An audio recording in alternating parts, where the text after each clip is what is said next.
Hello night owls, lovers of mystery and seekers of hidden truths. Before we embark on a journey that delves into secret societies, elite power structures, and a young heir's perilous quest for the truth, I have a small favour to ask. If you're tuning in right now, perhaps from the quiet comfort of your bedroom or a cosy corner of your living space, please take a moment to comment where in the world you're located and what time it is for you. I'm always fascinated by how stories bring people together across time zones, bridging the gaps of distance and culture. And while you're at it, if you find this tale stirring your imagination, especially in those late hours when you want your mind both soothed and intrigued, please subscribe to Sleep Theories.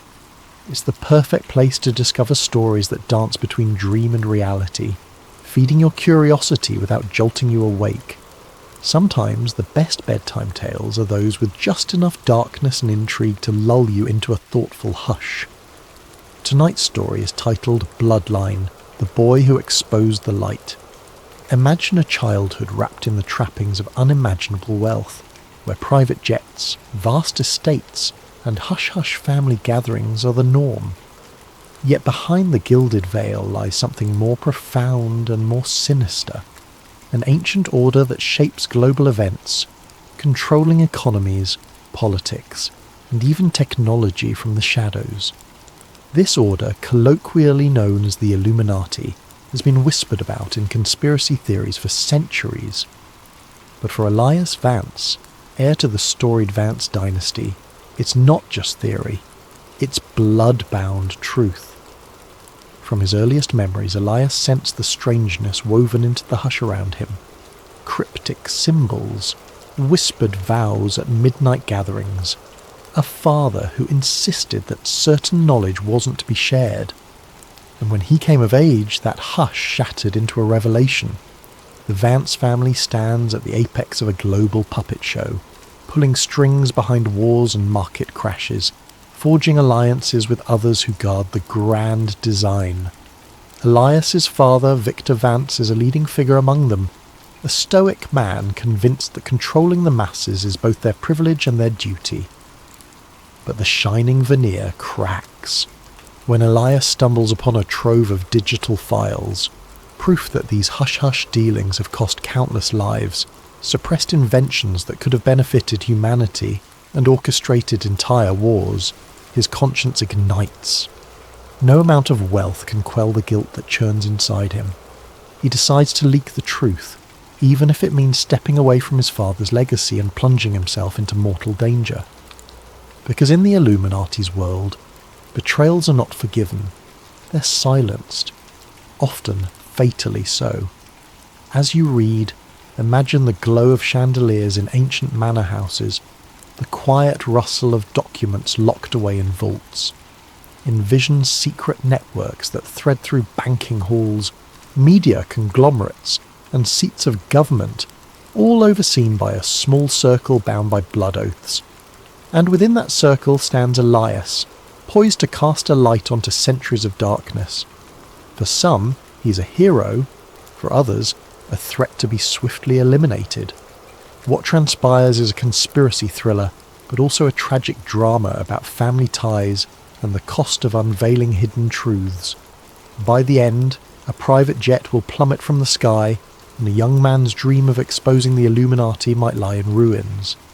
Yet embers of his story might catch fire, thanks to a certain investigative journalist, Ava Monroe, who refuses to let the record vanish into rumour.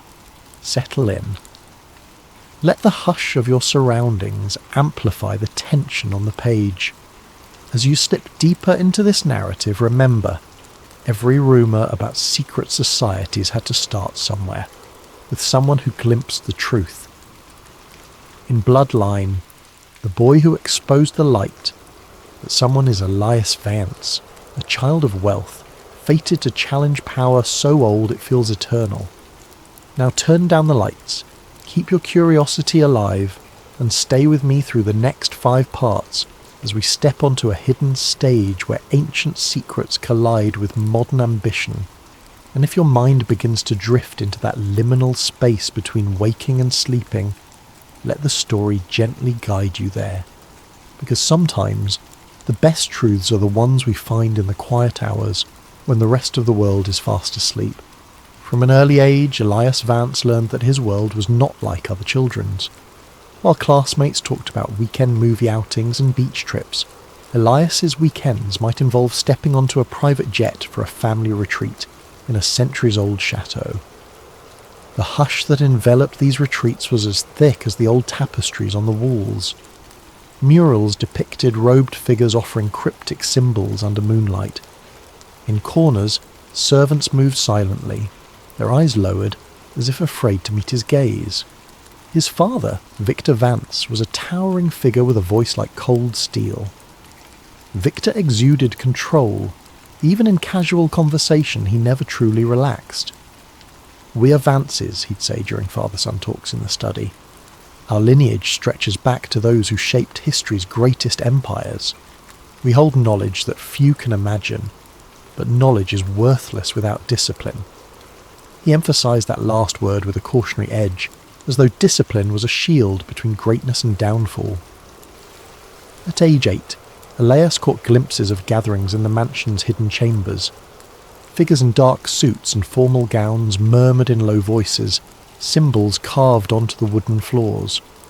Once he saw his father conducting what looked like a candlelit ritual, men and women chanting in unison, swirling incense filling the air, and an ancient crest inscribed on the central stone tile. The crest bore an eye set within a pyramid-like shape, a design that seemed to watch from the gloom. Elias felt a mix of awe and unease. When he asked about it the next day, Victor's jaw tightened. "You saw nothing. Speak of it again, and there will be consequences," he warned. The boy swallowed his curiosity, frightened by his father's seldom-used sternness. School days brought their own peculiarities. Elias attended an elite academy, where peers came from political dynasties, oil magnates or old money families.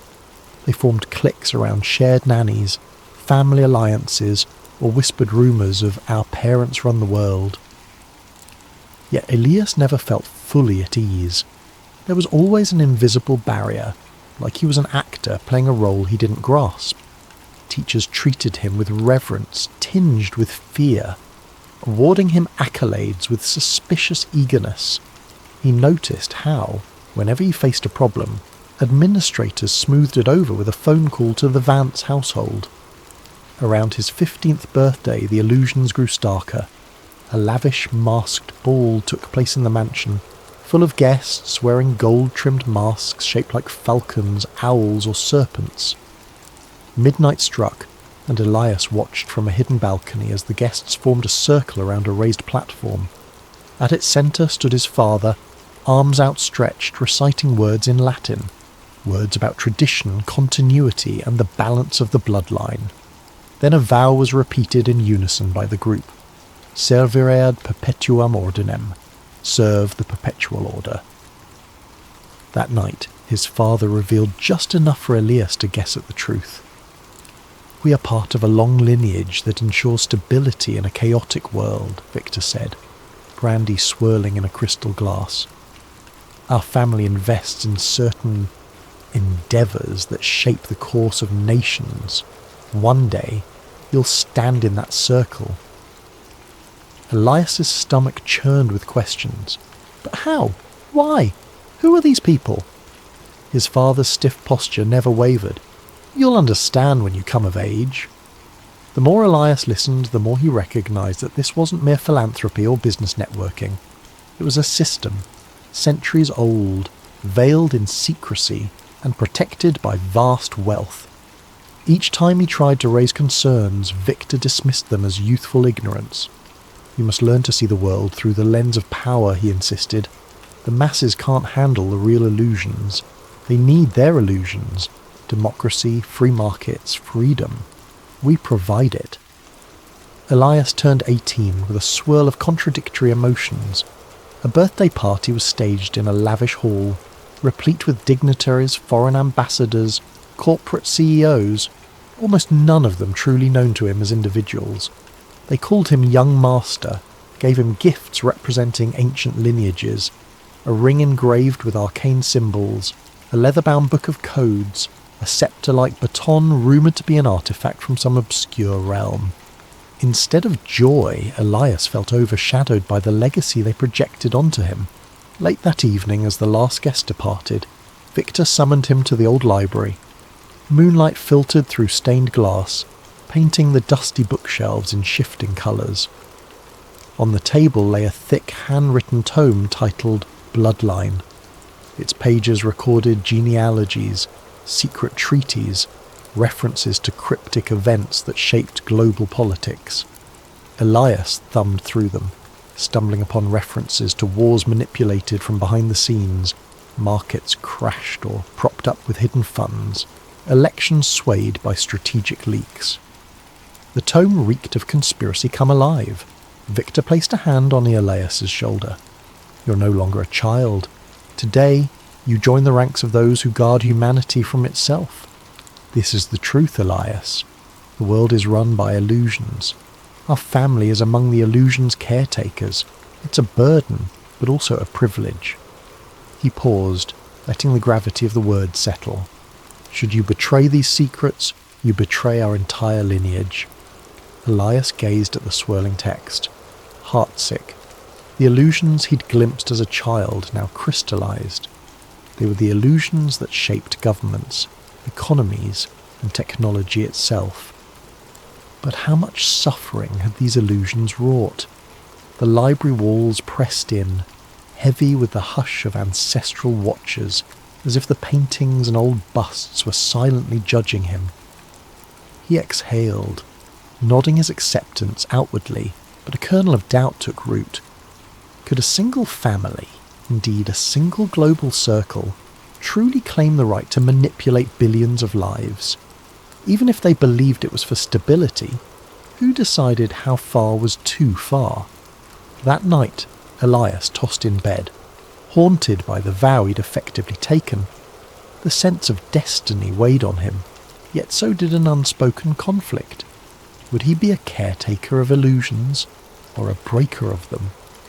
He drifted off to dreams of shadowy gatherings and puppet strings controlling entire nations. Somewhere in that swirling dreamscape he resolved, I have to learn more. I have to see how deep these roots go, before I can decide my own path. Years passed in a blur of refined academia and stealth training. Under the watchful eye of his father, Victor Vance, Elias mastered the art of measured speech, network building, and clandestine negotiation. He studied finance at an exclusive university, though study was a loose term, given how the professors bent over backward to accommodate him. In parallel, private tutors introduced him to off-the-books lessons, infiltration, cryptography, crisis economics, and psychological manipulation. By age 25, Elias had become a rising star in the family's conglomerate, Vance Global Holdings. He was admired for his visionary approaches, but behind the scenes, he was fulfilling tasks orchestrated by the Circle, the Illuminati, and a council. They assigned him missions, quietly cornering a foreign telecom market to ensure data control in a strategic region, or engineering public opinion through a chain of media acquisitions. Elias performed with efficiency, but each success left a bitter aftertaste. Then came an assignment that tipped the scales of his conscience. The Circle demanded the sabotage of a philanthropic foundation's energy project, which threatened to disrupt the established oil market. The technology offered a cheap, renewable source of power that could empower developing nations, cutting ties to the current global framework. The Circle viewed it as a risk to balance. Elias recognized it as beneficial to humanity. They insisted, stifle it, use lawsuits, smear campaigns, bribed inspections, shut it down. He carried out the sabotage with chilling precision, yet the guilt gnawed at him. Over weeks, the Foundation's labs were raided on spurious legal grounds, their funding dried up overnight, their lead scientist discredited. Watching bright-eyed innovators turned into pariahs twisted Elias's stomach. He saw how easily the Circle's weight could crush hope. One evening, Elias rummaged through a sealed archive in the Vance Mansion's depths, a place he'd been warned never to approach. There he found an old digital repository labelled with an innocuous name, Global Project Summaries. Once opened, it revealed hundreds of files referencing orchestrated wars, rigged elections, suppressed cures for diseases, and financial bubbles manufactured then burst at will. Some files dated back decades, others centuries. The earliest ones were accounts of secret alliances that shaped entire dynasties in Europe, coded references to Masonic subgroups, and diaries of men who believed themselves custodians of civilization's destiny. Elias felt as if the ground under him had cracked wide open. The foundation for so many tragedies, famines, conflicts, diseased economies, lay documented in these pages. Each heartbreak in the public sphere might have a hidden impetus traced back to these halls. It was bigger than just his father or one family. This was a multi-generational machine fueled by the arrogance of "we know best." Over the next months, Elias feigned loyalty while quietly copying data onto encrypted drives. He needed someone to confirm the authenticity. That led him to an investigative journalist named Ava Monroe. For years, she'd been delving into conspiracies about a hidden hand shaping global events. Elias reached out under a pseudonym, feeding her small tidbits, like how certain politicians reverse stances overnight after receiving calls from unnamed consultants. Ava was initially skeptical, but the evidence was compelling enough to make her keep listening. They established a clandestine communication line, using obscure cryptographic protocols. Elias would drop file snippets, Ava would parse them, cross-check them with her own leads. Soon, her doubts evaporated. "This is real," she whispered during a voice message. "I've never seen anything this damning." Simultaneously, the Circle assigned Elias to a new mission: help orchestrate a soft regime change in a resource-rich African nation by controlling its currency supply. The plan would topple a democratically elected leader, installing a puppet regime friendly to Western oil interests. Elias felt revulsion. He realized the Circle's illusions came at the cost of countless lives. People starved or lost freedoms so the Circle could keep order. A pivotal turning point arrived when an associate in the Circle casually boasted about orchestrating a minor coup decades prior. The man's arrogance, the callous disregard for human life, jarred Elias. "We do what's necessary," the associate said with a smug grin. "If we let naive do-gooders run amok, the world collapses. We're the watchers on the wall." That was the final straw. Elias decided to not just leak minor details, but to lay bare the entire truth. A complete reveal. He confided in Ava more directly. Though they never met in person, a mutual trust formed through their coded chats. "I'm going to blow the lid on everything," he told her. "I have the archives, decades of conspiracies, proof of global manipulation. Once the world sees it, they can't unsee it." She warned him. "They'll come for you. They may kill you." Elias's jaw clenched. "I know, but it must be done." As his father's next big ceremony approached, a final step in grooming him for a seat on the Circle's inner council, Elias pretended compliance. Meanwhile, Ava quietly enlisted other journalists and whistleblowers, planning an online drop of data timed with Elias's personal video confession.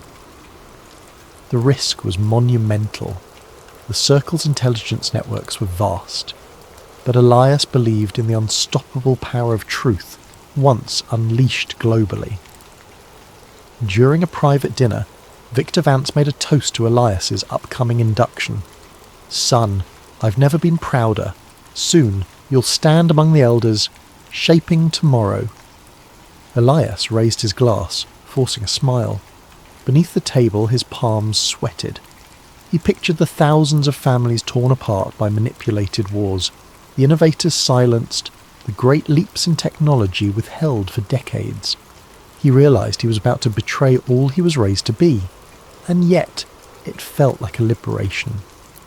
That night, alone in his suite, he recorded the first draft of a confession video, He spoke plainly. My name is Elias Vance. My family leads part of a global network that has influenced history's darkest chapters, but I no longer believe in their cause. Here's the evidence. He carefully enumerated key documents, naming names, explaining how resources were controlled, how illusions of democracy were propped up. When he finished, he stared at the camera, heart pounding. This was his truth, laid bare. His phone pinged with a message from Ava. We're ready. Once we get your final go, the entire world sees it. Elias typed back. Tomorrow, after the circle's gathering, I'll send the final file, then there's no turning back. He gazed out the window at the city lights. A hush fell on him, both fear and resolve. The illusions binding him since childhood would soon unravel. He thought of the countless secret ceremonies. The hush in the old corridors was the real hush about to begin, the hush that might follow his final breath. He forced the thought away, focusing on the mission. Let them come, he whispered to the silent room. I'll step into the light no matter the cost. The day of the circle's grand gathering arrived, thick with pomp and tradition. Held in a remote estate rumoured to have once hosted the likes of Templar knights, the event was a swirl of black-tie formality and arcane rites. Elias travelled with his father in a sleek car convoy, every occupant under strict instruction to surrender phones or cameras upon arrival. The circle's no-technology rule ensured secrecy, but Elias had prepared a subtle workaround. He wore a watch embedded with a covert data transmitter. It looked like a high-end timepiece, but inside was a micro SD card loaded with the entire archive. He'd deliver the final upload command once he stepped away from watchful eyes. The tension pressed on him like a vice. They arrived at twilight. The estate, lit by torches, cast dancing shadows across manicured lawns. Inside, corridors led to a grand hall with a domed ceiling painted with allegorical figures. Gods, angels, demons, all swirling in cosmic battle. Elias's footsteps echoed as he followed his father, who was in an almost euphoric mood. Tonight, Victor said in a low voice, you prove your loyalty to the lineage. I trust no second thoughts plague you. Elias forced a measured nod. I'm ready. But inwardly his heart thundered. He surveyed the hall, men in tailored suits, women in floor-length gowns, each exuding an air of unchallenged dominance. Whispers drifted through the air, plans for economic adjustments, policy alignments, and targeted asset acquisitions, the language of quiet dominion. At the centre, a circular dais, a handful of seats for the elders, Victor Vance among them. Once everyone settled, the ceremony began. Elias watched as the High Elder led a ritual invocation, chanting about guardianship of the grand design, referencing an archaic oath that signified their ancient lineage. Then came the moment for Elias's induction. He stepped forward, forcing composure as the High Elder placed a ring etched with the eye in a triangle onto his finger. Applause followed, polite, measured, and ever so final. He bowed. On the outside, a dutiful scion accepting his inherited role. Inside, a rebel who was about to push the nuclear button of truth. As the formalities concluded, the assembly transitioned to informal discussions, sipping rare wines and analysing current affairs. Elias excused himself to the library, feigning a desire for solitude to reflect. No one questioned it. In that quiet library, he activated his watch's hidden function. The micro SD card inside contained a script set to release the entire trove to global servers, along with a personal video statement. He tapped the watch's face, once, twice, thrice, entering a hidden code. A small LED blinked. A jolt of adrenaline ripped through him. It's happening. The data was beaming to multiple fail-safe servers. Meanwhile, a link was heading to Ava Munro, who'd be ready to disseminate it across decentralized networks, ensuring the world saw it. Within minutes, the illusions of the circle would be laid bare. He took a trembling breath. No turning back now. He pictured the stunned faces that would soon realize the unthinkable betrayal. pictured also the countless innocents who might awaken to the manipulations overshadowing their lives. He prayed the revelations would spark a real shift, not just more confusion. Quiet footsteps behind. He whirled. Victor Vance stood in the doorway, arms folded. "Son," he said quietly, "you seem uneasy. Something you wish to share?" Elias's throat constricted. Did his father suspect? "I'm fine, father. Just overwhelmed by the ceremony." Victor approached, eyes piercing. "Your induction signals more than ceremony. It's about trust. I sense hesitation in you. Are you truly loyal to what we stand for?" The question felt loaded, as though a hidden test. Elias forced steadiness. "I am loyal to the legacy, as I must be," but Victor's gaze hardened. "You must be honest with me. The council monitors every signal. We have watchers across the net. There was a disturbance in the data flow a moment ago." A chill ran down Elias's spine. He forced an even tone. "Probably just routine disruptions. The estate signal jammers are finicky." A tense silence. Then Victor gestured for Elias to follow him back to the main hall. "Come, we should rejoin the others. We'll see if any anomalies arise." The subtext was clear. If they do, we'll know it's you. Heart pounding, Elias complied. In the hall, guests engaged in hushed conversation. Everyone carried a sense of watchfulness. No overt sign of panic. Maybe the data drop was still in motion. He had to maintain his composure. Soon the circle's illusions would shatter worldwide, and he needed to act normal for as long as possible. 30 minutes into the gathering, a senior council member, a corporate titan, abruptly took a phone call. His expression soured. He conferred with another elder. Small ripples of concern flickered through the crowd. Elias recognized the moment. They discovered the leak. He braced for the storm. Indeed, a murmur spread. Phones beeped discreetly. Some of these powerful figures broke the no-device rule to track global developments. Whispers. Major data breach. Widespread conspiracies. References to the Vance family. Tension soared. The High Elder demanded calm. "We must isolate the source." A hush fell as eyes flickered around, scanning for a traitor. Elias tried not to quake under the suspicion. He caught Victor's gaze, stern, searching. The father realized something was amiss. Then a shot of real fear in his eyes. "He knows it's me," Elias thought. Victor lunged forward, quietly seizing Elias's wrist. "What have you done?" he growled, voice low so the others wouldn't hear. Elias stared back, voice trembling but unwavering. "What had to be done? The world deserves the truth." Victor's face twisted with shock and fury. "You fool! You'll destroy everything we built, our entire lineage." Elias jerked free. In the swirl of chaos, leaders stepping aside to place frantic calls, certain media outlets already responding with fake news disclaimers. He realized it was time to run. He turned on his heel and dashed out. The guard tried to block him, but he weaved past. The entire estate was a blur of alarmed staff, security men shouting, "Stop him!" Elias sprinted across the courtyard, heart hammering. At the gates, he spotted a staff car, engine still running. A stroke of fortune.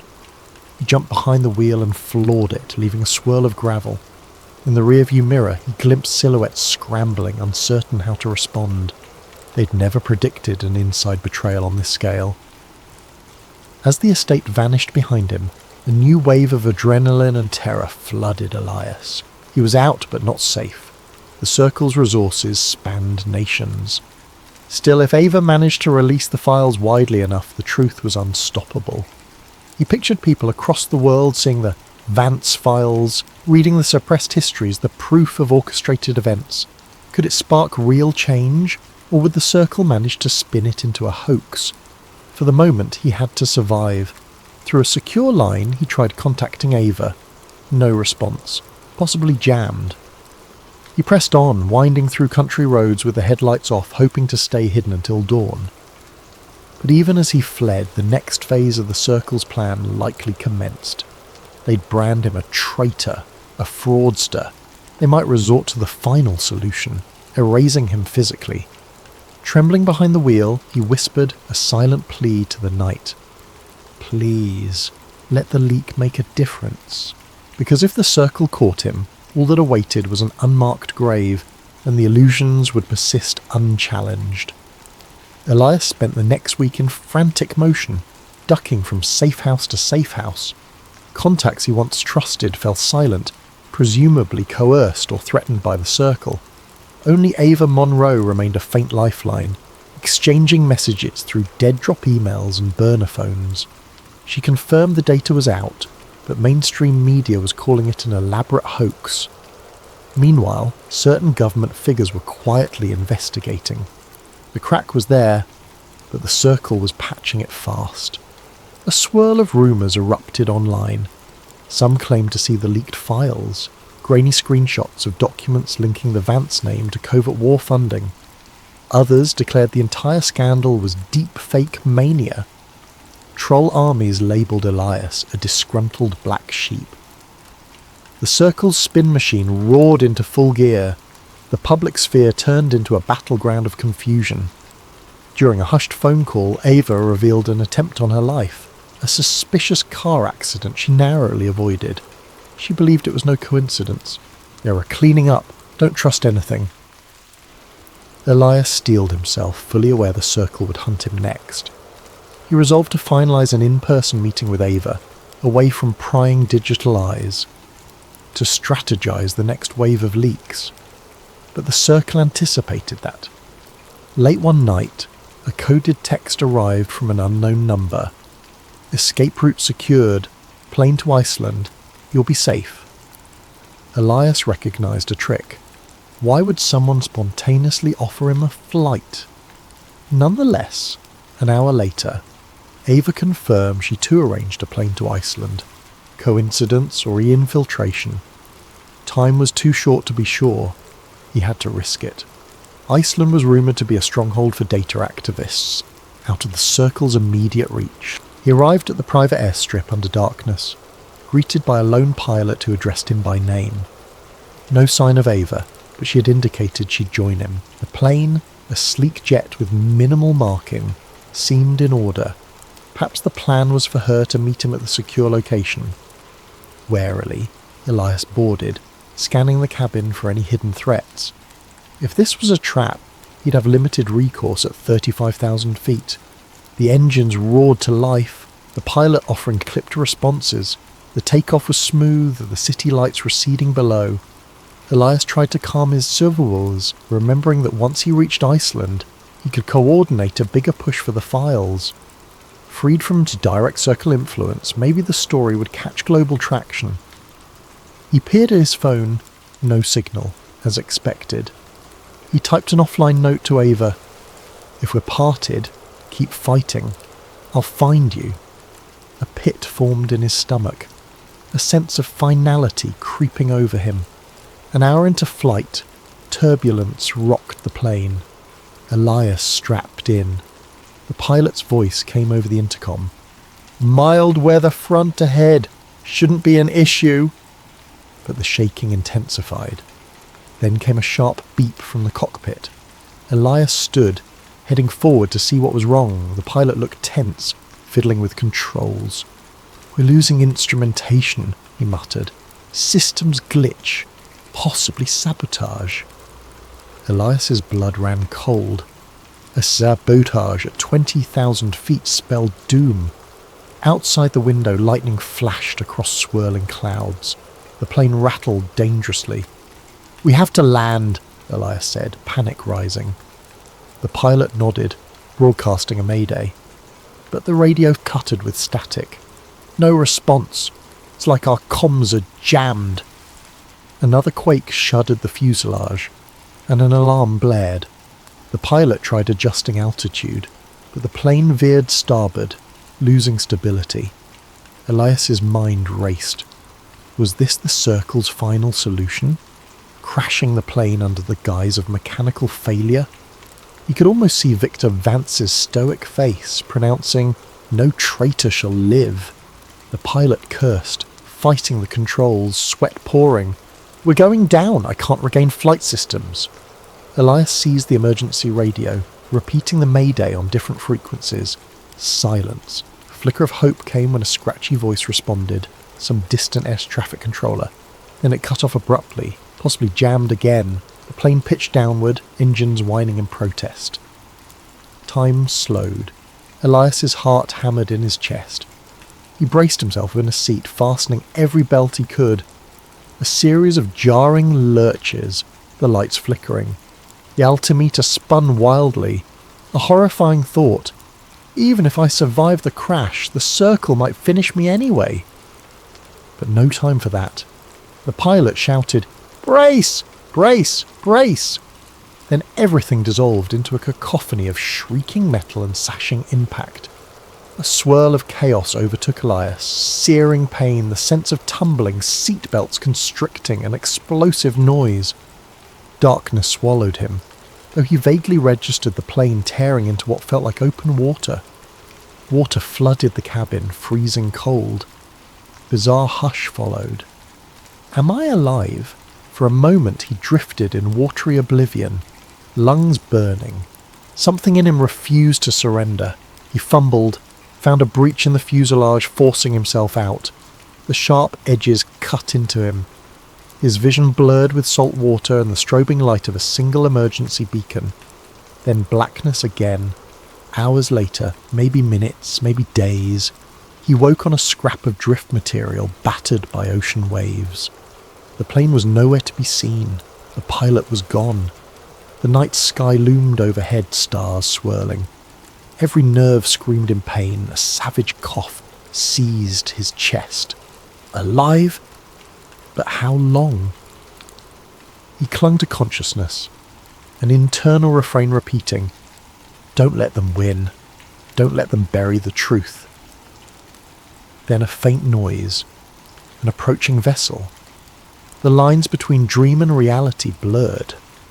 He remembered Ava's words about a decoy plan, how sometimes flight manifests were altered. Could she have orchestrated something? But memory flickered out. Next time he stirred, morning light glinted on rolling waves, and no sign of rescue. This is it. With what little strength remained, he mentally recited the conspiracies he'd exposed.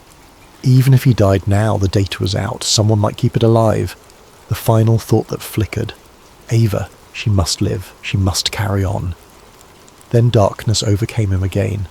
In the official news cycle, reports surfaced. Private jet crash, business air, Elias Vance presumed dead. Coverage was fleeting. Mechanical failure was blamed. Investigations concluded swiftly. Meanwhile, some corners of the internet seethed with speculation. Was it sabotage? The Vance family offered sorrowful statements, but made no mention of any conspiracy. Another tragic accident, overshadowed by bigger headlines a day later. Time ebbed forward, the public's attention shifting. People obsessed over new celebrity scandals, fresh political bickering, financial flux. The tragedy of Elias Vance receded to a faint memory in the mainstream. Officially, no remains were recovered, though a funeral was held, a solemn affair. The global elite paid stiff-lipped respects. Victor Vance stood stoic, offering no sign of paternal grief to the cameras, only a short statement about honouring my son's memory. But in shadowy corners of the digital realm, rumours festered. Bits and pieces of the Vance files still circulated, though the circle poured resources into discrediting them. Websites hosting the data vanished overnight, domain ownership revoked. Social media flagged the leaks as fabricated. A wave of so-called experts insisted the documents were AI-generated illusions, fueling an ironically conspiratorial explanation. People debated fervently, never certain of the truth. Ava Monroe lived in a precarious twilight. She had survived because she never boarded that private jet, suspects directing a trap. Instead, she'd orchestrated a fallback plan with Elias. If he vanished, she'd become the guardian of the remaining files. She harboured a flicker of hope that Elias might still be alive. But as weeks turned to months, that hope dimmed. She hammered at her keyboard day and night, refining new ways to leak the data. She published carefully on obscure platforms, encouraging smaller investigative reporters to pick up threads. But each time a thread gained traction, the Circle's countermeasures snuffed it out. One day she received an unmarked package at her secret hideout. Inside lay a battered watch, Elias's watch, the same device that had transmitted the entire trove. A note accompanied it. "He tried, now it's your turn." No sender details. Had some fisherman found it? Did Elias toss it into the sea? Ava's heart clenched. She slid the watch onto her wrist, vowing to never let the story fade. In the broader world, the immediate reaction to the leak gave way to cynicism. People were bombarded with so many conspiracies, so many digital illusions, that truth felt intangible. Some believed wholeheartedly, forming small protest movements that scrawled Elias lives on walls. Others shrugged it off as yet another internet hoax. Many felt powerless, concluding that even if the Illuminati existed, what could they do? Behind closed doors, the Circle continued its centuries-old rituals and manipulations. Their media arms downplayed the scandal with cunning skill. Politicians under their sway introduced new laws to combat disinformation, ironically, making it easier to silence genuine whistleblowers. Victor the Vance kept a silent grip on his empire, the only external sign of personal turmoil being the occasional mention of family tragedy. In private, he raged at the memory of his son's treachery, yet also mourned the loss of his heir. Contradictions churned in him, the father who valued control over love. But Elias's memory didn't die. Beneath the illusions, pockets of believers formed. They traded the Vance files in offline meetups, analysing them page by page. Some cross-checked references to old events, coups, assassinations, suppressed technologies, and found them aligned too well with recorded history to be random. The seeds of doubt in the official narrative sprouted. Watered by the memory of Elias Vance, months later in a distant city's graffiti-laced alley, an artist painted a mural. Elias's face with an outstretched hand holding a candle flame captioned, "He exposed the light." Social media posts about the mural popped up, promptly overshadowed by cat videos or trending hashtags. Yet some paused to admire it. They'd heard the conspiracies swirling about him, the boy born into power who dared to blow the whistle. Even if they remained uncertain, the mural reminded them that sometimes power is indeed challenged from within. Ava Munro quietly made contact with a growing circle of independent journos. She slipped them curated subsets of the data, forging alliances with cryptographers, historians, and ex-intelligence folks. Little by little, a mosaic formed that was too compelling to ignore, too persistent to bury. In certain academic circles, these revelations sparked cautious debate on how global events might have been manipulated by an elite. A few dared to reference the Vance phenomenon, linking it with centuries of rumoured secret societies. In the end, the world didn't erupt in immediate revolution. But fissures in the facade deepened. Governments found themselves under pressure, forced to deny or deflect. The Circle pushed back with heavier propaganda. People felt the tension, but couldn't quite name the puppet masters. The hush around Elias's story ironically gave it a spectral power. He became an almost mythical figure who might have been the only scion to risk everything for the truth. Some called him misguided, others deemed him a hero. And in an unremarkable house hidden on a quiet coastline, Ava stashed a final hard drive labelled Eve Legacy, containing the unedited transcripts of Elias's confession. She penned a note. "If you find this, you hold the future. He died so people could see what hides in the dark. Don't waste it." Occasionally she flipped through old messages from Elias, his sense of humour, his sincerity, and the heartbreak in his voice when describing the Circle's manipulations. She'd wonder if, in another timeline, he survived and they triumphed together. But real life seldom grants neat endings. The fight continued, messy and uncertain. Still, she pressed on, because once you peer behind the curtain of illusions, you can't pretend ignorance. Elias Vance had gazed upon centuries of orchestrated power and decided to break the chain. They silenced his body, but not the echoes of his truth. And though the Illuminati might remain formidable, a small but determined fraction of humanity now carried the spark he lit. The hush in the corridors of power might never vanish fully, but it quivered under the growing weight of knowledge that refused to be caged. That is the story of the boy who exposed the light.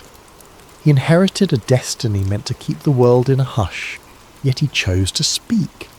And in that choice, gave the world a glimpse of the grand illusions shaping their lives.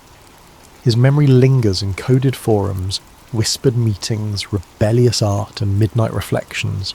And perhaps in time, the illusions will crumble.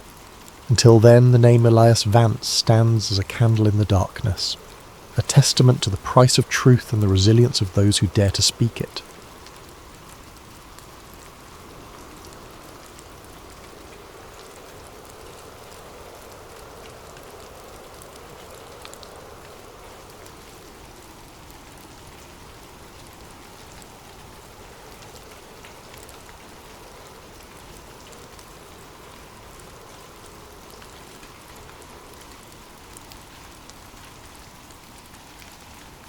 The radio transmitter hummed to life with a familiar electric wheeze, its vintage dials glowing amber in the dimness of the shed.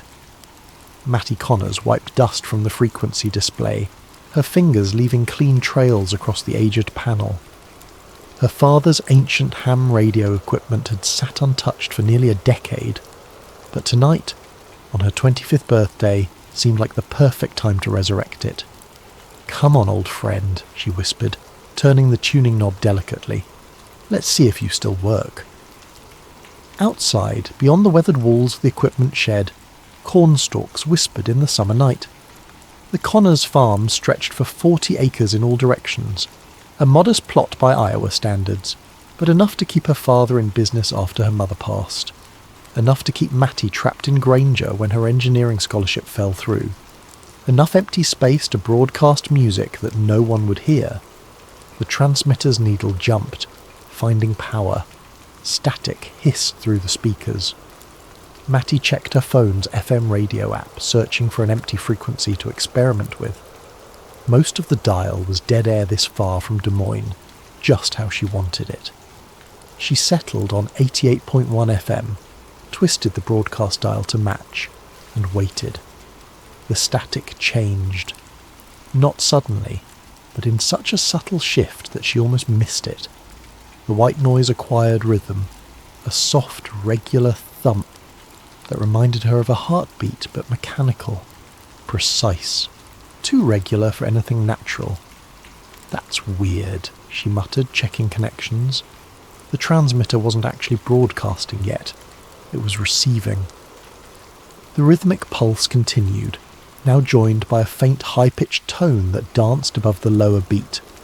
It reminded her of the harmonic pattern generators she'd built during her brief engineering stint at Iowa State. The sound was almost mathematical in its precision. Mattie glanced at her watch. 3:33 a.m. She grabbed her phone and started recording, holding the microphone close to the radio speaker. After a full minute, the signal abruptly cut off, returning to pure static. Back in her bedroom, Mattie downloaded the audio file and opened her sound editing software. She hadn't used these programs since dropping out of college, but some skills never quite disappeared. She ran the signal through a spectrogram analysis, watching as the visual representation of the sound materialized on her screen. What she saw made her sit back in her chair. The patterns weren't random. The high-pitched overtones, when mapped visually, created distinct numerical sequences, first 7 prime numbers, then what appeared to be the beginning of a Fibonacci sequence. This wasn't terrestrial interference or random cosmic noise, this was structured, intelligent. "What the hell?" she whispered, running the analysis again. By sunrise, Matty had created 3 different spectrograms and converted portions of the signal into numerical values. She'd spent hours on Reddit forums for audio engineers and amateur astronomers, eventually posting her findings with a simple question. Found weird signal on 88.1 FM in rural Iowa. Any ideas what this could be? She attached the audio file and her preliminary analysis before collapsing into bed, the morning chores temporarily forgotten. Her last conscious thought was that she should check the frequency again the following night. When she woke at noon, her post had been removed, not just downvoted or flagged, completely gone, as if it had never existed. Her browser history showed she'd visited the site, but the post itself had vanished. More disturbing still, the audio file she'd uploaded to her cloud drive was gone too. "Dad," she called, heading downstairs, "did you use my computer this morning?" Walter Connors sat at the kitchen table, his weathered hands wrapped around a coffee mug. At 63, he maintained the stoic demeanour of someone who had spent a lifetime watching seeds grow into crops, only to be harvested and planted again. Patience lived in the creases around his eyes. "Didn't touch it," he replied, not looking up from his newspaper. "Why?" "Some files went missing," Matty said, pouring herself coffee. "Weird stuff I recorded last night on your old radio setup." Her father's hand stilled, coffee mug halfway to his lips. What frequency? The question struck her as odd. 88.1. Why? Walter carefully folded his newspaper, a deliberate movement that Matty recognised as his way of buying time. That old transmitter picks up all kinds of interference, probably just noise from the power lines. Power line noise doesn't transmit prime number sequences, Dad. The kitchen fell silent except for the ticking of the ancient wall clock. Walter cleared his throat. "Sometimes it's better not to broadcast what you hear," he said finally, "especially around here." "What's that supposed to mean?" Matty pressed. Walter stood, rinsing his mug at the sink. "Just saying some signals aren't meant to be shared." He left for the fields before she could question him further, but his reaction only intensified her curiosity. What did her father know about a random radio frequency? Why would he care if she shared what she'd found? That afternoon, Matty drove into town, laptop tucked under her arm. The Granger Public Library was small but offered free Wi-Fi that wasn't linked to her home network. She uploaded her recordings again, this time to a more obscure forum dedicated to unexplained radio phenomena. Within an hour she had 3 responses. Definitely artificial. Pattern repeats exactly every 42.7 seconds. Looks like SETI stuff. Where exactly did you record this? Check your DMS. The direct message came from a user named RadioSilence_1977. Take this down immediately. They monitor these forums. 88.1 is part of Node 0. Not your discovery, not the first time. Call the number in your area that ends with 3333 if you need to understand why this matters. Matty stared at the message, a chill running through her despite the summer heat. She started typing a response when the library's internet connection suddenly dropped. The librarian announced they were experiencing technical difficulties. By the time Matty returned home, her forum post had vanished too. That evening, as sunset painted the cornfields in golden shadow, Matty noticed something unusual from her bedroom window. A utility truck parked at the edge of their property. 2 men in matching grey uniforms stood beside it, looking toward the house. Though too distant to see clearly, something about their synchronised movements seemed unnatural, as if they were mirrors of each other. When she blinked, they were gone. The truck, too. Only empty road remained. At exactly 3:33 a.m, Matty sat in the equipment shed, headphones on, the radio tuned to 88.1 FM. The signal returned, stronger tonight, its pulsing rhythm somehow more urgent. The mathematical sequences had evolved, growing more complex. In the distance, she could have sworn she heard the cornstalks rustling in perfect synchronization with the beat. Matty woke to the sound of her computer rebooting, the distinctive startup chime jolting her from sleep. The clock on her nightstand read 3:33 a.m. She hadn't set an alarm. Rubbing sleep from her eyes, she watched as her screen flashed to life, opened a blank document, and displayed a single line of text. Not for you to hear. The cursor blinked rhythmically before the computer shut itself down. Matty sat frozen, heart hammering in her chest. She hadn't touched the keyboard. She hadn't even been near the computer. Morning brought no clarity, only more questions. While checking the fence line after breakfast, she discovered a perfect circle in the cornfield, about 10 feet in diameter, where the stalks lay flat against the ground, spiralling inward toward a centre point. The corn wasn't broken or damaged, just uniformly bent as if pressed down by an invisible hand. "Dad!" she called out, finding Walter inspecting an irrigation pump nearby. "Come look at this." Her father approached slowly, his face unreadable as he surveyed the formation. "Wind damage," he said flatly. "Wind doesn't create perfect circles with mathematical precision," Matty argued, "and it doesn't just happen to show up after I record that signal." Walter sighed heavily. "Leave it alone, Matty. Please." "Why won't you tell me what you know about this?" She gestured toward the flattened corn. "This isn't normal, and you're acting like it's just another Tuesday." Her father removed his cap, running a hand through thinning grey hair. "I worked radar systems before I inherited this farm. Air Force, 1985 to 1991, stationed up at the North Dakota border most of that time." This wasn't news to Matty, but his tone suggested he was building to something important. "There were frequencies we were told never to acknowledge," he continued. "Signals that appeared on our scopes that we logged as equipment malfunction, even when we knew better. The brass called them ambient anomalies. We called them visitors." Matty stared at him. "Are you saying you detected UFOs?" "I'm saying some things in this world speak in ways we're not meant to understand." And answering back, he paused, looking directly at her. That's when trouble starts. Before she could press further, the distant sound of a vehicle drew their attention. The same utility truck from yesterday approached along the access road, moving unhurriedly. "Go inside," Walter said quietly. "Who are they?" "Don't know, don't want to, just go." Matty retreated to the house, but watched from the kitchen window as her father met the truck at the end of their driveway. 2 men emerged, identical in height and build, wearing matching grey uniforms. Even from this distance, their movements seemed eerily coordinated. He spoke briefly with Walter, who nodded several times. One of them handed him what appeared to be a business card. Then they departed, the truck disappearing down the dusty road.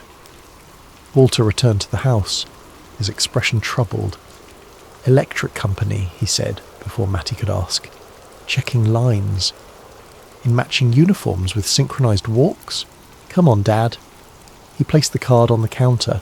It was blank except for a phone number, one that ended in 3333.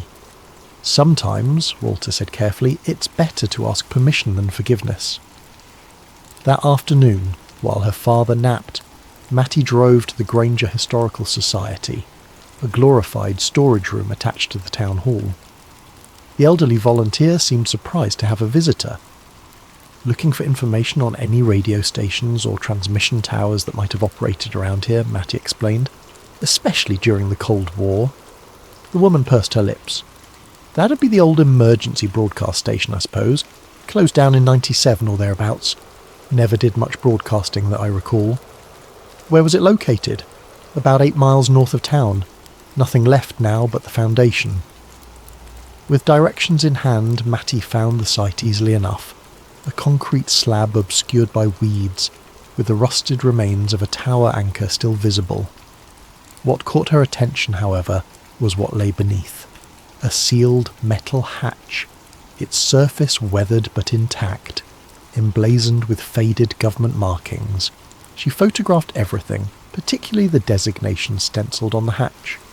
ARCS Node 0.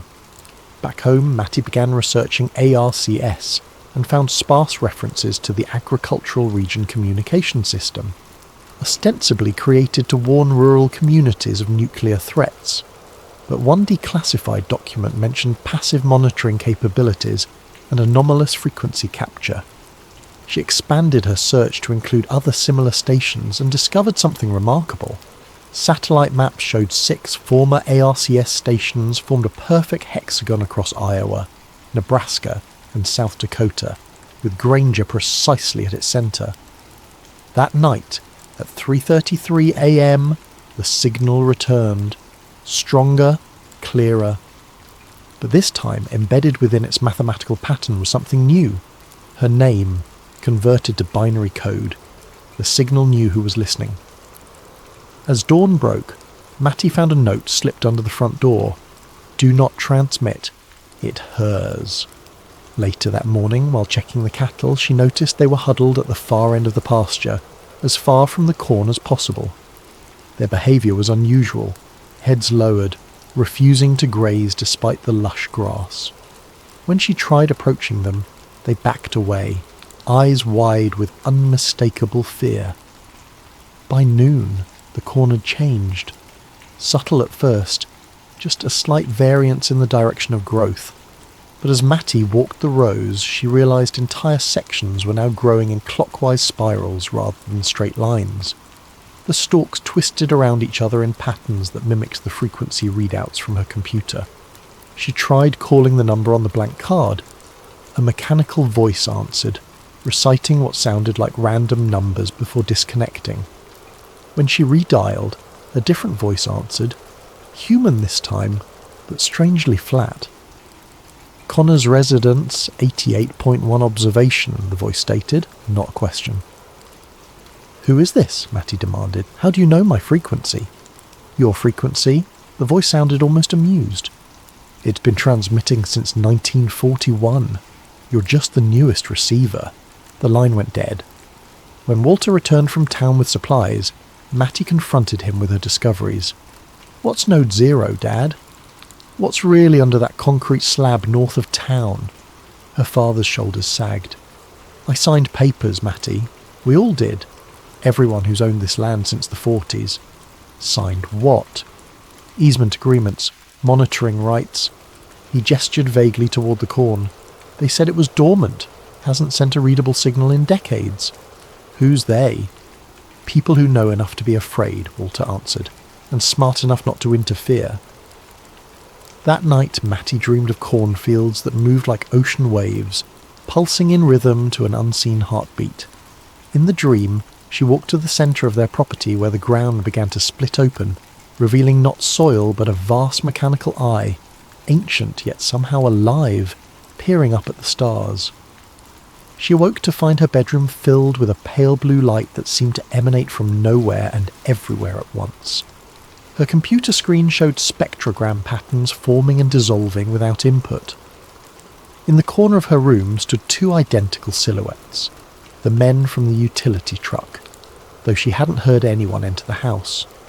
She's resonating now, one said, voice oddly distorted. Becoming antenna, the other replied.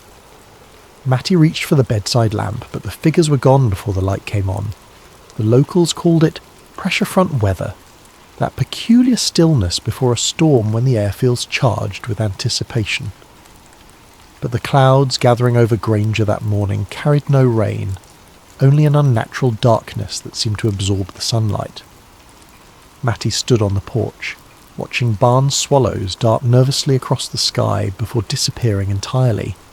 Even the insects had gone quiet.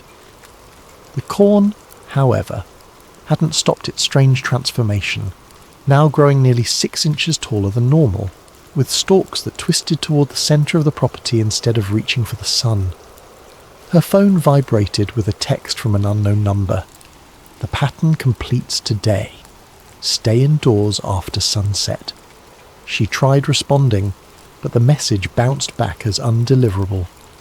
Walter had left before dawn for a farm supply auction in Des Moines, leaving Matty alone with her mounting questions and the increasingly alien landscape of their once familiar farm. She decided it was time to find answers elsewhere. The Granger Public Library's local history section was modest, but contained yellowed newspaper archives dating back to the 1930s. Matty requested everything they had about the founding of the emergency broadcast station.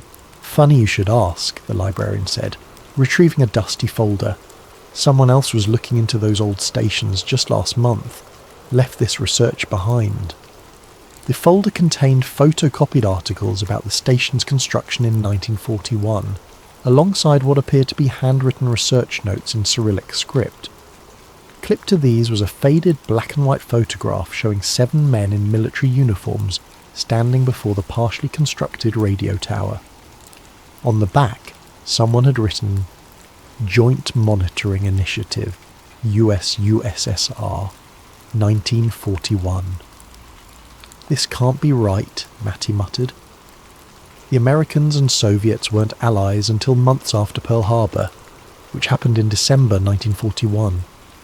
Yet this photo was dated April 1941, 8 months earlier. Stranger still was the diagram that fell from between the pages, a technical schematic labelled Receiving Configuration, Subterranean Frequency Capture. The drawing showed the radio tower's foundations extending far deeper than necessary, connecting to what appeared to be a pre-existing underground structure. As she photographed these documents with her phone, Matty noticed a sealed envelope tucked into the folder's pocket. Inside was a handwritten letter, the paper brittle with age. August 15th, 1982. To whoever finds this account, my name is Alexei Baranov, formerly captain of Soviet Air Defense Forces. I am what your government calls a defector, though I did not leave for politics or freedom. I left because both our nations lie about what sleeps beneath your American heartland. In 1982, I was assigned to a joint monitoring project, officially designated as atmospheric research, but our true purpose was to track signals from an object discovered in 1926. American farmers found it after a meteorite impact, except it was no meteorite. The object was manufactured, ancient, and buried far deeper than any natural impact could explain. Neither government wished to acknowledge it publicly. Instead, they built a network of listening posts disguised as rural radio stations. 6 stations to triangulate, with Granger at the centre. For decades, the object remained dormant, emitting only faint pulses at regular intervals, like a heartbeat in hibernation. But something has changed. The mathematicians say the pattern is evolving, becoming more complex. The object is waking up. It sends signals outward now, not just to our stations, but to the stars. I write this because I believe people deserve warning. When the pattern completes, when it establishes the connection it seeks, I fear what might answer. If you are reading this, look to the fields. They will change first. A.B. Matty's hands trembled as she folded the letter. The date, 1982, coincided with her father's early Air Force service. Had he known about this all along? Outside the library, the strange weather had intensified. The sky had darkened to a greenish copper hue that typically preceded tornadoes, yet the air remained perfectly still. Her phone showed no service, and the town seemed eerily deserted for a weekday afternoon. As she drove back toward the farm, Matty noticed something impossible. The cornfields along the highway had changed direction since morning. Miles of crops that had previously grown in conventional rows now formed elaborate spiral patterns visible even from ground level. The effect was disorienting, creating optical illusions that made the landscape appear to breathe. The utility truck waited at her driveway, the identical men standing motionless beside it. This time Matty didn't avoid them. She parked directly in front and got out. "Who are you really?" she demanded. "What's happening to our farm?" The men regarded her with identical blank expressions. Up close, their similarities were even more unsettling. Not just their builds and uniforms, but their faces shared the same flat affect, as if emotions were concepts they'd only recently encountered. "Resonance testing," one said. "Calibration complete," added the other. "That doesn't tell me anything," Matty pressed. "What's underneath our farm? What's ARCS Node 0? The first man tilted his head. "Not what? Who?" "It was always listening," said the second. "Now it's answering." Answering what? The question it was sent to ask. They handed her another blank card, this one containing only geographic coordinates. Without another word, they returned to their truck and drove away. Matty entered the coordinates into her phone's map application. They matched the exact centre of their property, a spot where the corn grew tallest, where the spiral patterns converged. By the time she reached the house, the sun had nearly set, casting long shadows through the twisted cornfields. The coordinates led to a section they rarely farmed, a slight depression that tended to flood during heavy rains. Her father had always avoided planting there, claiming the soil was poor. Now she understood why. The ground at the centre had changed, the soil darkening to an almost metallic sheen. As twilight deepened, the dirt began to emit a faint luminescence, pulsing with the same rhythm as the radio signal. Matty's phone chimed with a text from her father. "Don't go near the centre field. Coming home now." Too late. She was already standing at the edge of the depression, watching as the ground continued its transformation. The dirt was shifting, revealing glimpses of something solid underneath. Something with geometric patterns etched into its surface. Her phone rang. Unknown caller. "Matilda Connors," said a voice she recognised from her earlier call. "You need to leave immediately. The pattern completes at 3:33. "What happens then?" she asked. "It finishes constructing the receiver, and then it waits for instructions." "From who?" A pause. "We don't know. That's what scares us." The ground beneath her feet trembled slightly, and Matty stepped back as a section of soil collapsed, revealing a small portion of what lay beneath, a metallic surface with inscribed symbols that resembled mathematical equations. The exposed section pulsed with soft blue light, the same colour that had filled her bedroom nights before. Her phone's screen flickered, then displayed a single message. Coordinates matched. Receiver identified. As darkness fell completely, Matty noticed something else. The stars above the farm were disappearing one by one, as if being systematically erased from the night sky.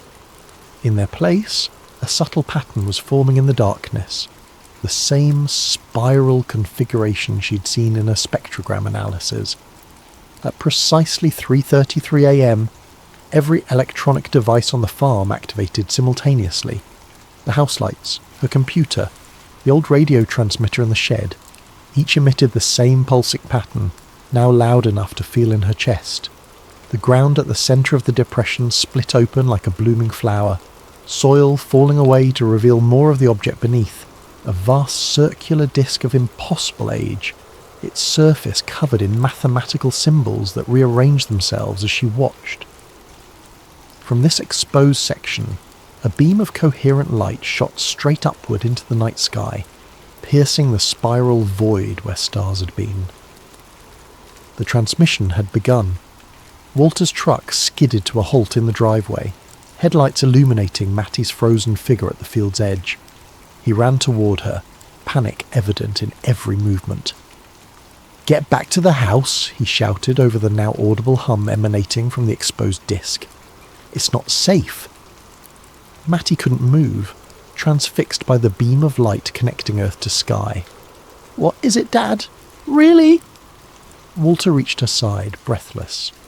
"They called it a beacon when I was stationed at the monitoring facility, supposedly dormant for millennia until a lightning strike partially activated it in 1926. They built the listening posts to study it without disturbing it further." "They who?" "Started as a joint Soviet-American project before the Cold War, later expanded to include others, scientists, military, people who understood the implications." The humming intensified, and the beam of light widened, creating a cylindrical column that distorted everything seen through it. The air within seemed to bend, creating impossible geometries. "We need to go," Walter insisted, tugging her arm. "They're evacuating everyone within the zone." "Evacuating? Why now?" "Because it's never done this before." He gestured toward the light. "It's been receiving for decades, signals from somewhere beyond our solar system. Now it's transmitting back." The ground trembled again. more sections of soil collapsing to reveal additional portions of the buried disc, far larger than Matty had initially imagined. Not just a probe or small craft, but something massive. As they retreated toward the house, the utility truck returned, accompanied now by 3 identical black SUVs. Men in dark uniforms poured out, carrying equipment Matty didn't recognise. One approached them directly, older than the rest, with the bearing of someone accustomed to authority. "Walter," he acknowledged with a nod. "Ms. Connors." "This is Director Chambers," Walter explained tersely. "He oversees the monitoring program." Chambers gestured toward the activity behind him. "We're setting up a containment perimeter. That signal you discovered, Ms. Connors, the one at 88.1 FM, it was never meant to be heard by human ears. It was a maintenance frequency designed to keep the beacon in dormant mode. And when I started recording it, you created feedback," Chambers confirmed. "The system detected active monitoring and interpreted it as an activation command." One of the twins from the utility truck approached, handing Chambers a tablet. "Triangulation complete," he reported. "Signal target identified." "Where's it transmitting to?" Matty asked. Chambers studied the tablet, his expression grim. "Approximately 96 light-years from Earth. A star system we've been monitoring since 1977, when we detected the first response to the beacon's passive emissions." "Response? You mean..." "Yes, Ms. Connors. Something out there has been listening too. And now, thanks to your interference, they know exactly where to find us." The blue light emanating from the exposed sections of the disc intensified, causing shadows to shift unnaturally across the landscape. The cornstalks nearest the light began to crystallize, transforming into glassy structures that refracted the beam into thousands of smaller projections. "What happens now?" Walter asked, voice tight with tension. "We wait," Chambers replied. "The transmission sequence takes approximately 6 hours to complete. After that..." He shrugged. "Truthfully, we don't know." Matty felt a chill that had nothing to do with the night air. "Why did you let us live here if you knew this thing was buried on our property?" "Monitoring requires proximity," Chambers explained. "The original agreement with your grandfather included specific provisions, one being that the family would never use unauthorized radio equipment near the site. Your father understood this." Walter looked away, unable to meet her accusing gaze. "The beacon technology," Chambers continued, "operates on principles we still don't fully comprehend. It doesn't just transmit information, it transmits patterns, consciousness, identity, and now it's transmitting you, Ms. Connors." "Me?" "You were the first human to interact directly with its communication protocols in over 70 years. It imprinted on your brainwave patterns, your voice, your physical presence. Every mathematical sequence it's now broadcasting contains elements of your neural signature." One of the technicians called out from near the light column. "Sir, we're detecting matter phase transitions." The crystallization effect had accelerated, spreading beyond the corn to the surrounding soil. The ground itself was transforming, molecular structures rearranging into lattice patterns that mimic the mathematical sequences from the radio signals. "Full evacuation," Chambers ordered. 1 mile perimeter, effective immediately. As personnel rushed to comply, Matty noticed something else. Her skin was beginning to shimmer with the same blue luminescence as the disc. When she moved, after images trailed behind her hands, as if reality couldn't quite keep up with her movements. "What's happening to me?" she whispered. Walter grabbed her shoulders, his face pale with fear. "Matty, listen to me. Before your mother died, she made me promise to tell you the truth if this day ever came." "What truth?" "You were adopted." The words tumbled out in a rush. "Found as an infant in 1998, at the centre of a crop formation less than a mile from here. No records, no identification, just a baby in perfect health, with unusual brainwave patterns. The monitoring agency arranged everything." Matty stared at him in disbelief. "You're saying I came from... this?" She gestured toward the disc. "Not exactly," Chambers interjected. More accurately, you were sent in response to it. The beacon has been sending passive signals since its partial activation in 1926. In 1977, something responded, a brief pattern that our scientists interpreted as acknowledgement. Then, in 1998, a localized distortion appeared over this field, lasting only seconds. Afterward, we found you. The implications crashed over Matty in sickening waves. I'm not human? Biologically, you're completely human, Chambers assured her, but your purpose, your placement here, was deliberate. You were meant to establish connection with the beacon when the time was right. And now? Now you're the translator, he said simply. The only consciousness on Earth capable of interpreting what comes next. The light column suddenly pulsed, expanding outward in a concentric ripple that passed harmlessly through everything it touched. As it washed over Matty, however, her perception shifted dramatically. The world around her seemed to slow, colours bleeding into unfamiliar spectrums. Thoughts that weren't her own began flowing through her consciousness. Mathematical concepts too complex for human language, spatial relationships that violated known physics. She collapsed to her knees, overwhelmed by the influx of information. Through the cacophony in her mind, a single coherent message formed. Signal received. Prepare for response. The evacuation proceeded with practiced efficiency, government vehicles ferrying local residents to designated safe zones, while explanations of a chemical spill circulated. Matty watched from behind the tinted windows of Chambers' command SUV, her body still occasionally rippling with blue luminescence. The projection flickered, then stabilized into a geometric form that constantly shifted between shapes, cube to sphere to pyramid to forms with no names in human mathematics. Then it spoke, not with sound, but with patterns of light and mathematical concepts that translated into understanding within Matty's mind. The words formed in her consciousness, accompanied by emotions and concepts that had no direct human equivalents. She found herself responding in kind, her thoughts somehow transmitting through the same channel. Why contact us now? She asked. The being, for Matty now understood it was a form of consciousness, albeit utterly alien, projected a series of images into her mind. Earth's history compressed into moments, human technological development accelerating, radio waves expanding outward into space, nuclear weapons, digital information networks, artificial intelligence emerging. You've been watching us evolve, she realised. The beacon was monitoring our progress. Determination of what? The implications stunned her. This wasn't first contact, it was a judgment. The entity transmitted additional context. Other civilizations encountered, some thriving in communion with the Watchers, others deemed threatening and contained. Chambers had moved closer, sensing the exchange. What's it saying? They're deciding our fate, Matty replied, cold fear spreading through her. Whether humanity represents a threat or an opportunity. The geometric form pulsed, transmitting directly. With these concepts came understanding. Matty herself represented the experiment.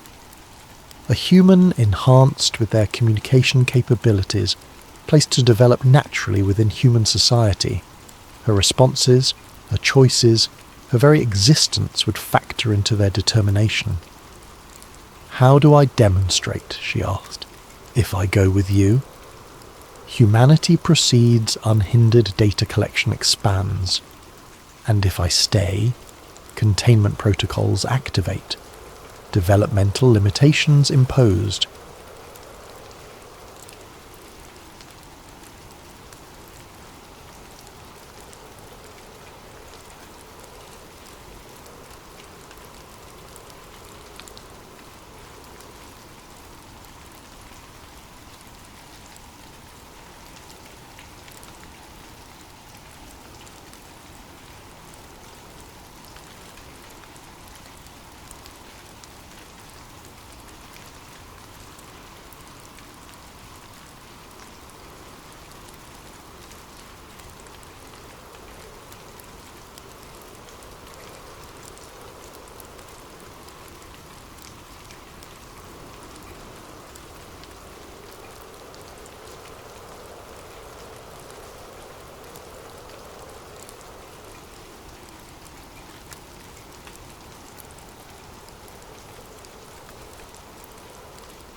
This is your space to relax and unravel a story that might just leave you questioning the next thunderstorm you see. Now let's begin. May you find both rest and wonder in this tale about secrets hidden behind towering clouds, in a world where not all storms are as natural as they seem. Nathan Cole had never considered himself a whistleblower. At 36, he was a meticulous scientist with a passion for analysing cloud formations and weather systems, working for a government-funded climate agency in a mid-sized city. He spent his days among swirling data sets and satellite imagery, focusing on how storms evolve and how the atmosphere changes across the globe. He believed wholeheartedly in the agency's mission, understanding climate shifts to protect communities from environmental disasters. It was Tuesday morning like any other when the first crack in his reality appeared. Nathan was poring over satellite data from the North Atlantic, a swirling mass of clouds that was intensifying into what meteorologists expected to be a mild tropical storm. Yet, in an older, theoretical predictive model, stored on an internal server, Nathan saw something odd, an exact projection of the storm's path that deviated significantly from the official forecast. More bizarrely, the model was labelled Cirrus Class Tier 4, a classification he'd never encountered, and it showed the storm making a sharp, unnatural turn, intensifying into a Category 3 hurricane. Curiosity piqued. Nathan cross-referenced live data. The real-time satellite feed indeed showed a suspicious shift in the storm's trajectory that aligned perfectly with the model's predictions that no one was publicly citing. If the storm turned out to be as strong as the Tier 4 model suggested, entire coastal regions would be unprepared. He tried to mention it to a senior colleague that afternoon, a data specialist named Ingrid. She gave him a polite smile, then stiffened when she saw the model's label. "Where did you get that file?" she asked quietly, her tone suddenly guarded. "It was in the archived server folders," Nathan replied. "But I've never seen references to Cirrus Class in our usual forecasting. We should alert the hazard management department if this is accurate." Her face grew pale. "Nathan, I suggest you delete that file and forget about it. Sometimes old simulations are just mislabeled or inaccurate. If you talk about it publicly, you'll cause a panic." Something in her eyes told him she was terrified. He nodded numbly, though the numbers in that model were too precise to be accidental. As Ingrid walked away, he felt a chill creeping up his spine. Later that evening, still uneasy, Nathan delved into the server again. He found an entire folder labelled Project Cirrus, restricted behind multiple passwords. He managed to bypass some security protocols, partly out of curiosity, partly out of mounting concern. Inside were numerous references to stratospheric aerosol injections, ionospheric heating, and artificial precipitation triggers. The documentation included scheduling for weather events in regions that, according to official narrative, had been hit by natural disasters. These logs dated back years, some referencing wildfires, others referencing drought patterns in farmland-rich nations. All of it implied a deliberate hand in steering or intensifying these phenomena. His heart pounded. This couldn't be real, could it? The possibility that the government or some clandestine branch was actively engineering weather events for undisclosed purposes defied everything he believed in. The sense of moral betrayal was overwhelming. He scanned more files, discovering reference after reference to manipulations that matched major storms of the past decade. Could it be a hoax or a conspiracy hidden inside official channels? But the data was too consistent, the language too methodical.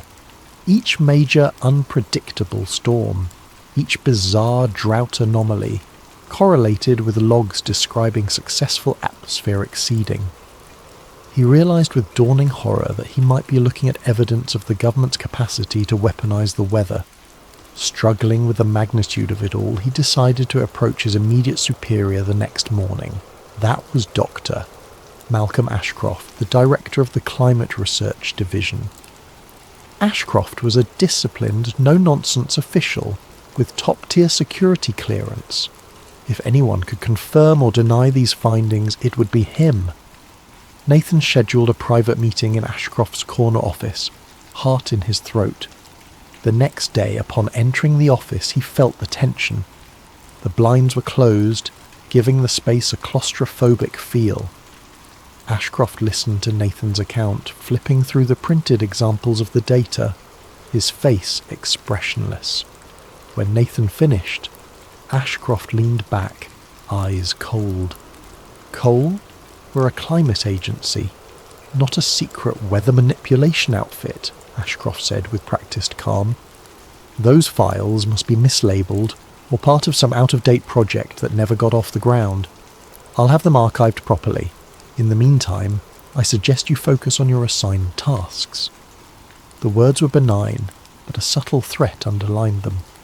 Nathan insisted, but these references to aerosol injections match the storms from the last year. This can't just be a leftover project. Ashcroft's gaze hardened. You're reading too much into it. Let it go. Dismissed from the office, Nathan left with a sinking feeling that he'd stepped into a hornet's nest. That evening, he returned to his desk only to find all references to Cirrus class or Tier 4 models wiped from the server. Ingrid avoided his gaze, looking frantic and pale. He attempted to log in with his clearance, only to find it revoked. A terse email labelled him for administrative leave pending a departmental audit. The message's subtext was clear. Keep quiet. As the day ended, Nathan exited the building under a darkening sky. A storm front loomed on the horizon, thunder rumbling ominously. It felt symbolic. His world was about to shift, perhaps irreversibly. Searching the online world from home that night, he discovered countless conspiracy theories about weather control, but none that matched the systematic detail of Project Cirrus. Some articles mentioned HAARP or cloud seeding, but all were dismissive. Yet Nathan knew the truth might be hidden in plain sight. The real question was, how far would the perpetrators go to keep it hidden? And could he, an ordinary scientist, find the courage to expose it? 2 days of enforced idleness left Nathan Cole in an anxious whirl. Officially on leave, he was barred from the climate agency's premises. He spent his time combing through personal backups, notes, old research proposals, weather anomaly charts. Tucked among them, he found earlier versions of the Cirrus-class references, not labelled as such, but hinting at advanced geoengineering. The idea weighed heavily on him. Maybe Project Cirrus had roots in the agency's past under different names. Huddled in his small apartment with a mug of coffee gone cold, he typed weather manipulation into countless search engines. The results were mostly sensationalist. Wild claims of chemtrails, HAARP conspiracies, or microwave weapons used by shadowy groups. He had always dismissed such theories as fringe paranoia. Now he suspected they might contain grains of truth. He opened a new email with an attached data set, wrote a short message, and addressed it to Jade Ramirez, an underground investigative journalist he'd read about. Jade was known for exposing corporate cover-ups, mainly big pharma or environmental disasters. She had a reputation for chasing suppressed stories, ignoring official denials. But contacting her carried risks. If she proved untrustworthy, he'd be handing explosive info to the wrong hands. If she was legit, she might become his only lifeline. An hour later, to his surprise, Jade replied with a terse, "Meet me. District 7 coffee shop. 3 p.m, bring your evidence." The directness made his pulse quicken. It was happening. Someone was taking him seriously, or maybe it was a trap. Fear gnawed at him. He arrived at the coffee shop. a nondescript spot with battered wooden tables and flickering lights. Jade was waiting, arms folded, scanning the crowd warily. She was in her early 30s, short hair dyed a streak of blue, wearing a leather jacket that had seen better days. The second Nathan approached, her gaze locked onto him. "Cole?" she asked. He nodded, sliding into the seat across from her. "You said you have proof of government weather manipulation. That's a big claim." He took a deep breath, passing a flash drive across the table. "On this, you'll find partial logs referencing Project Cirrus, including time-stamped documents that correspond to real-world storms. I also have correlation data that suggests these events weren't natural." She raised a skeptical eyebrow. "Could be doctored. People fake documents all the time." "I'm not a forger. Check the metadata. It's from official servers. I just stumbled upon it." Jade hesitated, took the drive. "If you're messing with me, I'll know. But if this is real, it's huge." She paused. "Why come to me? Why not mainstream media?" Nathan grimaced. "They'll bury it or brand me a crank. My own office tried to muzzle me. You have a history of exposing cover-ups." She leaned back. "Look, I'll investigate, but I can't guarantee an immediate story. If it's genuine, we'll need proof stronger than a flash drive. We'll need interviews, logs, an angle the public can't dismiss." He nodded, heart pounding. "I'll help in any way I can." They parted with an unspoken understanding. If Jade verified the data, they'd blow the lid off Project Cirrus. He felt simultaneously relieved and terrified. He walked home in the drizzle, scanning for suspicious onlookers. Every silhouette on the sidewalk or parked car seemed menacing. That evening his phone buzzed, an unknown number. He hesitated but answered. A clipped voice said, "Nathan Cole, we advise you to withdraw your claims or face consequences." The line went dead. His blood ran cold. The watchers were on him. Days blurred into nights. Jade remained silent, presumably verifying the files. In that time, Nathan tried to unravel more threads. He recalled references to hot air pattern injections that preceded certain wildfires. Searching wildfire data, he saw a suspicious pattern of intense dryness in spots soon ravaged by flames. Cirrus logs described target dryness increment by 0.5%. He found that a 0.5% shift might be trivial except in the critical moment of spark ignition, enough to tip a region from safe to tinderbox. He also remembered seeing mention of economy disruption tests. Scouring open-source shipping data, he noticed how a large hurricane had ravaged ports in underdeveloped nations right when they were poised to export vital resources. Could Project Cirrus be a covert economic weapon? The notion was horrifying, yet logically consistent with a conspiracy to manipulate global markets. Finally, Jade called. "Meet me, same place, 2 p.m, we have a problem." That phrase hammered his anxiety. He arrived earlier than planned. She showed up, expression grim. "I cross-checked your files. They match official formats. I also found references to offshore cloud seeding stations owned by shell companies. I tried contacting a few meteorologists who might confirm. Within hours they retracted statements, claiming they never said anything about manufactured storms. They were spooked. Some phone lines went dead. This is bigger than I imagined." They sat in tense silence for a moment. Jade went on. "It's reminiscent of old Cold War projects rumoured to manipulate the weather for strategic advantage. But the scale here is monstrous, modernised, global. Could the government be orchestrating storms to destabilise nations? That's bigger than a one-article scoop. We might be dealing with a militarised operation at the highest level." Nathan's face paled. "What do we do?" "Expose it, carefully.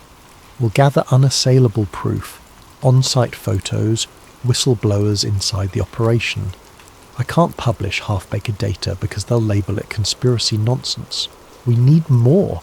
But once we have it, we'll go big. Make it impossible for them to bury. He inhaled slowly, bracing himself. That means infiltration, or a direct link to the agency. They locked me out. Any attempt to re-enter is dangerous. She clenched her jaw. We find another lead, someone inside, or we break in somewhere else. This story, if true, changes everything about how we see natural disasters. Before they parted, Jay confided in him a personal note. My brother died in a supposed freak hurricane a few years back. I always felt something was off. This might explain it. I want the truth as much as you do. Her resolve mirrored his. They left the cafe more determined, less alone. Still, doubt lingered. The forces behind weather manipulation likely had near limitless resources. Could two individuals, a disgraced scientist and an underground journalist, truly unmask it? And if they did, would the public accept such a monstrous possibility? Another beep from his phone cut through the gloom. A new text from an untraceable number. You've been warned. Stop now. The intimidation was intensifying, yet it only fueled his conviction. They were on a collision course with a hidden power capable of rewriting the planet's skies. Surrender wasn't an option, not after glimpsing the scale of harm inflicted upon innocent lives. That night, thunder rolled again outside Nathan's window. He wondered if it was a naturally occurring storm or another artificially steered system. In either case, the storm brewing inside his own life was about to get fiercer, driving him deeper into the shadows of a conspiracy that threatened the entire globe. Nathan Cole's days turned into a blur of covert meetings and frantic internet searches, each new revelation pulling him deeper into a labyrinth of conspiracies. Jade Ramirez, juggling her own investigations, collaborated with him on a plan to gather incontrovertible evidence. The stakes escalated when Jade stumbled upon references to Project Stormgate, a decades-old initiative rumoured to be the predecessor of Cirrus. Her findings: Stormgate started in the Cold War era, an attempt to use weather as a silent weapon, spawning floods, droughts, or storms in target regions without direct warfare. It was tested in small-scale scenarios, but never publicly acknowledged. Now it seemed Project Cirrus had modernised Stormgate's mission with advanced technologies like ionospheric heating and aerosol deployment. As Jade pieced together old FOIA, Freedom of Information Act documents, Nathan found corporate ties, shell companies that owned private cloud seeding stations in remote oceans.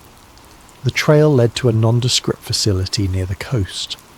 Eyewitness accounts from local fishermen described unmarked planes releasing chemicals into the sky at night.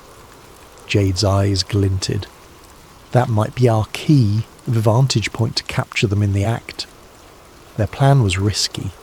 Slip onto the restricted coastline, photograph or record the planes, and cross-reference flight data. Jade had the gear: a high-zoom camera, a drone for overhead shots. If they caught a plane in action, it could corroborate the logs describing ChemLab 7 deploying aerosol injections. But infiltration carried the risk of immediate arrest or worse, especially if armed guards patrolled. Yet neither Nathan nor Jade hesitated. The storm battered the region, ironically providing them with a cover of gloom and thunder. One drizzly night, they navigated the coastline by a battered off-road vehicle, headlights off. Each minute that passed felt like an eternity. Rain battered the windshield.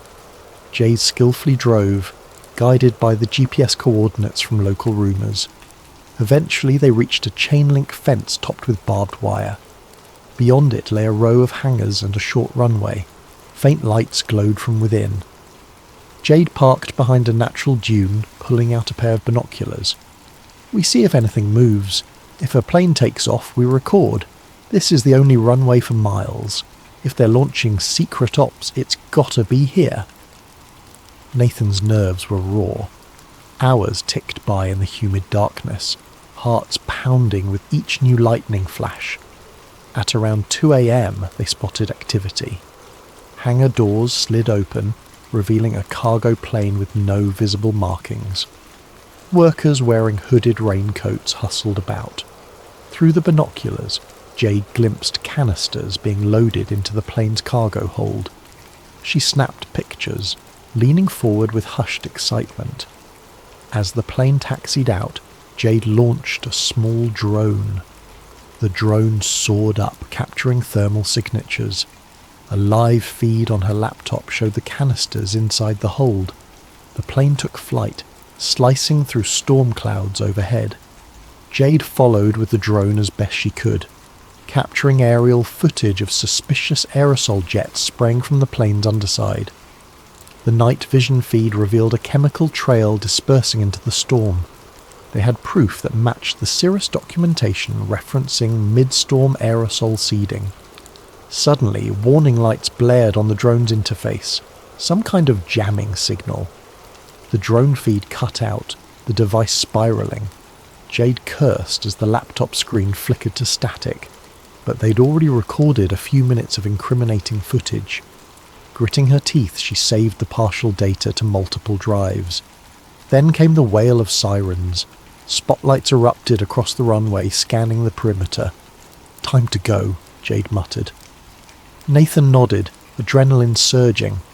They retreated, hearts pounding, water splashing underfoot. They reached the off-road vehicle and sped away. The swirling storm overhead a testament to the operation they'd just witnessed. In the rearview mirror, flashing lights and distant shouts indicated the facility was on high alert. But for now, they were free, with precious evidence in hand. Hours later, they reconvened in Jade's makeshift safe house, a dingy apartment she used for sensitive investigations. She meticulously backed up the footage on encrypted servers. "We have them in the act," she said, breath trembling with excitement. "No official markings, but definitely a plane deploying chemicals into a storm system. The question is, how do we tie it to a government directive?" Nathan rummaged in his bag, pulling out a snippet of log referencing a night ops flight from Hangar 15. The date matched that night. "We link it to that schedule. We still need a direct chain to Director Ashcroft or whomever is behind Project Cirrus. Otherwise they'll claim it's rogue actors or deny the authenticity." A sudden beep from Jade's laptop drew their attention. An intrusion warning popped up. A hacking attempt. Jade hastily scrambled to cut internet access. "They're trying to track us down," she hissed. "We have to move. This place isn't safe anymore." Frantic tension spurred them to pack their gear. Jade stuffed the drives into a sealed bag. They left under the pre-dawn sky, the city's neon glow a silent witness. By sunrise, they'd relocated to an abandoned storage unit on the outskirts. Nerves rattled but resolve firm. From there, Jade made contact with a fellow journalist known for secure data handling. They arranged a possible large-scale leak to multiple independent outlets. Meanwhile, Nathan discovered deeper references in the logs. Storm weapon test, drought expansions, wildfire expansions, hurricane targeting. The text explicitly mentioned impacting global commodity markets, resource control and political leverage. The scope of it was monstrous, pitting entire nations into chaos under the guise of natural disasters. A final piece of the puzzle emerged when Jade hacked into an older database containing Stormgate archives. The archived documents described how initially it was about sabotage, flooding enemy farmland or parching rival economies. Over decades, it evolved. Now, under Project Cirrus, it extended to forging or intensifying storms for strategic advantage across the globe. The authors rationalized it as maintaining global equilibrium, a twisted justification, but the powers behind this operation had no intention of letting them reveal everything. That day, Jade's phone lit up with an unknown text. "We see you. Enough." Then the lights in the storage unit flickered. Nathan's phone rang, the same menacing voice from before. "Hand over your data or face the consequences. We maintain Earth's balance, not you." Shaken, Jade clutched her phone. They are calling it balance? More like playing gods with innocent lives. Nathan's face hardened. "We leak it now, or we lose the chance. But we must go big, or they'll just bury it again." Yet they also sensed that a direct leak might provoke a catastrophic distraction. More than once, Nathan had read references to false flag storms. If cornered, Project Cirrus might create a massive weather event to overshadow the news or discredit their revelations. Could it be done? All the data suggested yes. That realization weighed heavily on them as they prepared to risk everything for the truth. The decision was made. Nathan and Jade would hold a live-stream press conference revealing the existence of Project Cirrus, accompanied by a data dump across multiple independent platforms. The plan: go public at a set time so that even if their feed was cut, many mirrored sites would have the files. Over the next days, they arranged a safe location for the broadcast, a concealed studio belonging to one of Jade's contacts in the alternative media scene. Every hour that passed felt like waiting for an explosion. They received more threats.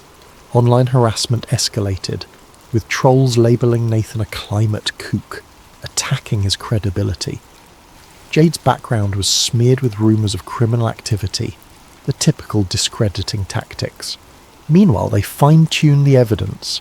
The Redwood documents, flight footage, satellite patterns, internal logs referencing spiked wildfires, even personal testimonies from two ex-technicians who refused to appear on camera but provided voice-distorted statements. During a tense planning session, Jade's phone buzzed. She glanced at it, then shared a sobering look with Nathan. A new storm was forming in the Atlantic, unexpectedly. Meteorologists were baffled by its rapid intensification. Forecast agencies predicted it might reach Category 5 within mere days. Jade's eyes darkened. This is it. They're launching a major event to overshadow our story, or to threaten the entire region if we proceed. Nathan's throat constricted. The storm's projected path included a major city on the east coast. If they are steering it, they might time it to strike exactly when we go live, he said bleakly.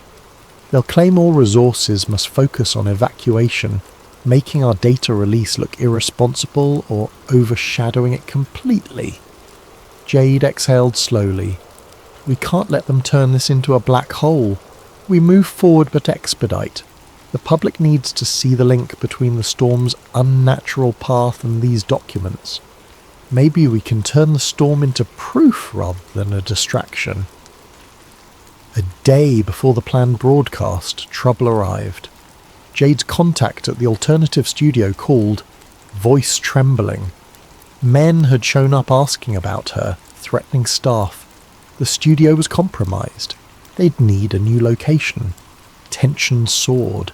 Time was running out. The monstrous hurricane, now named Bronte, was intensifying.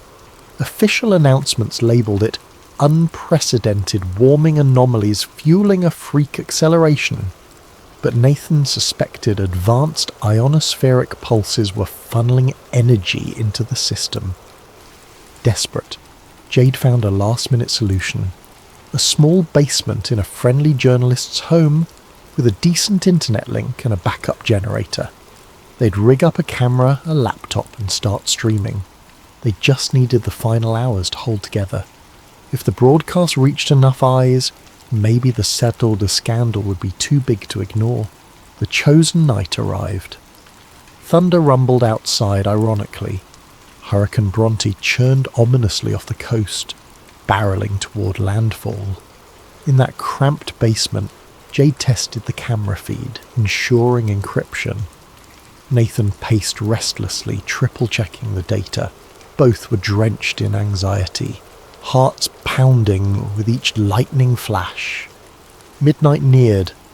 The broadcast was set for 12:30 a.m., a prime time for online watchers worldwide.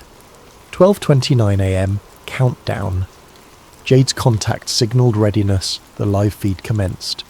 Jade introduced herself, welcomed viewers, then turned the camera to Nathan. He swallowed hard, launching into an explanation. Who he was, his credentials, how he discovered the hidden files.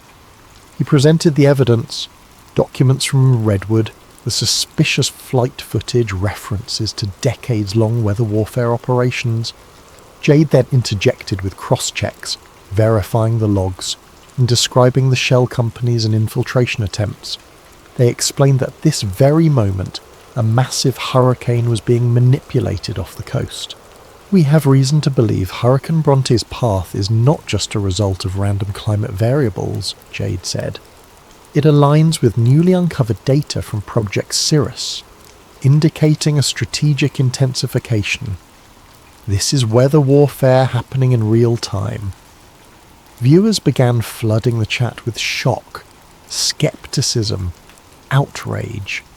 Some called them heroes, others called them frauds. But the numbers soared, thousands, then tens of thousands. They posted the data links, telling watchers to mirror it, share it on every platform. The momentum built until the feed abruptly cut to static. Panic seized them. Jade's laptop beeped a flurry of network error messages. "We're under a major DDoS attack," she hissed. "They're flooding our connection." She scrambled to switch to a backup server, but that too faltered. Meanwhile, pounding footsteps echoed upstairs. The door above them rattled. In a burst of fear, Nathan realized their location had been compromised. "We have to get out now," Jade nodded, grabbing the drives. The feed was partially restored for a moment, just enough for Jade to shout, "Share the data! Spread the word!" Then static again. The basement door smashed open, men in dark tactical gear rushing in. Gunshots cracked. Jade cried out as a bullet grazed her arm. Nathan dove behind a table, terror flooding him. The men advanced, ignoring the computers, focusing on them. One demanded, "Stop resisting, surrender the data," and a sudden swirl of wind buffeted the small basement window, a sign the hurricane's outer bands might be hitting the coast sooner than predicted. The timing was no coincidence. Jade, bleeding and gasping, managed to throw a flash drive into a small backpack, then shoved it at Nathan. She whispered, "Go. Expose them. Don't let it die here." Heart thudding, he nodded. Through the confusion, he spotted a back window leading into an alley. He pried it open, crawling out. Shouts followed him. He ran through torrential rain, the city's streets nearly deserted. Sirens blared in the distance as emergency services braced for the monstrous storm. In a reflection across a puddle, he glimpsed the swirling clouds overhead, lightning flickering. Nature or manipulated chaos? Frantic, he found temporary shelter in a battered shed behind a closed shop, mind spinning. Jade was likely captured or severely wounded. The broadcast was cut, but if even a fraction of viewers saw it, the data might have spread. He clung to that hope, yet powerful forces would do everything to discredit or bury it. Exhausted and soaked, he sat with the backpack, cradling the last surviving copy of raw data. The hurricane roared closer. He saw news alerts on his phone, describing Bronte's escalation to a Category 5, hitting land in record time. Government statements said, no one could have predicted such an abrupt intensification. He realized with heartbreak that if Jade was right, this was a deliberate cataclysm to overshadow the story or punish a rebellious coastal region. Innocent lives treated as collateral damage. He had one option left. Get out of the city, find a stable internet connection, and upload everything again. The question, would he manage before the storm or the men in black found him? Time was short, and the storm surge unstoppable. He staggered to his feet, adrenaline fueling him. If he gave up now, it was over. Jade's sacrifice would be for nothing.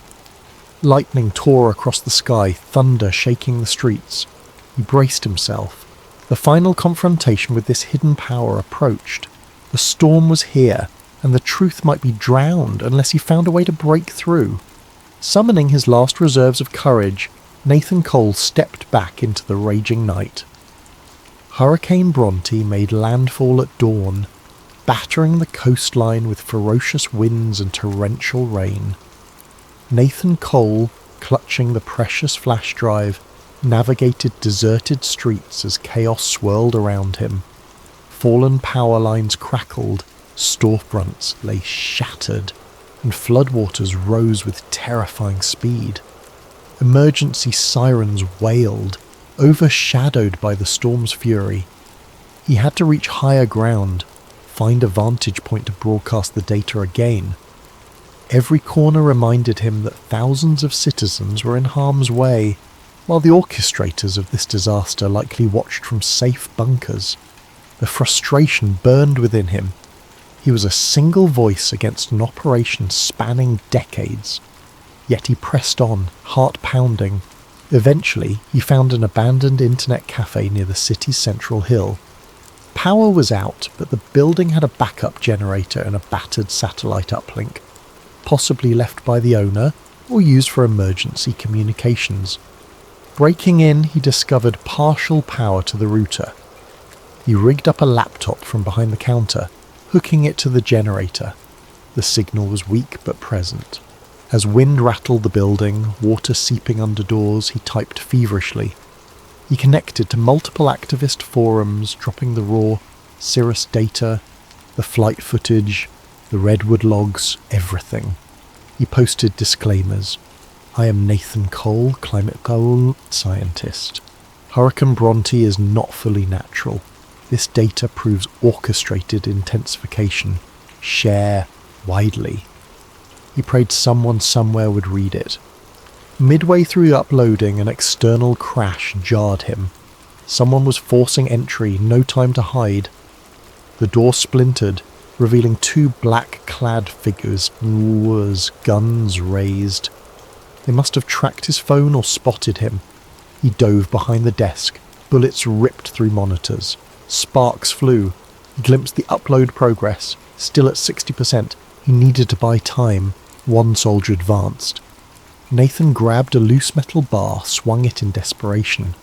The soldier dodged, pinned him against the wall. A blow to Nathan's stomach left him gasping. The other soldier aimed at the laptop, likely to destroy it. Summoning courage, Nathan twisted free, shouldering the soldier away from the device. Another scuffle ensued. In the chaos, the desk toppled, smashing the soldier's knee. A muffled scream. The second soldier steadied his gun again, finger tightening on the trigger. A flash of lightning illuminated the cafe. In that split second, an echoing gunshot rang out. But it wasn't from the soldier's weapon. It came from behind him. The soldier crumpled, shot from behind by a new arrival. Jade Ramirez, pale and injured but alive, stood at the doorway, pistol shaking in her grip. Her jacket was tattered, her face drawn with pain. Couldn't let them kill you, she rasped. She'd somehow escaped captivity or fought her way free. The first soldier crawled away, cursing, but Jade's aim pinned him. The second soldier lay still. Outside, hurricane winds howled, rattling shattered windows. Nathan coughed, stumbling to check the upload. 95%. He gulped relief. Jade limped forward, eyes flicking to the screen. We can't let them stop that upload. That's the world's best chance. He nodded. She collapsed into a chair, wincing from her wound.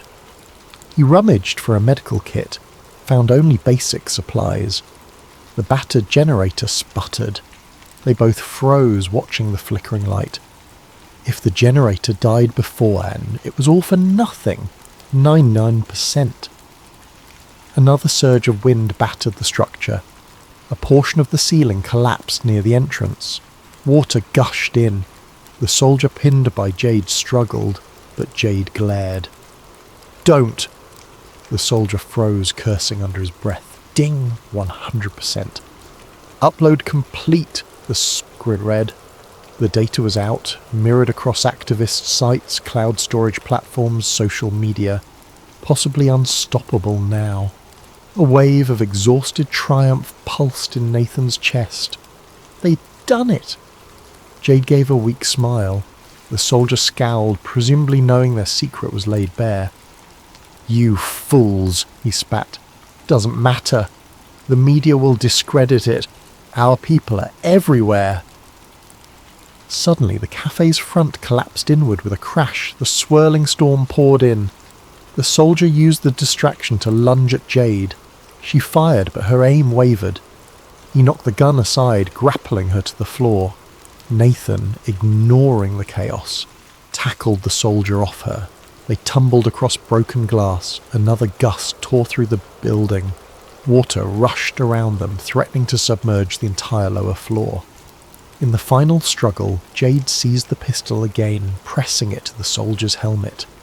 This time he froze, eyes wide with genuine fear. "Enough!" Jade wheezed, tears in her eyes. Nathan saw how close she was to crossing a moral line, but the soldier slumped, raising his hands in surrender. She exhaled, dropping the gun, letting him live. They turned to see the laptop battered by debris. The generator stuttered, finally shutting down. Darkness enveloped them, except for flickers of lightning from the raging hurricane.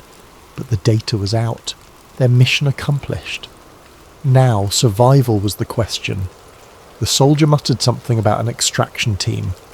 Jade and Nathan realized no extraction was coming for them. They had to flee. They forced the soldier to remain behind, pinned under debris. Or they might let him go, but time was short, the building was collapsing. Gathering their last bits of energy, Jade and Nathan waded through swirling floodwaters, forging a path outside into the watery streets. The soldiers' curses echoed behind them, lost in the wind. Outside, the city was battered. Debris flew. They trudged to higher ground, half carrying each other. Eventually, they reached a partially intact overpass. Jade collapsed, her wound and blood loss taking their toll.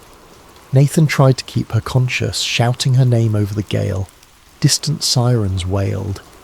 Overhead, the swirling eye of the hurricane approached with eerie calm, lightning illuminating the sky in strobe-like flashes. In the morning's bleak light, rescue teams might find them or might not. But by then, the story would be global. The data would spread. Some outlets would dismiss it as a hoax or AI fabricated. Others might investigate deeper. The public might question why storms are intensifying in strange patterns, why entire weather fronts shift unpredictably. Maybe more whistleblowers would step forward, or maybe the mainstream would bury it. Nathan could only hope their evidence was strong enough. In the final hour before exhaustion took him, Nathan gazed at the watery horizon. He felt no triumph, only a grim sense of duty fulfilled.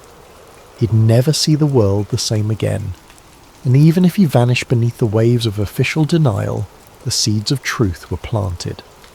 Somewhere far away, director Malcolm Ashcroft or men like him would watch the outcome.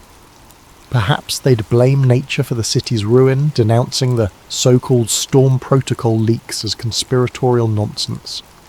But the next storms, the next droughts, some might begin to suspect. A crack had formed in the carefully maintained facade. As Nathan's eyelids grew heavy, the wind's roar dulled in his ears. Jade lay beside him, battered but alive. He whispered to her, "We did it. The storm might pass." Her faint nod was the last thing he saw before darkness claimed him. Whether he'd wake to a city ravaged by a manipulated hurricane or a new dawn of truth, no one could say. But for that moment, the only certainty was that the secret was out, and storms would never again be seen as purely natural phenomena, not after the revelations of the Storm Protocol.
Then settle in, let your breathing slow, and imagine the flicker of old computer screens, top secret binders, and a few missing pages that change the course of entire nations.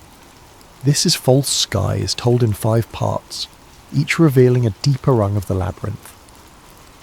Listen closely. The greatest secrets often hide in the quiet corners of official stories. Thomas Keane didn't feel like a revolutionary when he first pressed send. He was simply a man weighed down by guilt, holding a flash drive stuffed with revelations that haunted him for years. The file name he'd chosen of Black Dust gave no hint to the explosive contents. A trove of classified FBI memos, shipping manifests, and encrypted communications that, if authenticated, would confirm every darkest rumour about the worst terrorist attack in modern memory. The day of the leak dawned cloudy, ironically anticlimactic for a moment that might reshape history. Keane sat in a dingy motel room near a dusty highway, a battered laptop perched on a wobbly table. The place smelled of stale coffee and regret, but it had functioning Wi-Fi. He checked his secure connection one last time, heart thrumming. With trembling fingers, he uploaded Black Dust to an overseas whistleblower website known for releasing hidden archives. He paused, typed a short note, for the thousands who died and the millions misled. Then he pressed send. Within the hour, that file reached multiple journalists and a global news outlet with a reputation for defying government censors. The outlet's editorial board pored over it, verifying bits of data in a hush of excitement and alarm. By the end of the day, the first breaking story appeared online, overshadowed by disclaimers. Unverified documents claimed to reveal inside plot behind 20-year-old attack. Skeptics rolled their eyes. Conspiracy theorists hailed it as the smoking gun they'd always wanted. Most mainstream media initially dismissed it, an editing glitch, a potential hoax, or AI-generated forgery, the official line insisted. Yet some found the content too consistent to be random fakes. A set of typed memos from high-level intelligence briefings dated months before the attack, discussing the necessity of a catalytic event to unify public support for indefinite overseas campaigns. Detailed logs showed insurance policy expansions on certain tower floors days prior. Even stand-down orders for certain war games suspiciously matched the real timeline.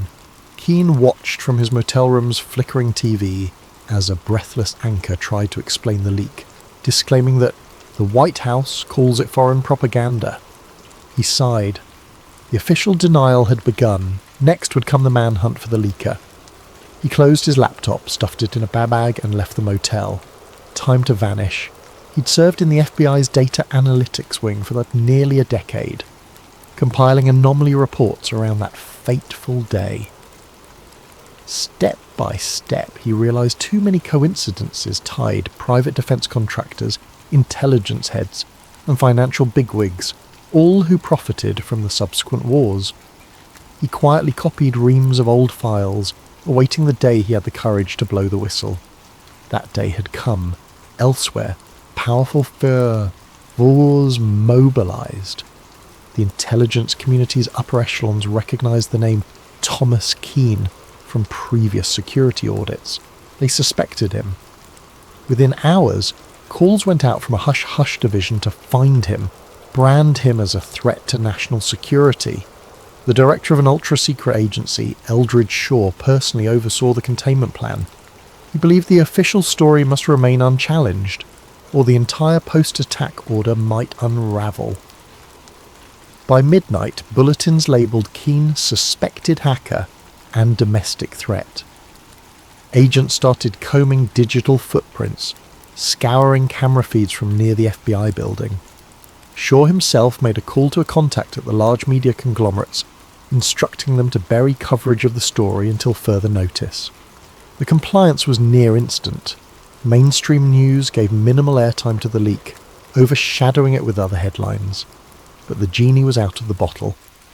On social media, the hashtag #BlackDust soared, with amateurs dissecting every memo line. a few data experts cross-referenced the IP addresses in the communications, linking them to known government subdomains. Even the partial revelation stunned the public. If the documents were genuine, it implied that some element within the US establishment not only predicted but abetted the terror event, ensuring maximum casualties for maximum political effect. The phrase false skies emerged, referencing how the public's reality had been manufactured like a painted ceiling above them, concealing the real orchestrators. Within a day, small protests flared outside federal buildings in major cities. People demanded clarity. The government's official statement repeated the forgery or foreign propaganda claim. That evening, hackers with anarchy streaks threatened to leak more verifying files if the mainstream media didn't pick it up. Tensions soared. Meanwhile, the stock market wobbled as rumours of insider deals from decades prior re-emerged. Some corporations connected to military contracting faced plunging shares. Keane watched from a safe house now, a friend's abandoned cabin in the woods. He had only the radio for news, and the swirl of distrust and fury filtered through the static. He dreaded how quickly the establishment might label him a traitor. Indeed, the next morning the FBI publicly named him as a prime suspect in a mass leak of classified data, painting him as an extremist. His old colleagues, uncertain, gave no comment. But behind the scenes, many believed the documents might be real. After all, they recognised Keane's skill in combing data for anomalies. Among the swirl stood a figure named Sarah Voss, an investigative journalist blacklisted from major networks for challenging official 9/11 narratives in the past. She recognised the pattern in these newly leaked documents. They matched puzzle pieces she'd glimpsed in hushed conversation with insiders. She reached out to the new site that hosted the files, leaving an encrypted message: "I can help verify. Let me speak to the source." That message eventually found its way to Keane via an online confidant, setting the stage for an alliance that might shake the entire narrative. Thus, from a dusty hideout, Keane typed a coded reply. The story's real race began. Could he deliver evidence to a credible journalist and blow the entire false narrative wide open before the apparatus of Homeland Security, the very system built on the official source, crushed him? The next step would be forging that alliance with Voss and hoping her instincts for truth outweighed her fear of retribution. For if the government's darkest deception was about to be exposed, those who profited from war would not hesitate to silence him, or anyone else, to keep the official illusions intact. 2 days after the leak, the national conversation roiled in confusion. Official channels insisted the Black Dust documents were an elaborate hoax. Yet smaller media sites posted side-by-side comparisons with legitimate CIA or FBI formatting, showing consistent digital footprints. The public found itself caught between an official narrative and a swirling impetus to question everything. Some believed wholeheartedly in the new revelations, others recoiled or felt threatened by the idea that the last 2 decades of conflict might have been orchestrated. Thomas Keane was already on every national watch list. He'd been a mid-level FBI data analyst until 2 years prior, known for thoroughness but also for quietly raising flags about inconsistent intelligence reports pre-9/11. The day he left the bureau, no one suspected he'd spent months copying old files slated for permanent seal. Now his old supervisors told the press that he was mentally unstable, harbouring extremist theories. They withheld mention that those same theories had nearly led to internal inquiries years ago, until higher-ups quashed them. In a suburban neighbourhood outside the capital, a black SUV pulled up to a modest house. 4 men in plain suits stepped out. They were from a specialised domestic counter-intel unit, effectively an arm of the Black Archive, a covert group rumoured to be tied to intelligence and corporate interests. They forced the occupant, a middle-aged data engineer who once worked with Keane, to open his home computer. They rifled through his messages, seizing any mention of Thomas or Black Dust or files. This was repeated across multiple homes of ex-FBI colleagues, all without official warrants. The watchers answered to a higher chain, operating in the shadows. Director Eldridge Shaw, head of a new consolidated intelligence agency formed after 9/11, presided over these manhunts from a sleek government tower. He remembered the day of the attacks vividly, the chaos that allowed the Patriot Act and massive expansions of surveillance. He'd advanced quickly by endorsing these expansions and forging alliances with top defence contractors. Now, seeing the leaked docs threaten that entire architecture, Shaw was determined to snuff out the source. Reeve, or Keane, whatever his name is, must be found, he told subordinates. We cannot let fantasies unravel 2 decades of progress. As the manhunt escalated, Keane lurked in the outskirts. He recognised the checkposts on highways, the routine scanning of licence plates. He switched vehicles, used an old identity pass, and avoided all major city centres. He survived on snack bars and occasional small store purchases with cash only. At night, he found a cheap motel, paying in a borrowed name. Every moment felt like it might bring a black SUV squealing into the lot. The tension weighed on him, gnawing at his nerves. Sarah Voss, the investigative reporter, finally established contact with him through a secure chat app. "We need to meet," she wrote. "I can help verify these files properly. People trust me to an extent in the alternative media sphere. We must do it soon.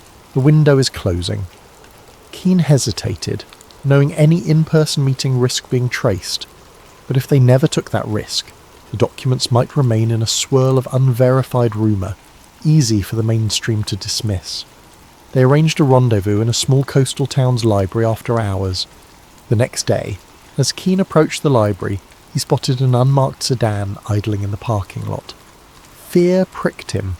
Watchers might be tailing. To confirm, he looped around the block. The sedan didn't move, possibly just a random visitor. Summoning courage, he stepped inside. Voss, a tall woman with a worn leather jacket, recognised him from the scattered photos circulated in the media. They sat in a corner among dusty shelves. She offered a handshake, voice calm but urgent. "Thomas, I believe you. The official story has always had holes. Let's finalise the proof so we can break it wide open." Keane exhaled relief, sliding a small USB drive across the table. "This is a more complete set than what was posted. Contains direct memos about the stand-down orders, the deals with defence contractors, the flight path manipulations. Also internal emails referencing the hijackers as assets gone rogue." He paused, tears flickering in his eyes. They used the tragedy for indefinite war, Sarah. They let it happen, or worse, engineered it. Sarah's breath caught. She skimmed a few files on her laptop, eyes widening at references to bank accounts, coded references to Operation Silence. She nodded. "This is explosive, but we need a big platform, enough to force coverage. If we just post it on my blog, they'll discredit or block it. We'll get shut down." She explained a plan. Find a mainstream journalist with a rebellious streak, or do a well-publicised live event that too many watchers can't black out entirely. Suddenly, a muffled scuffle at the library entrance startled them. A figure in dark clothes peered in, Keane tensed. Sarah pressed the laptop closed. They ducked behind shelves as footsteps approached, but the library's old caretaker bumbled out, greeting them obliviously. The suspicious figure, glimpsed through the glass, retreated. Possibly a false alarm, possibly a watcher verifying the location. They parted ways quickly, agreeing to meet again in 48 hours near a major city, planning an infiltration of a local news station that might still allow an unfiltered broadcast. Danger soared. If watchers caught wind of their plan, they'd likely come down with lethal force. That evening, Keane received a frantic text from a friend who had once helped him interpret old FA logs. "One of our guys is dead. A boat accident. They're picking us off." The message cut short. Keane shuddered. The watchers had begun eliminating secondary sources who could confirm the leak's authenticity. He realised the ephemeral window for truth was closing. On the streets, protests flared up as rumours swirled of official foreknowledge. Some saw it as disrespectful to the memory of the victims. Others believed the truth must come out no matter how painful. The government, for its part, ramped up a rhetorical war on misinformation. Director Shaw delivered a short, ominous address. vowing that domestic agitators spreading baseless conspiracies will be brought to justice. Among the swirling chaos, Sarah discovered partial references in the documents to a deeper archive. The Saturn Files, an intelligence ledger tracking post-attack financial flows from official budgets to clandestine owners. If they found that ledger's location, they could show the money trail behind the war expansions. That might be the final nail in the coffin of the official story. They needed it, but time was short. Thus the manhunt overshadowed all. Helicopters roamed certain highways, random car searches increased, and the populace grew uneasy, sensing the government's fear that the leak might be real. Keane ducked from motel to motel, adopting new disguises. Soon, though, his luck would run out, or he'd have to risk a direct showdown, trusting the thunder of public outrage to keep him alive. Little did he realise, the Watchers were about to tighten the net, deploying a Black Ops team to ensure the leak never reached unstoppable momentum. If Keane couldn't outmaneuver them long enough to break the final evidence, the official illusions would remain intact.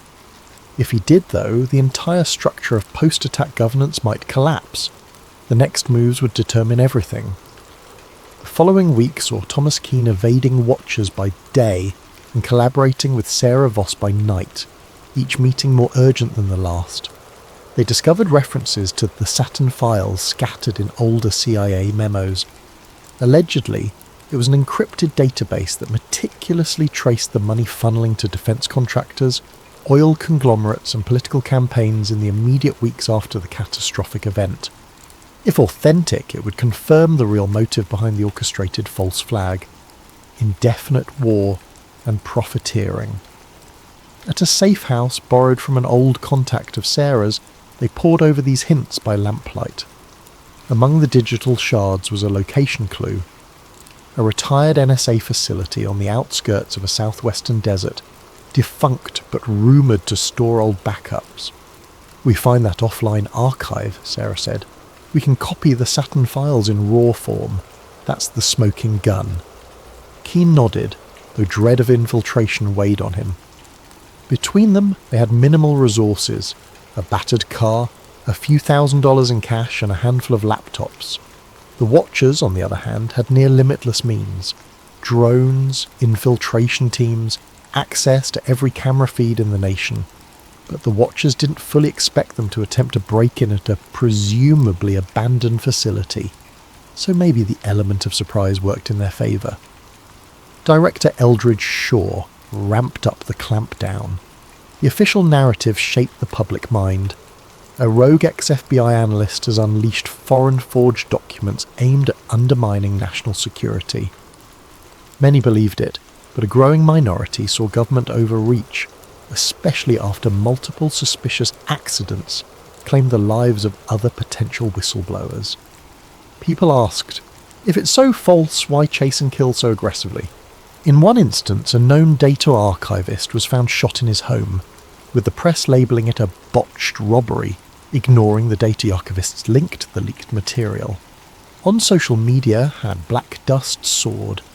Some city squares erupted in protest, carrying signs that read "We deserve the truth" or "Stop killing our whistleblowers."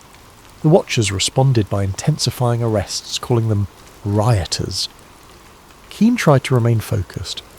He realised that if the Saturn Files were real, it might show direct bank transfers from major corporate boards into the pockets of certain officials, all tied to legislation passing huge war budgets after the false flag. That would upend the entire post-attack establishment. "No wonder they're stopping at nothing," Sarah murmured. Securing fake IDs, they travelled cross-country by back roads. Each motel they used for a single night, paying cash. They dodged major highways, suspecting license plate readers. The Watchers likely guessed their aim was to expose more data, but might not know the exact target. Meanwhile, the tension between them soared. The climate was near police state. Newscasts repeated that the domestic terrorist Thomas Keane must be turned in. Civilians were promised big rewards for tips. Billboards with Keane's face popped up along highways. He wore a baseball cap and used tinted glasses, but each day was a dice roll. A near encounter. On a lonely stretch, a black SUV sped behind them. They recognised the pattern. Sarah swerved onto a side route, forging through a small farmland path. The watchers gave chase. Shots rang out, blowing a tyre. The car careened into a ditch. They scrambled out, hid among tall corn. The watchers searched, but eventually gave up, presumably to avoid a big scene. This brush with violent capture left them rattled, but also more resolved. "We're obviously on the right track if they're that desperate," Sarah said, breath shaky. Finally, after days, they reached the deserted perimeter of the old NSA outpost. It was ringed by a crumbling fence, a few rusted signposts. By the look of the cracked asphalt and weed-choked yard, it had been abandoned for over a decade. Perfect place to bury secrets. Under twilight, they found a corner of the fence cut open by looters. They slipped inside quietly. The main building rose in silhouette, windows boarded up. A stray coyote howled in the distance, wind carrying a faint metallic whistling from open vents. Inside, dust-coated floors. Old cubicles sat in disarray. They used flashlights to navigate. Eventually they located a sub-basement with battered computer racks. A few beeped faintly with emergency power. "There's power? That's suspicious," Keane muttered. Indeed, it suggested the watchers might still be pulling some data from here. They approached a locked door labelled Server Vault Archive 6.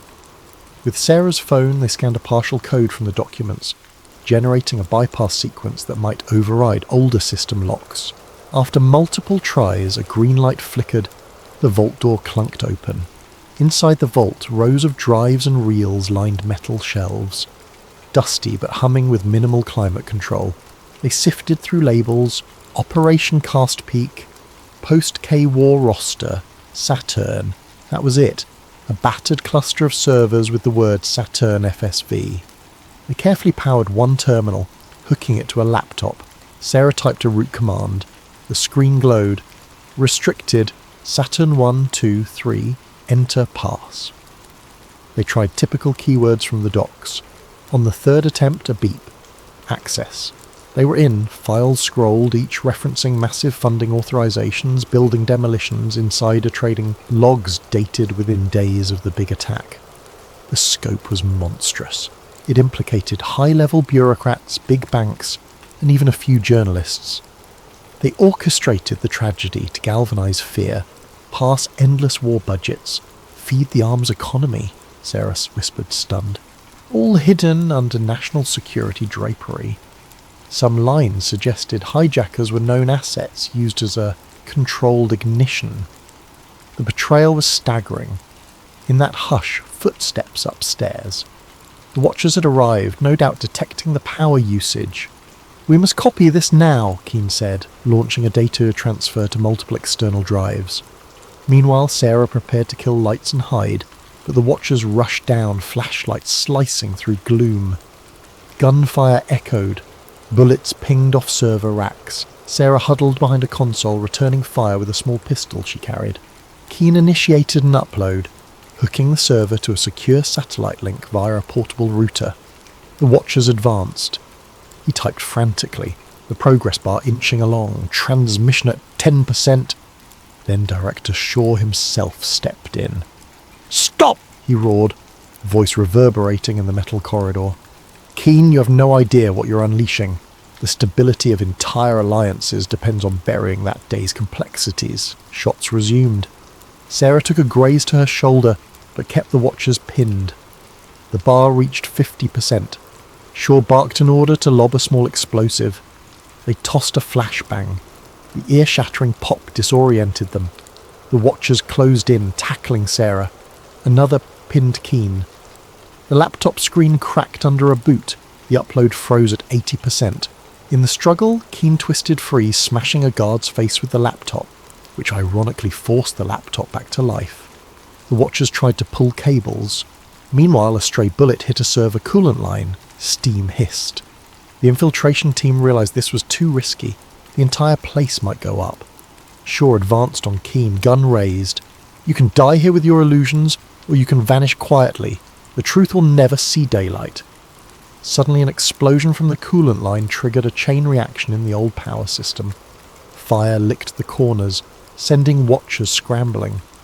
Sarah crawled to safety.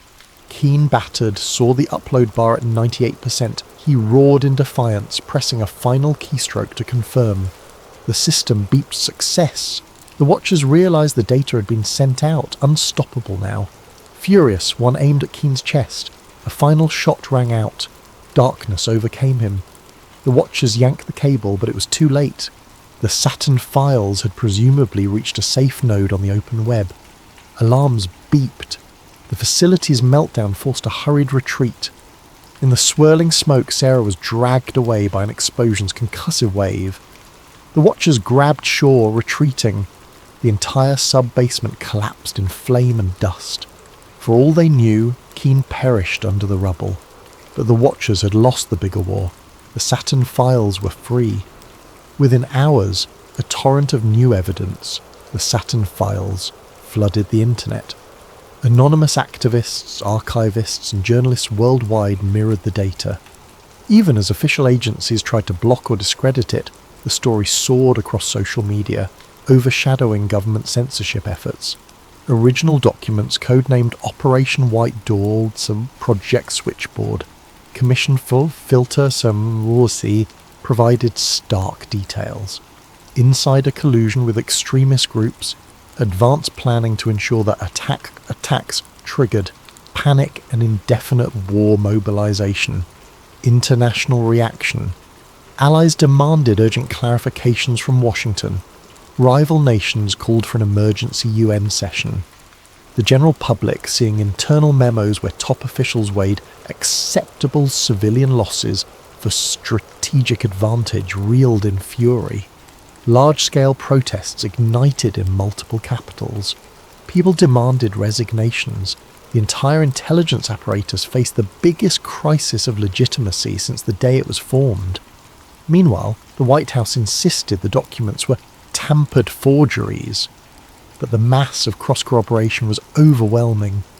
Anonymous data scientists validated digital signatures, timestamps, usage logs consistent with 20-year-old records. Even some mid-level intelligence employees, shaken by the revelations, publicly confirmed the authenticity.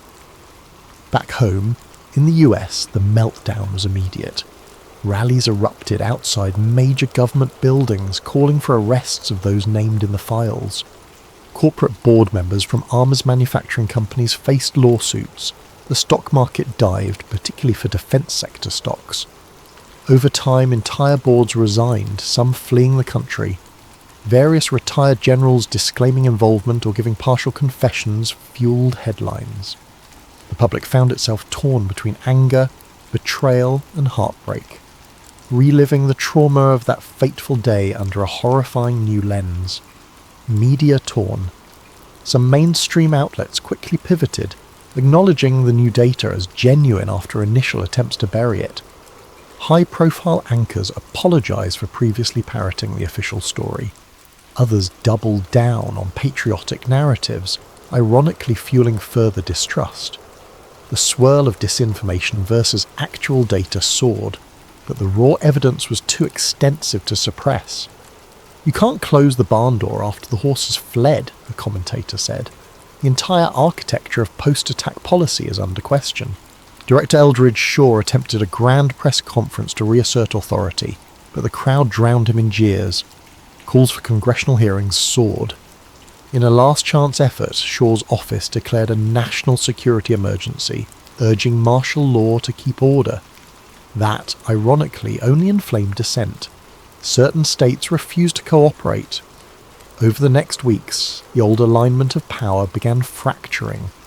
Investigations launched from multiple angles, with newly emboldened lawmakers prosecuting those who orchestrated the post-attack expansions for personal gain. Sarah Voss emerged from the southwestern fiasco battered but alive. She revealed how Watchers had infiltrated that abandoned NSA site, how Keen died a hero finalising the upload. She published a moving column titled "One Man's Last Key Press," describing how, in a swirl of gunfire, Keen completed the Saturn files transmission, ensuring no one could bury it. The piece went viral, shaping the public's view of Keen as a tragic whistleblower who gave everything for the truth. At the local level, families of 9/11 victims demanded new trials. The old official commissions were discredited. People realised entire reams of contradictory evidence had been sealed. Even the original investigators admitted they'd been misled or threatened. The emotional toll soared once more. Many felt as though they'd been lied to for decades about the biggest national tragedy. A wave of introspection overcame the country. How had fear become so profitable, and how did good people allow it? Internationally, alliances that had supported the war on terror felt betrayed. Some withdrew forces from contested regions. Others launched their own parliamentary investigations, suspecting shared complicity. The world order that was shaped after the attack started crumbling, replaced by an uncertain future. Some dared to hope it meant a less militarised approach. Others worried that new extremist groups might exploit the chaos. In the midst of all this, rumours circulated that Thomas Keane might still be alive, sightings in some far-off place. Yet no concrete proof existed. Official statements considered him presumed deceased. If he survived, he might have chosen the anonymity of an unknown identity, having done what he set out to do. 6 months later, a massive Senate hearing convened. Top officials were subpoenaed. The public watched enthralled as ex-generals, ex-CEOs, and ex-administration figures from 20 years prior faced grilling. Some invoked national security, others pled the Fifth, while a few confessed partial roles. Indictments followed, though not all ended in convictions. The system was too vast, too intricately rigged. Yet the symbolic effect was undeniable. Never again would the official story be accepted unchallenged.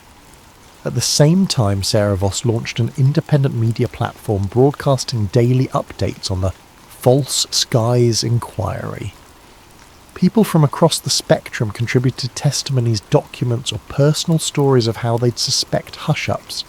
Freed from blacklists, she soared as a public figure, championing the cause of government accountability. A year after the Saturn Files meltdown, a new memorial was erected near the site of the original 9/11 tragedy. A statue depicting a single figure pressing a key, a reflection of Keane's final act. The inscription read, "They took truth from us in the shadows, he brought it back in the light." Visitors left flowers, some seeking solace that the realm of power had at least partially been unmasked. Epilogue. In a quiet coastal town, a fisherman swore he recognised a man from a circulated photo.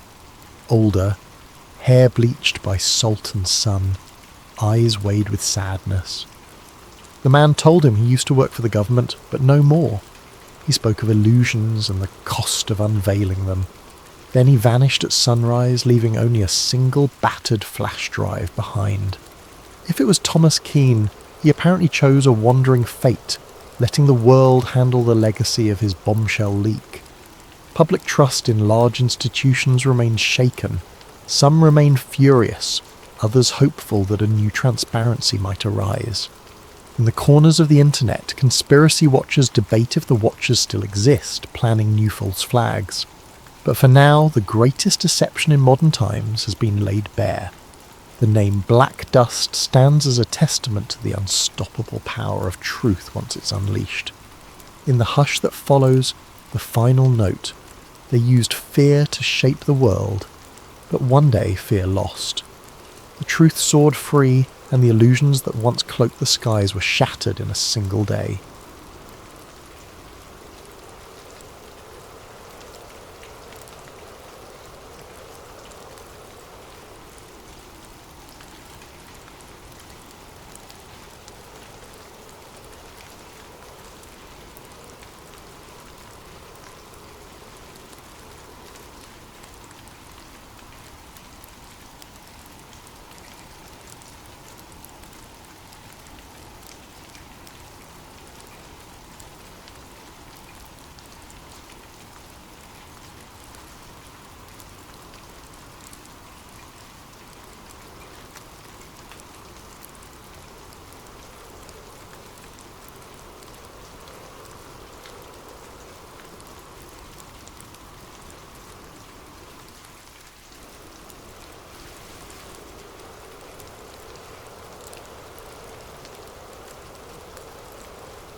Tonight we're delving into a conspiracy thriller titled Dark Side of the Truth, a moon landing conspiracy thriller. It's set in the year 2025, yet it digs into events that occurred more than half a century ago, or so the official history says. Our protagonist, Elliot Graves, isn't the typical tinfoil hat conspiracy theorist. He's a rational investigative journalist who's built his reputation on skepticism and fact-checking. But his life takes a sharp turn when he receives a mysterious reel of 16mm film, suggesting that one of humanity's greatest achievements, the 1969 moon landing, was staged on a secret set. As we progress through the story, you'll meet characters with their own moral compasses, locked in a deadly dance. There's Sam Reyes, a sharp-witted former NASA engineer who knows more about the organization's secrets than is probably safe. Dr. Bernard Calloway, an aging whistleblower haunted by regrets and memories so dangerous they could sign his death warrant. And lurking in the shadows is Agent Jonathan Kane, an operative who believes that national security demands certain truths remain buried, forever if need be. Expect twists at every corner. A single piece of film can become the spark that ignites an inferno of questions. If the moon landing was faked, what happened to the real astronauts? Could an entire government organization keep such a massive secret under wraps for 5 decades? And how far will those in power go to ensure the lie never sees the light of day? In this narrative, trust is a fleeting commodity. Allies turn to enemies. Illusions of safety crumble under the relentless pursuit of those who believe the ends justify the means. Most of all, this is a story about the cost of truth. Is it worth risking one's safety, peace of mind, and very identity to challenge one of history's most iconic moments? Would you stand your ground if the price were everything you hold dear? So sit back, whether you're at home, in the office, or on a midnight train to somewhere distant. Let yourself be pulled into a reality where the lines between historical record and government-engineered fantasy blur, leaving only one certainty, that once you learn the truth, there is no going back. Ready? Then let's begin.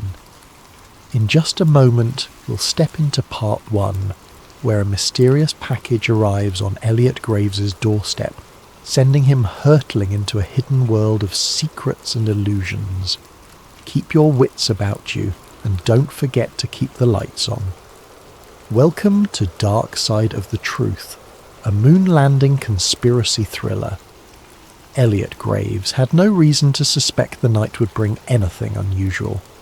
He sat in his small book-lined apartment in downtown Philadelphia, finishing an article on local corruption, a typical piece for his modest but dedicated readership. A coffee mug stood half empty beside him, thick smudges of ink marking the final edits on his notes. It was the kind of moment he usually relished, quiet, focused, and free of the outside world's chaos. Then came the knock, 3 sharp raps, unannounced and oddly urgent. Elliot glanced at the clock. 10:47 p.m. He wasn't expecting anyone. The hallway light flickered as he opened the door, finding nothing but a single battered cardboard box at his feet. No note, no name, just his address scrawled in black marker. It could have been a source dropping a tip, though most of his informants were digital ghosts, rarely venturing into the physical realm. Curiosity piqued, Elliot brought the box inside. It weighed more than he expected.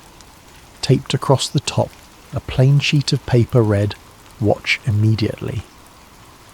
The handwriting was jagged, as if penned in a hurry or under duress. Carefully he cut the tape, half expecting a bomb or a rig device. Instead, inside lay a vintage 16mm film reel in a metal canister, the label partially peeled off.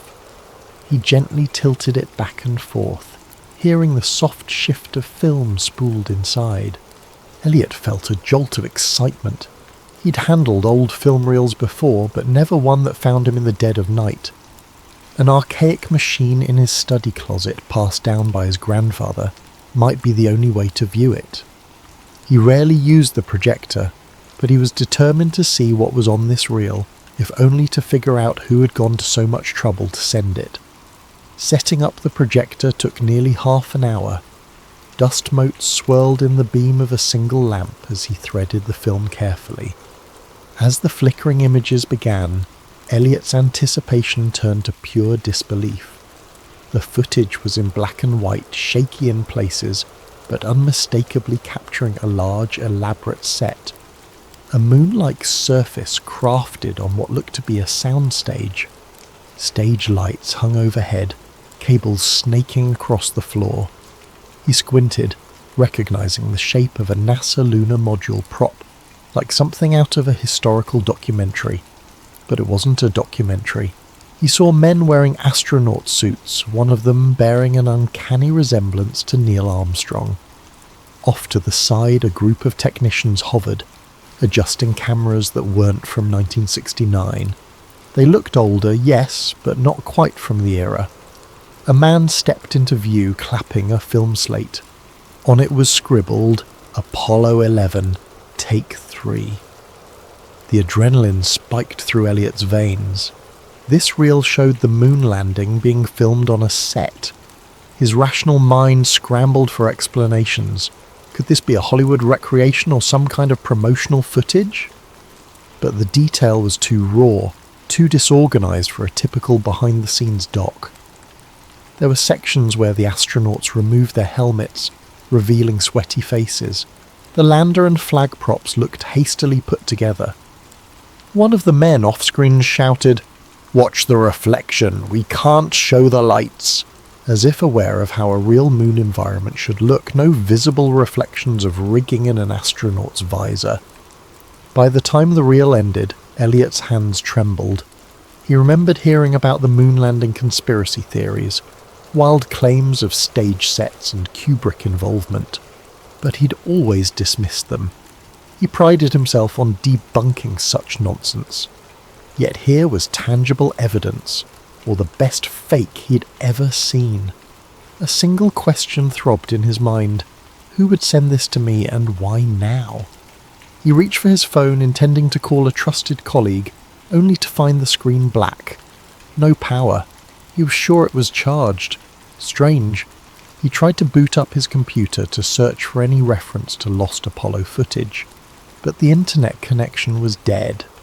He felt his chest tighten in a wave of paranoia. Was he imagining things, or was this more than a coincidence? Deciding to do a quick external check, Elliot gathered the reel, locked up his apartment, and headed for the elevator. As he stepped out onto the street, a hint of movement caught his eye. A black SUV parked at the curb, lights off. Its windows were tinted, impossible to see in. The hair on his arms rose. Philadelphia had plenty of SUVs, but why did this one feel like it was there for him? He took a breath, telling himself not to jump to conclusions. Still, his heart hammered as he walked 2 blocks to an all-night coffee shop known for its reliable Wi-Fi. Inside, the smell of espresso and donuts steadied him a bit.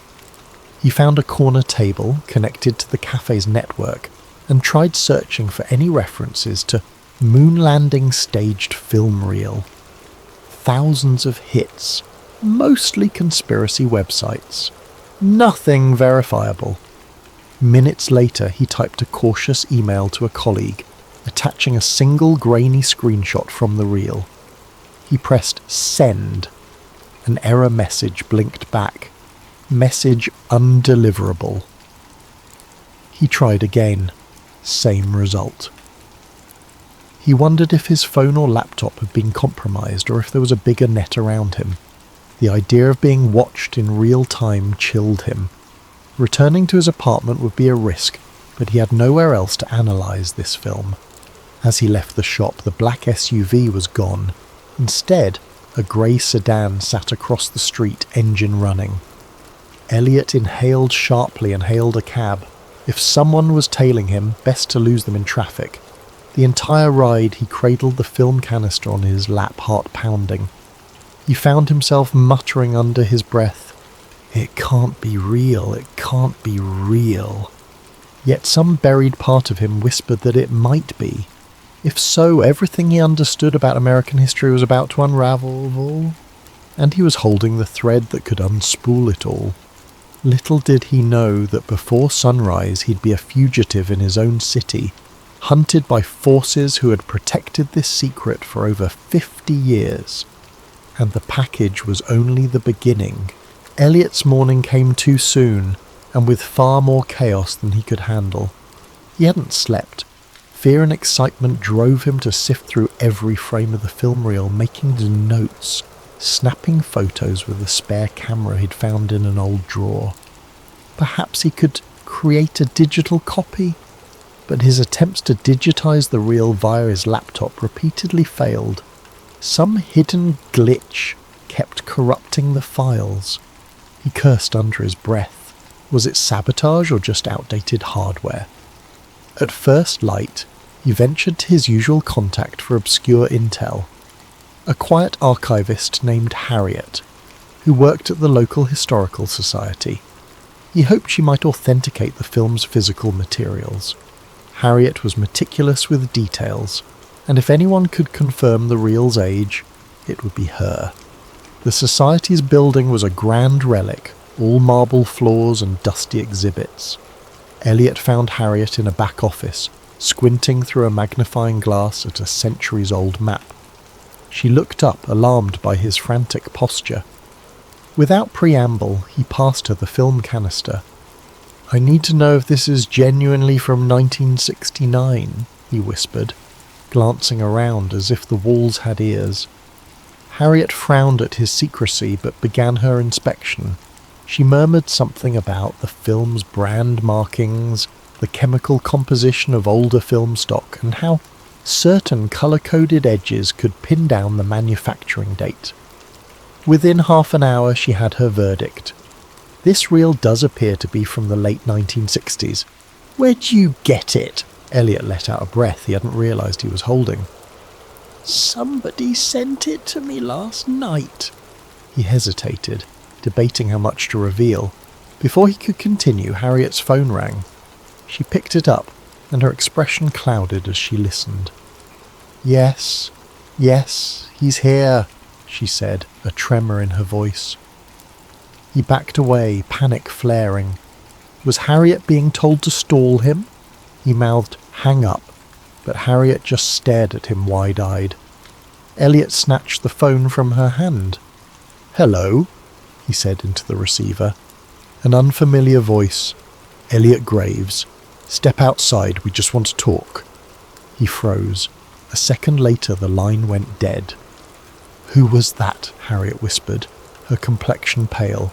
Elliot shook his head, realizing he'd dragged her into danger. "I have to go." He grabbed the film, thanked her in a rush, and bolted out a side entrance. Immediately he spotted two men in dark suits stepping out of a black sedan. They scanned the area, eyes sharp and purposeful. Elliot ducked behind a parked delivery truck. He rummaged for his phone. It still wouldn't connect to a network. He couldn't call for help.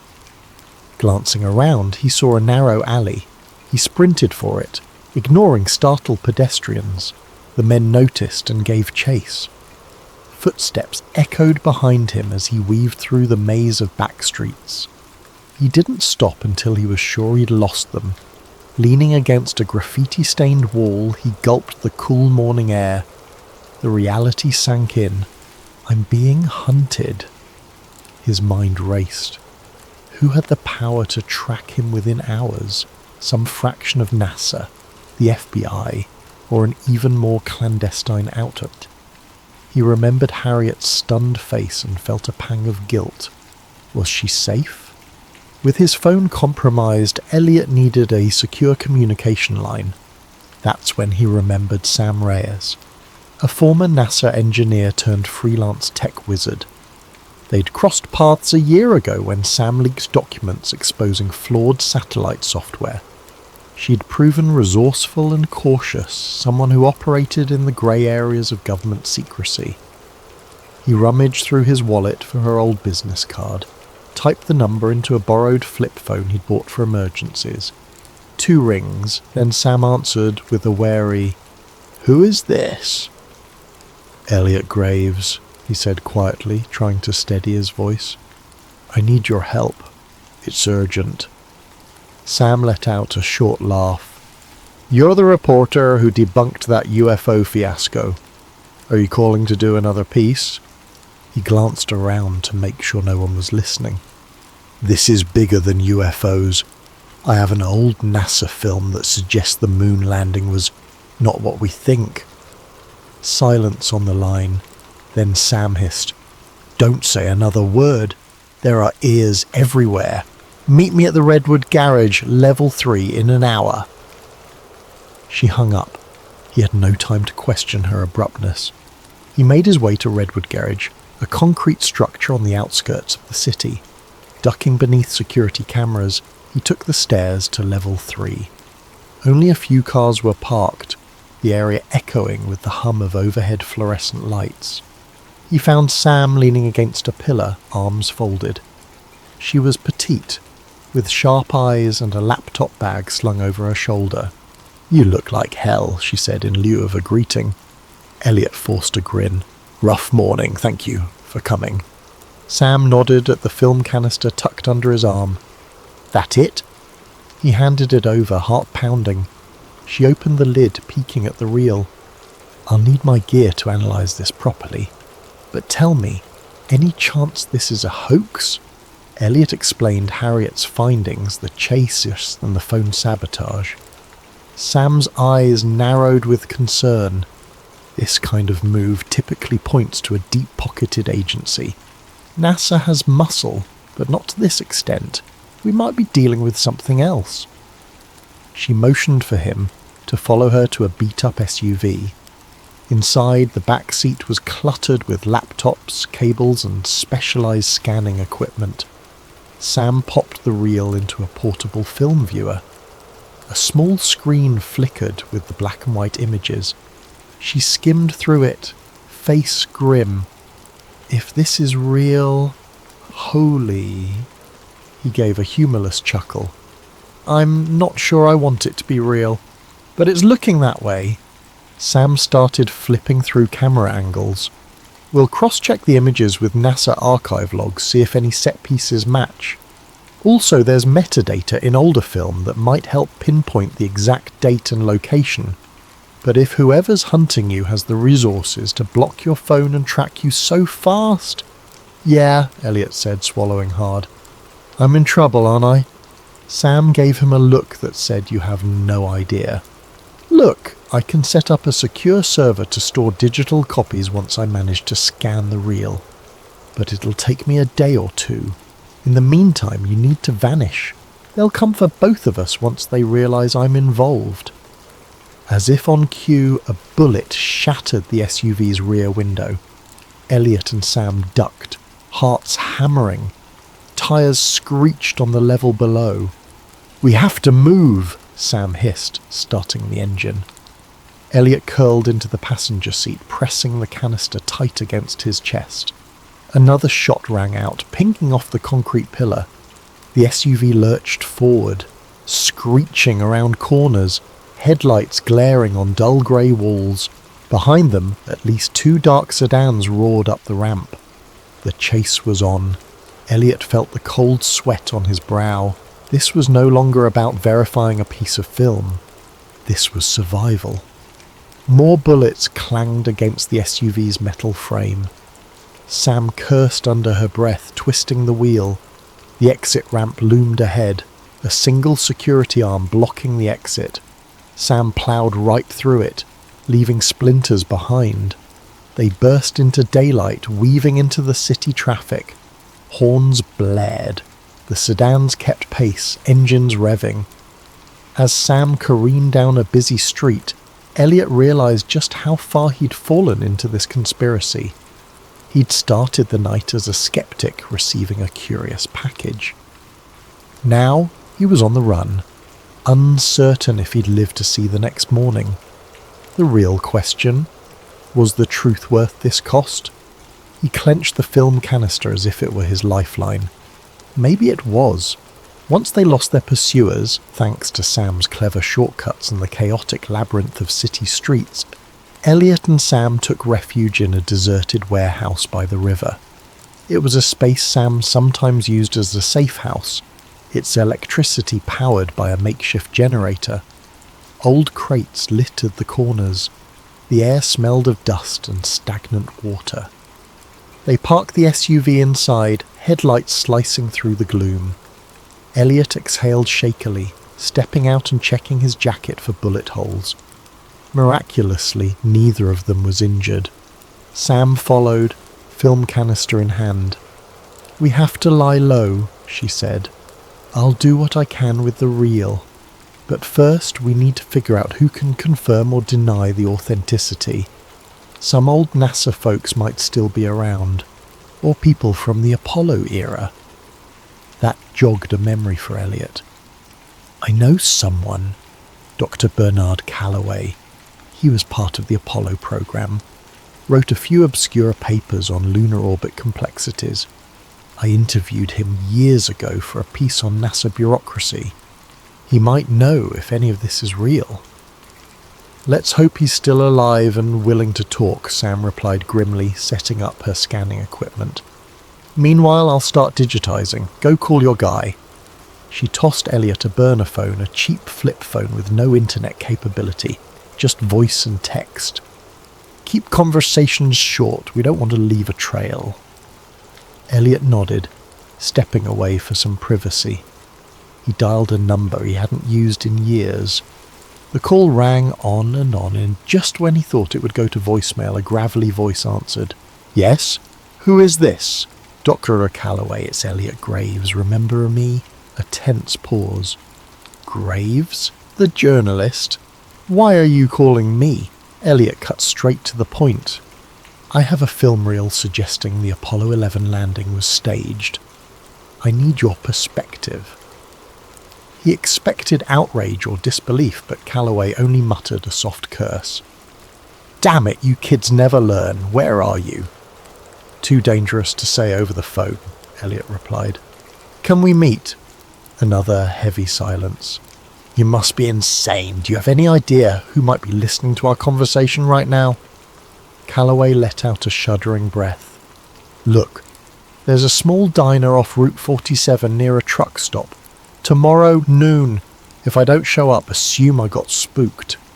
Elliot thanked him and hung up, anxiety coiling in his stomach.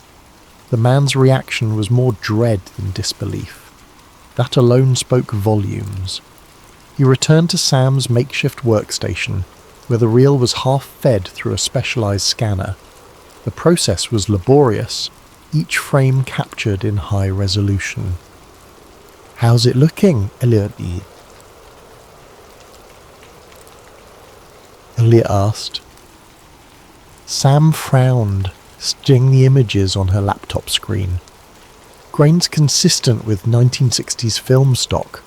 Some coding on the edges indicates a manufacturing batch from around 68. Also, I've spotted certain NASA emblems in the background that weren't publicly revealed until the mission ended. And see that console there?" She zoomed in on a screenshot. "That's an Apollo guidance computer, but an early prototype version. Only a handful existed. This is not your average hoax. It's either the most elaborate one in history or it's real," Elliot finished, his voice hollow. Sam gave a grim nod. "I'm leaning towards real. Our next step is to confirm. If your Dr. Calloway can give us any leads, we might find definitive proof." They spent the rest of the day in anxious waiting. Sam pored over the scanned film frames, while Elliot paced, trying to piece everything together in his head. Every so often he'd remember the chase, the bullets, and the unwavering stares of those men in suits. Just how large was this conspiracy? Night fell, bringing a sticky heat that made the warehouse air oppressive. Sleep came fitfully, with Elliot dozing in a corner, propped against crates. He dreamed of astronauts drifting in a stage lit by fluorescent tubes, their voices echoing with lines fed by hidden earpieces. He woke with a start to find Sam tapping him on the shoulder. "Time to go," she said softly. "We have to meet your whistleblower." By noon they'd driven 2 hours south to a truck stop just off Route 47. The diner looked vintage, a chrome exterior, peeling neon sign and a handful of big rigs parked nearby. They left the SUV behind a closed service station, walking the rest of the way under the scorching sun. Inside, the diner was half empty. The waitress behind the counter gave them a bored glance. In a corner booth, an elderly man sat facing the window, wearing tinted glasses and a hat pulled low. Elliot recognized him, Dr. Bernard Calloway. He looked older and thinner than their last meeting, as though carrying a burden too large for his frail frame. "Do, Calloway, Elliot said, quietly, sliding into the booth. Sam took the seat beside him. Calloway's gaze flicked to them, fear etched in the lines around his mouth. "You brought someone else. I told you to come alone." "This is Sam Reyes. She's helping me verify the film." "Film?" Calloway's voice trembled. He removed his tinted glasses, revealing tired eyes. "I hoped I'd go to my grave without seeing it again. Lord knows I was done with those days." Elliot swallowed. "You've seen it before?" Calloway exhaled a long, shaky breath. "I was part of Apollo 11's operations team, unofficially. My real job was ensuring the broadcast feed from the moon looked authentic. We had technicians in a secret studio, capturing angles that would pass as lunar footage. It was a matter of national pride and also, ironically, fear. Needed to beat the Soviets. When the actual craft encountered catastrophic issues, NASA and the government decided it was safer to fake the landing for television. The real rocket never made it out of Earth's orbit safely. The astronauts eventually landed in the Pacific under the pretext of returning from the moon, but what the public saw was a carefully crafted illusion. Elliot's head spun. There it was, spelled out. The conspiracy in all its horrifying clarity. Sam leaned forward. "Why have you stayed silent all this time?" Calloway closed his eyes. "They threatened my family. I was briefed that revealing the truth would be an act of treason. Others who tried to speak up, well, they disappeared. I've lived under watch ever since, exchanging my silence for a quiet retirement. But I always knew this day might come." Elliot retrieved the film canister from his bag. "So the footage we have?" "It's partial," Calloway said, scanning the diner nervously. "There's more.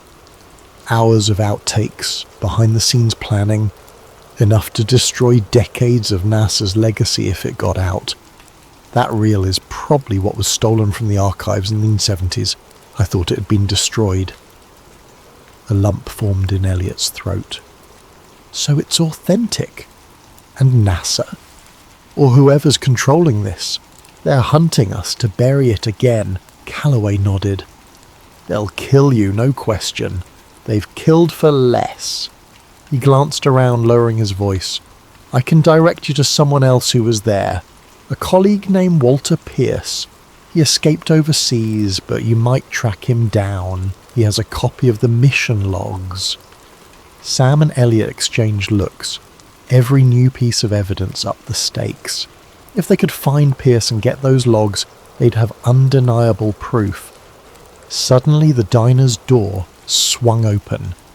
Agent Jonathan Kane stepped in, though Elliot didn't know his name yet. The man wore a crisp suit and surveyed the room calmly, his gaze lingering on each patron. Elliot's heart seized. Calloway's face turned ashen. "That's one of them," he whispered, voice trembling. "We have to go." They slipped out the back exit, hearts pounding. Behind them they heard the waitress greet the newcomer with a polite, "Welcome, sir." Elliot glanced over his shoulder to see Kane's cold eyes scanning the booths. Outside, the scorching afternoon felt claustrophobic. They hurried toward the dusty parking lot. "Here," Calloway said, pressing a small slip of paper into Elliot's hand. "Walter's last known location. Use it wisely." Elliot opened his mouth to thank him, but Calloway cut him off. "I'll slip away on my own. It's safer that way for all of us." Then, as if on cue, a black car squealed around the corner. Calloway pointed desperately. "Run!" Elliot and Sam sprinted across the lot, the slip of paper clenched in Elliot's fist. Behind them, tyres screeched. In the distance, de Calloway vanished between parked trucks, a frail silhouette, stepping once more into a world of secrets and shadows he had hoped to leave behind. Elliot doubted he'd ever see the old man again. 3 days slipped by like a fever dream, with Elliot and Sam crisscrossing state lines, dodging digital footprints. Each safe house they chose felt more precarious than the last. A motel in one city, a cramped basement in another, always with one eye on the door and ears pricked for footsteps in the hall. Anxiety pressed against their chests like a constant weight. The film remained hidden in a secure locker they rented under an alias, and Sam carried digital backups on multiple encrypted drives, hoping at least one would survive if they were caught. Meanwhile, they tried to locate Walter Pierce, the elusive colleague de Calloway mentioned. The slip of paper had scrawled coordinates, presumably referencing an address in Europe. Elliot scoured contact lists, old NASA alumni directories, and obscure online forums in search of any mention of Pierce. Each path led to stale leads or contradictory data. The man seemed to have vanished off the face of the earth. On the 4th day, Sam had a breakthrough. She discovered an encrypted NASA server still hosting fragments of old Apollo logs.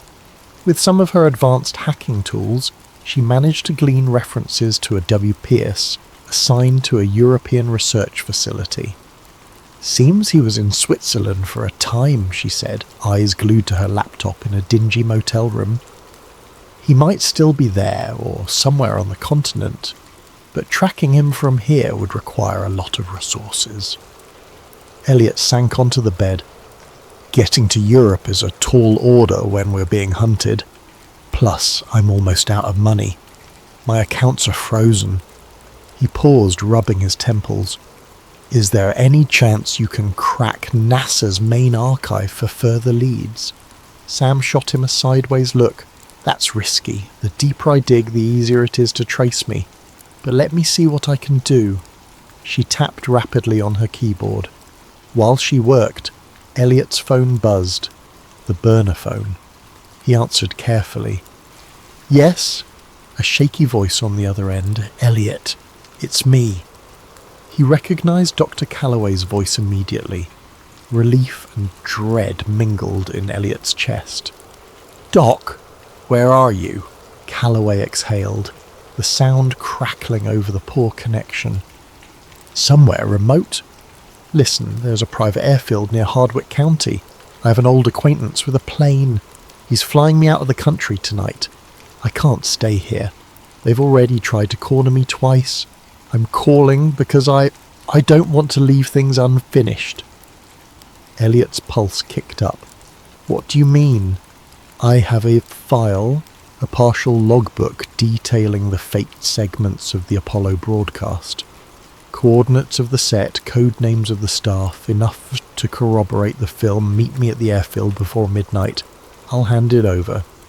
Elliot mouthed to Sam. "Dr. Calloway he wants to meet." She nodded and started packing up. "We'll be there," Elliot promised. "Don't be late," Calloway warned. Then the line went silent. They drove for hours along winding back roads, eventually arriving at Hardwick County's private airstrip around 11:30 p.m. The air was thick with the chirp of crickets. A single hangar stood near the runway lights, which glowed an eerie orange in the humid darkness. Spotting a lone figure by a small plane, Elliot recognised the stooped posture of Dr. Calloway. The old man waved them over, glancing nervously at the sky, as if expecting a helicopter to appear any second. "Over here! Quickly!" He pressed a worn leather-bound folder into Elliot's hands. Inside is the partial logbook, some memos from the old managers. They used code phrases like Project Selene to refer to the staged segments. Elliot flipped through the yellowed pages, heart racing at the official NASA letterheads, signatures that confirmed high-level involvement. This is it. The missing puzzle piece. Sam peered over his shoulder, eyes widening. A faint hum broke the stillness. Headlights appeared at the far edge of the airstrip. "We need to go," Calloway urged. "I'll be taking off in minutes." He nodded at the plane. "There's room for one more if you want out, but they'll likely track it. Better you remain hidden." Elliot hesitated. Part of him wanted to leave, fly away from the danger, but his journalist instinct screamed that he needed to stay to expose the truth. "Doc, are you sure you'll be safe?" Calloway's gaze dropped. "Safety is relative now. I just can't watch them bury the truth again. Promise me you'll find a way to make this public. People deserve to know." He shook Elliot's hand firmly. "And watch your back." With that, he turned to board the plane. Elliot and Sam stepped away, scanning the runway lights. The headlights from earlier grew brighter, revealing a black SUV. Elliot's stomach clenched. "We need to hide." They sprinted behind a cluster of fuel barrels, watching as the plane's engines roared to life. The black SUV screeched to a halt, doors flying open. Men in suits scrambled out, guns drawn. "Look," Sam whispered. Another figure emerged. Agent Jonathan Kane. He barked an order, and his men raised their weapons at the plane. Fear seized Elliot's gut. No! They wouldn't shoot down a plane, would they? Time seemed to slow. Calloway's plane began rolling down the runway. The men shouted into radios. A couple of them sprinted along the tarmac, weapons at the ready. Suddenly a muzzle flash lit the darkness. Elliot wasn't sure which side fired first, but a bullet tore through the plane's rear engine, trailing sparks. The plane lurched off course, its nose angled skyward, straining to lift. Another round of gunfire thundered, and the plane's landing gear buckled. In a horrific screech of metal, the plane careened off the runway, flipping onto its wing. Then came a blinding flash, followed by an explosion that rocked the airfield. Elliot felt the heat wave even from behind the barrels. Instinctively, he ducked, heart hammering. A column of fire consumed the wreck, the roar mingling with the anguished crackle of burning fuel. Sam had to clamp a hand over her mouth to stifle a scream. Agent Kane and his men stood at a distance, seemingly unfazed by the carnage. One of them spoke into a handheld radio. Then Kane turned to the SUV, slipping inside without a backward glance. Within moments they were gone, leaving behind a fiery wreckage and the smell of scorched metal. Shock paralysed Elliot. Dr. Calloway was gone, killed for trying to flee with the truth. A wave of guilt and nausea hit Elliot. He should have convinced the old man to let them all escape together. But it was too late. Sam tugged at his sleeve. "We have to leave now. They might come back." She was right. With adrenaline pumping, they skirted around the blaze, searching for any survivors in the dark. But the flames were too intense. No one could have made it out alive. As they drove away into the night, silent tears rolled down Elliot's cheeks. The folder of documents lay on his lap, Dr. Calloway's final bequest. In that moment, he realized the cost of chasing the truth was blood, and there'd be more spilled before the truth saw daylight. Inside the folder's pages were enough revelations to topple NASA's official history. Yet, seeing what had just happened, Elliot had no illusions. The forces protecting this secret were lethal, methodical, and possibly unstoppable. The best he could do was keep running, and hope the documents would become a weapon of truth powerful enough to shatter 50 years of lies. The next 48 hours blurred into a frenzied race against an invisible clock. Elliot and Sam knew they had to act fast. Once the shock of Calloway's death wore off, the same men who staged the plane crash would turn their focus back on hunting them. They holed up in an abandoned warehouse in a different state, courtesy of one of Sam's old acquaintances. It had a robust generator and a still functioning internet line that they jerry-rigged to keep off the official grid. While Sam continued scanning the folder's contents, Elliot penned an expose with trembling hands, a document that collated all the evidence they had, the reel, the NASA memos, and de Calloway's logbook. Word spilled onto the screen, forming a tapestry of government deceit dating back to 1969.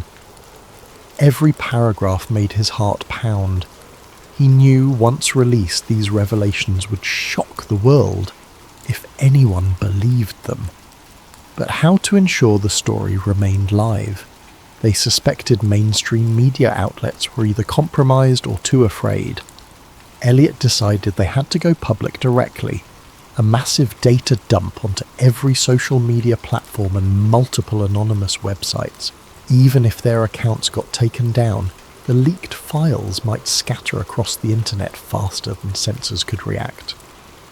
Their plan set, Sam double and triple checked the digital backups, layering encryption upon encryption, storing copies on servers overseas.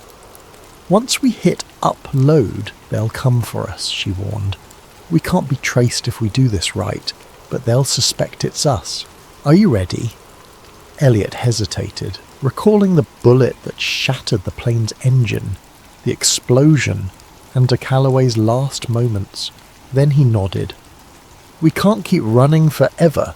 The only way to survive is to shine a light so bright they can't snuff it out." Sam tapped a few keys, launching their carefully orchestrated mass upload. Thousands of files began cascading into the digital ether. Elliot's expose triggered alongside, complete with images from the 16mm reel, still frames of the behind-the-scenes moon set, and NASA-coded logs referencing Project Selene. Within minutes, the hashtags Apollo hoax and #Project Selene started trending across lesser-known forums. Users demanded answers. The first wave of adrenaline gave way to anticipation. Elliot and Sam hovered over their screens, watching the data spread. It was working. Mirror links popped up everywhere. For a brief moment, triumph washed over them. Maybe they'd done it. Then the pushback began. Major social media sites flagged the content as misinformation. Accounts posting the files got suspended en masse. A swirl of news headlines labelled the footage a deepfake conspiracy. Rapidly, official NASA spokespeople took to major news outlets, denouncing the fabricated film and urging the public to ignore baseless rumours. Eerily polished articles appeared online, discrediting Elliot Graves personally, a fringe journalist with a history of sensational claims. Sam's name surfaced too, portrayed as a disgruntled ex-employee with an axe to grind against NASA. The disinformation machine roared into overdrive. Elliot's phone buzzed with hateful messages. Threats poured into the websites hosting the data, calls for them to remove the fake uploads. Some complied. Others got hacked or taken offline. It was a digital war zone. Still, thousands of people downloaded the files, discussing them in hushed corners of the internet, a portion believed, many more scoffed. The mainstream narrative ridiculed the so-called Apollo conspiracy, saturating the headlines with dismissals. Amid the chaos, a thought jolted Elliot. The original reel. They still had the physical film, the ultimate piece of evidence. If they could get it to a neutral scientific body, someone who could run chemical tests live on air, it might be indisputable. They realised there was one place that might agree to test it openly: the National Historical Archives. Under normal circumstances, the archives were government-run, but there were staff members who prided themselves on transparency. The question was whether they'd even allow Elliot past the front doors. Sam argued it was worth a final gamble. They might be forced to test it in front of witnesses. If the results match 1969 manufacturing, no one can claim it's a modern forgery. Elliot agreed. Time was running out. They had to try. They set off under cover of darkness, planning to slip into the city near dawn. If they could persuade an archivist to examine the reel, maybe the truth would gain unassailable ground. The roads were nearly empty. Nervous silence filled the SUV. Elliot sensed they were heading into the lion's den, but there was no alternative. When they arrived at the National Historical Archives building, an imposing limestone structure, Elliot's instincts screamed danger. The plaza felt too quiet. He parked a block away. They approached on foot, film canister in hand. The first sign of trouble was the locked main entrance. Normally, the lobby opened early. Now it was sealed, the lights dim. A faint crackle of static reached Elliot's ears. He motioned for Sam to get down, but it was too late. Armed figures stepped out from the shadows, men in tactical gear. At their centre stood Agent Jonathan Kane. Cold determination etched on his face. A single lamppost cast harsh light over the scene. "Elliot Graves," Kane said softly, voice echoing in the empty plaza. "And Samantha Reyes, I believe you have something that belongs to the United States government."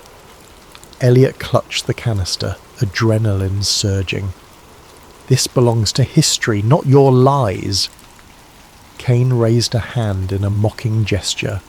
"Let's be reasonable. That footage is a national security issue. Hand it over." Sam stiffened. "National security? It's a decades-old deception. People deserve to know." A sneer curled Kane's lip. "Your children playing with matches in a powder keg. The global ramifications of revealing this lie, you have no idea.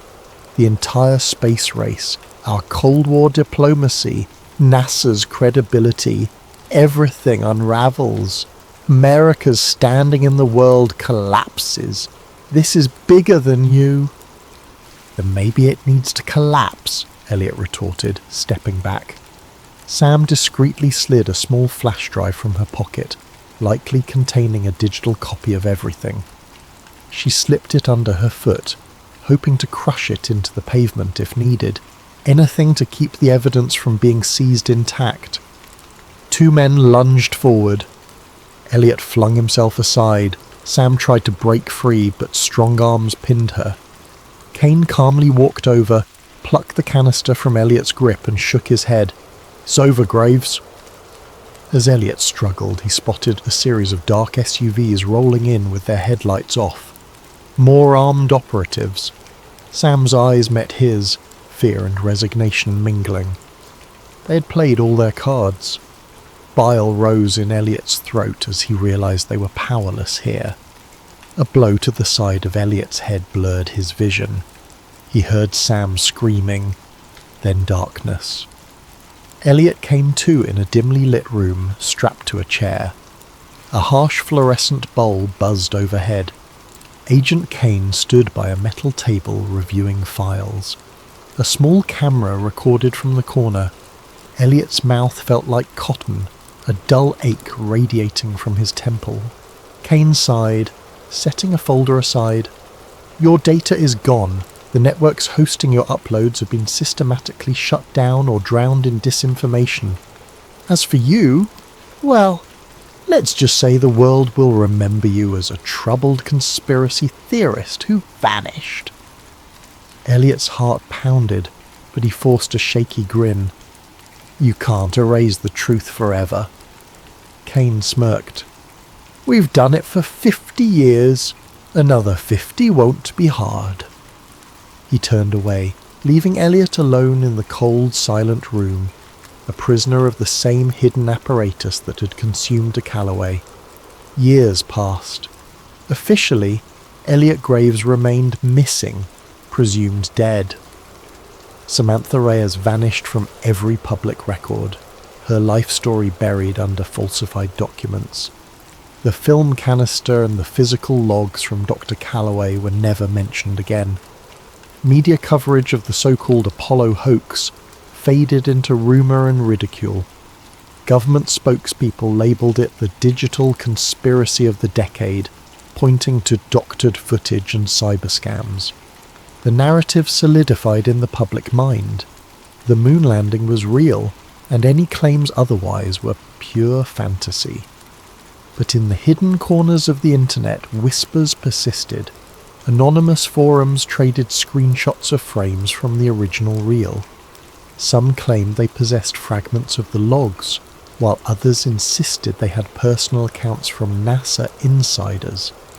Most people dismissed these stories as hoaxes, but a small group of truth seekers dug deeper, their curiosity refusing to die. And somewhere in a locked private server under an array of pseudonyms, the data backup Sam Reyes had created still existed, protected by advanced encryptions that no government agency had yet cracked. Then one quiet afternoon, a new video surfaced online. It was low resolution, filmed in a stark room with a pale white wall as a backdrop. The speaker's face was gaunt, eyes hollow, but unmistakably Elliot Graves. He spoke in a subdued voice as though aware he had limited time. "If you're watching this, it means I failed to stop them from suppressing the truth. But the truth can't be drowned forever. The footage is real, the documents are real, and the men who hid it still walk free, rewriting history as they see fit. I beg you, look deeper. Don't accept their narrative. The cost of ignorance is the freedom to shape our own reality." He paused, voice trembling with resolve. "They'll deny this again. They'll call it a forgery. I expect nothing less. But ask yourself why they are so desperate to bury this story. Ask yourself who benefits from keeping the lie alive. Then follow the money, follow the fear, and you might find what Dr. Calloway died for." The video ended abruptly. Within hours, it was removed from major platforms, relabeled as a doctored clip. Yet it circulated among those who'd never stopped believing. They dissected every pixel, matching the contours of Elliot's face to older interviews, analysing background sounds for clues. Some insisted it was the real him, that he'd somehow managed to record a final message before captivity or worse. Others scoffed, claiming advanced AI deepfakes. But the seed of doubt was planted anew. In a suburban basement halfway across the country, a teenager named Marisol pored over these re-uploads. Fascinated by conspiracies, she set out to investigate further. She tracked the old forum posts, uncovered half-buried references to the digitized reel. Her nights blurred into early mornings as she pieced together the puzzle. Her heartbeat quickened each time she realized her IP address might be flagged by someone watching. But the idea of unveiling a 5-decade lie thrilled her more than it frightened her. Eventually, Marisol found an encrypted link that held partial keys to Sam Reyes' hidden server. She couldn't crack it, not yet, but she was persistent, learning new hacking techniques, fueled by the same unstoppable curiosity that once drove Elliot Graves, and so, in the quiet churn of digital frontiers, a new generation picked up the torch he'd been forced to drop. Behind locked doors in a facility that didn't officially exist, an aging agent Jonathan Kane kept watchful eyes on online chatter. He noted every rumour, every fleeting reappearance of the evidence. He reported to the same shadowy division that policed these secrets. For now, the official narrative remained intact, but he knew better than most how resilient truth could be. He read about Marisol's posts in a flagged report one day, and he felt a tremor of recognition, a familiar pattern. Another curiosity seeker on the horizon. He closed the file with a grim set of his jaw. The cycle continued. The best he could do was stave off the next wave for as long as possible. Somewhere out there, the battered 16mm reel remained in a locked vault. The ledger of NASA's staged footage waited in the hush of sealed archives, and the ghostly face of Elliot Graves lived on in clandestine recordings, whispering a warning to any who would listen that illusions become reality when no one is brave enough to question them. The moon still shone in the night sky, silent witness to humanity's ambitions. It carried our footprints, or didn't. No one could be absolutely sure anymore, but the question lingered, smouldering like an ember that refuses to die. What if the biggest moment in modern history was just a staged performance on a dusty set? And in that question lay a truth still waiting to be revealed, or buried, depending on who told the story next.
Over the next half hour, we'll introduce you to Agent Silas Rourke, Doctor, Liana Suresh, and Director Vance Halcor. A trio drawn into a web of secrets around a lethal pathogen called VX-73. As tensions mount and paranoia spreads, you'll witness how fear can become a powerful tool of control, and how a single whistleblower might spark either liberation or a deeper descent into conspiracy.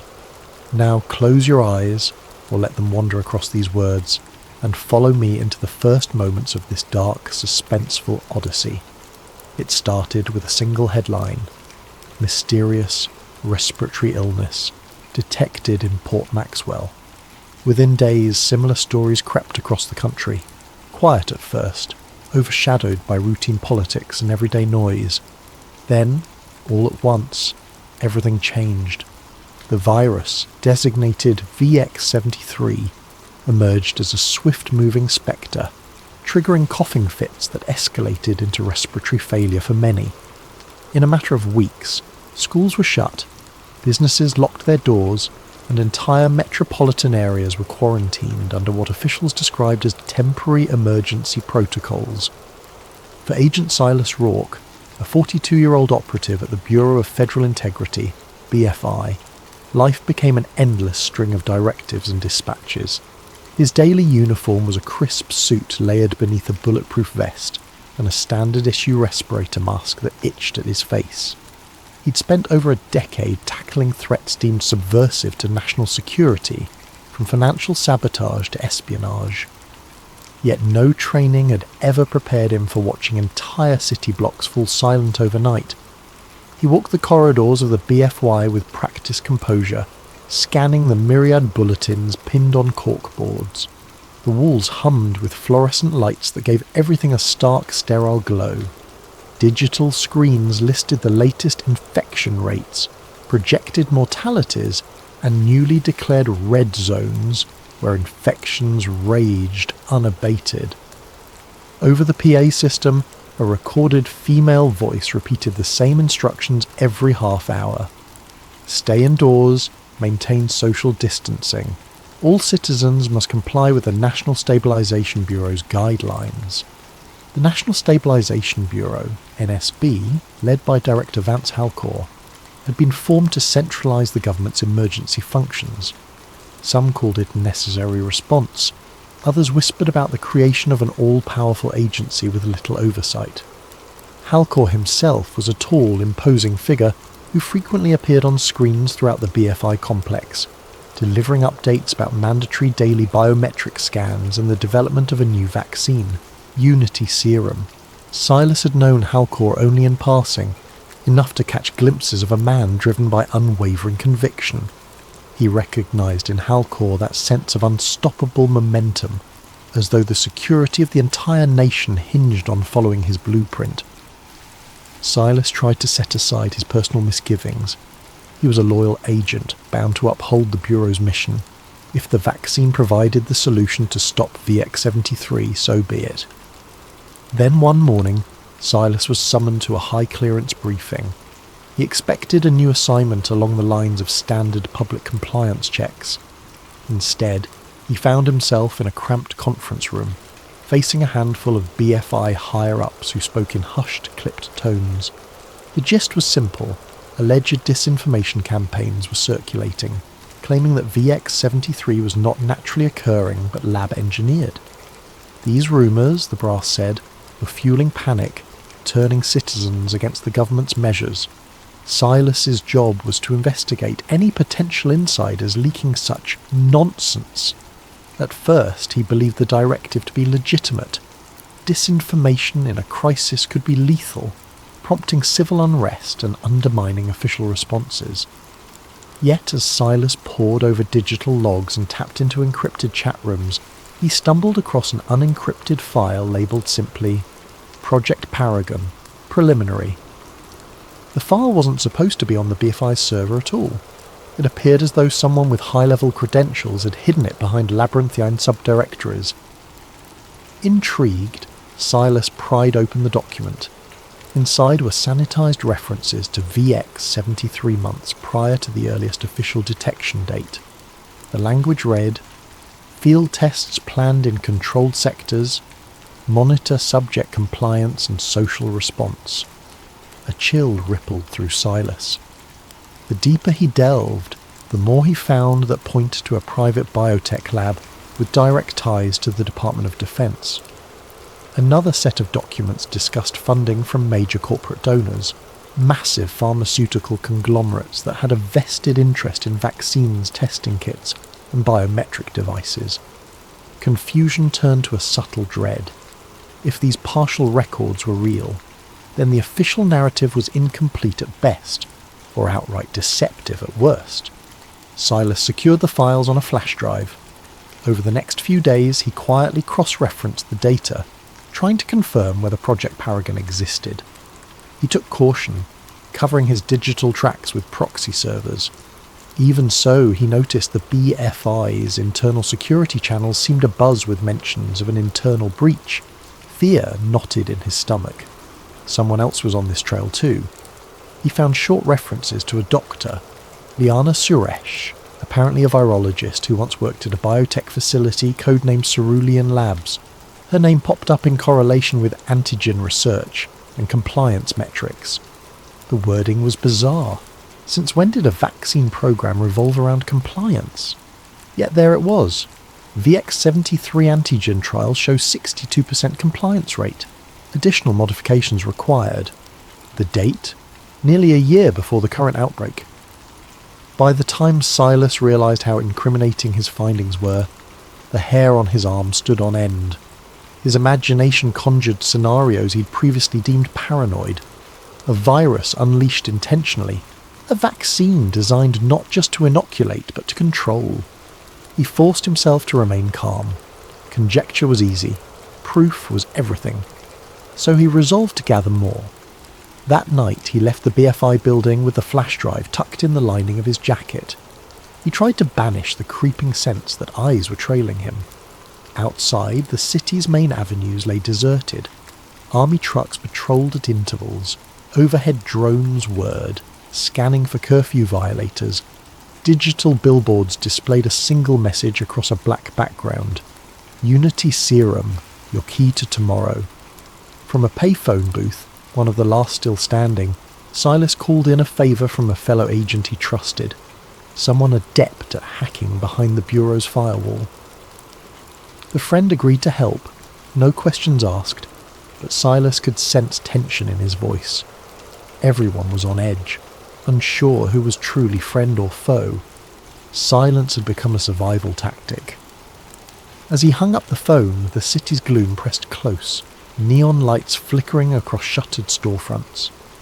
In that moment, he wondered if the official explanation, VX73 as a random mutation, was a purposeful lie from the start. If so, then the so-called Unity Serum might be more than just a vaccine. A wave of dread consumed him. The next steps would determine whether he stayed a loyal operative or became a traitor to the system he'd served for half his life. At the next corner, a spotlight from a drone settled on him, scanning his face. He forced a neutral expression. The device beeped and swiveled away. Good. No red flag. Yet. As Silas ducked into the underground metro, he realised with grim certainty that he had stumbled onto something monstrous. For years he'd believed in the Bureau's cause, trusting that each operation served the greater good. Now he faced the possibility that the greatest threat wasn't the virus itself, but the hidden intent behind it. City by city, the VX73 infections soared. Once bustling centres of commerce turned into ghost towns, patrolled by uniformed enforcers under orders from the National Stabilisation Bureau. Curfews became absolute. Violators risked detention at newly established health containment camps. The mainstream media hammered a constant drumbeat of fear. The virus was unstoppable unless every citizen complied. For those still resistant, a single solution was presented day and night: Unity Serum. On every channel, Director Vance Halcor appeared in a crisp suit, arms folded behind his back, proclaiming the vaccine's near-miraculous efficacy.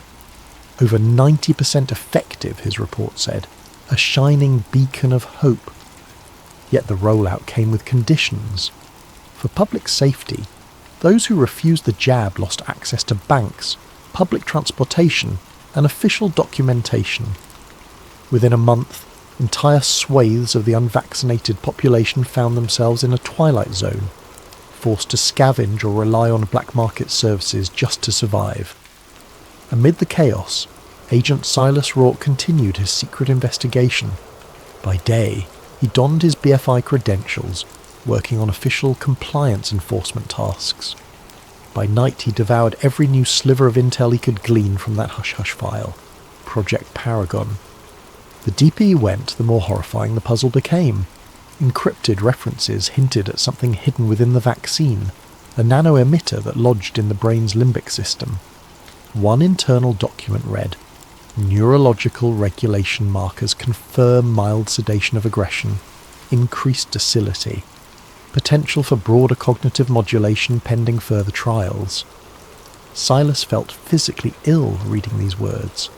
Could the government have hijacked a public health crisis to deploy a mind-altering device at scale? He needed answers. Over a secure channel, he messaged the elusive doctor, Liana Suresh, the scientist named in the files. She responded in short, coded texts, reluctant to trust him. Finally, after days of careful back and forth, she agreed to meet at an abandoned warehouse near the old docks. Silas arrived half an hour early, scanning the shadows for signs of a tail. No drones overhead, no suspicious vehicles. He waited under a flickering street lamp, the smell of salt water and rust filling the air.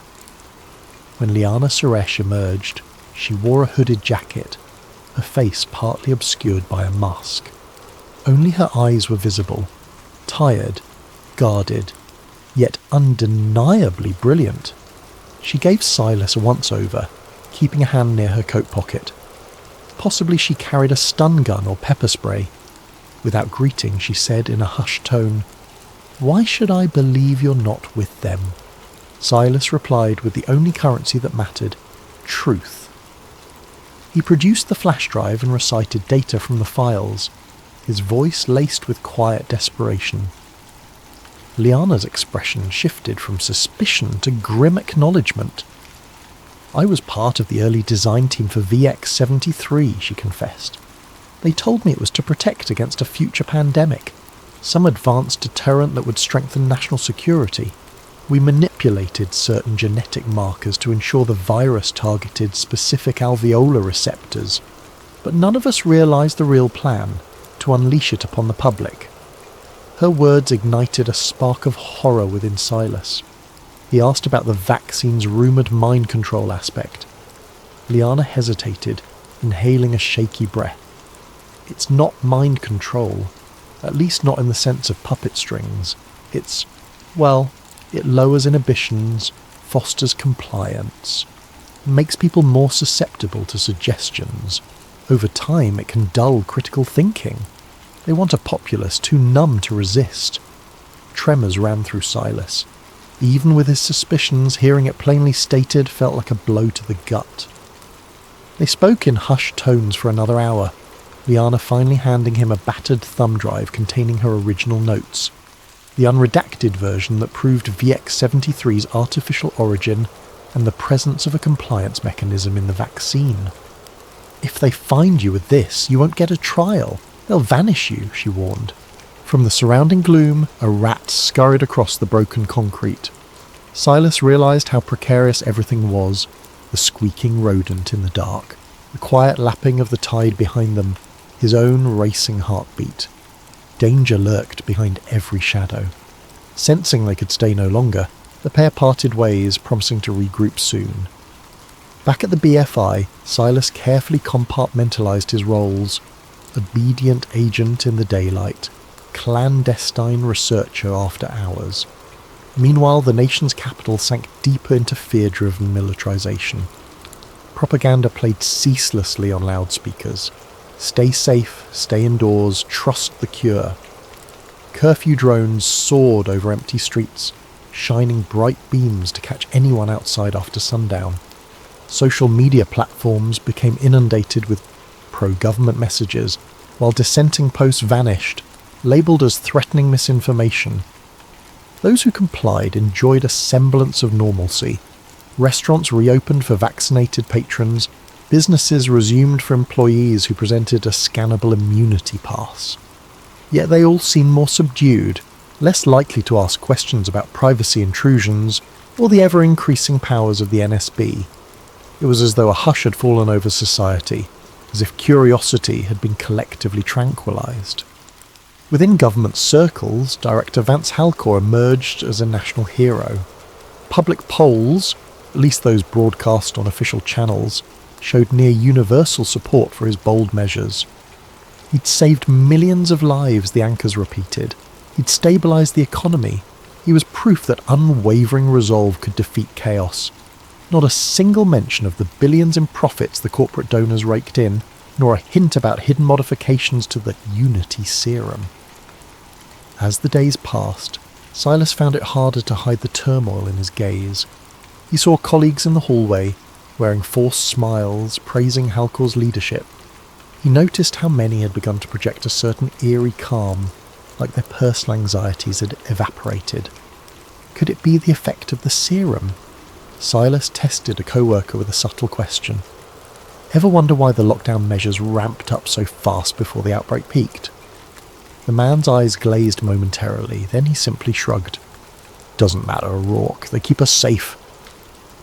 He returned to his desk, more convinced than ever that Halcor's master plan was in full swing. The virus was the perfect storm to usher in sweeping surveillance and push a mind-numbing serum to the masses.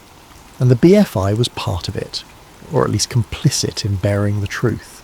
He could keep quiet, or he could do the unthinkable and blow this wide open, risking everything in the process. One evening, Silas found a sealed envelope slipped beneath his apartment door. Inside, a single typed line. This is bigger than you think. They see all. The bottom edge was marked with an obscure symbol, a circle with a diagonal slash, like a stylized zero. He'd seen it once in a classified file referencing an underground resistance network. If these rebels wanted to contact him, it meant they believed he might be an ally. The tension hammered in his chest. He was dancing on a razor's edge, his loyalty to the Bureau, his conscience the unfolding nightmare. Taking a shaky breath, he powered up his laptop. A series of pings indicated a new assignment in his BFI inbox.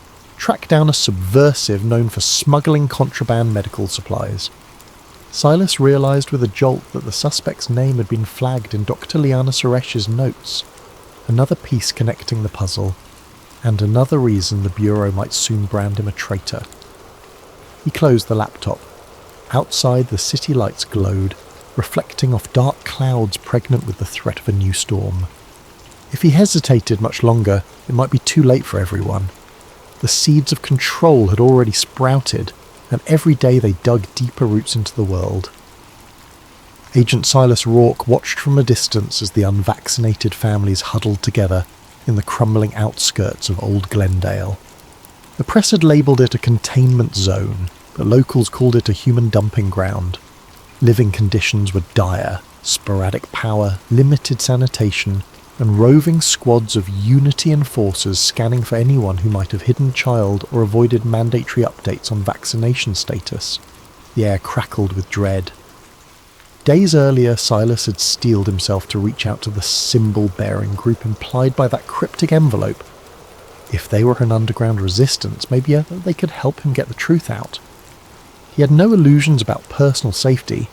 Once he exposed the deception behind VX-73 and Unity Serum, the entire apparatus of the National Stabilization Bureau would come crashing down on him. But each time he pictured the slumped figures in these zones, cast aside for refusing a forced injection, his resolve hardened. Through a secure channel, he arranged a meeting with a contact who went by the codename Sparrow. The location, an old print shop with boarded-up windows, rumoured to have once published subversive newspapers. Silas made sure to lose any trailing drones or BFI watchers by weaving through side streets. He wore a hooded coat, his respirator mask pulled high to conceal half his face. Inside the print shop, the musty smell of ink and paper still lingered. Boxes of unused flyers leaned against dusty presses. A dim light revealed a short figure in a makeshift black scarf. Sparrow. Their voice was muffled but direct. "You're late." Silas exhaled, nerves crackling. "I had to shake a drone." Sparrow nodded, then led him to a small back room. It was here Silas found half a dozen other figures, all clad in dark, worn clothes. A battered laptop sat on a folding table. A tangle of cables connected it to a generator.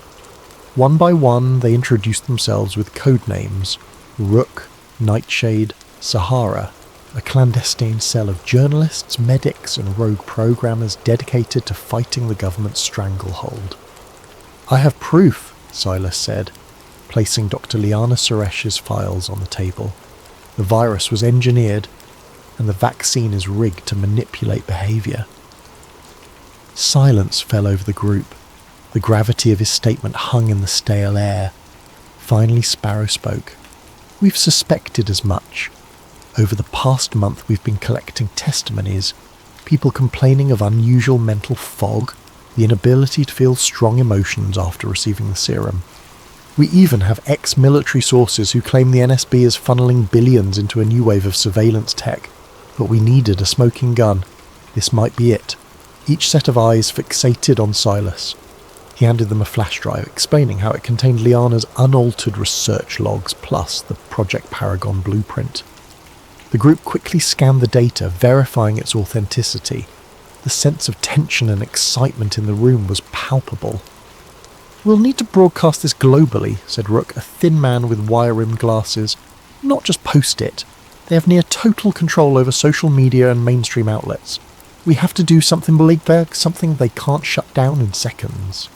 Nightshade tapped a map pinned to the wall, indicating a location in the Sierra Mountains. "This is an old radio tower with shortwave capabilities. We can piggyback on a communication satellite if we rig the hardware just right. It's off-grid, but the area's crawling with patrols.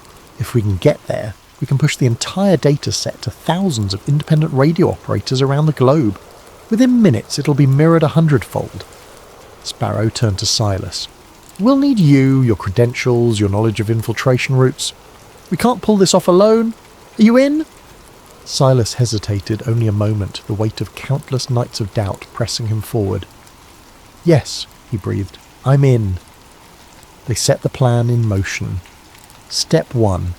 Connect with Dr. Liana Suresh. She alone could validate the data on air, lending credibility to the leak. Step 2. Slip past the increased security net. The BFI had ramped up its internal manhunt for domestic threats, with Silas among the top suspects. Step 3. Drive cross-country using an underground route, flipping vehicles and forging new IDs along the way. Step 4.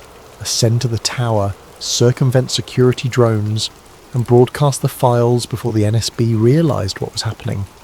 It sounded near impossible. Then again, they had no alternative. If they failed, the public might never learn the truth. The entire world could sink deeper into a docile acceptance of government decrees, enslaved by illusions of safety. Before dawn the following day, Silas discreetly left the BFI headquarters for the last time. He burned the few personal belongings that might link him to known associates. He carried only a go-bag stuffed with his essentials, a sidearm, extra ammunition, false IDs, basic medical supplies, and a small encrypted drive. Meeting Sparrow's team in a secluded alley, they set off in a nondescript cargo van toward Dr. Liana Suresh's hidden location. When they found her, she was in a state of near panic.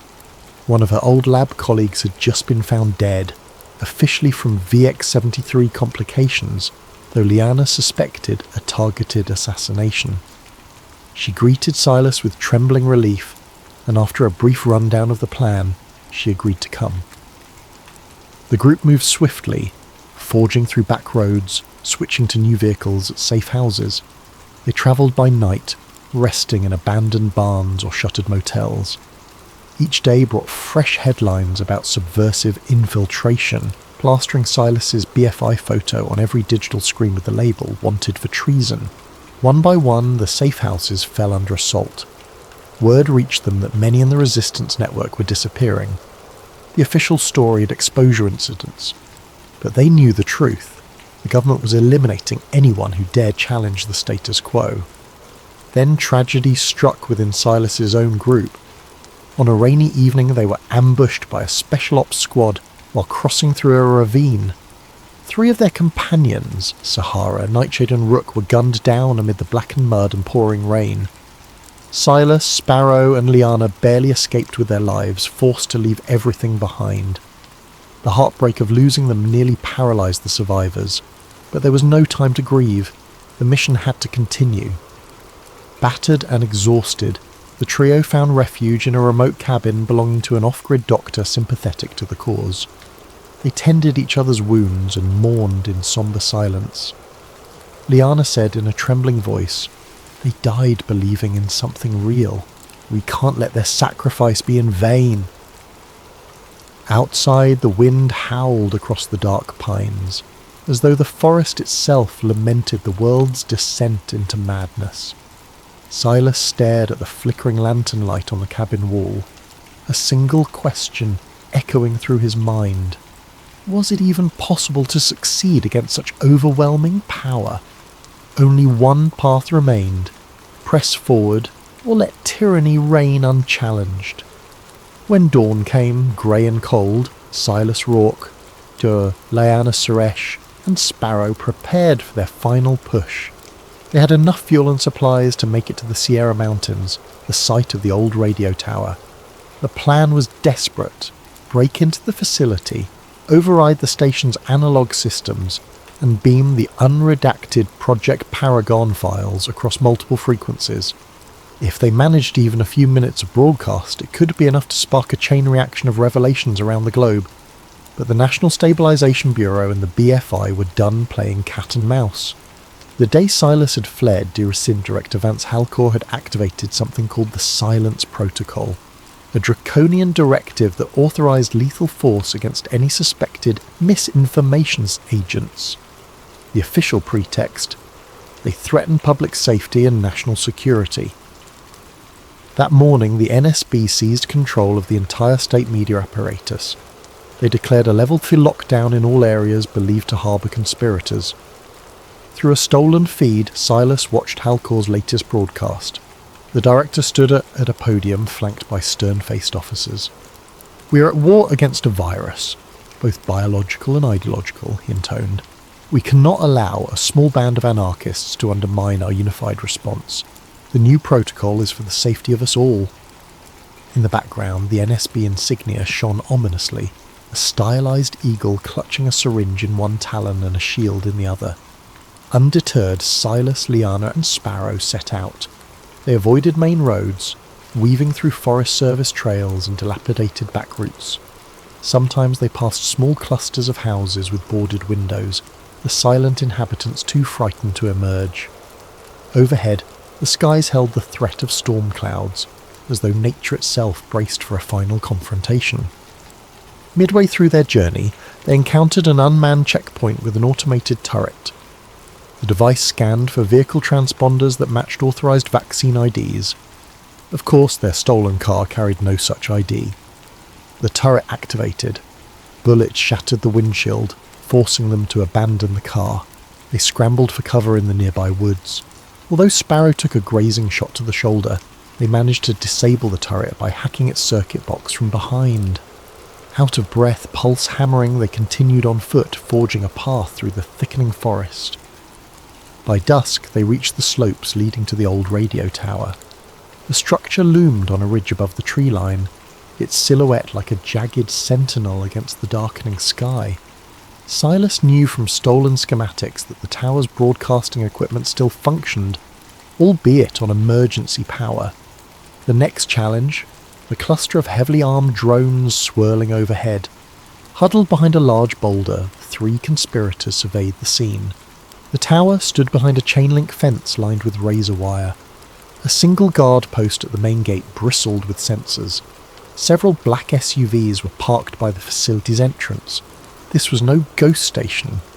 The BFI or NSB had anticipated their move. Lights glowed ominously in the windows. They'd walked into a trap. Sparrow's face, partially shadowed by a hood, was stoic. "We can't just walk away now. We'll never get another chance." Lyanna, her trembling hands betraying her fear, nodded. "I can handle the tower's interior systems. If you can keep them off my back, I'll get the broadcast live." Silas clenched his jaw. He could feel the weight of the fallen friends who had fought and died for this. "Let's do it," he said, chambering a round in his sidearm. They timed their approach to slip between drones, scaling a rocky outcrop behind the fence. Once in position, Sparrow used wire cutters to snip through the chain link. The alarm was immediate, a shrill fiend ripping through the air. Flashlights bobbed in the darkness, voices shouting. They sprinted for the tower's rear entrance. Gunfire echoed as the guard station unleashed a volley. Their hearts thundered. Slivers of bullet impact sparked off the metal scaffolding. Silas returned fire, not aiming to kill, but to suppress. A guard collapsed with a cry, while others dove behind cover. Liana, adrenaline coursing through her veins, ducked beneath a half-raised security shutter and slipped into the tower's main corridor. Inside, ancient wiring snaked along walls plastered with peeling paint. Flickering emergency lights revealed a central control room. Liana lunged at the control panel, typing frantically to override passcodes. She plugged in the flash drive, eyes scanning lines of code. Sparrow hovered by the doorway, pistol drawn, scanning for pursuers. Suddenly, a staccato burst of gunfire rattled the hall. Sparrow fired back, giving Silas time to slam a door shut and wedge a broken chair beneath the handle. Sweat poured down his temples. "Hurry, Liana," he gasped, holding his side from a grazing bullet wound. Her fingers danced across the console. "I'm uploading now, transferring everything to the shortwave frequency. We're pushing it to ham operators worldwide. They'll replicate it across data networks we can't even track." A swirl of static hissed from overhead speakers, punctuated by electric pops. Then it happened. A thunderous blow tore the door off its hinges. BFI soldiers in dark tactical gear poured into the control room. Sparrow fired once, twice, but was tackled to the ground. The muzzle flash illuminated Director Halcor himself, stepping through the smoke, flanked by heavily armed agents. His cold, piercing gaze found Silas, as if marking a final betrayal. Liana managed to press one last keystroke. "Transmission at 90%!" she shouted, triumphant desperation in her voice, but in a flash a bullet ripped through her chest. She staggered, gasping, blood staining her clothes. Silas, consumed by fury, raised his weapon. Before he could steer, a bullet tore into his shoulder, spinning him to the floor. Blood roaring in his ears, he saw Halcor approach. "You should have stayed loyal, Rourke," the director said softly, pistol aimed. "Look at the chaos you've caused. All for what? Lies. You think you're saving them from fear, but fear is what binds society together. Without it, we have anarchy." Across the console, a blinking message glowed. Transmission completed. Silas let out a ragged breath. It was done. The world would see. He glimpsed Liana's form crumpled on the floor, eyes fluttering closed. Soldiers pinned him down, muzzle pressed against his head. Darkness danced at the edges of his vision, cold seeping through every nerve.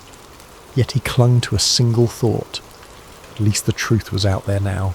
Whether or not it would matter, no one could say, but for a moment he felt a faint glimmer of hope, overshadowed by the sting of betrayal and the stench of blood. Then came the shot, and everything went black. Morning broke over a city in turmoil. Media outlets across the globe received a sudden influx of bizarre files labelled Project Paragon. Blueprints, memos, emails exposing the orchestrated nature of the VX-73 outbreak and the manipulative design of Unity Serum. For a few breathless hours, independent stations and citizen journalists shared the trove, appalled at the revelations. Social media feeds erupted with shock, anger and confusion, but the official response was swift and merciless. Government spokespeople denounced the leaked materials as AI-generated misinformation designed to sabotage public health efforts. Fact-checkers from major media networks, many owned by the same corporations complicit in the scheme, released scathing articles questioning the authenticity of the files. The NSB dismissed the entire broadcast as a last-ditch effort by domestic terrorists, claiming the real objective was to discredit life-saving measures and sow chaos. Director Vance Halcor made another nationwide address, insisting that the virus was real, which it was in a way, and that the vaccine remained humanity's only hope. He claimed that unscrupulous actors, like Silas Rourke, had exploited the crisis to promote anti-government hysteria. Screens across the nation showed Silas's face next to the words, "He lied to protect you." The tagline implied that Rourke's so-called evidence was not only fraudulent, but a dangerous attempt to undermine everything the people had sacrificed for. Within hours, mainstream platforms scrubbed all references to Project Paragon. Accounts that posted the files were suspended or banned. The media repeated a unified refrain. The single source of truth is the NSB. Large swathes of the public, already terrified and half sedated by the vaccine's compliance mechanism, swallowed the official line. Protests flared in a few cities, but they were quickly quelled by an emboldened security apparatus. Drones circled overhead, delivering gas canisters that dispersed any crowds. Some corners of the internet, especially fringe communities in the dark web, continued dissecting the files, finding them alarmingly consistent with known events. A handful of renegade journalists tried to publish stories or host live streams with doctors who'd seen the side effects firsthand, but each digital channel soon vanished, labelled a threat to national stability or hammered by bot armies that drowned the truth in spurious disclaimers. Meanwhile, in the hush of a suburban neighbourhood, a woman wearing a black armband stepped out of a government vehicle to deliver condolences to Silas's next of kin. The official story: he had died in a terrorist shootout while attempting to sabotage vital infrastructure. No mention of the bullet that ended him with Director Halcor standing overhead, or of the battered body of Dr. Liana Suresh found nearby. The Bureau of Federal Integrity updated its internal logs, listing Silas Rourke as deceased, traitor to the state. And that was that. The world churned on, battered by more virus mutations. The vaccine was rebranded with updates, Unity Serum Plus, promising an even safer tomorrow. New mandates required that all children receive the serum upon turning 5 years old. Biometric scanners became ubiquitous. One needed only a palm scan or retina check to buy groceries, open bank accounts, or pass through transit gates. Privacy, it seemed, was a distant memory from a more innocent age. Yet pockets of doubt refused to be extinguished. Whispers spread in the hush of hidden gatherings, in hushed basement chats or encrypted group threads. Some had witnessed the brutal arrests of those who dared question the system. Others recalled loved ones who changed after taking the serum, becoming pliant, losing the spark of curiosity. They recounted flickering glimpses of the Project Paragon files before everything was shut down. The question lingered: had Silas Rourke and Dr. Liana Suresh exposed the greatest deception in modern history, only to be discredited by a well-oiled propaganda machine? In a small classroom on the outskirts of a major city, a teacher stood before rows of young students, all wearing mandated masks. Posters on the walls depicted a bright, sanitized-tempered future, each featuring the NSB emblem and the phrase, "Order through unity, safety through silence." The teacher's gentle monotone instructed the children on the virtues of cooperation and the dangers of subversive thought. She tapped a touchscreen that displayed short videos praising Director Halcor's heroism against the dreaded VX-73. At the back of the classroom, a quiet child named Elias fiddled with the corner of his desk, glancing away from the screen. His gaze settled on a faded poster peeling off the far wall, an old public safety bulletin featuring Silas Rourke. The words "he lied to protect you" were stenciled across the man's stern face.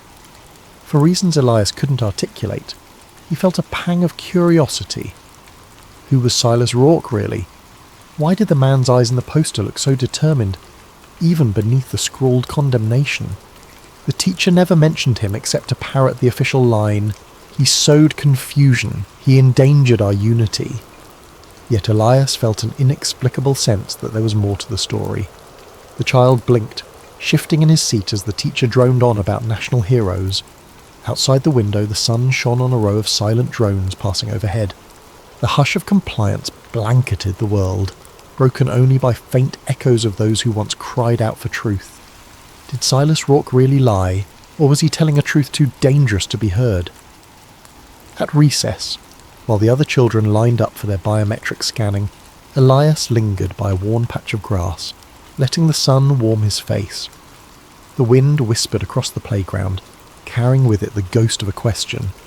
He closed his eyes, imagining for a moment a different world, one shaped by the knowledge rather than fear, connection rather than silence. The fleeting vision vanished as a safety officer called his name, scanning a code on his wristband. Then the moment was gone. Far away, in a government archive warehouse, the battered remains of Silas Rourke's personal effects lay sealed in a box. Among them, an encrypted data drive that no official had bothered to open. It held echoes of a man's last stand, his unwavering conviction that the public deserved to know the truth behind VX-73 and Unity Serum. And maybe somewhere, somehow, those echoes might still resonate in the hearts of the few brave souls who refused to let doubt die.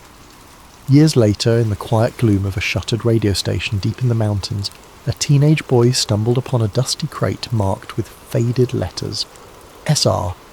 Inside, he found an old laptop and a series of scribbled notes. When he booted the machine, surprisingly still functional thanks to an ancient generator, a final video file blinked onto the screen. Silas Rourke appeared, face drawn, eyes resolute. His recorded voice spoke like a message in a bottle from a lost era. I'm not sure if you'll ever see this, but if you do, then you know the official story about VX-73 and Unity Serum was a lie. We tried to warn the world about the real agenda, not just to cure a pandemic, but to tighten a grip on every aspect of human life. And if you found this, you might be willing to stand up where we fell. Static crackled across the screen. Silas continued, quieter now. You were never supposed to know, but now that you do, what will you choose? The video ended abruptly, leaving the boy staring at the final frozen frame of Silas's determined face. Outside, the drone of wind echoed along the ridge. Clutching the notes, the teen took a trembling breath, feeling the weight of a legacy that demanded courage. He glanced at the peeling label on the crate. Project Paragon Files. A spark of possibility flickered in his eyes, hope that maybe, just maybe, truth could yet break through the silence. And so another story began.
Jack Calloway was never one to stay up late. His farm in rural Nebraska demanded an early rise, so he typically shut off the lights by 10, drifting to the lullaby of distant crickets. But on this particular night, the restlessness wouldn't leave him. A strange heaviness pressed against the humid summer air, as if the land itself was holding its breath. Shortly after midnight, Jack found himself on the back porch, sipping lukewarm coffee and staring at the star-studded sky. Clouds drifted over the moon, turning the farmland into a patchwork of shifting shadows. He almost retreated inside, deciding he was imagining the tension in the atmosphere, when a sudden glow flickered above the distant treetops. At first, Jack assumed it was an airplane. He lived near no major airports, yet small planes occasionally passed overhead. But the glow brightened too quickly, blossoming into a searing white flash that tore across the sky. Within seconds the light streaked overhead, trailing wisps of fire, lurid reds and oranges crackling with sparks. A shock wave rattled the windows strong enough to make the porch rails tremble. Jack's heart pounded. That can't be normal. Grabbing his phone, he sprinted off the porch and into the cornfields. Fear coursed through him. Fear of what might be falling from the heavens, and fear for the crops he'd nurtured all season. The farmland's rows felt endless as he ran, phone light dancing across towering cornstalks. Above, the once starry sky was obscured by swirling smoke. Just when it felt like his lungs would burst, Jack reached the far edge of the field. Beyond it was a wide clearing he used for storage, tyres, rusted equipment. Something had crash-landed there, slicing a ragged trench through the earth. Sparks popped and fizzled along twisted shards of a silvery metal half buried in the ground. The craft was about the size of a large truck, shaped in a way that defied immediate description. It wasn't a plane, helicopter, or any design Jack recognized. Part of it glowed with an eerie internal light, bright enough to illuminate the orchard in flickering pulses. Jack's first instinct was to film. He raised his phone, pressing record. The footage captured the craft's warped hull, the shimmering heat waves pouring off it. He tried to speak, narrating that something had crashed, that it wasn't an airplane, but his voice shook so badly the words jumbled. Then, from within the shattered metal, a sliver of movement caught his eye. He inched closer, phone at arm's length. Steam hissed. An acrid smell like scorched wires choked the air. Something was definitely inside, a shape contorting behind the half-melted panels. Jack's heart hammered so loud he thought his chest might explode. Still, he crept forward, bracing himself for any sign of life. A sudden jolt of electricity arced across the debris, snapping him to a halt. He didn't want to risk stepping into a live current. Instead, he circled around, capturing angles of the crash from every side. The phone screen displayed a perfect shot of the wreck.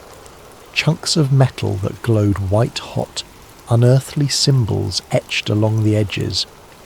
In the distance, a twisted piece of plating flared with colour, like a neon hue that shimmered between purples and blues.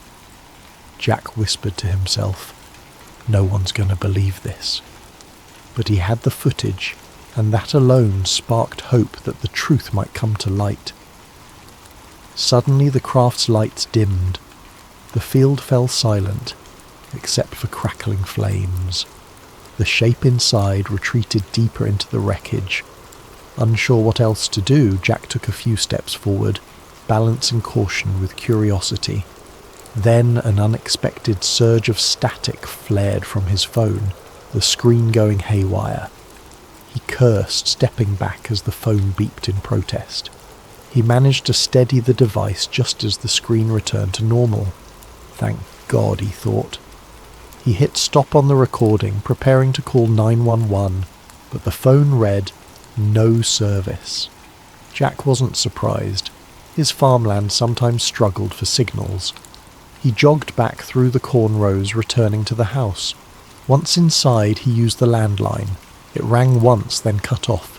He tried again. Same thing, a dead line. Tapping at his smartphone, he noticed the Wi-Fi icon flicker, then vanish. Confusion twisted in his gut. The night was calm, no storms. Was the crash interfering with signals? Possibly. He rummaged for his laptop, fired it up and attempted to connect. Nothing. Even the router's usual blinking lights were locked in a static glow. A pit of dread sank in his stomach. If he couldn't call out or upload the video, how would he get help? He decided to drive into town. Maybe from there he could call authorities. But as he stepped onto the front porch, headlights appeared at the far end of his dirt driveway. 2 black SUVs rolling up with their beams off. They advanced silently, an ominous presence cutting through the dark. Jack's pulse raced. Normally, unannounced visitors after midnight might be drunks or lost travellers, but these vehicles looked official. Tinted windows, standard government plates. He took a step back, adrenaline spiking. The feeling of being trapped rose in his chest. The SUVs stopped, engines humming. Doors opened and figures in dark suits spilled out. They carried flashlights that cut across the yard. One man, tall with a military-like bearing, stepped forward. "Mr. Calloway," he called, voice calm but unnervingly authoritative. Jack didn't answer. He realized they might want his phone, the precious footage. Even if they were from the government, something about their arrival felt sinister. He slipped inside, locked the door and sprinted to the kitchen. Peeking through the window, he saw the men fan out across his property. Another SUV arrived from the other direction, sealing any easy escape. The man in charge barked orders in a low tone. Despite the distance, Jack caught snippets. Secure the perimeter, search the barn, find the subject. Subject. As if he was some kind of criminal. A surge of defiance lit inside him. They're here for the crash. The pieces clicked. They must know about the fallen object. They wanted to contain it, hide it from public knowledge. Jack clutched his phone tight, sinking into a corner. Think, Jack. Don't let them seize that video. The file was his only proof that something extraordinary had landed in his fields. If these agents got it, the truth might vanish forever. He peered out again, noticing more men stepping around the side of the house. In that moment, Jack made a choice. He would not surrender the footage. Summoning courage he never knew he had, he pocketed the phone, grabbed a flashlight and hurried toward the back door. They hadn't reached the house's rear yet. Maybe he could slip away. The world beyond was ablaze with tension. He sensed it wasn't just about a crashed craft. It was about a revelation bigger than anything he'd ever imagined. Now, forced to stand alone against these black-suited strangers, Jack felt a spark of determination. He was a simple farmer, but he'd stumbled upon something that defied reason, and come what may, he would not let it be buried. Jack Calloway's heart hammered as he ducked out the back door, creeping into the shadows behind his farmhouse. The night air clung to him, heavy with the echo of distant engines idling. He had no illusions about outrunning a team of trained agents, but desperation fueled him. Keeping low, he skirted along the fence. The farmland behind him was vast, miles of cornfields broken by a scattering of outbuildings. If he could disappear into the rows, maybe he'd have a chance to slip past these intruders. He peered back at the house. 2 men in suits hammered on the front door, demanding Jack open up. Another pair circled around, shining flashlights across windows. Anxiety churned in his gut. They'll figure out soon enough he's not inside. With shaking hands, he pulled out his phone. He swiped to open the video he'd recorded earlier in the field. For a moment, relief. The video thumbnail appeared, showing the glowing metal debris. He tapped play. The screen flickered, a swirl of static. Then an error message. File corrupted. No, Jack muttered, panic rising. He tried again, but the same glitch repeated. Next, he attempted to upload it to a social media site, forgetting that his signal was gone. The upload bar stuck at 0. Offline. He closed his eyes, fighting the wave of helplessness. The only thing that gave him hope in this impossible situation was the video, now apparently worthless. But maybe the file could still be salvaged. He retreated deeper into the farmland, aiming for the rickety old barn he used for storing equipment. Inside the barn, dust motes drifted in the faint glow of his flashlight. Jack rummaged for an old laptop he sometimes used for tractor diagnostics. It was battered, but it had a functioning USB port. If he could move the footage off his phone, maybe he could fix it. The laptop booted up with a grinding whir, making Jack cringe at how loud it seemed. Every second counted. In the barn's gloom, the beams overhead creaked, and outside he caught the faint silhouettes of flashlights sweeping across the property. The agents were close. At last the laptop loaded. He plugged the phone in, frantically clicking to access the video file. The software recognized the phone, but the video thumbnail displayed a warning icon. Corrupt file. Even the laptop spat out an error. Jack cursed. Trying a half-dozen times, the footage refused to open. He sat back, trembling. So that's why they're so confident. Something about the crash or the craft's energy had garbled the data. For all he knew, it might be salvageable, but he didn't have the technical know-how. I need an expert. Remembering the commotion outside, Jack eased a peek through a gap in the barn wall. The black SUVs sat near the farmhouse, headlights illuminating part of the yard. Agents combed the area, scanning with thermal gear. Fear pinched his chest. If they had advanced tech, he'd be as visible as a heat signature behind these wooden walls. Quietly, he powered down the laptop and stuffed it into a battered tool bag. He had to get out of here. He grabbed an old hunting rifle from a rack just in case and made for a side exit.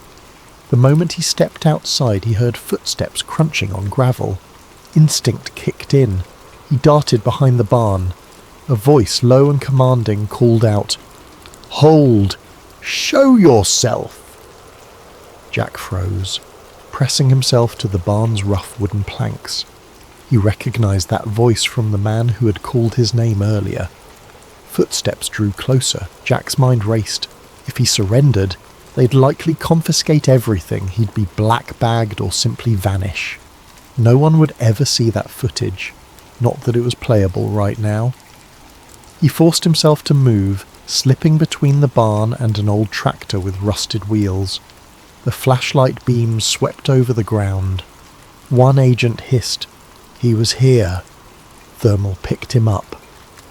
Another responded, "He can't be far. Spread out." Jack waited for a break in their pattern, then bolted into the cornfield. The tall stalks enveloped him, rustling as he stumbled between rows. He cursed each time his shoes snapped a twig or crunched dried leaves. Any sound could give him away. The overhead clouds parted, letting a faint moonlight highlight his path. Behind him, the agents' voices grew more distant. They were branching out, but the field was vast, and Jack knew its layout intimately.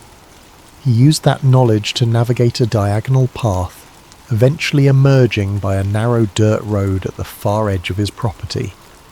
Breathing in ragged gasps, he paused behind a tree. The phone in his pocket remained lifeless. No signal. The laptop in his bag was all but useless if he couldn't fix the corrupted video. He needed someone with hacking or data recovery skills, someone who understood digital forensics. But who? A memory surfaced. During a county fair last year, Jack overheard a rumour about a reclusive tech wizard who lived 2 towns over, a woman named Olivia Carter, though folks called her Liv. She had once worked for the government in cybersecurity, then left under murky circumstances. Maybe she could salvage the footage. Deciding that was his only shot, Jack took the dirt road leading away from the farm. He hopped into his old pickup truck, which he'd parked out near the tree line for hauling feed earlier. The keys were still in the ignition. Country living had made him lax about locks.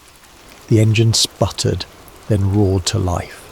As he drove, he risked a glance back at his property. The headlights from the agent's SUVs glowed, and faint figures moved across the farmland. A pang of loss hit him. This farm was his home, his life. Now, it was seized by faceless men in black suits, but he refused to let them bury the truth. Hunched over the steering wheel, he pressed the gas, determined. If Liv Carter existed, if she truly had a gift for hacking, maybe she could fix the file. Jack allowed himself the faintest glimmer of hope. He had no illusions about outrunning the government forever, but he'd at least put up a fight. The truck rattled along the back roads, dust kicking up behind. He spotted no immediate pursuit, which unsettled him more than comforted him. The entire fiasco felt unreal. Aliens in his field, men in black SUVs. His phone's footage turned useless, yet the memory of that smouldering, unearthly craft lingered. As he turned onto the highway, Jack thought about the object's occupant. Something inside that craft had moved. Was it alive, injured, already contained by those agents? The questions multiplied in his mind. He clenched the steering wheel, jaw set. One thing at a time, he told himself. If the video was truly salvageable, it might blow open everything, if they didn't get to him first. Dawn broke over a lonely gas station on the outskirts of a neighbouring county, where Jack Calloway huddled by a payphone. The overhead fluorescent lights buzzed, half of them flickering. A battered vending machine spat out stale snacks. Exhaustion weighed on Jack's eyes, but he forced himself to remain alert. He used the payphone's directory to find a listing for Olivia Carter. The number rang endlessly until a groggy voice answered. "Who is this?" it demanded. Clearing his throat, Jack identified himself, explaining that he got her name through local rumour, that he needed urgent help with a corrupted video. A pause followed, then the voice turned suspicious. "You got the wrong line, buddy," it said, starting to hang up. Jack insisted. "I have proof. Something that crashed. I caught it on camera. The government's after me. I was told you used to do NSA-level security or something." Another stretch of silence, then a half-laugh. "So you're the kind of paranoid who calls a random woman with a UFO story. I'm not that gullible." Desperation clawed at Jack. He quickly described the craft, the men in black suits, how his phone's file was corrupted after the crash. He added details about the signal jamming around his farm. The voice on the other end grew quiet. Finally it said, "Meet me at the old train depot outside Rockville, near mile marker 114. Be there in 2 hours, alone." Then it clicked off. Jack exhaled relief, though a kernel of doubt lingered. What if this is a trap? But with no other leads, he had no choice. He drove an hour on dusty roads until he found the abandoned train depot, a dilapidated brick building lost among weeds and rusted tracks. The place felt deserted, except for a single battered motorcycle leaning against the wall. He parked the truck and stepped out, scanning the area. A figure emerged from the depot's shadow. A woman in her 30s, lean and sharp-eyed, wearing a hoodie and clutching a backpack. "You're Jack?" she asked warily. "Yes. You Liv Carter?" She gave a tight nod. "We don't have much time, show me the phone." Jack handed it over, anxiously summarising the night's events. Crash in the cornfield, black SUVs, corrupted footage.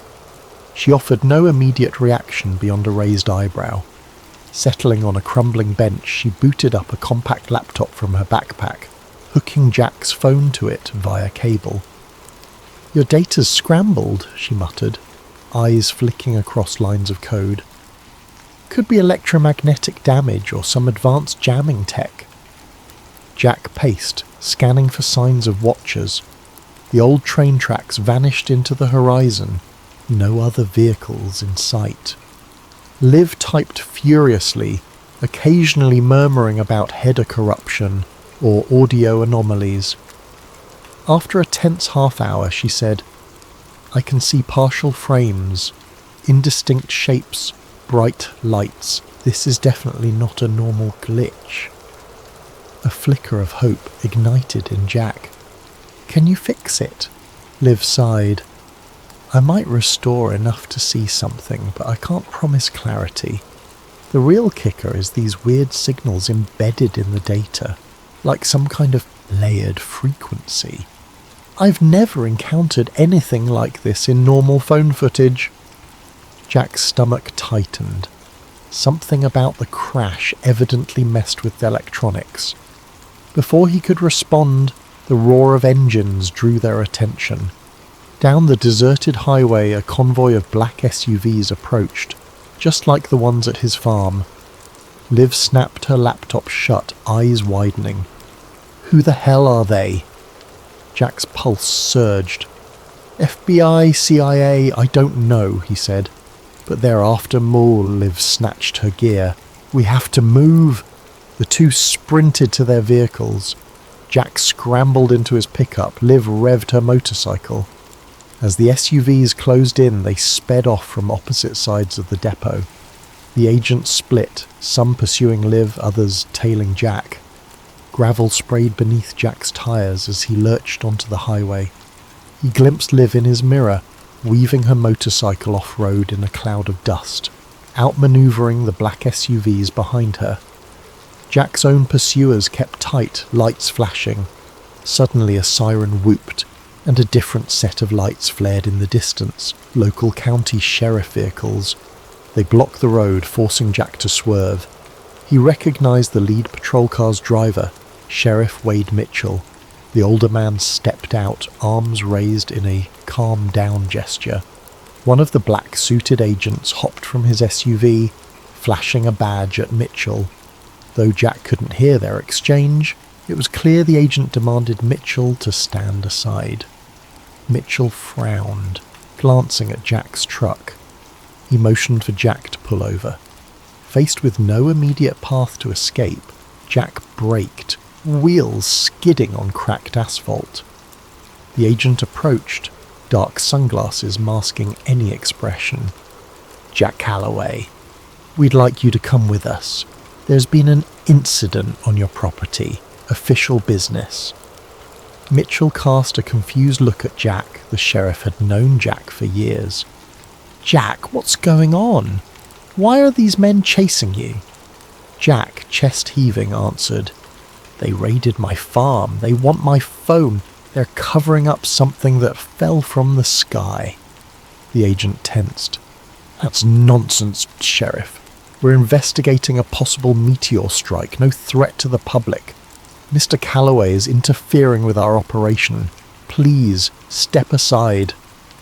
Mitchell's gaze flicked to Jack. He saw the fear, the sincerity in the farmer's eyes. Something about the agent's calm, clipped tone felt off. "I'd like to hear more from Jack," the sheriff said, folding his arms. The agent's jaw tightened. "This is a federal matter. You're out of your jurisdiction." Jack took the moment's distraction to speak quickly, explaining the crash, the craft, the suits. He insisted he had footage, though corrupted. Mitchell's face paled, but he stood firm, telling the agent, "Federally or not, in my county, I want to see a proper warrant." The agent stared coldly, then motioned to the SUVs. Two more men joined, brandishing official documents. "Here's your warrant, Sheriff. Satisfy your procedures." He smirked, as if expecting compliance. Mitchell studied the pages, then gave Jack a grave look. "Let me see your phone," he murmured.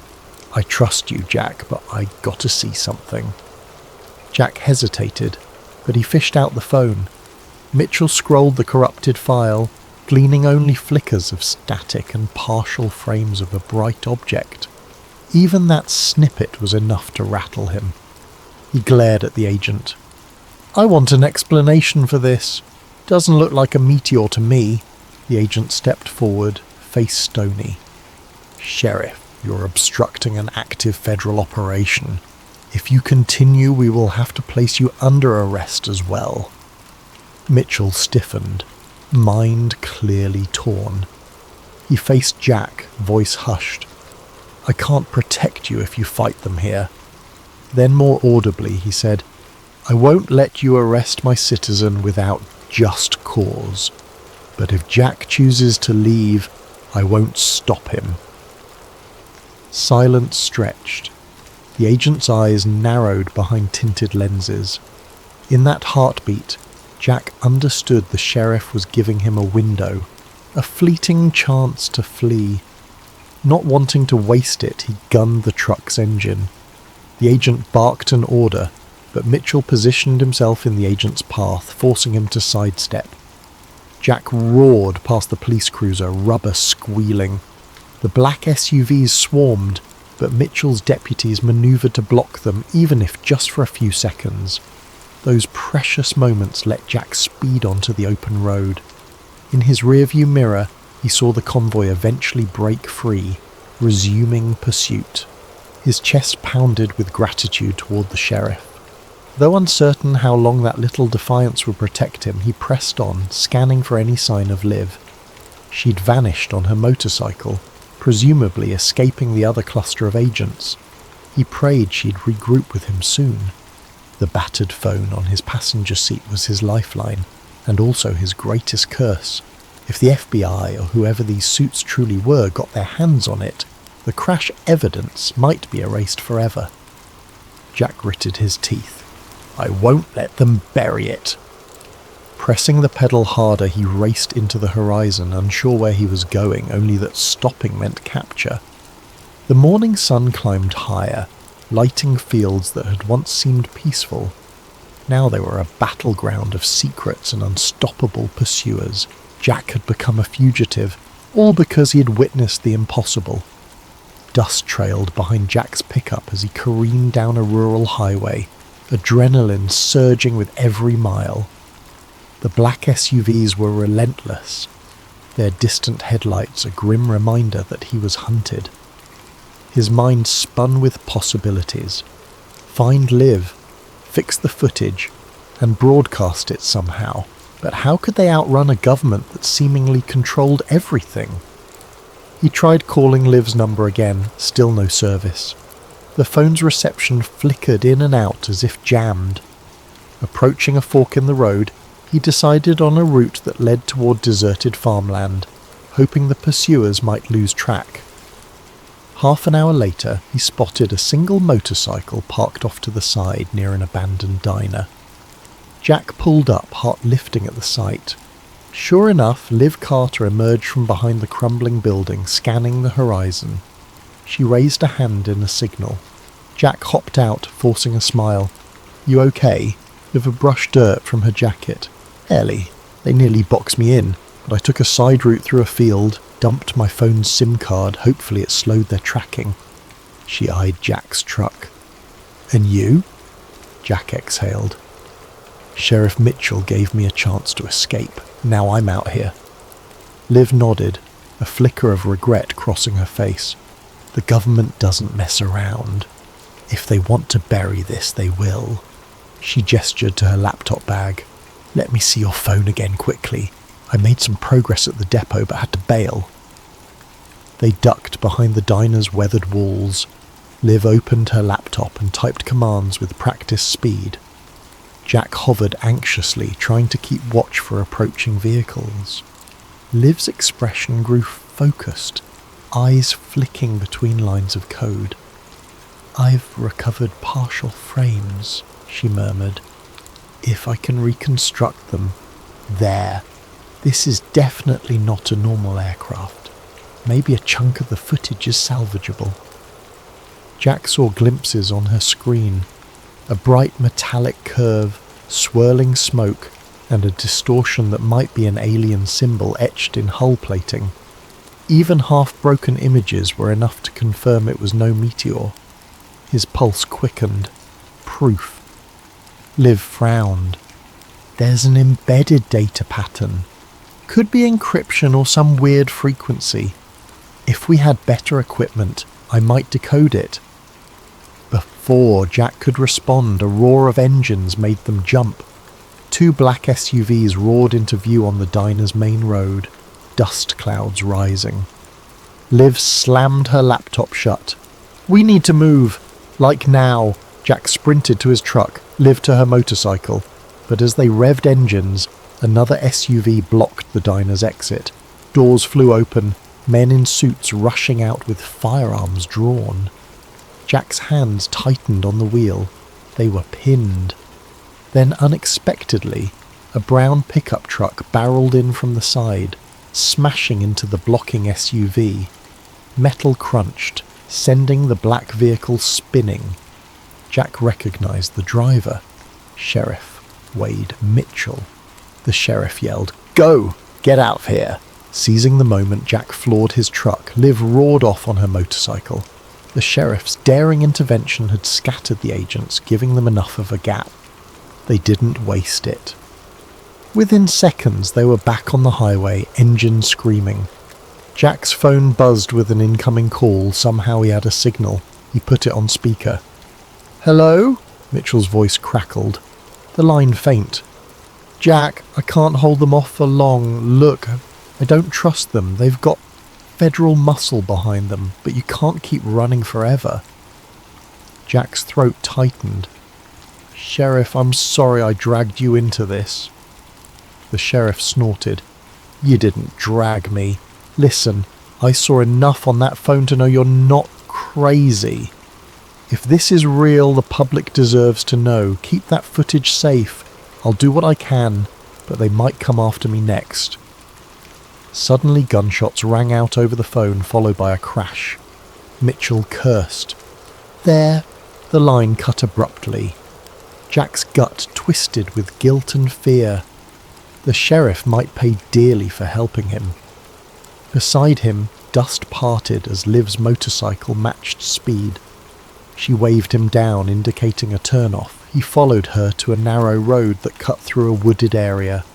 They rumbled along until they reached a concealed path leading down into a ravine. There, half hidden by vegetation, lay an old hunting cabin. Liv parked, gesturing for Jack to do the same. "A friend of mine used to use this place. Should be off-grid enough to avoid trackers." Inside the cabin, the air was stale, but the walls were sturdy. Jack slammed the door behind them, adrenaline surging. Liv pulled out her laptop and a portable router from her bag. "I can try to connect here, maybe upload what we have, but the speeds might be abysmal." As she set up, Jack's nerves kept him pacing. Every shadow outside felt like an approaching agent. "We have to get the truth out somehow, publicly," he said. "If we just run, they'll catch us eventually. But if the entire world sees the crash footage..." Liv nodded.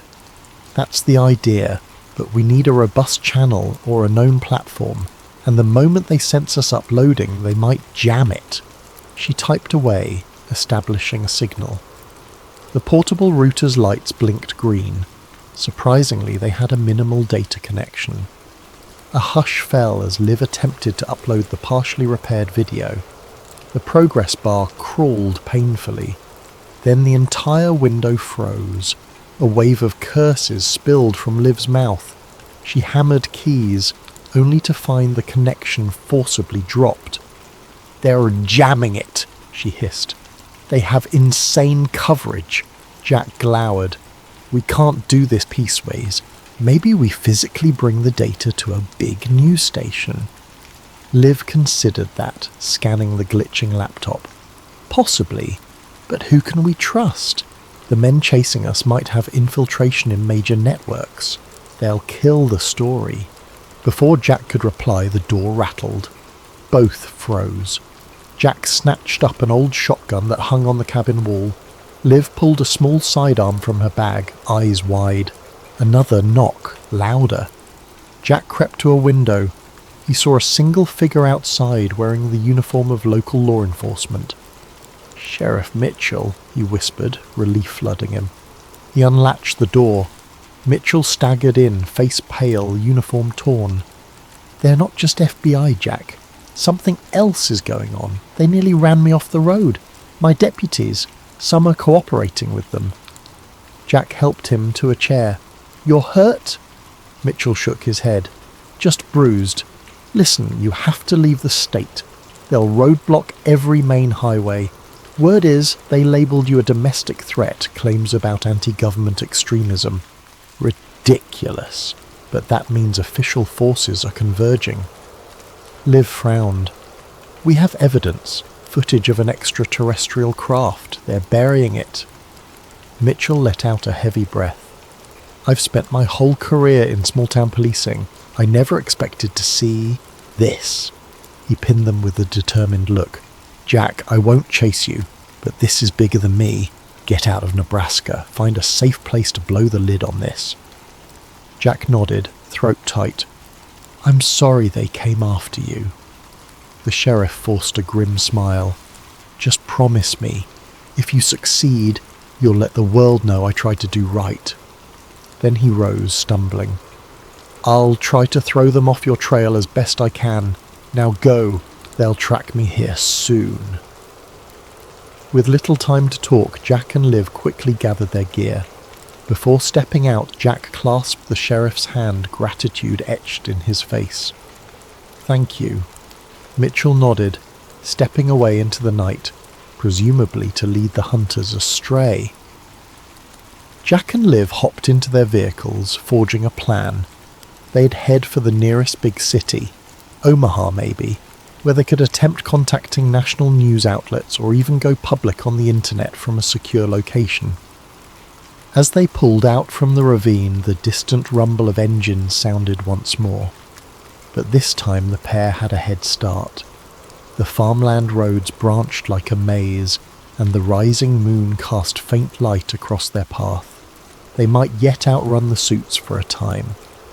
Still, an uneasy question gnawed at Jack. Even if they made it to Omaha, even if they found a major platform, would the men in black let that broadcast happen, or would an even deadlier force intercept them? He clung to a single hope, the possibility that the partially restored footage would be enough to spark a global outcry, that it would be unstoppable once it hit the public domain. In the glare of his truck's headlights, an enormous harvest moon loomed overhead. Jack couldn't shake the feeling that something else hung in the sky, something that had come crashing down on his farm, and unless he exposed it, those dark secrets would remain hidden, overshadowing the farmland for good. Under the pale glow of street lamps, Jack Calloway and Olivia Liv Carter found themselves in the industrial outskirts of Omaha.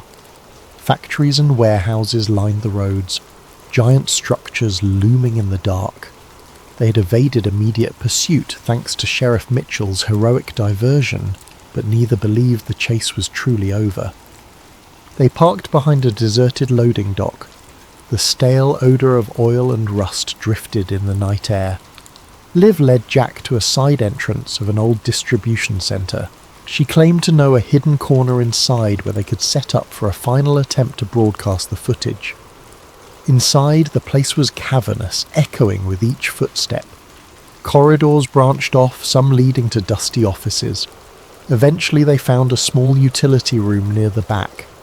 Liv tested an electrical panel, lighting the overhead fluorescent tubes that flickered with a dull hum. "This might work," she said, dropping her gear. She set up her laptop, connecting it to a portable battery. The phone was placed on a makeshift stand. the recovered footage file displayed on her screen. "I'll try to route through a secure network. My old NSA backdoor might still exist." Jack crouched by the door, shotgun resting at his side, warily scanning the empty halls. The tension in his chest felt suffocating. "If they track us here," Liv shrugged, "we have no choice. This is our last shot. If we can't get the footage out, they'll keep hunting you down, and the world won't learn the truth about that crash." She typed a flurry of commands. The laptop's fans whirred. Minutes stretched. Jack's nerves thrummed. He recalled the horrifying sense of powerlessness as men in black suits commandeered his property, the intangible occupant inside that crashed craft, the glimmers of alien symbols in the twisted metal. All that weighed on his mind, fueling his resolve. We can't let them hide this. Suddenly Liv hissed in triumph. "Yes, I've bypassed some of their net blocks. The upload is starting." The progress bar inched forward. "I'm sending it to multiple mirror sites simultaneously. Video sharing platforms, news tip lines, every corner of the web. They can't kill it all at once." Jack allowed a hopeful smile. "So people will see it?" Liv nodded. "Unless they physically cut the power. But we have a backup battery, so even that might not be immediate." No sooner had the words left her mouth than a metallic clang echoed from somewhere in the building. Jack stiffened, finger sliding to the shotgun's trigger guard. Liv's eyes darted up from the screen. "We're not alone." Sure enough, footsteps resonated from the corridor, a measured, almost ominously calm stride. Liv frantically tapped at her keyboard, urging the upload to finalize.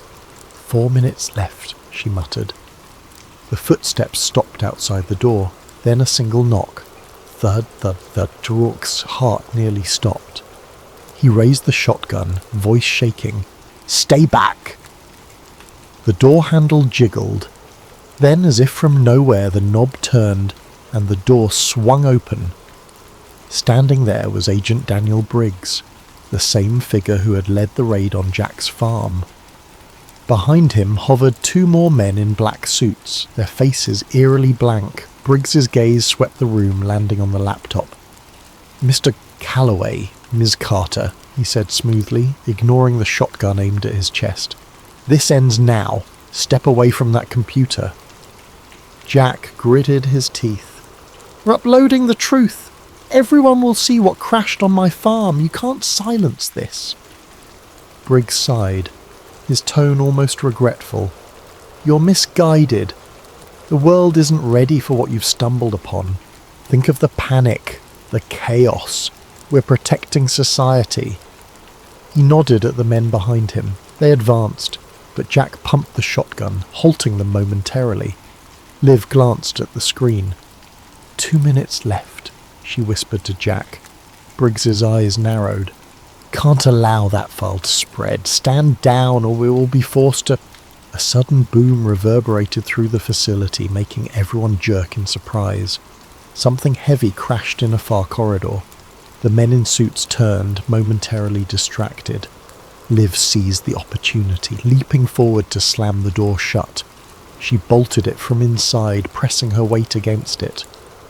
From the hall, Briggs's muffled voice barked, "Breach it!" A heavy thud smashed against the door. Jack knew they had seconds. He joined Liv, pushing a nearby crate to barricade. "How long?" She checked the laptop. 1 minute. But they'll smash through any second. Already the door's metal buckled under repeated blows. Desperately, Jack rummaged for anything else to stall them, discarded shelves, debris. They piled it against the door, hearing the men outside coordinate. Another blow rattled the frame. "We're nearly there," Liv muttered, knuckles white on her keyboard. Then a final crash. The door burst open, flinging the makeshift barricade aside. Briggs and 2 men advanced, guns drawn. Jack raised the shotgun, but the men in black suits moved unnervingly quickly, disarming him with a blow that knocked him to the ground. Pain flared in his shoulder. Liv tried to shield the laptop. One suit forcibly yanked it away, slamming it to the concrete floor. Sparks flew as the screen cracked. With an impassive stare, the man crushed the device underfoot. Liv cried out, horror-stricken. Briggs approached the battered computer, verifying it was destroyed. Then he turned to Jack, who lay gasping on the ground. "You can't fight the entire apparatus, Mr. Calloway." A flicker of pity, or was it scorn, crossed his features. "You were never supposed to see that crash." Jack coughed, agony shooting through his ribs. The upload, it might have finished. Briggs knelt, retrieving Jack's phone. He tapped it. Somehow it was still connected, though a fractal of static danced on the screen. "We'll see." With a swift motion, he pressed something on the device. The phone screen went black. "Get them out of here," Briggs ordered. The men in black suits dragged Jack upright. Another grabbed Liv. Forcing her arms behind her back, she spat curses, tears of frustration in her eyes. The upload might have been seconds from completion, but had it finished or not, neither could be certain. As they were led away, stepping through the corridor, Jack glimpsed open warehouse doors. Rows of black SUVs were parked outside, red and blue lights flickering. A helicopter circled overhead. Any thought of escaping again felt impossible. Once outside, the men in black parted to let Briggs pass. He gestured for them to deposit Jack and Liv into separate vehicles. Jack fought weakly, shoulders screaming in pain, but there was no breaking free from these silent, relentless operatives. In the hush of the SUV's interior, the door slammed shut. Jack was alone, the windows tinted so dark he couldn't see out. A cold dread enveloped him. He realized they'd likely vanish him, just as they might do with Liv. The knowledge weighed heavily, but a flicker of uncertain hope remained. What if the upload had reached the internet in time? Could the truth slip out somewhere, unstoppable? But deep down, he feared the men in black might still find a way to erase everything. The SUV's engine rumbled to life. Jack sat pinned between two stiff-suited men, neither speaking. The vehicle sped off, disappearing into the night. Days later, the farmland of Jack Calloway lay silent, owned by a newly arrived family who claimed no knowledge of any Jack. The local records listed the property transfer as routine, with no mention of seized assets. Neighbours who once greeted Jack at the feed store shrugged, uncertain if they even recalled his face. Sheriff Wade Mitchell was suspended following allegations of misconduct. He refused to discuss the events publicly, haunted by glimpses of the footage that flickered on Jack's phone. Rumours circulated that Mitchell faced an internal investigation by federal authorities. Some claimed he was forced into early retirement. And Olivia Liv Carter vanished without a trace, her last known address found empty. Official statements offered no explanation. Some rumoured she fled the country. Others swore they saw her in a black car with tinted windows flanked by men in suits. Her online presence vanished, as if wiped clean. Yet in distant corners of the internet, obscure forums buzzed with rumours. Some users claimed to have seen a video snippet, a blur of silver wreckage, a swirling haze, and strange markings. The clip was incomplete, riddled with corruption. Each time it surfaced, it disappeared again. Accounts banned, threads deleted. But occasionally a screenshot survived, fueling endless speculation. One day, a user named Farm Truth 4 posted, "I am Jack Calloway. I'm alive. Keep digging. Look to the sky." The post vanished within an hour, replaced by an error page. No one could verify its authenticity. Still, a handful believed.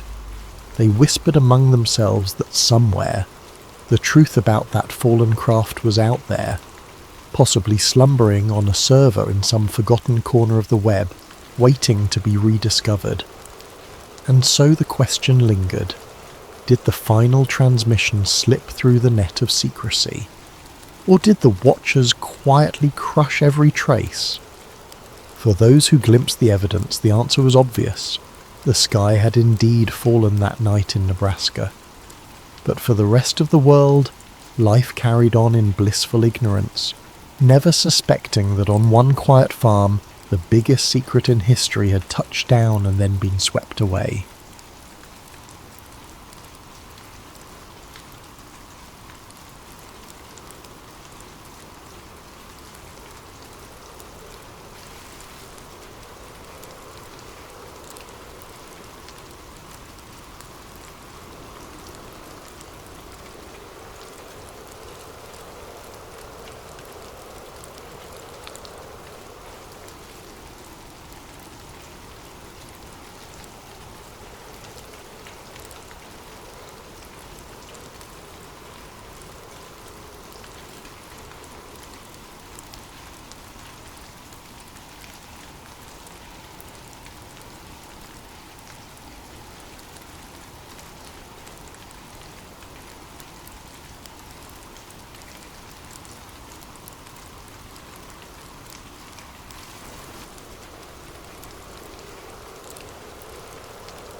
And a quiet man named Miles Wren, who notices reality warping around him. We'll follow him through 5 parts, each revealing deeper layers of confusion, paranoia, and revelations about a secret project that may have fractured reality itself. Let the hush of late evening, or the calm of pre-dawn, envelop you as we begin. Feel free to let the tension build, or to simply drift along with the unfolding events. Whether you remain awake, analysing every clue, or find yourself dozing, this story is yours to experience in the manner that suits you best. Now, let us step into the world of the displacement. Miles Wren's morning began the way it always did, in a cramped and neutral-toned apartment that smelled faintly of stale coffee. His day started with a quick shower, a single mug of black coffee and a half-eaten bagel. He scrolled aimlessly through news sites as he waited for the bus to work. It was precisely the life he'd grown used to. Consistent, routine, and unremarkable. But something nagged at him that day. The same unsettling sense of discrepancy he'd been feeling for the past month. It started small. Halfway through the bus ride, he noticed the brand logo on a passing billboard was different from how he remembered. The colour scheme seemed off. At his mundane IT job, he corrected his co-worker Maria about a movie quote, only for her to look confused. She insisted the quote had always been the way she said it, not how Miles remembered. He tried to laugh it off, chalking it up to memory slip, except these slip-ups were happening more frequently. One evening, Miles rummaged through a storage box and found an old grocery receipt that listed a cereal brand spelled differently than what was on the shelves today. He double-checked online. No alternate spelling existed in any official record. But there in his hand was a physical artifact bearing the old spelling. He stared at it for an hour, heart pounding. If not for that piece of paper, he'd have thought himself crazy. Things escalated when he visited his mother for dinner that weekend. She recounted a family event from his childhood, how they'd once taken a trip to Washington, D.C. to see a solar eclipse. Miles corrected her, recalling vividly that the family trip had been to Yellowstone, and the solar eclipse had happened years later. His mother grew agitated, insisting he was mistaken, brandishing old photos that seemed to show them in DC during an eclipse. Photos Miles had never seen. That's when a swirl of panic threatened to rise in his chest. The sense that reality was rewriting itself under his feet. Returning home with a mild headache, Miles fired up his laptop, typed Mandela Effect Difference Timeline Memory into a search engine and stumbled onto a small corner of the internet. There, he discovered a forum dedicated to anchor memories. People posted about brand logos, historical events, and quotes that they recalled differently. A handful of them insisted reality had changed, that the universe had shifted somehow. Some members were quickly dismissed as trolls or conspiracy nuts, but a few shared meticulously documented proofs, photographs, scanned diaries, mirroring Miles's serial receipt. There were references to anomalous merges, quantum overlap, and Project Lattice. The name rung no bells, but curiosity gripped him. He lurked on the forum, reading post after post.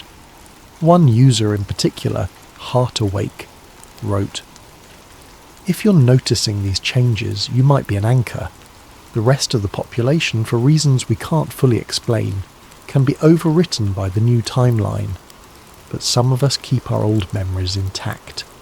Another user cautioned, "We're seeing more changes than ever. People who question them vanish. Keep your head down, document everything." Miles began scribbling in a notebook, labelling it discrepancies. He listed the brand name changes, the misquoted lines from well-known movies, historical events that seemed off. He recounted how President Lincoln's birth date, which he was sure was different, no longer matched what the internet said. The more he wrote, the more tension coiled in his gut. Days passed, and Miles noticed certain forum members dropping offline without explanation. One poster wrote, "They found me. I can't stay." Then his account vanished. Another cryptically said, "Tight-lipped men in suits came to my work." Then silence.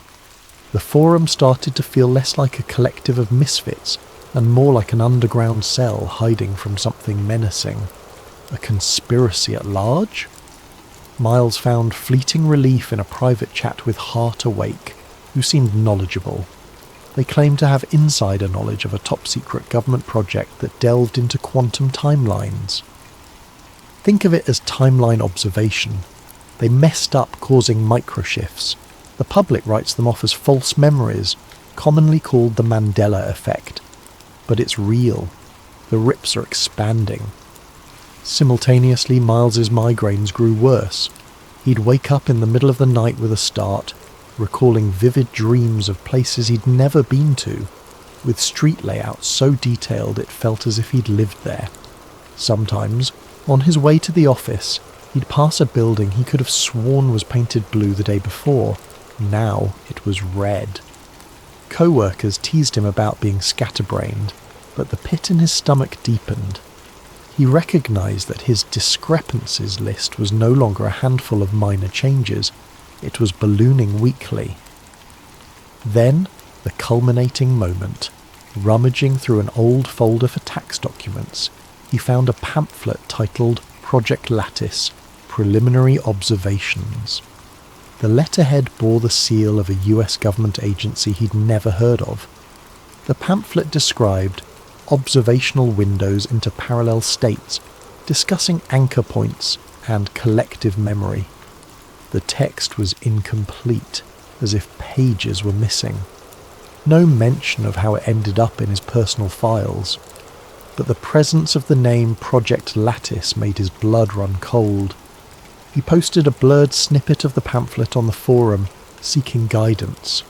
Some members responded in awe, but within an hour the entire thread vanished.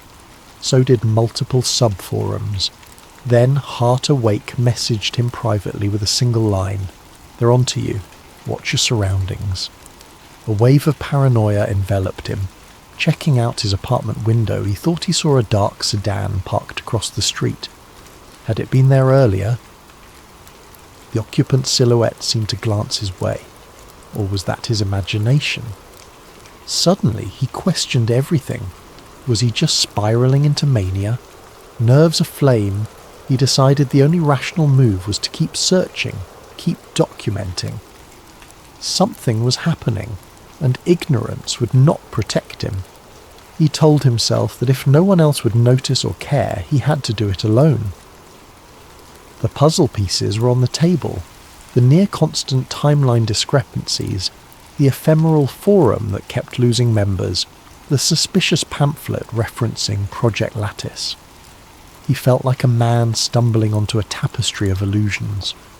For the first time in years, he was wide awake and terrified of what he might uncover. Little did he know, these small epiphanies were the first tremors of a larger quake. In just a few weeks, everything stable in his life would be undone, because reality, it seemed, was not as stable as people believed. And Miles Wren's mind, anchored to a truth the world was determined to forget, stood at the epicenter of a cosmic rift that threatened to unravel everything. Miles Wren sat in his living room, the curtains drawn. Outside, traffic hummed in the late afternoon gloom, but inside, the hush felt like a barrier between him and the shifting world. After nearly a week of scouring the internet for references to Project Lattice, he had come up with precious little. Government records didn't mention it. Conspiracy sites sometimes invoked the phrase, always in fragmentary, half-lucid posts. He suspected the project was so classified that no official mention existed. The only real clue was from Heart Awake, the forum user who'd gone silent after cryptic warnings. Then, out of nowhere, Miles received a private message with an encrypted link signed HA. He wasted no time decoding it, his heart thumping as he typed in an older forum password that HA had provided. The link revealed a single PDF file, Eliza Hart, Lattice Log 03. The name made him inhale sharply. Dr. Eliza Hart. Could she be Heart Awake? Inside the PDF were fragments of a scientific report. Subject: parallel observations are interfering with baseline reality. Anchor individuals remain aware. Evidence of memory overwrite in 99% of population. We must secure the anchor subjects or face unstoppable merges. Miles's face flushed hot. This was no idle talk. The data was official, stamped with an outdated government insignia. The log alluded to quantum bridging events, unintentional merges, and a classified facility. Eliza Hart had apparently led the project that studied these phenomena. The final lines read, "We cannot remain silent, the bleed will intensify." That day, he took off from work, claiming a headache. He felt compelled to chase the next lead. Hours of online searching led him to a ghost site with partial references to an Eliza Hart PhD, a physicist who vanished 5 years ago under suspicious circumstances. She'd once published papers on quantum wave function collapse, then abruptly left academia. The next mention of her was a missing persons notice. No resolution, no public record since. Miles's mind reeled. Could DeHart have tried to blow the whistle on a secret experiment that caused the Mandela effect? And if so, had she been forcibly silenced? His phone buzzed, interrupting his thoughts. The caller ID was unknown. He hesitated but answered, tension coiling in his gut. Mr. Wren, a low voice said. "This is Agent Delar. We need to talk about your forum activities." Miles's throat tightened. "How did you get this number?" A pause then. "Let's say we have resources. You're not in trouble yet, but we've taken note of your postings. We're aware you have certain documents relating to Project Lattice." Silence. Miles's hand shook. He forced composure. "What do you want?" "I want to give you a chance to stop before you cross a line. You're chasing illusions that could unravel a delicate balance. Drop it, Mr. Ray. Return to your normal life. People who dig deeper don't remain healthy for long." Miles bristled. "Is that a threat?" "It's a fact. The more you cling to memories from a previous timeline, the more your mind fractures. If you keep interfering, you'll end up like DeHart. Or worse, you'll risk triggering further merges that might destabilize entire swathes of reality." The line clicked dead. Miles's heart hammered. The call left him rattled with unanswered questions. Who was Agent Delar? A genuine agent or some spook from a Black Ops team? The idea of destabilizing entire swathes of reality sounded insane. Yet the events he'd witnessed suggested something insane was indeed happening. The man on the phone had implied that those who remember the original timeline cause instability. Could that be why forum members disappeared? They threatened the official narrative. And this talk of the more you cling to memories from a previous timeline, the more your mind fractures. Was that a psychological effect or something more literal? The concept reminded him of quantum wave theories, how observation collapses probability. If too many contradictory memories existed, would that tear reality at the seams? Haunted, Miles hammered out an email to a friend from college, an old friend who was a data scientist. He attached the PDF asking if she could help verify its authenticity. The friend replied hours later. "Encryption style is advanced. The doc's metadata suggests it's from a government system. If it's a hoax, it's extremely sophisticated. Miles, this is big. Tread carefully." He had to meet others like him in person. The online realm was compromised, too ephemeral. So he posted a coded message in a local offshoot of the forum, requesting a meetup for Mandela anchors at a downtown cafe. A single user responded, "Down the rabbit hole we go. Tomorrow, 7 p.m, grey jacket, table by the corner." At 7 p.m. the next day, Miles arrived anxious. The cafe was a modest place known for late-night coffee. He scanned for anyone wearing a grey jacket. Eventually, a slim man with a shaved head waved him over. Introductions were terse. The man called himself Cal. Over coffee, they swapped experiences. Logos changed, historical events out of place, phone contacts vanishing. "I used to have an ex-girlfriend named Samantha," Cal whispered. "We dated for a year. Then one day she was gone. No evidence she ever existed. My friends insisted I was single the whole time.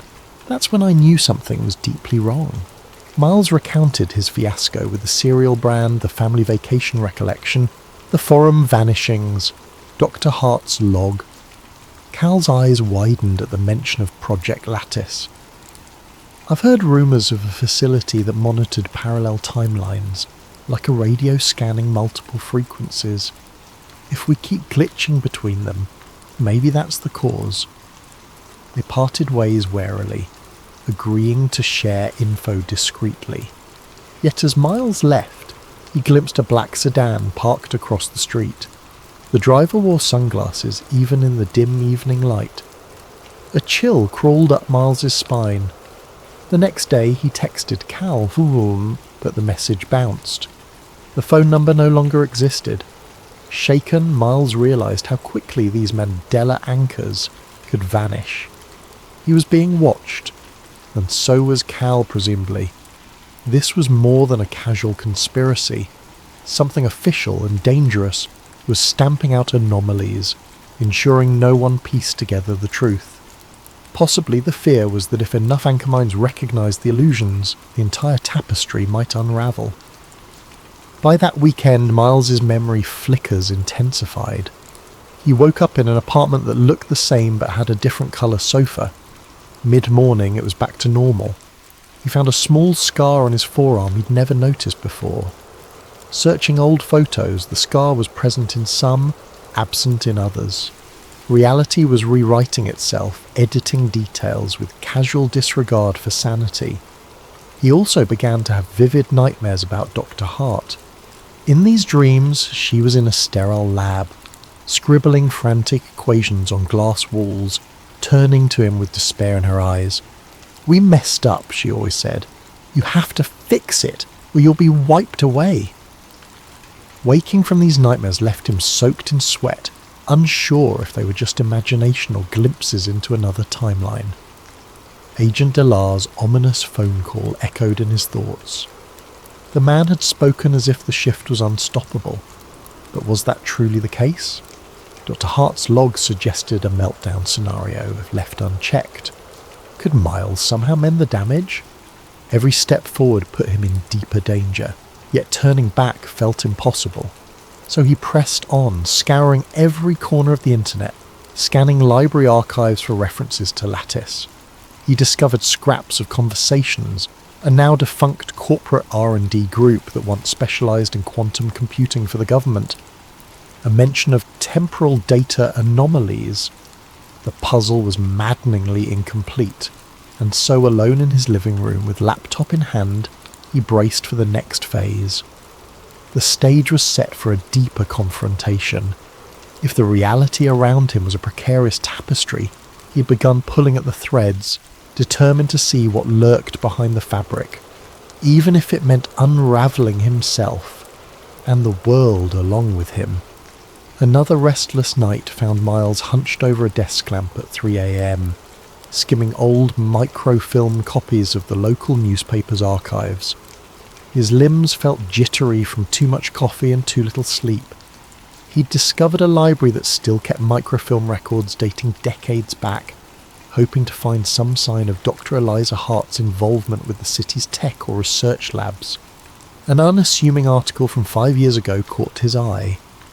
Local lab receives federal grant for advanced quantum studies. The article mentioned a Dr. E. Hart heading a small team.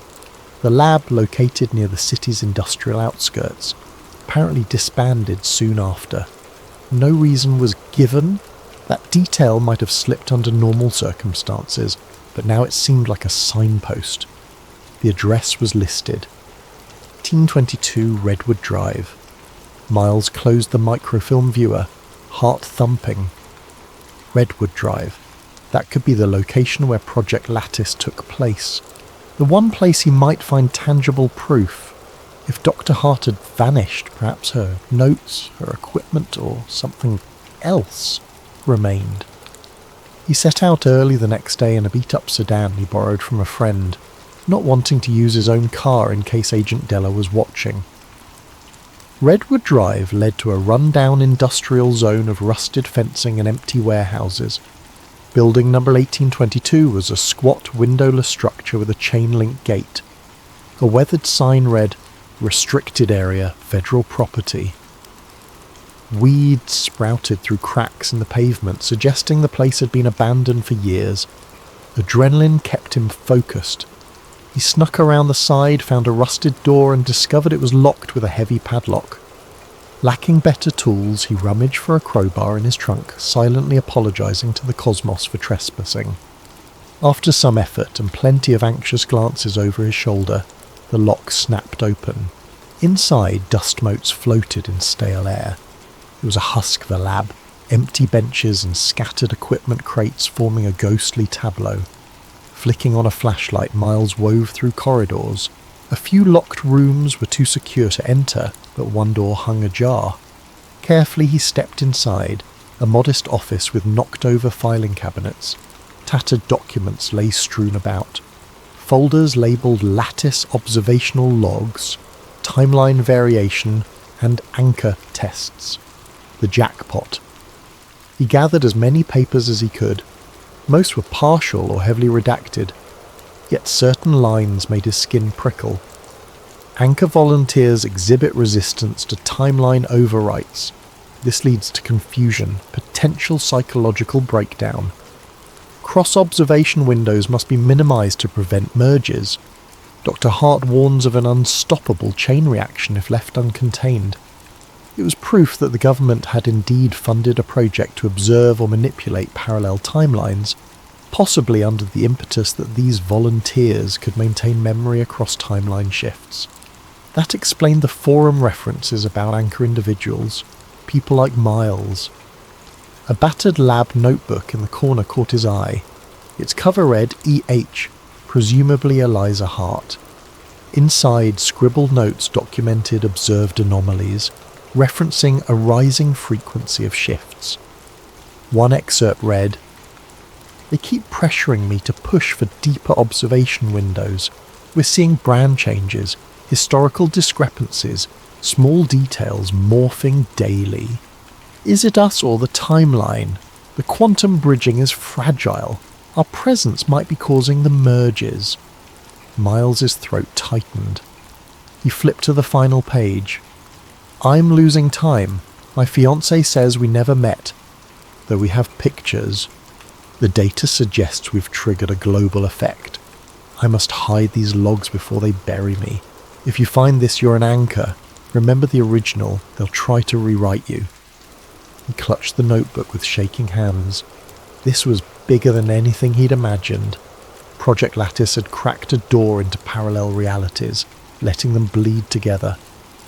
Eliza Hart had recognized the danger, but presumably she vanished. The parallels to his own experiences were chilling. Friends or family forgetting entire histories, brand changes, illusions of false memories. Suddenly a sharp sound. Footsteps in the corridor. Miles froze, heart pounding. The beam of a flashlight illuminated dust motes. He ducked behind an overturned cabinet. A voice, male, brusque, spoke into a radio. No signs of forced entry in the main lab. Checking offices now. Fear coursed through Miles. He recognized that distinct official tone. Possibly Agent Dellar or one of his colleagues.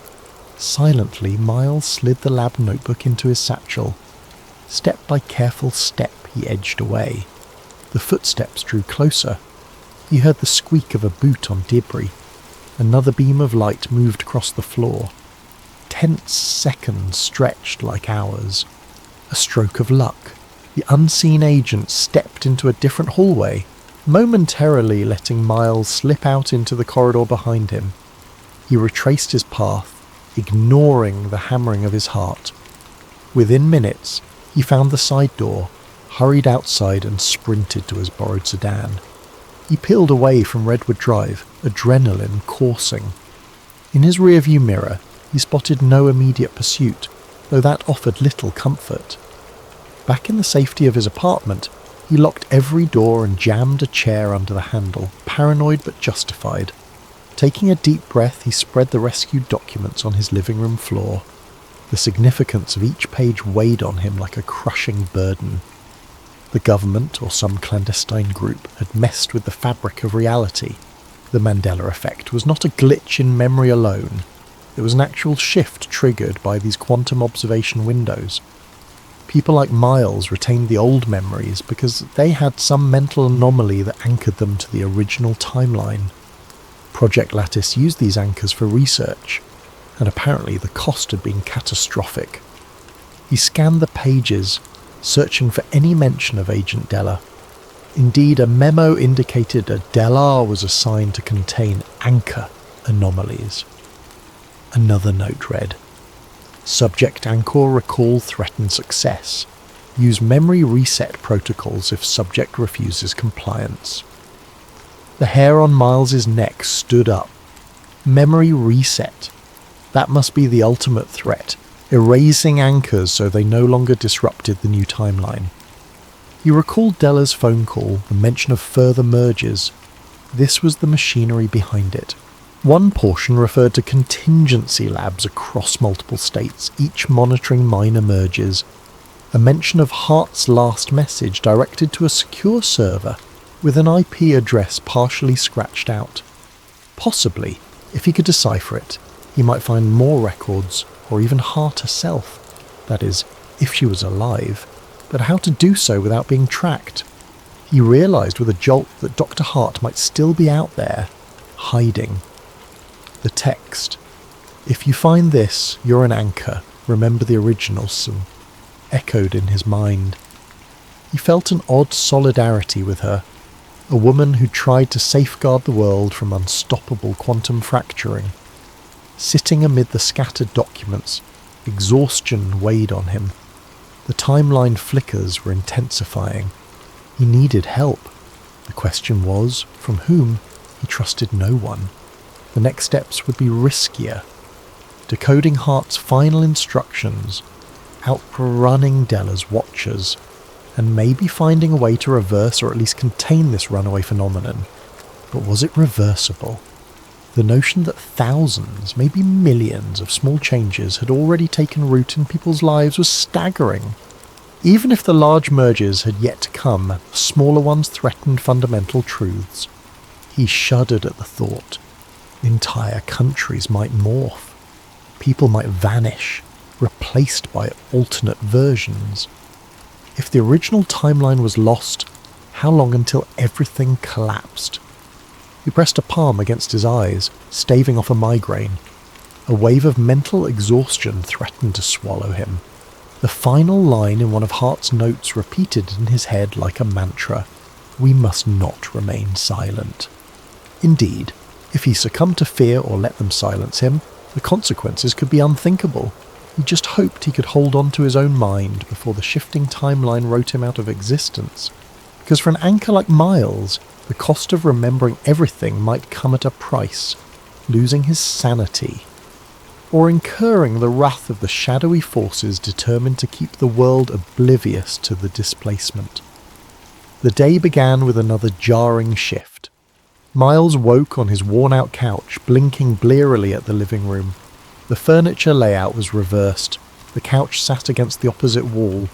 Startled, he jolted upright, only to find it was back to normal, as though it had never changed. Gasping, he pressed a hand to his racing heart. The flickers of timeline mergers were stronger now, coming in broad daylight. He was so shaken he nearly forgot to breathe. Determined to push forward, he rummaged through the documents from Redwood Drive, focusing on references to anchor points and secure servers.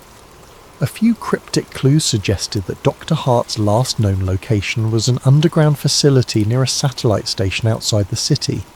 It matched the mention of contingency labs. Possibly she had retreated there or left a final message. With a sense of desperate resolve, Miles decided to investigate. The battered sedan took him down a winding rural road. As evening fell, the satellites loomed overhead like silent guardians. Giant metal dishes pointed skyward. Past a locked gate and a barbed wire fence, he saw a squat building with minimal lighting. He parked the car out of sight, then approached on foot through patches of tall grass. Once again, he found a side door with a rusting security panel. Fortune favoured him. The security system was old, easily bypassed with a trick he'd learned in his IT days. Inside, the air felt cool, tinged with a faint hum of servers. Dim emergency lights illuminated a corridor that led underground. After descending a few flights, he emerged into a sterile hallway of metal walls. Posters with cryptic instructions about temporarily sensitive data hung lopsided, a sure sign of abandonment or minimal staff presence. He entered a control room lined with monitors, some black, others displaying streams of code or static-laced images. The largest screen flickered with a partial readout, timeline residue analysis. Heart-pounding, Miles realized this must be where they monitored merges, collecting data from multiple realities. On a console, he spotted references to Heart's uplink. Bingo! He rummaged in the desk drawers and found a small device, a specialized USB-like drive labeled Anchor Module. The label read, "Authorized anchor use only." The synergy of so many coincidences gave him chills. He jacked it into a console, hoping to access deeper files. The screen displayed a prompt. "Please confirm Anchor ID." Confusion struck. Did he have an ID? Then he remembered the Redwood documents mentioning anchor volunteers. Possibly his name was in some database as a potential anchor. He typed Miles Wren, but the system responded with an error. He tried rummaging for a numeric code in the Redwood notes. One snippet had a 9-digit number next to the name M. Wren. Inputting that into the console, he waited with bated breath. A beep. Then the console text changed. Anchor confirmed. Dr. E. Hart's logs unlocked. Suddenly, lines of text scrolled across the monitor. Miles, if you're reading this, you're an anchor who resisted the overwrite. Project Lattice was designed to observe alternate timelines, but we triggered collapses.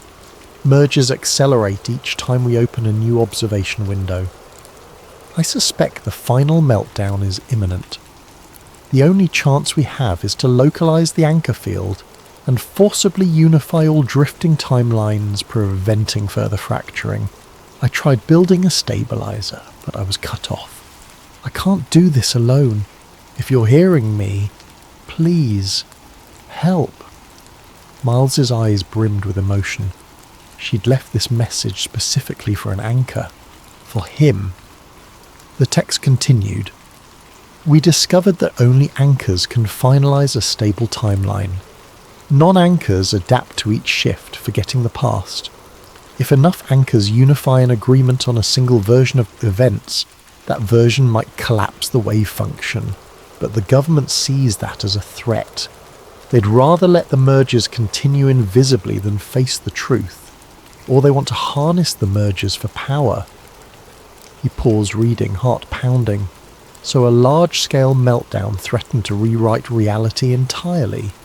The repeated mergers left the fabric of existence wearing thin. Possibly humankind would wake up to an alien tomorrow, or entire continents might blink out. The scale was unimaginable. Another line scrolled.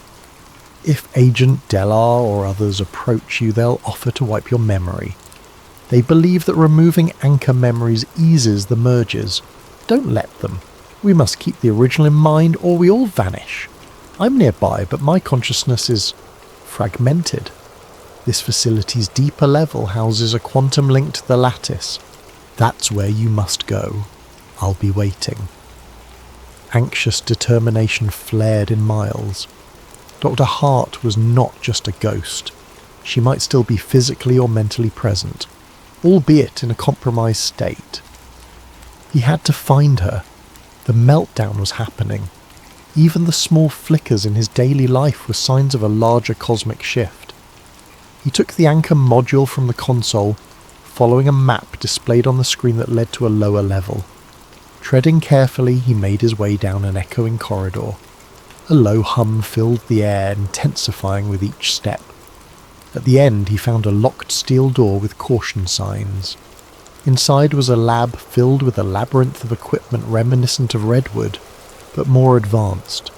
In a glass chamber, a figure lay motionless on a reclined chair, head wired to an array of sensors. It was a woman, her features gaunt, eyes half-lidded. Recognition pulsed in him. Dr. Eliza Hart, the woman from his nightmares. She was alive, connected to machines. Approaching, he saw faint flickers across the monitors. Brainwave patterns soared in chaotic spikes. On a screen was a 3D rendering of multiple timelines, overlapping. Strings of data spun in fractal patterns, each labelled variance ratio. She had apparently jacked her consciousness into the lattice, observing countless realities at once. Her physical body might be near catatonic, but her mind was hyperactive in the quantum realm. Without warning, a voice from behind, "Stop! Step away!" He whirled to see Agent Delar, gun drawn. The agent's face was etched with tension. Dr. Hart is the keystone of these merges. We keep her in stasis, monitoring her. If you wake her, the merges intensify. We're trying to manage this. Miles swallowed. Manage it by letting the world slip away. People vanish, timelines break. That's not management, that's destruction. Della's gaze flickered with complex emotion. You anchors complicate things. It's easier if no one notices. Now that you're this close, you must let us reset your memory. It's the only way to maintain stability. The agent advanced, gun unwavering. Miles's hand clenched around the anchor module. He realized the next steps would define everything. Either accept memory erasure or fight for the chance to unify reality. Dr. Hart's words about forcibly unifying timelines rang in his mind. If he could awaken her and combine anchor memories, maybe the meltdown could be halted or a stable timeline established. Della pulled the hammer back on the gun. Don't do anything rash. We can fix you, then you can go back to living a normal life, ignorant of all this. It's not so bad. Miles considered the cost. A false normalcy at the expense of the entire world's continuity, or the risk of a universal meltdown if he tried to save it. The decision loomed, fraught with cosmic consequences. His mind flashed with images of changed cereal brands, misquoted movies, entire people erased. That wasn't living. That was sedation. He exhaled. I can't let you bury the truth. Agent Delar's eyes narrowed. Then you're forcing my hand. The next moment a shot rang out, echoing in the metallic chamber. Fear coiled in Miles's gut. The final confrontation had begun, and reality itself hung in the balance. The gunshot reverberated, shocking the quiet air. But Della's aim wasn't for Miles's head or heart. It was a warning shot into the metal floor, sparks flying.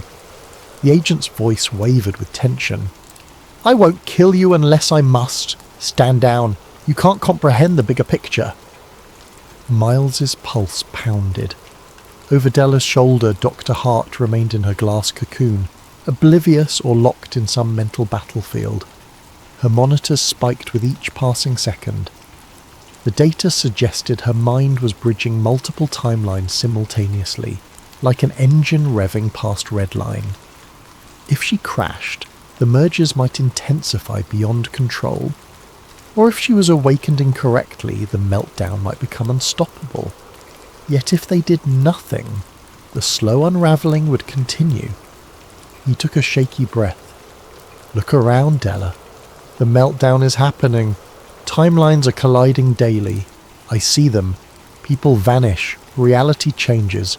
And we call it the Mandela effect. This can't go on. The agent's expression flickered with something akin to regret. Our superiors tried to contain it. We minimize public panic, fix minor timeline illusions, quietly reset anchors who might disrupt the merges. We believed it safer than letting the masses know reality is broken. Safer maybe, Miles retorted, but it's failing. Dr. Hart wrote that only anchors can unify a stable timeline. She's trying to do that from inside the lattice. That's why you keep her locked up, because if she succeeds, your hush-hush approach collapses. Della's jaw clenched. We fear what unification might do. Merging contradictory timelines can produce paradox. Millions could die, or existences might flicker out. At least our method keeps society afloat, no matter how frayed the tapestry gets. From behind the glass, a faint moan sounded. Dr. Hart stirred. The monitors beeped wildly. She mouthed something inaudible. Miles realized they had no time. Carefully, he sidled near the control panel, anchor module in hand. If he could interface with her, perhaps unify their anchor memories, it might give her the push to close the merges properly. Della noticed his movement. Don't press that really stupid button. You have no idea what you're risking. He raised the gun again, this time aiming more deliberately, but in that instant a violent timeline flicker seized the chamber.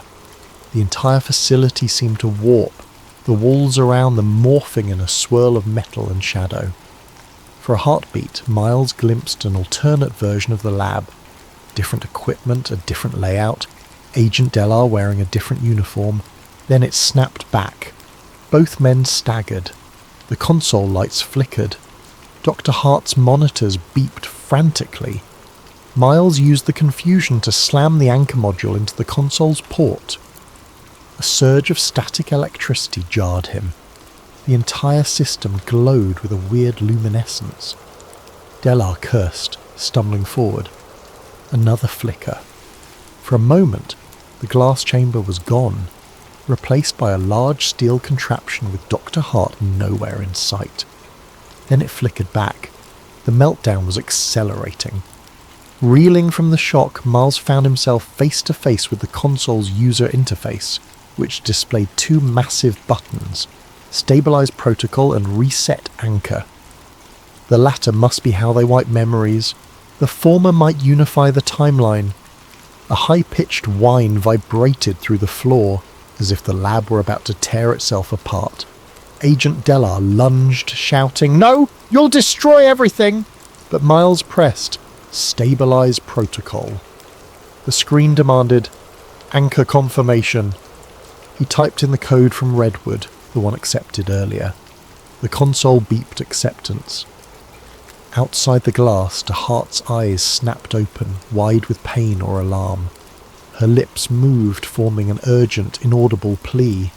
Then the lattice system roared to life. Tesla coils around the lab flared with arcs of energy. The overhead lights pulsed. Miles felt a strange tug in his mind, as though an invisible hand was rifling through his memories. In a swirl of colour, he glimpsed replays of old brand logos, corrected quotes, the family trip discrepancy, all swirling in a vortex of possibilities. He tasted the edges of alternate timelines, ones where he'd lived in different apartments or dated people he'd never known.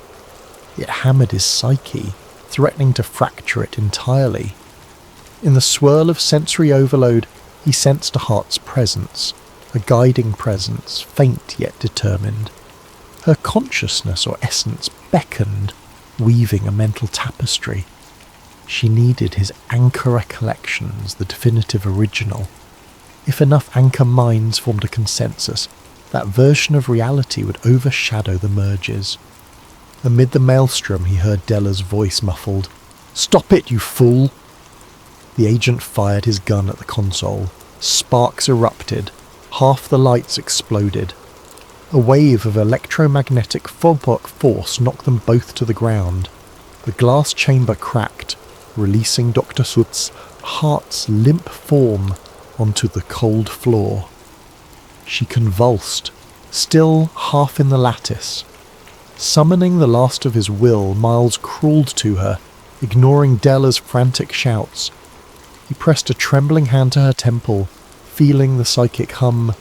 Fragments of her memory poured into him the day she discovered the first merges, the guilt of unleashing them, her attempt to stop the government from weaponizing timeline control, her fear that she was losing herself. He responded with his anchor, recollections, a stable thread of the original timeline. The synergy was excruciating, a mental collision of tens of thousands of data points. The overhead arc lamps in the lab sparked, releasing an aurora-like glow. With a final desperate push, Dr. Hart channeled the Unifier command. A radiance engulfed them, unstoppable. It pulsed outward from the lab, presumably spanning miles, maybe the entire planet, bridging every timeline. The meltdown reached its apex. Della's panicked face was the last thing Miles saw before light consumed everything. The agent's mouth formed the word no, even as the swirling energies overcame him. Then absolute whiteness, absolute sense. Moments or eons later, Miles found himself lying on a street corner. He groaned, disoriented. The sun shone overhead. People bustled about, unperturbed, as if everything were normal. Blinking, he recognized the city centre near his office, but details felt altered. He stood up, heart racing. A quick glance around revealed store signs that matched his earliest recollections, logos spelled the way he'd originally remembered. A wave of relief mixed with confusion. So the Unify command might have locked in a certain timeline, but was it truly the original or a patchwork compromise?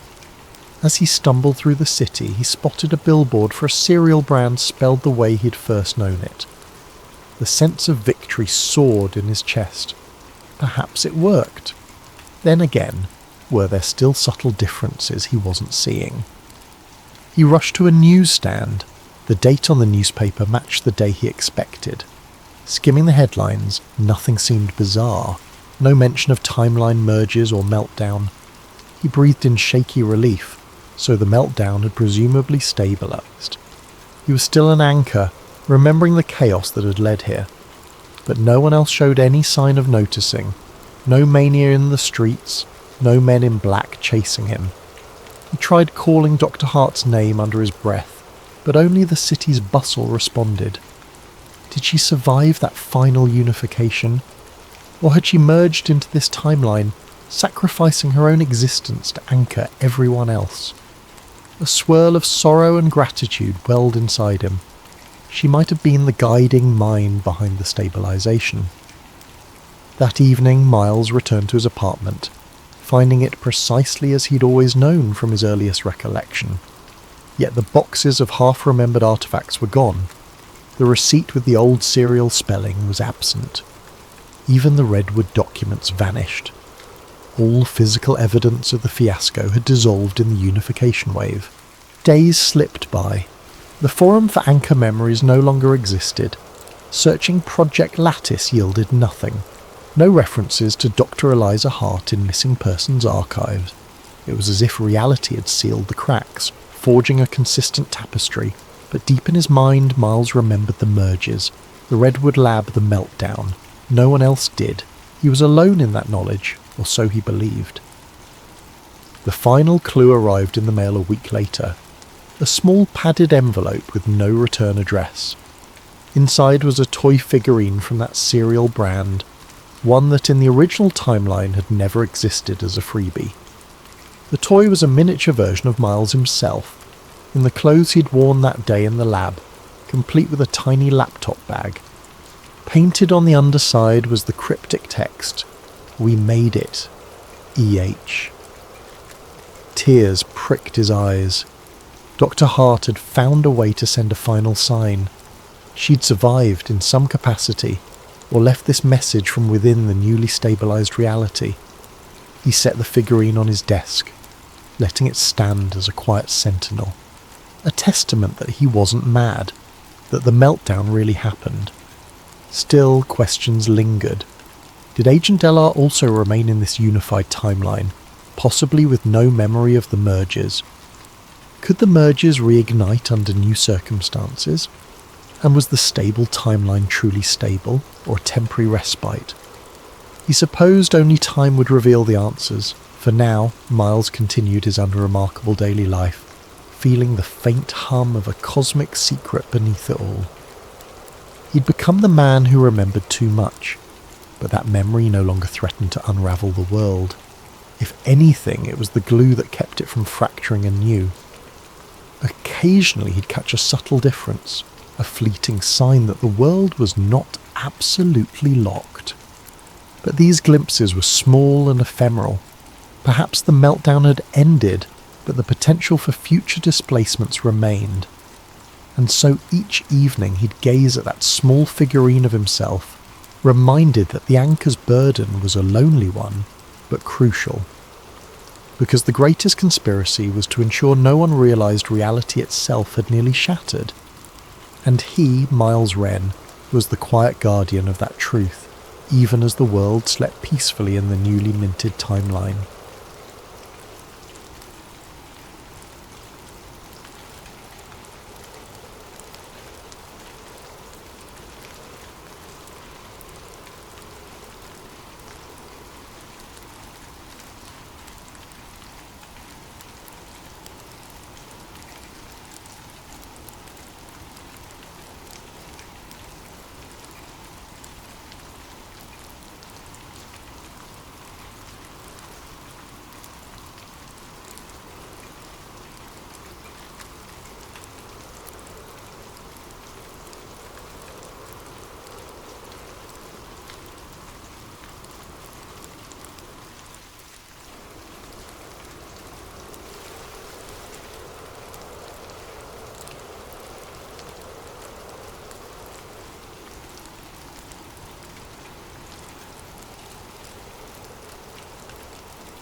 Iceberg narrative.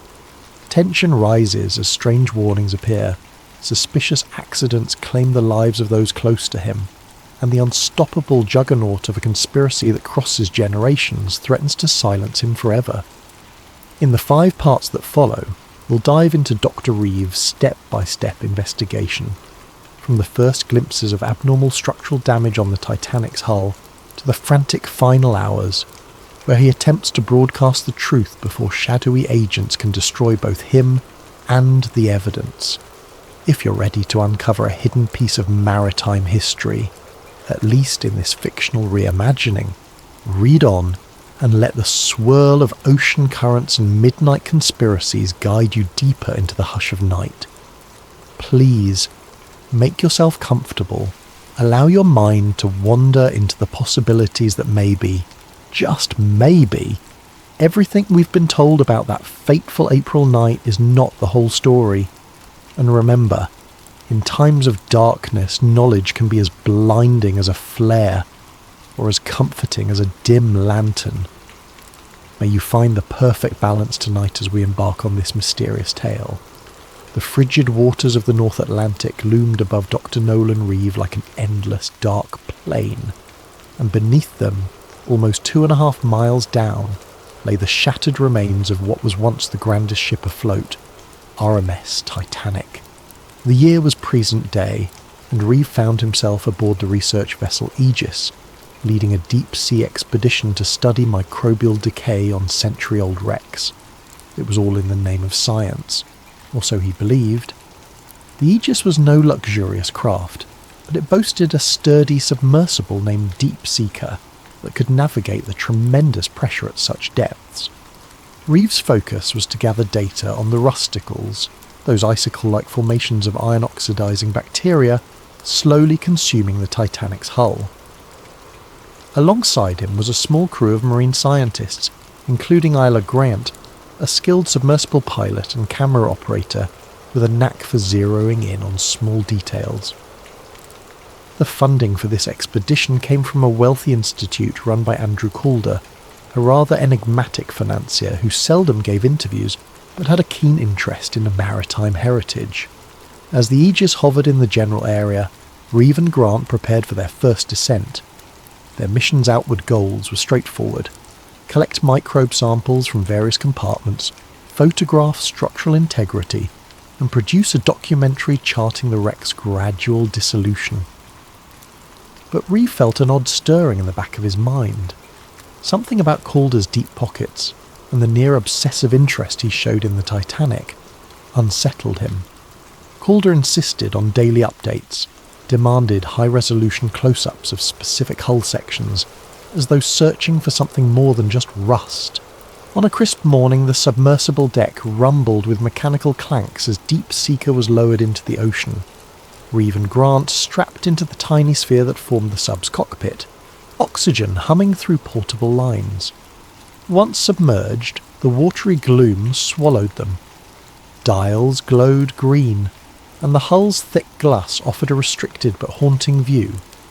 Grant navigated them slowly downward, the hull lights cutting a pale cone through dark water. After about 2 hours of descent, the sub's external beams finally caught sight of the Titanic's bow. Even after a century submerged, the shape was unmistakable. The ghostly hulk loomed from the gloom, broken in half, the once proud prow half buried in silt. Reeve felt his heart clench with awe and sorrow. It was a tomb and a monument, a silent testament to a night that changed history. They inched along the starboard side. Coral, fish, and anemones colonised the iron plating. Grant guided the sub's manipulator arm to gather small fragments of rusticles. Reeve carefully stored them in sample tubes. They progressed deeper, filming rooms that once bustled with first-class passengers and cherubs in grand staircases, now lying collapsed or entombed in sediment. These swirling detritus gave everything a dreamlike haze. Midway through the session, while scanning the lower hull near the stern, Grant noticed something peculiar on her camera feed. A portion of the metal showed not smooth tearing or typical impact damage, but an odd concavity ringed with a faint scorch pattern. Reeve pressed in for a closer view. The plating there was bent outward, as though from an internal explosion. This was bizarre. The official record insisted the Titanic's damage came from an external tear by an iceberg. If that was so, why did this metal appear warped from the inside out? Reeve's heartbeat quickened. He asked Grant to pivot the sub's lights for better clarity. Sure enough, the contortion pattern strongly suggested that some internal force had bulged the hull outward. The jagged edges showed hints of blackening, a dark residue that might be scorched metal. Reeve snapped multiple high-resolution stills. This flew in the face of the standard iceberg collision damage narrative. He radioed the Aegis with mild excitement, describing a strange hull anomaly. The ship's comm operator acknowledged him, but in a clipped tone, urging them to stick to the planned route. Reeve found that suspicious. Usually the team back on deck was enthralled by discoveries. Why dismiss this so quickly? Pushing further, Reeve and Grant discovered more irregularities. Sealed cargo compartments not listed in the ship's known manifests. Metal beams that looked warped in ways you wouldn't expect from an iceberg tear. Then they saw something even more bizarre. A small chunk of what seemed like embedded steel that didn't match the rest of Titanic's composition. Could it be a fragment from a device or an outside structure? They collected a sample with the sub's manipulator arm. As their time slot undersea neared its end, Reeve's mind whirled with questions. When they returned to the surface, Calder was on the deck to greet them, a faint smile on his lips. "Any interesting finds?" he asked casually. Reeve hesitated, glancing at Grant. "We saw some unexpected hull damage patterns. Might deviate from the standard historical account." Calder's expression flickered, then resumed neutrality. "I see," he said softly. "Well, keep me informed of any further anomalies." Then he pivoted away, leaving Reeve unsettled by his reaction. That evening Reeve spent hours reviewing the footage. The scorch marks, the outward bent steel. It pointed to an internal explosion or sabotage. But how? This was the Titanic, the world's biggest ship at the time, lost in 1912 to an iceberg. The official narrative had been accepted for over a century. No major historian ever seriously advanced a sabotage theory. He found it all improbable. But then, so was the photographic evidence in front of him. Isla joined him in the ship's small lab. She too looked uneasy. If the Titanic was scuttled or bombed from within, that means... what? Some grand conspiracy. She paused, leaning over the images. That's nearly unimaginable, and yet these images speak for themselves. Reeve nodded, chewing his lip. We need more context. Old shipping logs, survivor accounts, something that might confirm the possibility. He emailed a few colleagues, maritime historians, archive specialists, seeking discreet help. Unbeknownst to Reeve, others had their eyes on the expedition's data.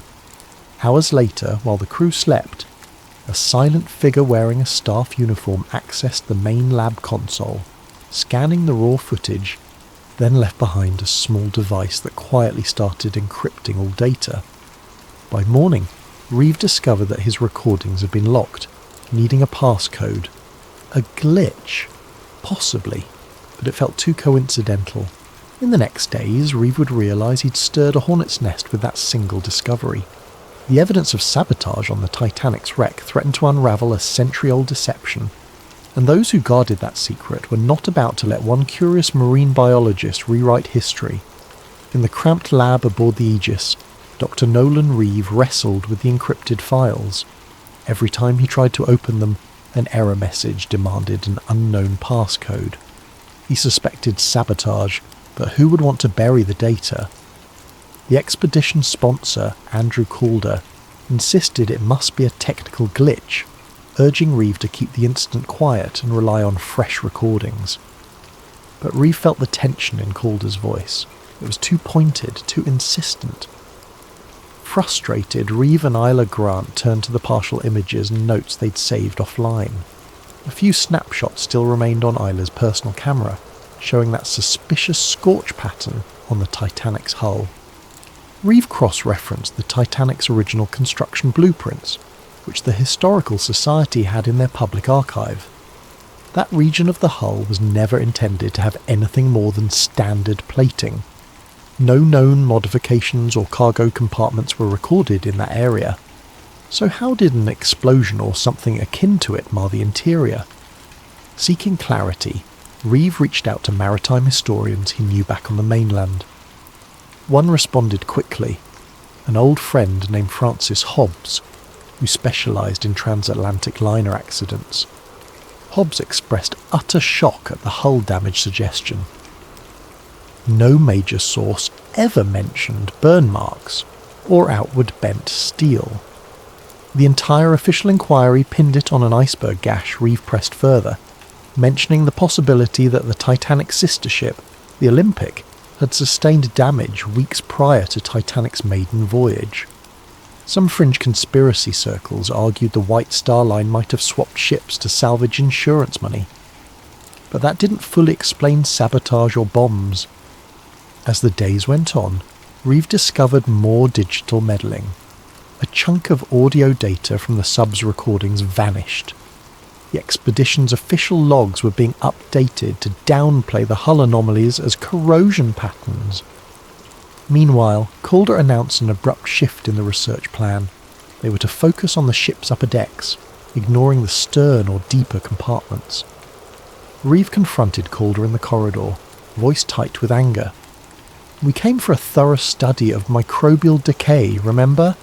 We're not done with the lower hull." Calder just patted Reeve's shoulder. "This expedition is under my sponsorship, Doctor. We have all we need. Let's not waste resources on rabbit holes." Suspicion soared. Yella quietly confided in Reeve that she'd seen an unknown staffer rummaging through the lab's computers late at night. Something bigger was at play. They hatched a plan. On the next dive, they'd pretend to follow orders but actually gather clandestine footage of the suspicious hull region again, storing it on a separate device. They hoped to smuggle that out.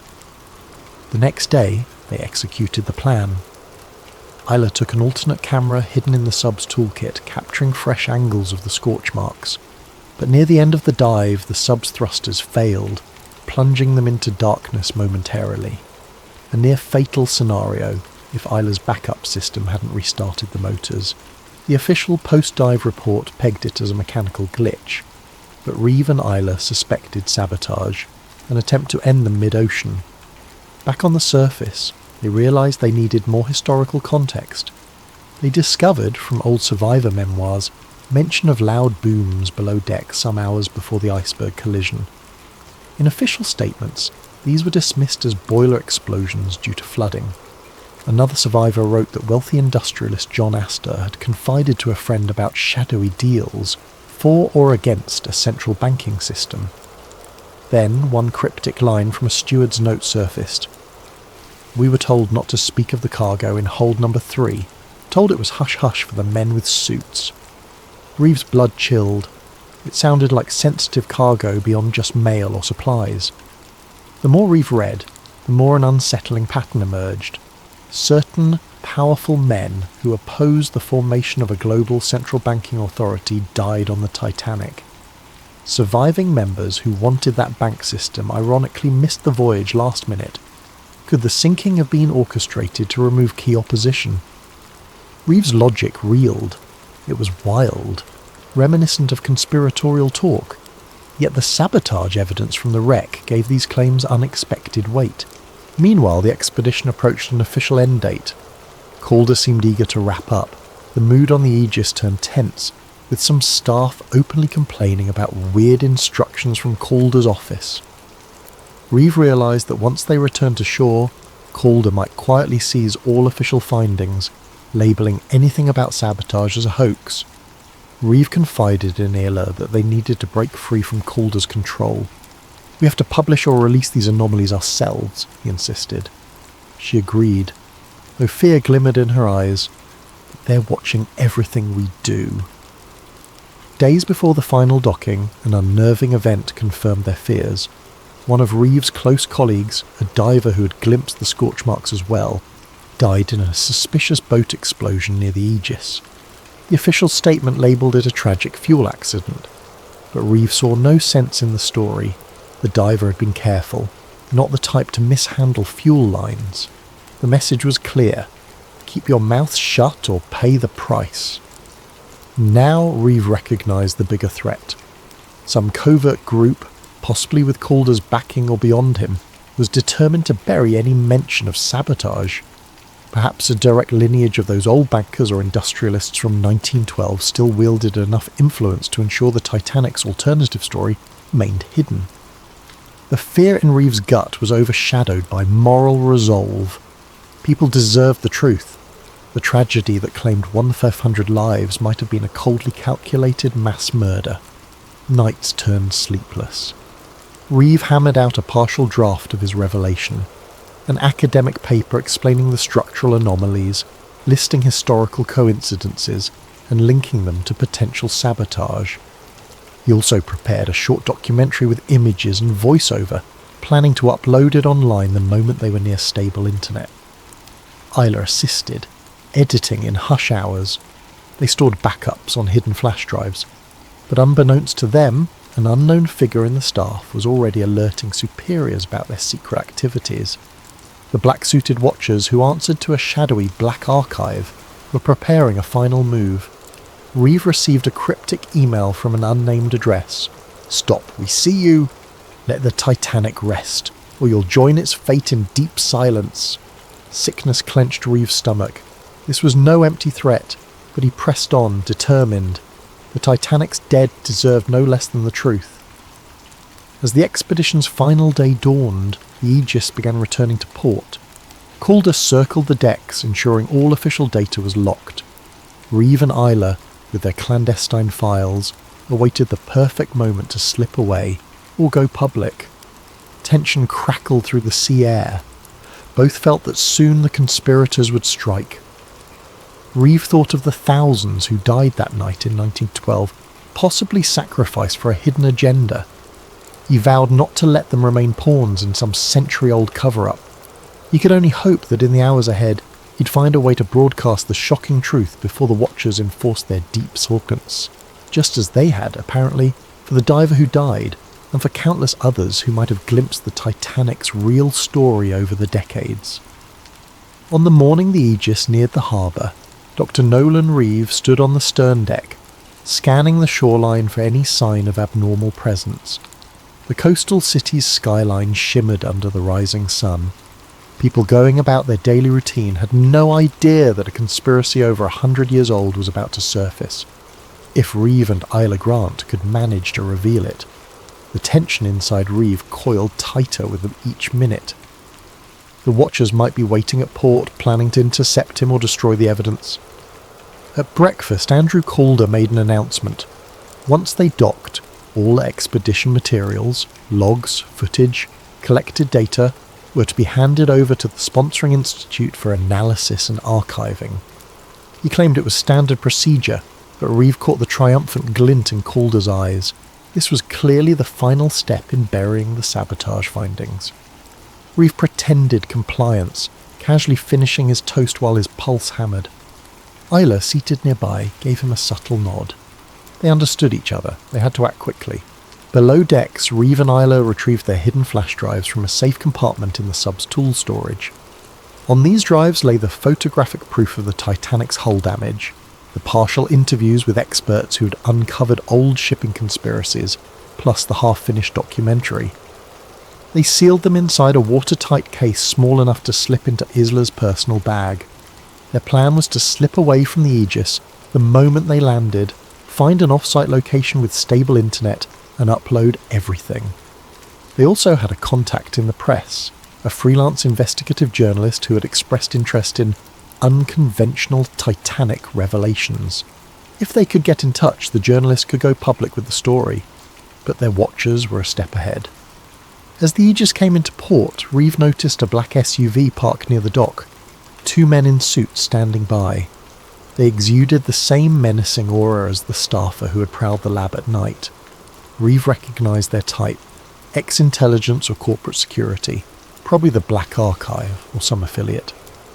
If Reeve and Isla marched out the front gangplank, they'd be easy prey. Thinking fast, Reeve told Isla, "We can't disembark with everyone else. We need a back route."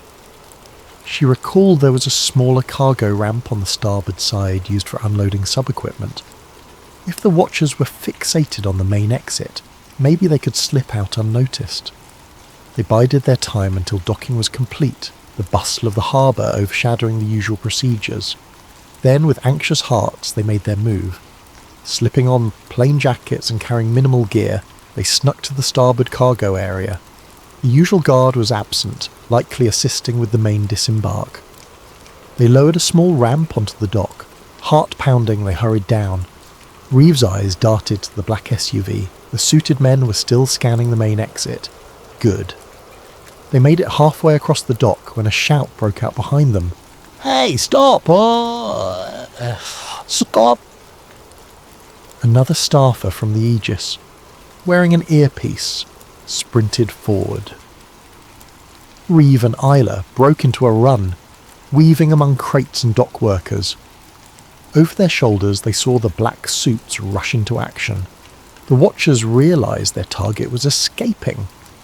Isla pointed to a cluster of cabs by the gates. "We can get one of those," she gasped. But as they neared, they found a man stepping from a second black SUV to block the path. The watchers were closing in from both sides. In a desperate manoeuvre, Reeve dashed behind a forklift. The driver, startled, nearly dropped his cargo. Isla jumped aboard, urging the forklift driver to swing around. The watchers hesitated, not wanting to cause a scene with bystanders. The forklift jerked forward, awkwardly separating them from at least 2 pursuers. Reeve spotted a side alley leading away from the harbour.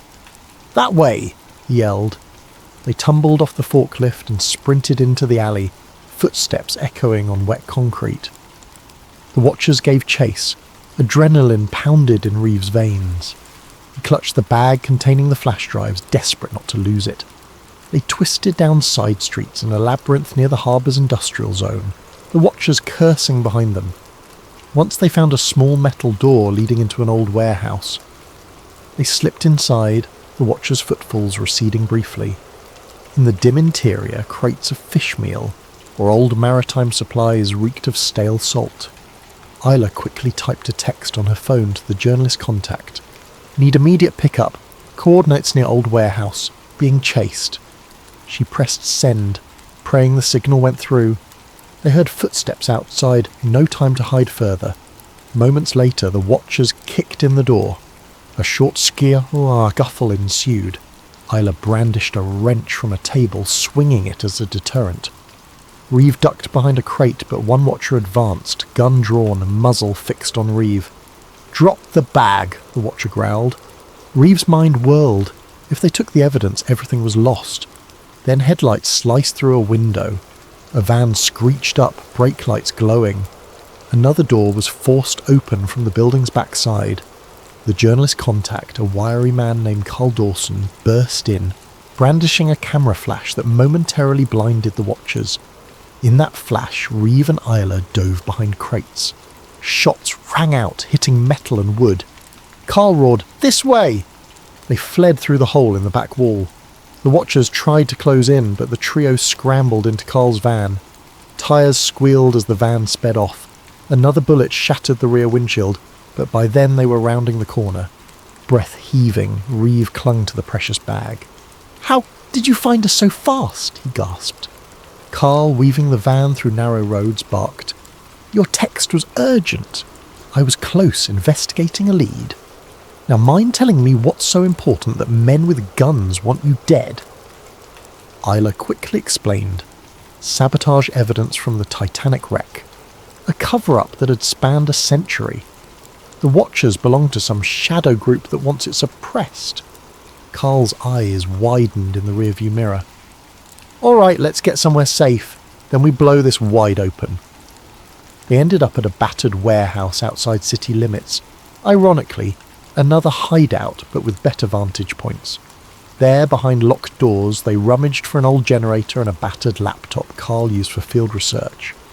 Reeve and Isla plugged in the flash drives, relieved to find the data intact.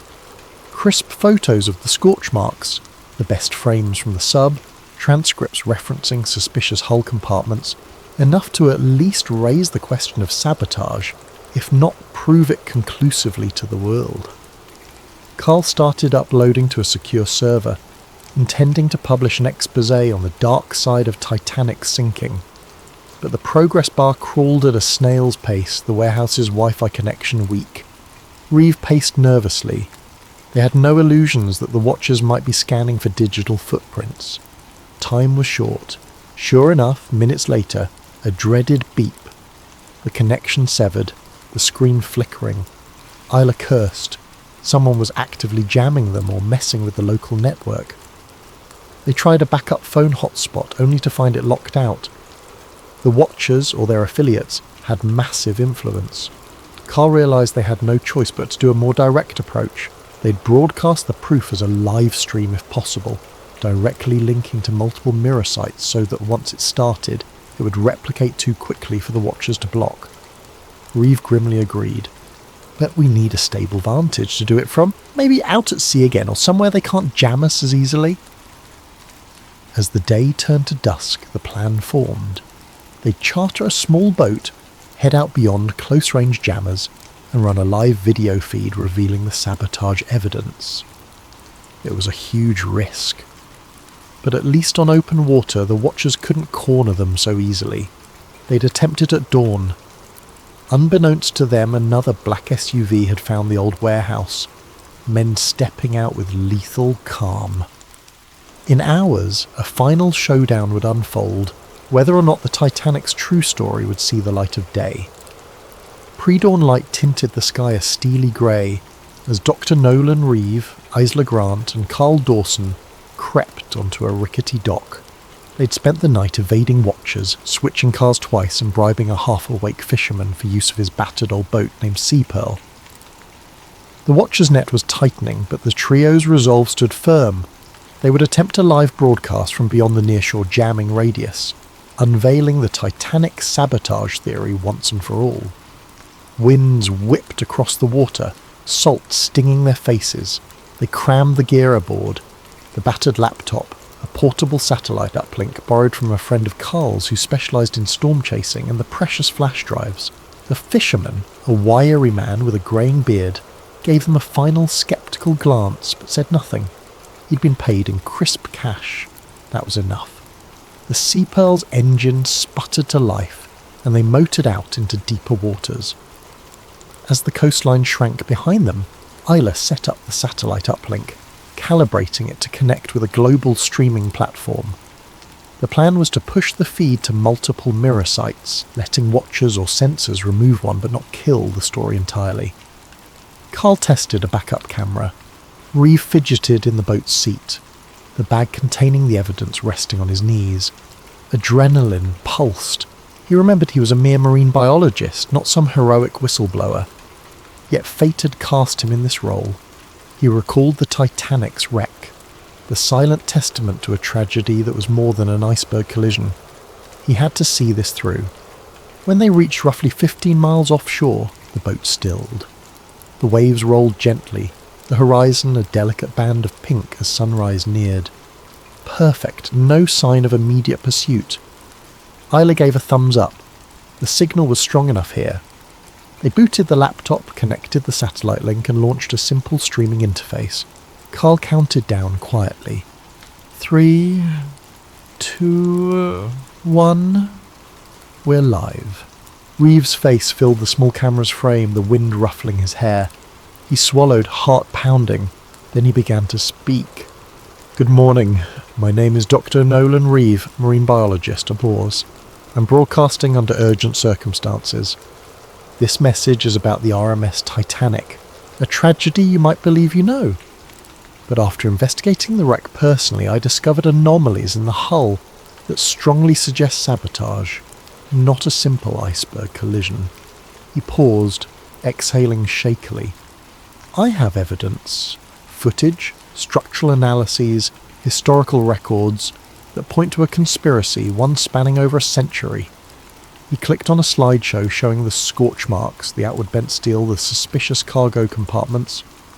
We see scorch patterns consistent with explosive charges, not external tears. We see shipping logs manipulated, passenger rosters that omitted certain influential men who died that night. There is reason to believe they were targeted by powerful interests opposing them. This is in part about a global banking conspiracy. These men opposed the creation of a central financial system.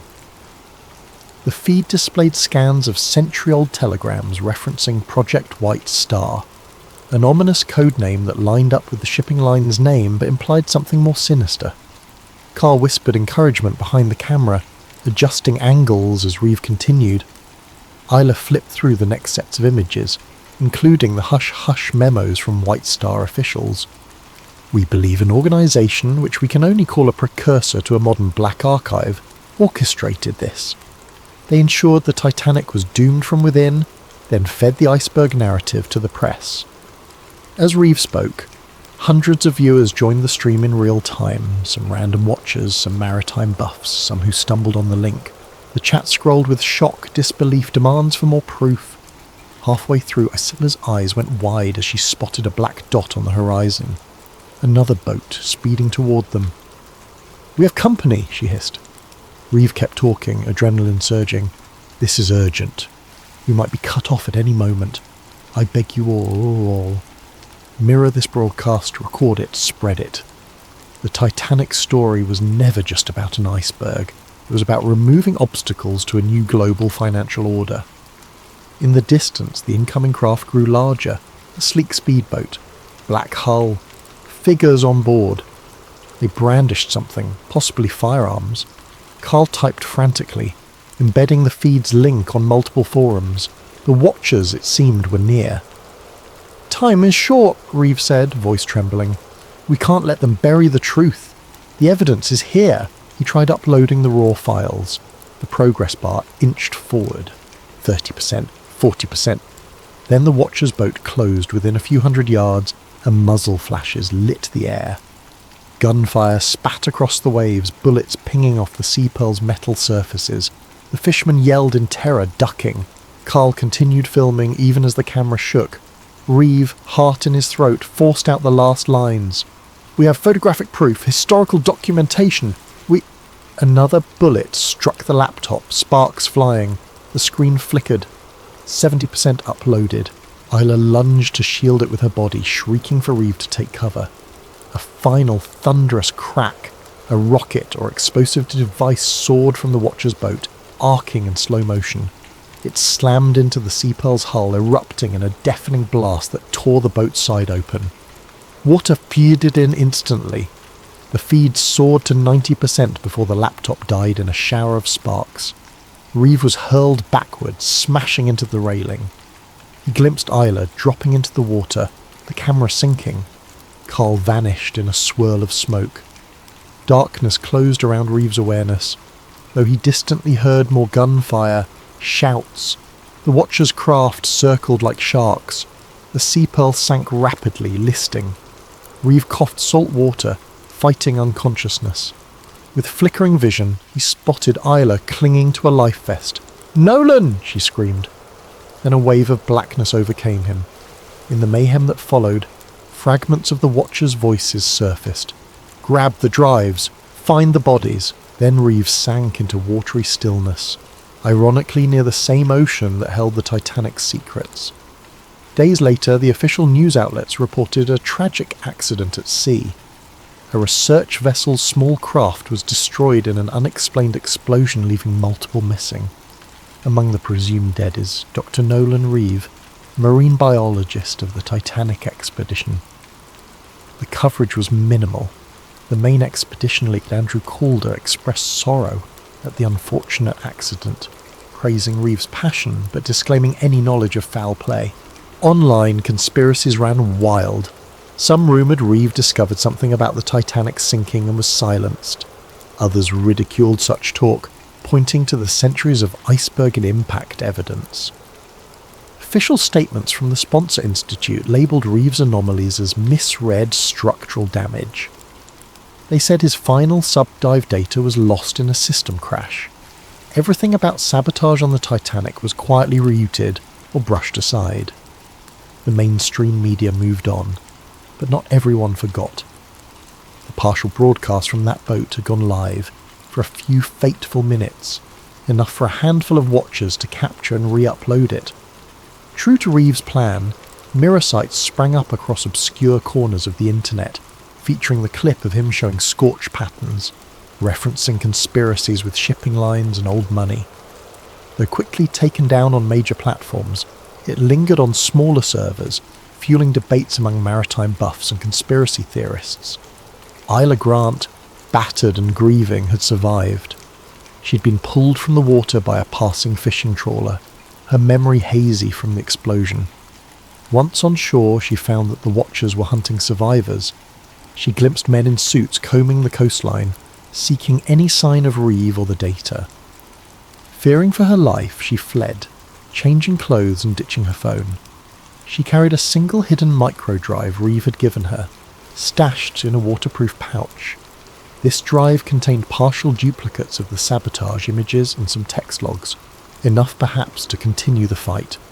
In a safe house hundreds of miles away, Isla found refuge with a friend of Carl's, a retired reporter who believed in the story's importance. She poured out the entire ordeal, the hidden hull damage, the old bankers orchestrating Titanic's sinking, the immediate suppression efforts. The reporter listened gravely, promising to help.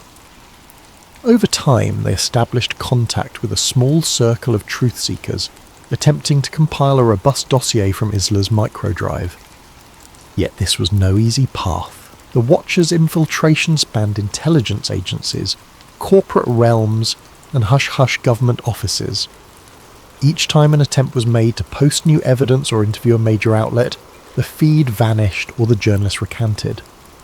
Even so, fragments of the sabotage theory kept surfacing, a slow, unstoppable drip across niche conspiracy boards, international maritime forums and talk radio call-ins. The Watchers might quell one source, but the story had taken on a life of its own, unstoppable as the ocean tide. As for Nolan Reeve, the official record declared him drowned at sea, Some believed he truly died, body claimed by the Atlantic. Others whispered that watchers captured him alive, dragging him into a black site. A few sightings popped up. A fisherman in another port claimed to see a battered man who matched Reeves' description slip aboard a cargo vessel under an alias. No confirmed evidence pinned down the truth. He became a ghost in rumour, akin to how the Titanic's sabotage had been rumoured for decades. Perhaps it was better that way. If Reeves survived in hiding, he might yet resurface to champion the truth. If he perished, his memory still fueled a movement determined to unravel the century-old deception. Meanwhile, Andrew Calder continued his philanthropic facade, sponsoring new oceanic projects, but quietly distancing himself from the Titanic fiasco. The Institute's official line was that Reeve was a valued colleague who tragically lost his life in an accident. Calder refused all further comment, citing respect for the dead. In the quiet corners of maritime history, a shift began. Certain younger researchers, inspired by Reeve's partially leaked footage, re-examined the Titanic's official damage reports. They found suspicious discrepancies in the thickness of steel plating, the location of the largest hull breach, the timeline of floods across compartments. More independent expeditions popped up, each facing suspicious funding withdrawals or sudden legal blockages. But the seeds of doubt had been planted. Over time, these seeds might crack the monolithic story that an iceberg alone sealed Titanic's fate. On an unassuming day, a worn envelope arrived at the home of a retired maritime historian, bearing no return address. Inside lay a single Polaroid snapshot, the scorch pattern from Reeves' subdive, plus a note scrawled in plain text. They lied. Titanic was murdered. Keep digging, signed with an N. The historian exhaled, heart pounding. Perhaps Reeve lived, continuing his crusade from the shadows. Or maybe Isla or some other ally used the signature as a symbol. The historian quietly added this note to the secret Titanic sabotage file he'd been compiling, fueling his resolve to keep the question alive. In the hush of the Atlantic depths, the Titanic's wreck remained motionless. Barnacles and fish roamed the silent corridors where tragedy struck 100 years before. The scorch marks that Reeve discovered, covered now by creeping rusticles, would soon be further eroded by time. But the intangible truths, the evidence captured in fleeting photos, the witness of survivors, the financial documents pointing to a chilling motive, had found new keepers. Through them, the Titanic's deeper secret would not remain entombed forever. Epilogue. In a small anonymous archive in an unnamed city, an older caretaker dusted off boxes of historical items. Among them was a battered black notebook labelled Titanic, corrupted hull. Within lay transcripts from Reeves' partial broadcast. A few photos of that suspicious hull breach. A timeline of 1912's financial expansions, and a scrawled sentence. Truth is deeper than you think, and it always surfaces. The caretaker smiled grimly. The watchers might bury a man, they might bury data, but as with the unstoppable ocean currents, the truth found ways to flow. And so, the final word in the caretaker's notes read simply, "Someday someone will finish what Reeve began."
therapy. All these manipulations found their ominous place under the banner of national security. In that era, certain individuals were treated less like humans and more like lab specimens, subjected to psychological torment to test the boundaries of the human mind. In this retelling, you'll meet Dr. Elliot Voss, a brilliant neuroscientist initially enamoured with the idea of unlocking the brain's hidden capabilities. But once he steps into the labyrinthine research facility, known only as Project Echo, the illusions of noble science start to crumble. He sees sedation wards where detainees mumble to themselves, the aftermath of near-endless LSD runs, the blank stares of men and women forcibly parted from their own memories. Realising that the line between experiment and torture has been crossed, Voss chooses the perilous path of quiet rebellion. His antagonist, Agent Monroe Thatch, the stoic operative tasked with ensuring Project Echo remains undisturbed. Thatch views the program as a necessary evil in the arms race for psychological supremacy, and he's willing to bury any traitor who jeopardizes it. Meanwhile, among the catatonic subjects is Mara, once a sharp-witted journalist, now a disoriented test subject fighting to piece her identity back together. With Voss's help, she might just reclaim her mind and bring the truth to light. Across 5 parts, we'll trace how Voss moves from compliance to conscience, from naive fascination to outraged horror. We'll witness him sabotage experiments, forge documents, and orchestrate escapes. But each step he takes invites deeper suspicion from the Watchers who guard Project Echo's secrets. At stake is not just his life, but the remnants of Mara's stolen memories and the fates of countless unnamed victims. Ultimately, Voss stands at the crossroads: vanish into the shadows forever, or blow the whistle on an atrocity that has no place in any civilization. Both choices carry lethal risks, so settle in with your blankets and your cautious curiosity. We're about to peel back the layers of a conspiracy that merges technology, psychology, and a ruthless government's quest for absolute control. May this story remind you that even in the darkest corners, a glimmer of empathy can ignite and transform. Grab a late-night snack or a soothing tea, and let's open the locked doors behind which Project Echo lurks. Dr. Elliot Voss first glimpsed the Project Echo compound on a drizzly autumn morning. He'd been flown in on a battered twin-prop plane, landing at a disused airstrip far from any major city. A black sedan awaited him, its driver silent as he whisked Voss down roads so winding that even the day's faint sunlight seemed lost. At last the car halted before a nondescript concrete building fenced by barbed wire, security cameras angled on every approach. A discreet sign read, Department of Psychological Research, Federal Program 17. But the rumour mill called it something else. A black site where boundaries of science and morality dissolved in the name of defence. Once inside, Voss was greeted by a perfunctory handshake from Agent Monroe Thatch, an older man with close-cropped grey hair and a near-permanent scowl. "Welcome to Echo," he said, voice devoid of warmth. "Your credentials speak volumes, Doctor. We trust you'll find your calling here." Voss forced a polite nod. Months earlier, he'd been approached by government contacts praising his neurology research, claiming they needed innovative strategies for advanced interrogation and memory therapy. Even then, he'd sensed the undercurrent of something sinister, yet his curiosity and a sense of patriotic duty had led him to accept. Perhaps too eagerly, he now thought. They stepped into an elevator that sank deep underground, well below the building's official levels. The corridor that welcomed them looked more hospital than dungeon. Sterilised floors, white walls, overhead fluorescents humming. But as they proceeded, Voss spotted armed guards at certain doorways, and the tension in the air was palpable. Thatch introduced him to a small cluster of lab-coated staff, who each nodded in clipped greetings. The orientation took the form of a restricted briefing. Project Echo was studying the interface between psychoactive substances and forced conditioning techniques. On the surface, they used the language of legitimate research, personality reformation, deep memory reprogramming.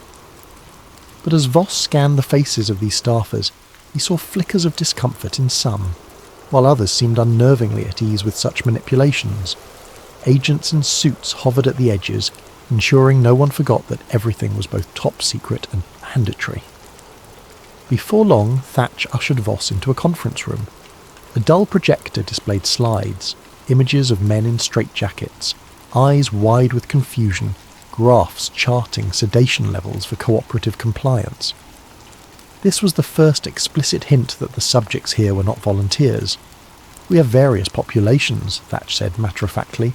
"Some from prisons, some who can't be officially recognised as detainees, subversives, potential traitors, or undesirables. We measure responses to LSD variants, isolation stints, hypnotic triggers." Each phrase rang alarm bells in Voss's conscience. Voss tried to keep his expression neutral. "And my role?" he asked. "How do I fit into the existing protocols?" Thatch tapped the slides. "We need your expertise to refine the memory disruption procedures. Our prior staff had trouble achieving stable amnesia in certain subjects. We want them to forget everything or reshape their personalities entirely. You are, from your academic work, well versed in neural plasticity, yes?" Swallowing a surge of unease, Voss nodded. Indeed, he'd studied how neural pathways could be altered or overwritten, but never had he imagined applying this knowledge in forced experiments. He recalled the hopeful dream he once held, curing PTSD or reversing degenerative conditions. This was the polar opposite, weaponizing the brain's malleability. After the briefing, a short tour followed. Thatch escorted him through labyrinthine halls where observation windows peered into small windowless rooms. In one, a woman lay strapped to a table, an IV drip in her arm. "She's on the new LSD compound," a passing technician murmured. "Round-the-clock infusion for 3 days now. We're observing the break in her sense of time." Voss's stomach churned. The woman's vacant gaze signalled mental devastation. Indeed, her identity, her sense of reality, was being shredded systematically. They continued to a sealed chamber. Through the one-way glass, Voss saw a figure in a corner, rocking back and forth, muttering a phrase. A guard whispered that this man repeated the phrase, "I am safe, I am safe," for 72 hours under forced wakefulness. The staff measured at which point the mind caved. Voss felt his hand tremble on the doorknob. This was beyond any ethical boundary he knew. The final stop was a small lab assigned to Voss. Tidy. State-of-the-art machinery for EEG scans, chemical mixers and sedation equipment lined the counters. "Your workspace," Thatch said. "You'll liaise with lead researcher Dr. Klein on the next steps. Our aim, refine memory erasures so the subject retains basic function but loses prior allegiances. Field operable assets, so to speak." He gave Voss a near smile, vile in its sincerity. After Thatch left, Voss sank into the lone office chair. He exhaled shakily. This was a realm of nightmares turned real, the hushed side of psyops he'd only read about in declassified rumours. Could he back out now? The door to the corridor was locked from the outside. Even if it wasn't, the entire facility was under watch. He was effectively a captive too, albeit a well-treated one. In that moment, part of Voss wanted to sabotage everything. Another part rationalised. If he left, they'd find a less scrupulous doctor. He might at least mitigate harm from within.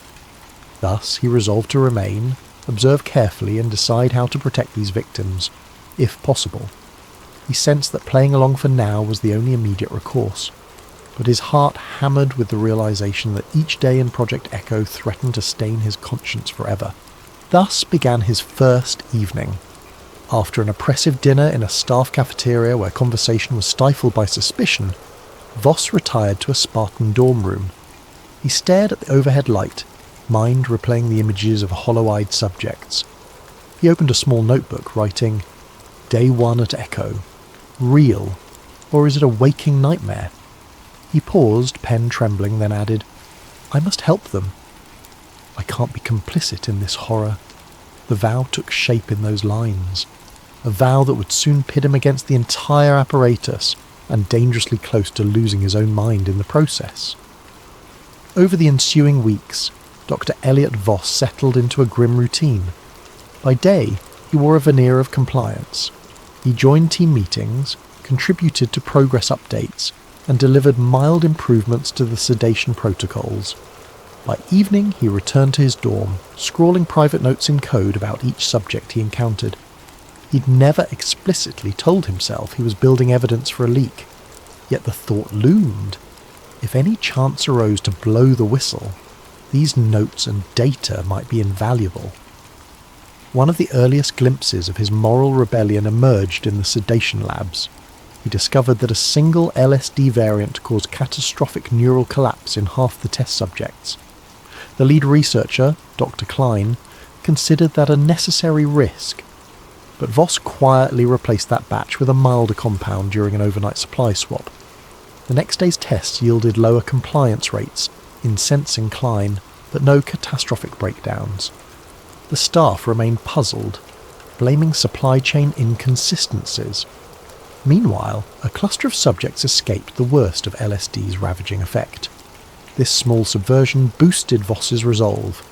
If he could keep individuals alive, or at least less harmed, he'd salvage a shred of decency. Soon, he seized further chances. In the psychological reprogramming ward, the official logs demanded daily electroshock of certain subjects to keep them pliant.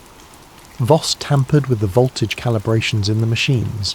The staff, trusting the readouts, believed they were delivering the full jolt, but in reality the shock was far lower. Enough for the outward show, but sparing vital neural tissue. Some subjects began to regain flickers of their personalities, though the guards or lesser staff seldom noticed these subtle awakenings. Yet each small act risked detection. Agent Monroe Thatch remained vigilant. He frequently examined lab results, noticing anomalies. Hard-coded instructions from the top required consistent escalation of dose, yet Voss's logs sometimes reported plateau or slight reduction. Thatch confronted him once, an intense stare across Voss's desk. "Why are your sedation numbers not matching the forecast curves?" Voss feigned confusion. "The subjects show sensitivity. Pushing them further could cause organ failure. We need them stable, not comatose, for accurate data." Thatch's eyes narrowed. "Proceed carefully, Doctor. We can't have emotional squeamishness hamper results. The program demands unwavering commitment." At night, Voss's nightmares grew. He saw faces of the men and women trapped in the wards, calling out for help in twisted illusions. The next day he would pass them in hallways, or watch from the observation deck while they were forced through group suggestion experiments. Some faintly recognised him as a kinder presence, though fear kept them from speaking. In that swirl of oppression, one subject emerged who stirred Voss's determination to new heights. Subject number 23, Mara. She'd been a journalist, rumoured to have pried too deeply into rumoured CIA black sites. Kidnapped from her apartment, she ended up in Echo. Initially sedated to the brink of catatonia, she now hovered in a half-lucid state, memories fraying at the edges. The logs indicated repeated LSD trials, amnestic injections, and forced re-education sessions. One afternoon, while scanning her EEG patterns, Voss recognised signs of partial memory recall. He discreetly adjusted her medication, lowering the sedation so she might piece together her identity. Over the next few days, Mara began to speak in hushed fragments. "They took me. I was investigating. Hush, hush." She'd blink, tears sliding down her cheeks. Voss murmured calm reassurances, feigning routine checks whenever staff were near. But in whispered intervals he told her, "You're not crazy. You were a journalist. They want you silent." She stared wide-eyed, a glimmer of trust in him forming. Around that time, Voss orchestrated his first genuine escape for a group of 3. They were lesser-known detainees, men rumoured to be either drifters or misidentified suspects. Official logs had them listed as unresponsive, terminated. In reality, Voss manipulated the monthly disposal protocol used for expired subjects. He bribed a facility ambulance driver, forging documents that indicated the men's bodies needed to be incinerated off-site. The driver, half sympathetic, half eager for the hush money, smuggled them out alive, releasing them near a safe contact in a neighbouring state. The official story read, 3 deceased, remains destroyed. None in the facility questioned it, as the program's culture was that death often came with high-intensity testing. Days later, Voss glimpsed a brief mention in an underground newsletter about 2 men claiming to have escaped a mind-controlled black site. The reference was oblique, overshadowed by bigger news, but it confirmed the men had survived. The satisfaction balanced the daily dread. He was making a difference. Inevitably, suspicious details mounted. Thatch compiled a list of oddities, sedation logs not aligning with standard progression, and apparent sabotage of LSD supplies, puzzling anomalies in electroshock calibrations. He confronted Dr. Klein, who shrugged and pinned blame on incompetent lab techs. Thatch, unconvinced, began monitoring the labs more closely. Surveillance cameras were installed in corridors where previously only guards roamed. The staff's tension soared. People whispered about a traitor in the ranks. Mara's partial awakening threatened to accelerate that tension. She recalled scattered details. I wrote about covert experiments. I found leads. Then they came. She became convinced she had evidence locked away in some safe deposit box. If only she could get out, contact her old editor. Voss realised that if they freed Mara and she reconnected with her network, the entire Echo operation could be exposed. He urged caution, but the time might come for a major leak. He began compiling more thorough evidence, tapes of sessions, chemical batch numbers, statements from staff. This was no longer small sabotage. It was heading for an all-out revelation, if they pulled it off. But the noose tightened. One evening, a junior staffer who'd glimpsed Voss's tampered logs confronted him quietly. "Doctor, I know you're altering the dosage records. If they discover it, we're done. I can't lose my job." Fear emanated from the staffer's eyes. Voss tried to reassure him, claiming it was only calibrations to ensure stable data. The staffer seemed partly convinced, yet the whisper that a traitor existed was out.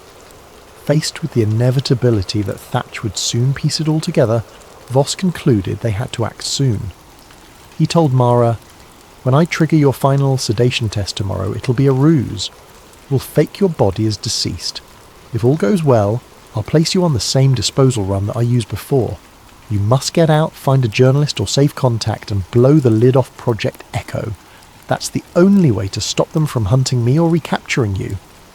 Mara, trembling, agreed. Her memories, though incomplete, burned with enough clarity to know that once outside she could expose everything, including the role of powerful officials. Thus the quiet revolt escalated into a plan for a full-blown leak. Voss spent a sleepless night forging documents, labelling Mara's condition as terminal adverse LSD reaction. A single slip, a single suspicious guard, and it would fail. He prayed that luck or justice would be on their side. The next day, under the fluorescent hum of the sedation ward, he prepared the final dose for Mara. If all went to plan, it would appear lethal to those who glanced at the monitors.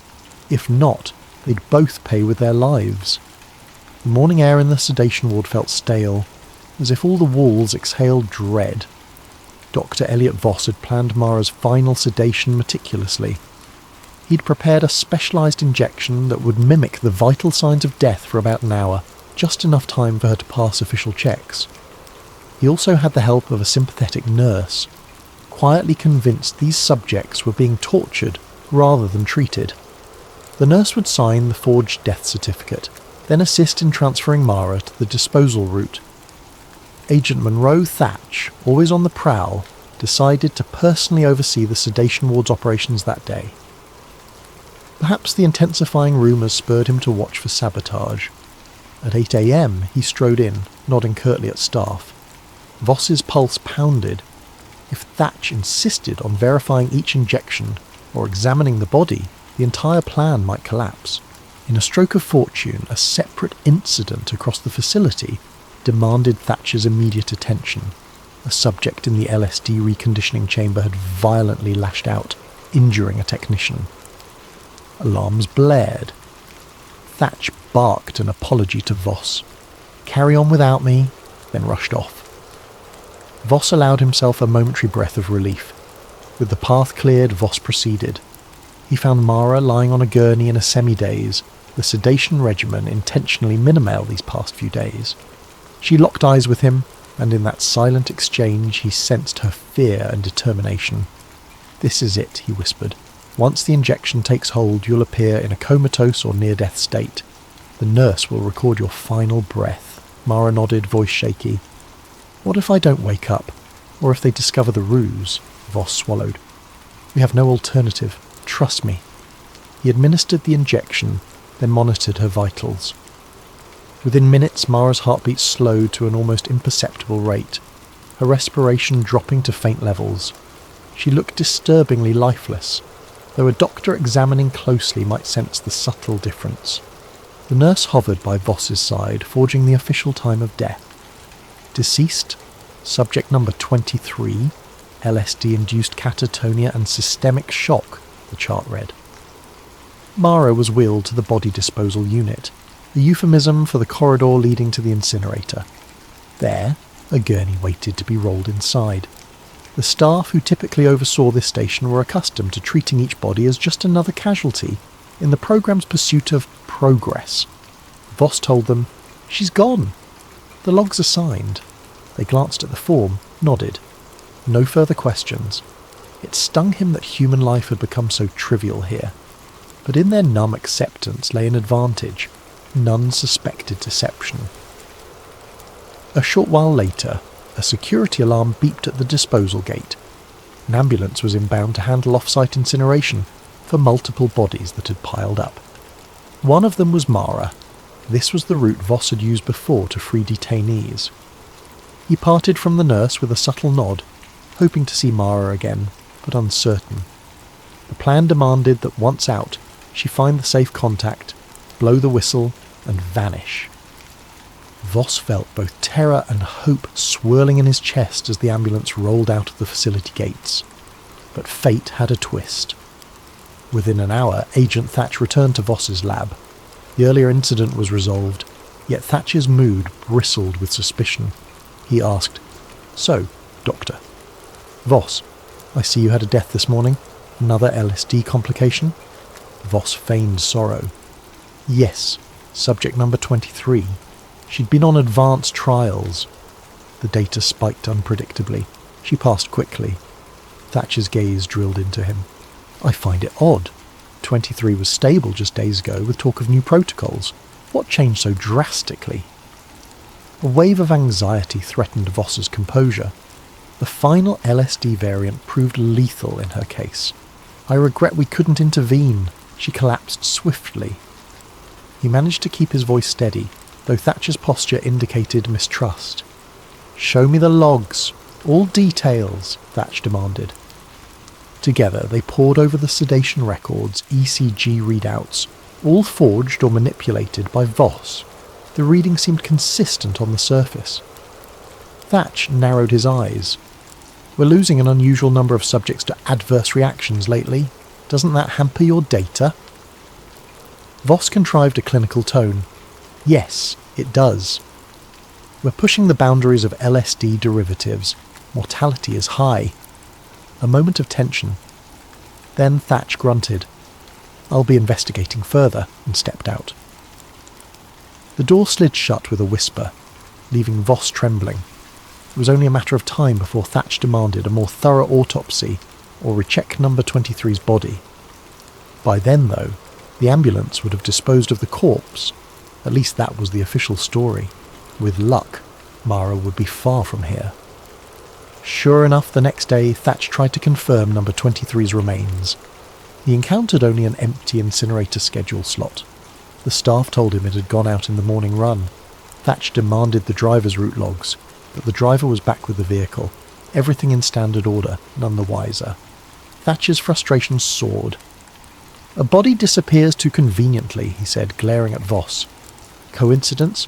Or are you playing me?" Voss feigned indignation. "Agent, do you suggest I orchestrated a false death? For what purpose?" Thatcher's silence was telling. Meanwhile, outside the facility, the nurse's contact was supposed to rouse Mara from her artificially induced near-death state. She would then slip away to meet the journalist or safe house. Voss could only hope all went well. The entire plan hinged on her regaining enough clarity to recall the horrors she endured. If her memory was still patchy, the leak might falter, but it was a risk worth taking. Back inside Echo, a storm brewed. Thatch intensified background checks on staff, scanned data meticulously. The higher-ups demanded results from the memory wiping trials, yet logs showed uncharacteristic anomalies. Soon, an emergency staff meeting was called. All scientists, doctors and technicians had to attend. Voss recognised the gravity.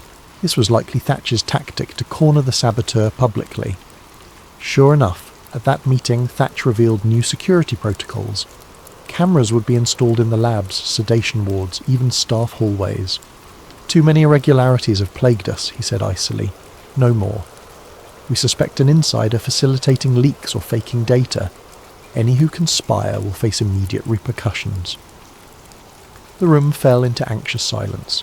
Some staff, not complicit, still had known nothing about the recent escapes, but their fear soared. Meanwhile, Voss watched Thatch's gaze linger on him a beat too long. The message was clear. "I'm on to you." Still reeling, Voss retreated to his dorm that evening. He realised Mara's rescue was the high point. With security tightening, he might not manage another extraction. The next big step was a direct leak, one that pinned the entire operation to the public eye. Could he do it alone? Did Mara truly escape, or had something gone wrong? The swirling questions tormented him, but time was short.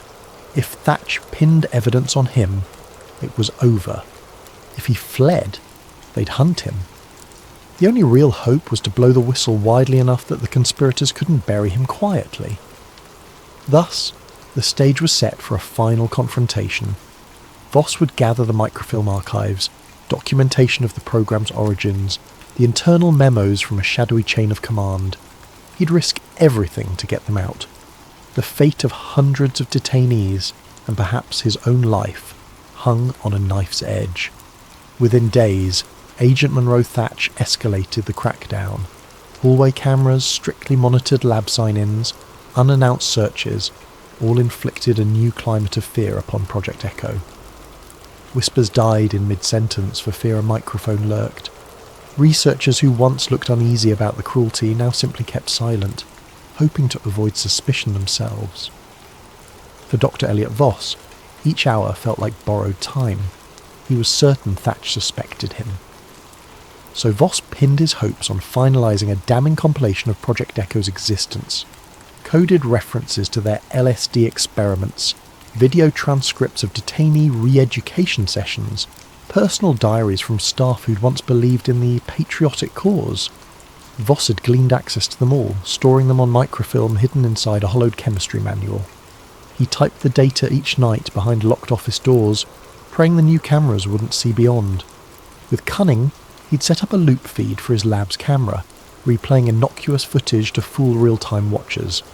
His biggest challenge, ironically, was the unpredictability of some staff. The friendliest among them had grown quiet, fearing Thatch's wrath. Another might inadvertently reveal something, or sabotage him for personal safety. Voss accepted that he must act swiftly, alone. He arranged a coded call to a journalist contact, a friend of a friend who sometimes reported hush-hush intel for a fringe newspaper. The talk was brief, full of oblique references. "I have new notes on the echotherapy project to deliver. Must meet at Vantage West Corridor." The reporter, uneasy but intrigued, agreed on a location and date. If all went right, Voss would slip out under pretext of an off-site sample run and deliver the microfilm. Yet he knew the facility wasn't easy to exit. The gates were under watch, and Thatch had a knack for surprise checks. As the day approached, Voss pressed forward with final tasks. He ensured the LSD formula in the labs was replaced with a less harmful version. He tried to reduce the voltage on each electroshock machine to mitigate damage. He even left instructions in obscure codes for future staff who might find them, explaining how to sabotage the worst procedures. If he were caught or forced to vanish, at least some seeds of resistance would remain. The morning of the planned leak was grimly still. A hush had settled through the corridors, As if fate itself held its breath. Voss told his colleagues he'd be driving out with a disposal unit, carrying tissue samples for analysis at a far lab facility. This was partly legitimate. Small tissue vials from certain autopsies, but hidden among them was the microfilm sealed in a cryo container. The guard at the vehicle bay gave a cursory check, seeing only typical lab gear. He waved Voss on. For a moment, Voss's heart soared. Oh shit, I've been there. Perhaps it would be that easy. But as he started the engine, a black car screeched into the bay. Thatch stepped out, an armed subordinate behind him. He signalled the guard to stand aside, then approached Voss's driver window. "Going somewhere, Doctor?" Thatch's tone was ice. Voss forced a calm smile. "Yes, the usual tissue disposal run plus some off-site analysis. You know the routine." Thatch's eyes scanned the interior. "Mind if I ride along? I'd like to see these labs for myself." His expression made it clear this was no polite request. Voss's pulse hammered. If Thatch rode with him, he'd discover the microfilm. "Of course," Voss managed, summoning a neutral voice. Thatch climbed in the passenger seat, the subordinate in the back. They drove out from Project Echo's gate, the morning sky heavy with clouds. Tension thickened in the silent car ride. Voss tried to maintain composure, his mind racing for a plan B. A direct confrontation would be suicidal. Midway down a secluded forest road, Thatch spoke at last. "We found evidence you manipulated sedation logs. Several detainees who died show no trace in the incineration records, Dr. Voss. I suspect you've been playing a dangerous game. Care to admit it?" Voss's knuckles whitened on the steering wheel. He tried a bluff. "If there are discrepancies, it must be the staff's mistakes, not mine. You know how incompetent some have been." Thatcher's glare indicated disbelief. "Spare me, I've heard the rumours. The missing LSD shipments, the lower shock intensities. You've grown a conscience." They reached a deserted stretch of highway. Thatch ordered Voss to pull over. The subordinate brandished a sidearm. Once parked, Thatch commanded Voss to pop the trunk. "Let's see what you're really transporting." Voss stepped out, half resigning himself to the inevitable. Inside the trunk, the cryo container with tissue samples lay in plain view. Thatch motioned the subordinate to open it. At that instant Voss lunged, not for the guard, but to slam the trunk shut, nearly smashing the subordinate's hand. The gun fired a wild shot. Voss ducked, adrenaline roaring. If he could just grab the microfilm and run. Thatch seized Voss by the collar. The two grappled. Another shot rang out, grazing Voss's shoulder. He cried out. Blood spattered the ground. Thatch, face twisted in fury, pinned Voss. "You think you can leak our secrets?" he spat. "We'll bury you in a black site deeper than Echo." The subordinate rummaged through the trunk, yanking out the cryo container. He discovered the microfilm canister. Thatch snatched it, expression triumphant. "So you do have a little trove of evidence?" "Our worst fear confirmed." "No matter. It ends now." Voss, panting, stared at the muzzle aimed his way. His chance to free those detainees, to protect Mara's testimony, to reveal the monstrous program, all pinned on an impossible moment. Then from behind the car a figure appeared, the nurse who had helped orchestrate escapes. She'd followed, suspecting a trap. She brandished an old revolver with trembling hands. "Drop the weapon!" she hissed at the subordinate. Thatch turned, firing swiftly. The nurse was no marksman. Her shot went wide, but Thatch's bullet struck her square, dropping her instantly. Voss's eyes widened in horror. In that split second, the subordinate was momentarily distracted. Voss lunged for the microfilm canister in Thatch's grip. They struggled over it, arms locked in mortal tension. A single shot thundered again. This time it was the subordinate's gun, finishing off the nurse. Voss felt hope draining. With a savage twist, Thatch hammered Voss's wounded shoulder. Pain flared, and the canister slipped from Voss's hand onto the roadside. The subordinate kicked it away, retrieving it for Thatch. Blood dripped from Voss's mouth as he coughed out words. "You can't hide everything," Thatch sneered. We don't need to hide everything, just enough. And you, DeVos, will be a tragic accident. A meltdown in the lab, perhaps. Or a recorded suicide. He nodded to the subordinate. Bag him. We're returning to Echo. Chained and bleeding in the back seat, to Elliot Voss felt each bump in the road jar the bullet wound in his shoulder. His vision blurred from blood loss and shock. Agent Monroe Thatch and the subordinate drove them back to Project Echo. The microfilm canister sat at Thatch's side, a trophy of victory. The hush in the car was broken only by Voss's ragged breathing. On arrival, Voss was taken to an isolated sublevel, a reprocessing wing he'd never visited. Harsh fluorescent lights glinted on cold steel chairs, arrays of sedation syringes. Thatch dismissed the subordinate, wanting this done quietly. "You had potential, Voss," he said, spitting the words with scorn, "but you let sentiment ruin you. Now you'll vanish." Voss's mind reeled. He pictured the detainees he'd saved, the mild sabotage. He thought of Mara, hopefully outside, ready to speak to the world. If she succeeded in contacting journalists, maybe Project Echo could still be exposed. But if Thatcher's men recaptured her, everything was lost. Voss's blood chilled. As Thatch prepared a lethal injection, likely to pass off as an on-site lab accident, a siren blared overhead. A frantic voice on the intercom. "Security breach! Unidentified infiltration at the main gate!" Thatch froze, cursing. He shoved the syringe into a tray and stormed out to address the alarm. Voss slumped, battered but not quite dead, cuffed to a gurney. The minutes crawled. Eventually, a trembling lab assistant approached. She recognized Voss and mumbled, "I can't believe this. They said you're a traitor, but you always were kind to the subjects." Summoning the last shred of empathy, she unfastened his cuffs. "Go. If they find me, I'll say you overpowered me." Voss, eyes brimming with gratitude, mustered enough energy to stand. He grabbed a lab coat to stanch his wound and stumbled through deserted corridors. The facility was in partial lockdown, but the sudden infiltration at the gate seemed to have drawn most guards there. Flickering overhead lights cast an eerie gloom. Up ahead, echoing footsteps. Voss ducked into a storeroom. He discovered some unmarked personal protective gear, a face mask, a battered cap. Slipping them on, he limped toward the exit he used for the ambulance route. If he reached that door, maybe he could slip away in the chaos. Near the ambulance bay, however, he found a half-dozen armed men scurrying about. They wore suits, not standard security gear, possibly CIA watchers responding to the infiltration. Hiding behind crates, Voss overheard scraps of chatter.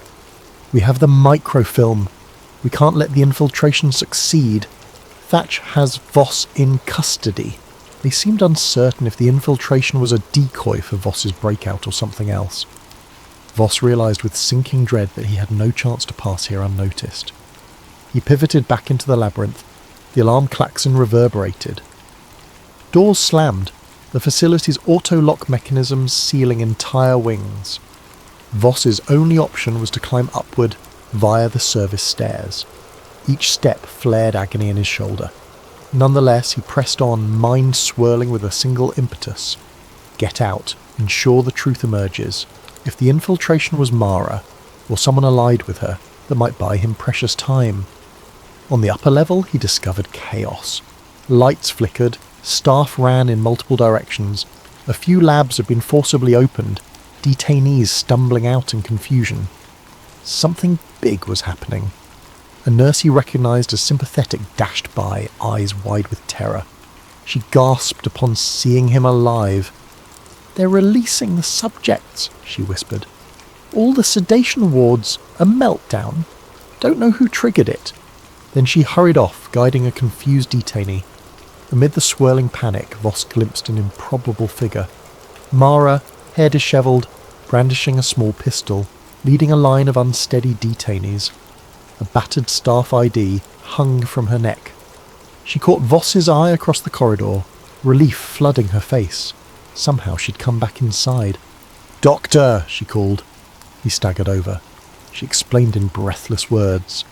After the ambulance escape, she made contact with a covert group determined to rescue more detainees.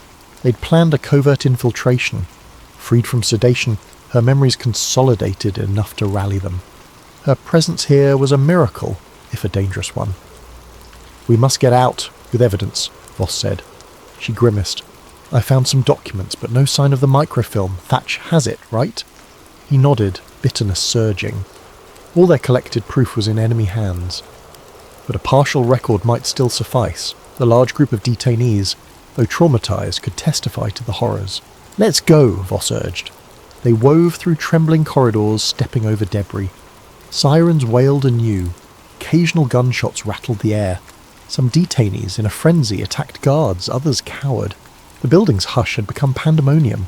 At an emergency exit, they found Thatch blocking the way, pistol drawn, his face a mask of cold wrath. "This ends now," he spat. "Voss, you have no idea the forces you're up against." He aimed at Voss, but Mara levelled her gun in return, unsteady but determined. A standoff formed. Thatcher's men advanced from behind. Voss realised time was up. If they captured the detainees, everything was undone. Mara squeezed the trigger, a shot that nicked Thatcher's arm. He hissed in pain, returning fire. Bullets shattered glass. The detainees scattered, some fleeing through the partially open door. Voss shoved an overturned desk for cover. Another bullet hammered into the metal, sparks flying. At that juncture, a cluster of detainees overcame Thatcher's men from behind, tackling them with raw desperation. In the chaos, Thatch was pulled down. Mara seized the chance, pulling Voss to his feet. He reeled from blood loss. She half carried him through the door. Fresh air greeted them, an overcast sky, a swirl of government vehicles half ablaze as the infiltration group clashed with security. Some unknown allies beckoned them into an unmarked van.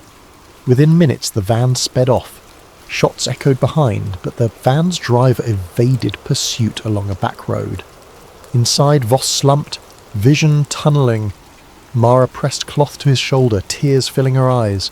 "Stay with me, Doc. You gave me back my mind. We'll save you too." He blinked, half conscious. The detainees huddled around, a battered congregation yearning for freedom. Days later, as Voss hovered in a safe house, drifting in and out of fever, the infiltration group compiled testimonies from rescued detainees. Some had partial memory, others remembered it all. Though the microfilm was lost, they had enough direct eyewitness accounts. They fed these stories to a handful of clandestine journalists. In bold headlines, overshadowed by official denials, the name Project Echo emerged in fringe publications. The CIA quickly labelled it baseless conspiracy. Most mainstream outlets scorned it for lacking conclusive proof. Yet behind the scenes, ripples formed. Some in the government quietly ended Echo's operations, fearing exposure. The lab was quietly disbanded, the staff reassigned. Officially to Elliot Voss, perished in a laboratory accident. No body recovered. The facility's halls were sanitised and repurposed. As for Mara, she went underground, carrying a battered journal of Voss's secret notes. She vowed to keep telling the story, no matter how many times official channels tried to bury it. In the hush of a distant city, a final scene unfolds. Mara walking alone, hood drawn. She clutches that worn journal. She passes a street corner where a newspaper kiosk displays a rag with a headline about experimental mind control, real or hoax. She tucks the journal under her arm, gazing at the curious passers-by. A faint, determined smile crosses her face. For though Dr. Elliot Voss gave his life, the truth behind Project Echo lives on, quietly awaiting the moment to spark a wider awakening. And for those who read the small print or listen with open ears, the echoes of that horrifying program ring out, an unsettling reminder of how easily the boundaries of science and immorality can shatter when power goes unchecked.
while simultaneously sparking your imagination.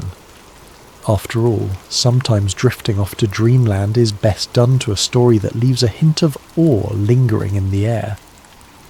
Tonight's narrative is titled Route 51, The Truck Driver Who Knew Too Much. It's a conspiracy thriller wrapped around a long-haul trucker by the name of Jake Mercer, a man whose routine life on America's highways unexpectedly veers into the deepest state secrets. Picture those silent desert nights along Route 375, colloquially called the extraterrestrial highway, the distant glow of stars above, and the faint hum of a secret government base rumoured to hold unthinkable mysteries. That's the backdrop of Jake's last job, a contract that lured him with the promise of quick cash, but which turned out to be more than he ever bargained for. You'll meet a cast of characters who either propel him forward or stand in his way. Maggie Ruiz, the dependable voice on the other end of the CB radio. Dr. Eli Voss, an embattled scientist with too many regrets. Agent Nathan Cole, whose entire purpose is to fix problems like a trucker discovering secrets meant for no one's eyes. And of course, the men in black. Those stoic enforcers who appear whenever the line between truth and rumour grows dangerously thin. Each part of this story unfolds with mounting tension, from a simple haul job to an eerie cargo, to a break-in that reveals evidence of extraterrestrial contact, to a final desperate scramble for survival. Sometimes in life, the scariest leaps of faith happen when you realise the world is not as you thought it was, and that those in power will go to any lengths to keep it that way. So, find a comfortable spot and let your mind wander into the desert. Envision the Black Ops trucks prowling nighttime highways, the hush of a top-secret hangar, the hum of hidden technology that defies earthly logic. And remember, as you listen, if the truth were truly out there, how far would powerful forces go to bury it, or bury those who discover it? Now, with the stage set, let us commence our journey alongside Jake Mercer, a regular, unassuming truck driver thrown headlong into a world of dark conspiracies and cosmic secrets. Buckle in, keep your headlights on, and prepare to traverse the lonely roads that lead straight into Area 51. Jake Mercer often said he'd seen it all during his years on the road, from giant dust storms in Arizona to sketchy rest stops on the outskirts of big cities. He'd once encountered a bull moose outside Boise that nearly totaled his rig. Another time a hitchhiker claimed to be a time traveller from the year 3010. Nothing shocked him anymore, until the day he was handed a government contract that came with an absurdly high paycheck and an equally absurd set of restrictions. It started on a scorching Wednesday afternoon in Albuquerque. Jake, nursing a cold energy drink, had just finished hauling medical supplies across state lines. While reviewing his next assignment, he noticed it was labelled High Priority Federal Clearance Required. His usual dispatcher, a gruff man named Martin, shrugged helplessly. "I don't know, Jake. They just said you're the driver for this. Pays triple, though. Don't ask me any more." The instructions were bizarre. Pick up a sealed freight container at a secure depot, no questions asked. Do not open or inspect the cargo under any circumstance. Follow the GPS coordinates to a location in the Nevada desert. Deliver by midnight, no exceptions. Speak to nobody about the nature of your load. Jake raised an eyebrow but accepted. Triple pay was triple pay, and there had been times he could barely cover the rig's maintenance. This job might set him up for months. Besides, he'd grown tired of daily monotony. A secret government contract carried a certain forbidden allure. He arrived at the secure depot by late afternoon. Towering barbed wire fences enclosed the yard, guarded by men in unmarked uniforms. A tall officer with the ice-cold eyes verified Jake's ID for an uncomfortably long time. Then, with a curt nod, he directed Jake to back his truck into a loading bay. 4 workers carefully rolled out a large metal container, about 20 feet long, its edges sealed with rivets. It had no markings except a small stenciled code, R51, classified. Jake watched them bolt the container to the truck's chassis. The officer approached again, thrusting a thick envelope into Jake's hands.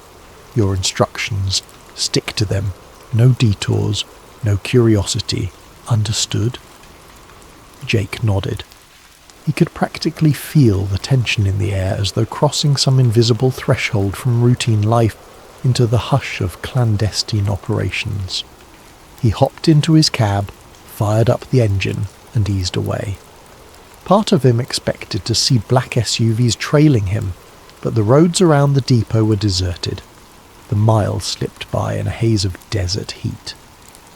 With each passing hour, the sun dipped lower, painting the horizon a fierce orange, then a soft lavender. By dusk, Jake was coasting along an empty stretch of Nevada highway, the sign reading 75 miles to Groom Lake. He knew that name. It was rumoured to be near Area 51, the site of countless alien conspiracies. He snorted to himself. Aliens, right. Just bored people telling wild stories. Still, the distinct hush out here made him uneasy. Around 8 p.m, his radio crackled to life. "Jake, you out there?" The voice belonged to Maggie Ruiz, one of the nighttime dispatch operators he'd befriended over the years. She was a talkative soul who often kept him company on lonely drives. "Heard you took some big job," Jake hesitated. The instructions had been explicit, speak to nobody, but Maggie wasn't exactly nobody. She was a friend. "Yeah, Mags. Some weird government contract. Pays well, though." "Government, huh? They got you on hush-hush duty." "You could say that," Jake admitted. "Hey, can't chat much, the instructions." "Gotcha," Maggie said, sounding intrigued. "Well, I'll be on the line if you need me. Don't let them spooks get you." She ended the call with a laugh that only half concealed her curiosity. Silence returned, broken only by the whir of tyres on asphalt. Jake's mind drifted. Why all the secrecy? A new weapons system? High-tech gear? "It's not your place to ask," he reminded himself. Then, from behind the truck, a faint sound reached his ears, a hollow clang like metal tapping on metal. He tensed. The cargo container was sealed. No reason it should make noise. Could something inside be shifting? He decided to ignore it. For half an hour the clang repeated every few minutes. Then it stopped. Jake's heart, however, continued to pound. He told himself it was just the rig's suspension or cargo settling. But a nagging thought persisted. What if something's alive in there? Night fell fully, and the desert around him turned into an expanse of blackness. With less than 60 miles to go, Jake planned to skip rest stops entirely. The job instructions demanded no stops. Fine by him. But the truck's fuel gauge told a different story. He'd miscalculated. He needed fuel or risked stalling short of the drop-off point. That spelled trouble on all fronts. Checking his map, he spotted a lone truck stop about 10 miles ahead. He considered the risk, but thirst and necessity overrode caution. He pulled in around 9:30 p.m. The place was half lit by flickering neon, a relic of the golden age of roadside diners. Only a couple of vehicles sat in the lot, an old station wagon and a battered pickup. Perfect. Less chance of prying eyes. Jake filled his tank, then stepped inside to pay. An elderly cashier nodded at him, barely curious. But just as Jake reached for his wallet, he felt something slip into his back pocket like a paper note. He whirled, scanning the aisles. He saw no one suspicious, only the old cashier slowly bagging items. Outside in the dim lot, Jake fished out the note. Scrawled in shaky handwriting were the words, "You're delivering more than just cargo. Watch your back." That was it. No signature, no explanation. Adrenaline surged in Jake's veins. Someone at this dusty rest stop recognized him, knew his job, and decided to warn him. He stuffed the note into his pocket, hurried back to his truck, and slammed the door shut. The container sat inert, moonlight reflecting off its metallic surface. "Watch my back," he muttered. "What's going on?" He stared at the container. The clang from earlier echoed in his memory. Curiosity gnawed at him. The contract said not to open the cargo, but the contract also never mentioned risking his life for ignorance. Gritting his teeth, Jake hopped down, grabbed a crowbar from the side compartment, and approached the sealed panel. If the old soldier at the checkpoint found out, Jake would lose his entire paycheck, maybe face legal trouble. But sometimes you have to see for yourself what you're hauling. He slid the crowbar under a seam, testing if the rivets could be pried loose. The metal groaned, then relented. Slowly, Jake lifted the edge, heart thudding with each inch. The interior was dark, but a faint chemical smell wafted out, a sterile tang reminiscent of hospitals. Then in the shadows he saw something that made his blood run cold. A heavy steel pod with a thick glass window. It was empty. Straps hung limp, as if they'd once held something in place. Jake felt the nape of his neck prickle. Something had been in that pod, but it wasn't there now. And that meant only one thing: it was loose, possibly inside the container, possibly outside. A flurry of possibilities seized him. He had to close it and drive, pretend ignorance, or he could investigate. But with each second his safe timeline shrank. The clock was ticking toward midnight. The cargo door he'd pried open wouldn't fully reseal without leaving evidence of tampering. Just then, a metallic clang echoed again from behind him. Jake spun around, crowbar at the ready, but saw nothing except dancing shadows. Fear twisted his gut. He needed to get out of here, ASAP. But how do you run from something unknown? He forced the container door shut as best he could, hopped into the cab and revved the engine. He had about 50 miles left to the coordinate, an unknown something presumably in tow, or on the loose. The note's warning replayed in his head. Danger lurked in the darkness, but he had a job to finish, however insane it was becoming. So Jake pressed the pedal, merging back onto the lonely highway. The thought of Area 51 no longer seemed so silly, because in that instant he knew one truth: this was no ordinary cargo, and he was no longer a simple truck driver. He was a man knee-deep in a conspiracy he couldn't yet fathom. As the highway unfurled beneath his wheels, Jake felt an unfamiliar sense of paranoia creeping in. He kept glancing at his side mirrors, half expecting government vehicles to appear with flashing lights. But the desert remained eerily quiet. He turned on his CB radio, hoping to reach Maggie again, some connection to normalcy. Static hissed, then Maggie's voice cut through. "Jake, that you? I was wondering if you'd gone silent for good." "Maggie," he said, his own voice shaky. "Listen, something's off. This cargo, whatever's inside it, it might have... I don't know, it's just not right." He hesitated to reveal everything, scanning the empty road ahead. I opened it, found a locked pod. Empty, like it was meant to hold something alive. The line crackled with tension. "Alive? Jake, that's not good. Did you see anything else?" "No, just straps. Then I heard noises, like metal scraping. Something's loose, Mags. Could be an animal, or..." He couldn't bring himself to say the word alien, but the possibility danced in his thoughts. She inhaled sharply.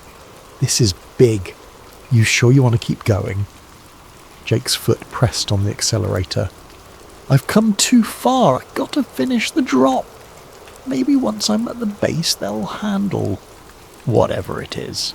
Then I'm done. Paid. Out. Okay. But keep me updated.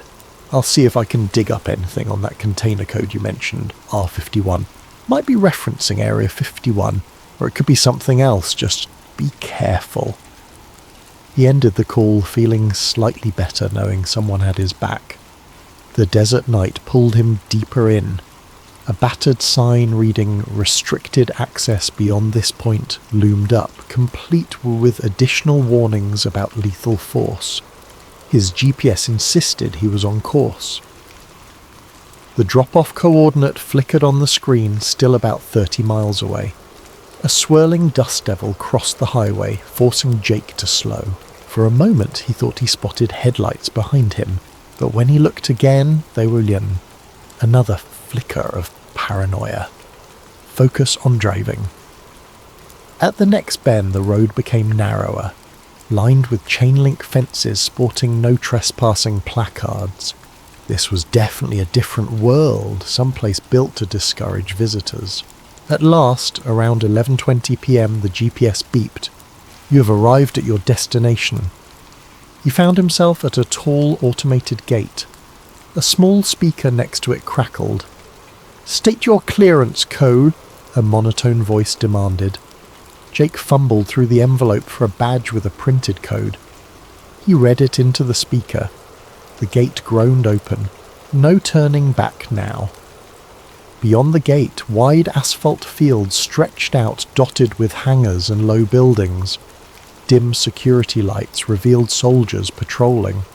Jake was directed by glowing cones to an underground entrance, reminiscent of a bunker.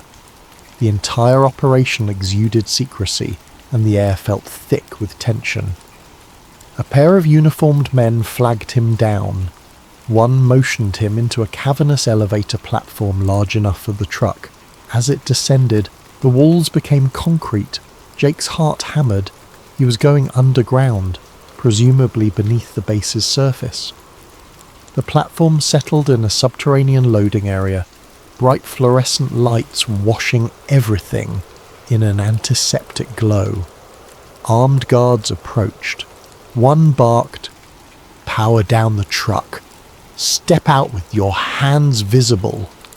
Jake complied, squinting under the stark lights. Another guard used a scanning device over the container's locks. Jake tensed. Would they notice I pried it open? A beep. The guard frowned. "The container's seal is compromised. Sir, did you tamper with this?" Jake's breath caught. He forced an even tone. "No. Must have come loose on the road." The guard stared daggers at him, unconvinced.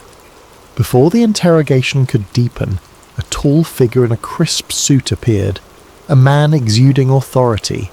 He wore no name tag, but his demeanor demanded respect. "Take the container," he told the guards. "I'll handle the driver." He turned to Jake, his gaze cold. "I'm Agent Nathan Cole. Follow me. Now." Jake had no choice. Agent Cole led him through a set of steel doors into a windowless corridor that seemed to stretch forever, each side bearing identical sealed rooms. They reached a small antechamber where Cole fixed him with a glare. "You're not to speak of anything you see here. I assume you read your contract?" Jake swallowed, trying to maintain composure. "Yes." "Good, because if you break your silence, we'll know. We always know." Cole paused, as if relishing the intimidation. "You'll wait here until we confirm the cargo. Then you'll be escorted off the premises." Jake gave a stiff nod. The door slammed shut, leaving him in a Spartan waiting area with 2 chairs and a silent guard. Minutes bled into an hour. Jake's mind whirred, replaying the ominous note, the empty pod, the possibility that some creature roamed free. He couldn't just leave. He had to at least see it through, yet now he was stuck, evidently untrusted. Suddenly, a blaring siren echoed down the corridor. The guard stiffened, pressing a finger to his earpiece. Muffled orders came through, another beep, a door slid open, and a frantic voice barked, "We have a breach. Unidentified subject loose in Sector C. Secure all entry points." Jake's eyes widened. Sector C? Is that where they took the container? The guard dashed out, leaving Jake momentarily unguarded. Fear and adrenaline collided. If something truly broke loose, a creature perhaps, this place was about to become a war zone, and Jake had no desire to be trapped in the crossfire. He took a risk, slipping out of the waiting area into the corridor. Sirens kept howling and red emergency lights strobed. He turned a corner, nearly colliding with a cluster of uniformed men sprinting in the opposite direction. They ignored him, focused on the crisis deeper inside the facility. Jake spotted a sign that read, "Warehouse access, authorized personnel only." Heart pounding, he reasoned that was likely where his cargo had been stored. Maybe he could glimpse the truth. Maybe he could find answers, and maybe find an exit, because once the base settled, they'd probably arrest or worse. If I see something incriminating, maybe I can force my release. Steeling his courage, he slipped through the door and descended a short flight of steps. The hallway ended in a large open area that resembled an aircraft hangar, only it was buried underground. Harsh fluorescent lights shone over crates, pods and containers, and near the centre, resting on a heavy-duty dolly, was his container, the side panel still parted from his crowbar attempt. Military personnel crowded around, rifles at the ready. A slender, bespectacled man in a lab coat kneeled by the container, rummaging through what appeared to be alien-like apparatus inside. Jake recognized him from a news article he'd read about government scientists, Dr. Eli Voss. But the man looked older, haunted, his face drawn in panic. Jake crept closer, ducking behind some crates. He glimpsed inside the container, strange devices with glowing lines, a cylindrical capsule that must have once held the occupant of the steel pod. Dr. Voss fiddled with an electronic console as if trying to lock something down. Another soldier shouted, "We have movement in the vents, Sector C!" Chaos reigned. In the swirl of confusion, a shadow flickered across the far wall, tall and spindly, shifting unnaturally quick. Jake's blood chilled. Was that the creature? A guard fired a shot. Shouts erupted. "Hold your fire! We need it alive!" Another soldier scrambled to raise a tranquilizer rifle. Then, to Jake's horror, the shadow vanished from the wall and reappeared on the ceiling, impossibly defying gravity. Staccato gunfire erupted, the muzzle flashes lighting up the space in blinding arcs. Something hissed, a weird, unearthly keening. Then silence, broken by a guard's scream. Jake's instincts screamed at him to run, but his body froze. A part of him was transfixed by the bizarre reality unfolding. Something not of this world scuttled across the ceiling, too fast to track. Soldiers cursed and swung rifles upward. In the chaos, Dr. Voss turned, scanning the room. His eyes locked onto Jake, half hidden behind a crate. In that moment, recognition flickered in the scientist's gaze. Maybe he pegged Jake as a civilian who shouldn't be there.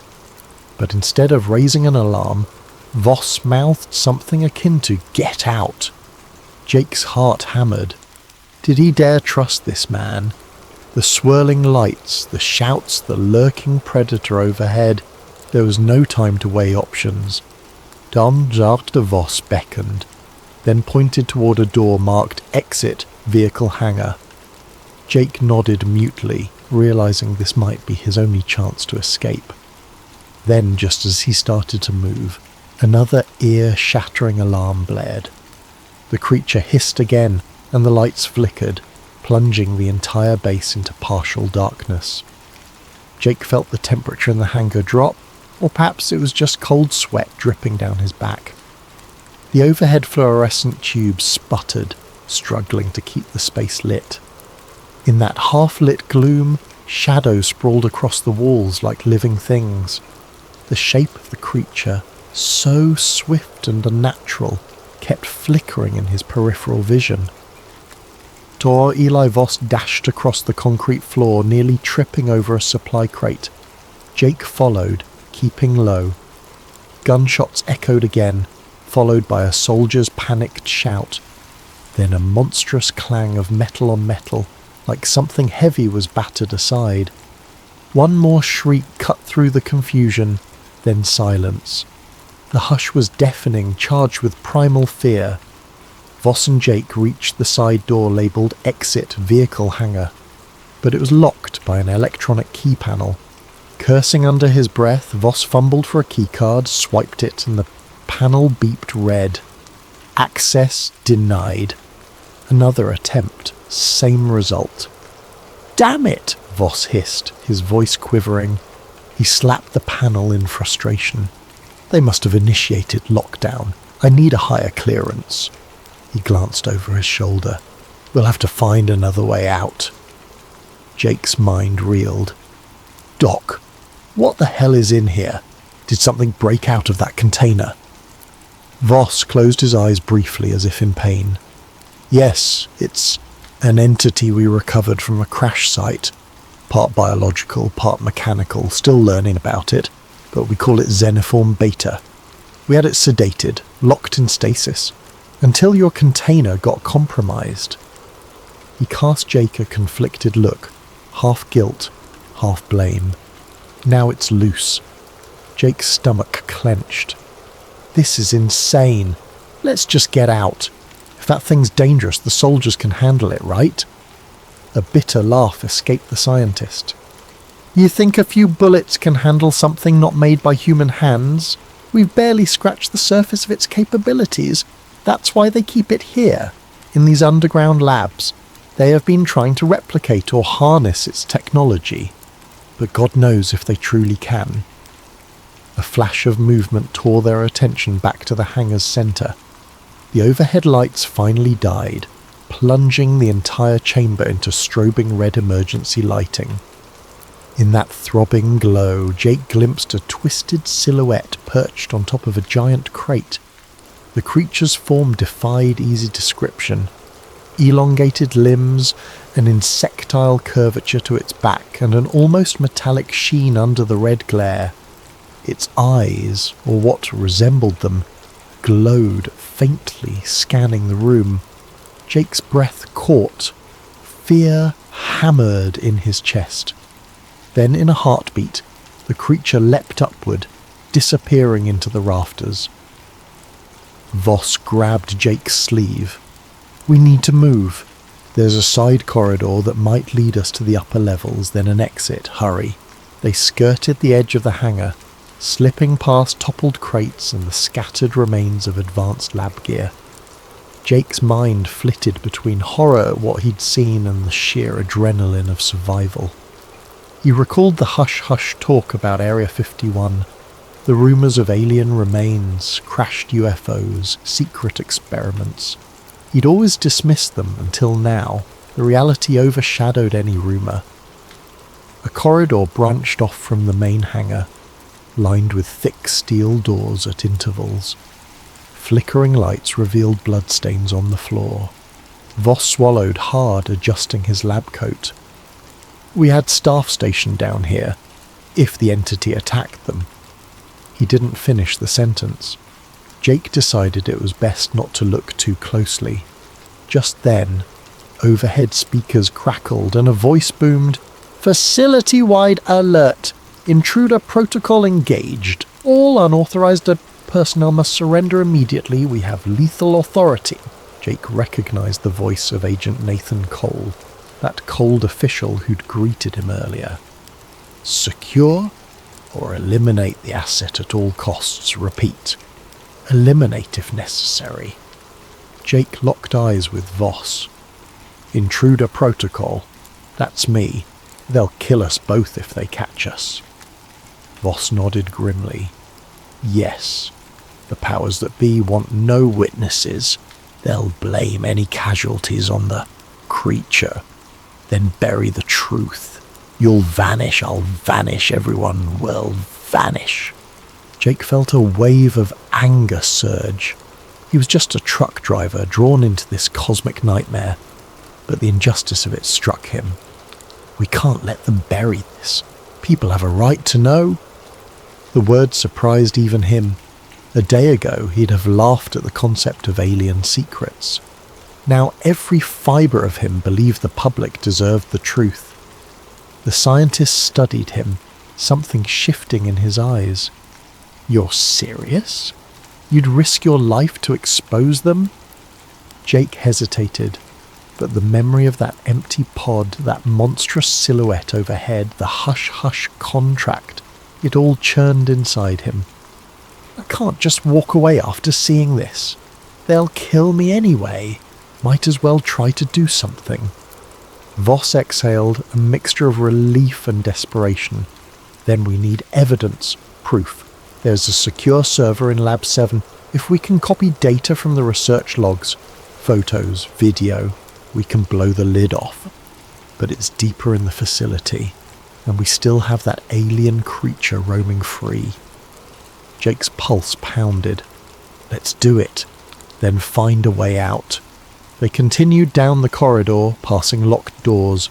Voss used his keycard on door after door, some opening to reveal labs in disarray, others refusing entry.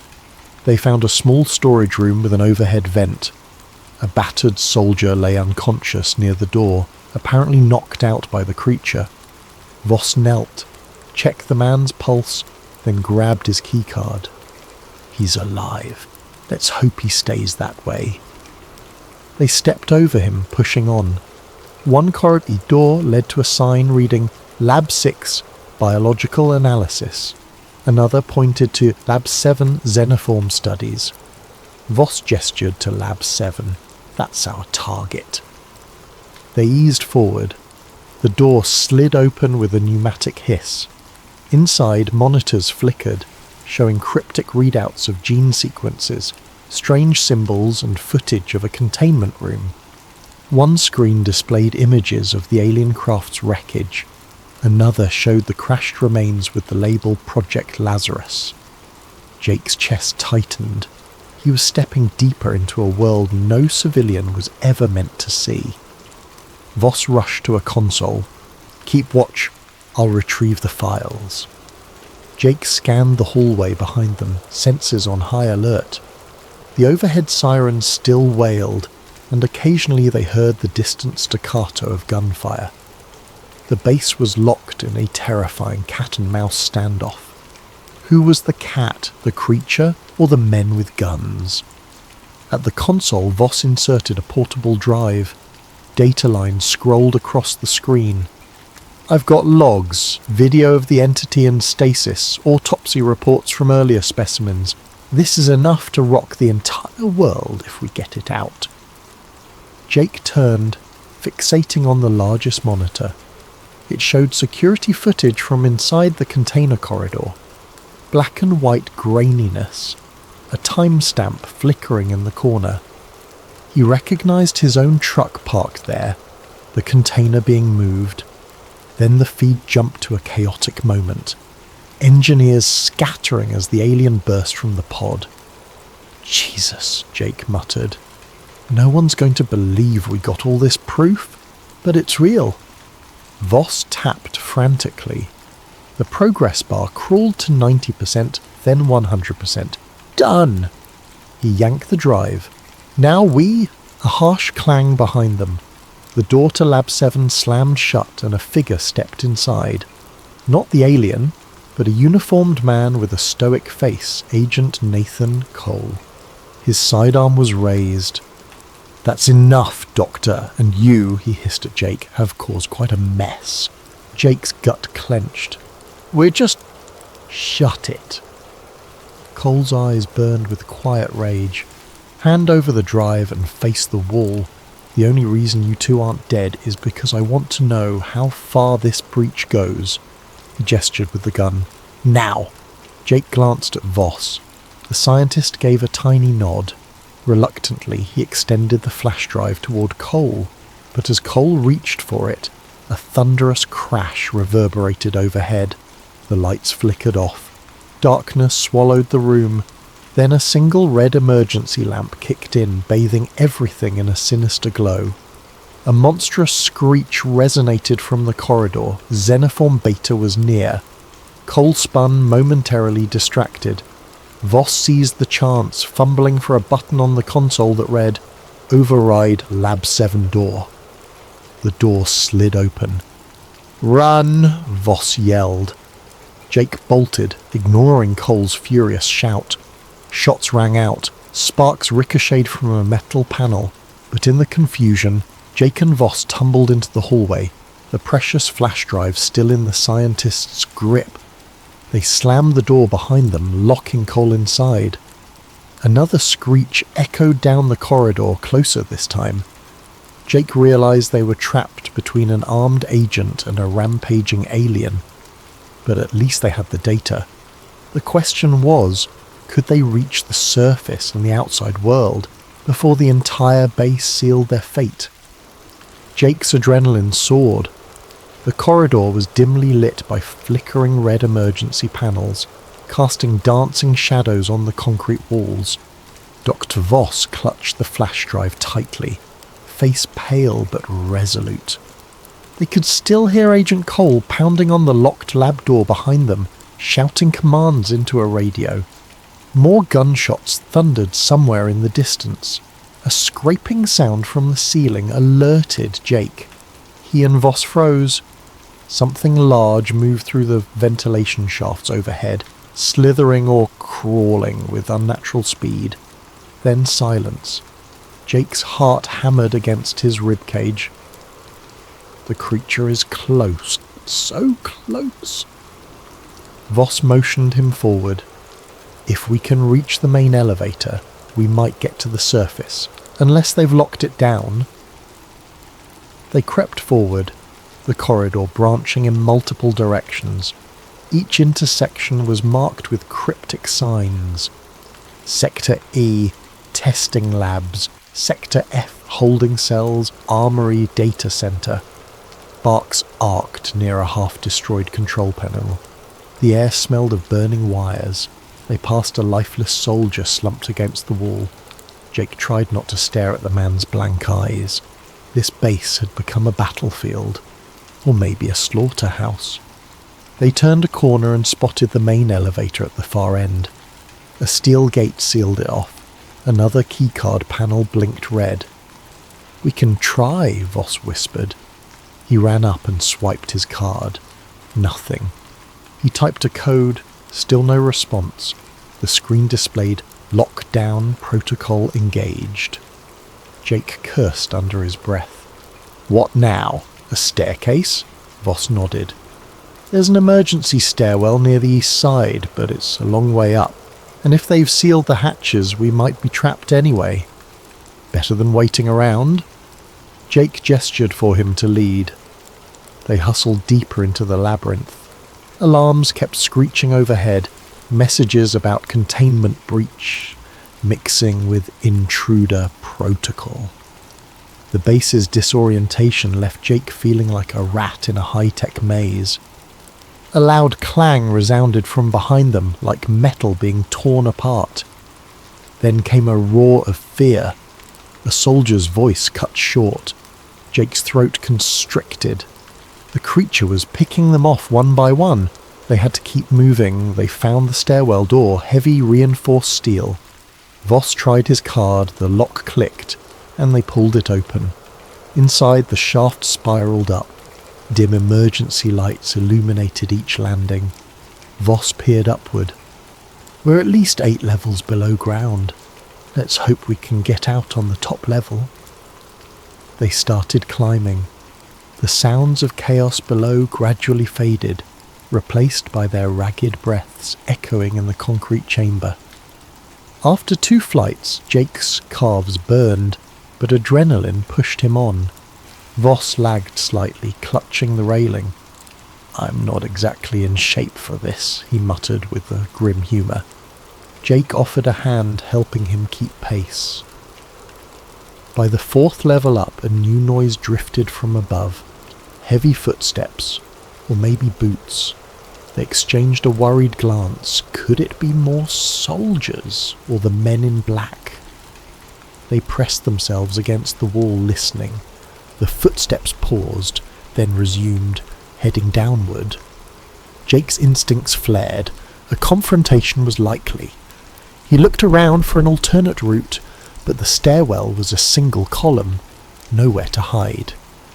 Within moments, 2 armed men in black tactical gear rounded the landing above, rifles aimed. They froze upon spotting Jake and Voss. "Stop, hands up," one barked. The other triggered a radio. "We have them in the stairwell, sector G, level 3. Request backup." Jake's mind raced. If they complied, they'd be detained or killed. The data would be lost. We have to fight or flee. He looked at the door on the next landing, noticing a sign that read maintenance tunnel. If they could just reach it. But the men advanced, rifles unwavering. "Down on the ground now!" Voss clutched the flash drive like a lifeline.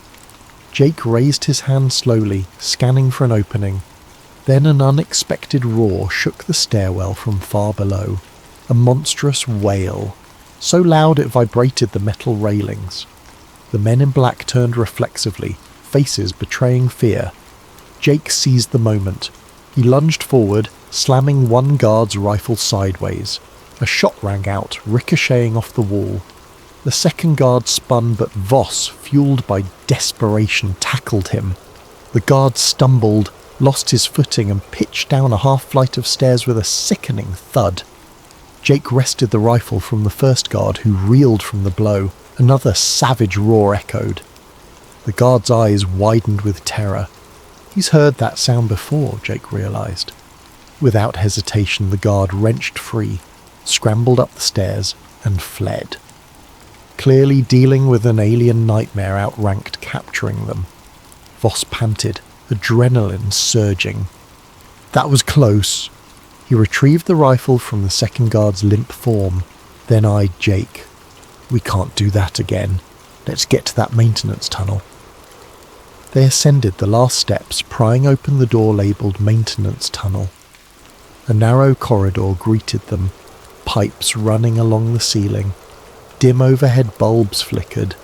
The air smelled of chemical coolant. This wasn't a typical hallway for staff, more like a service route for engineers.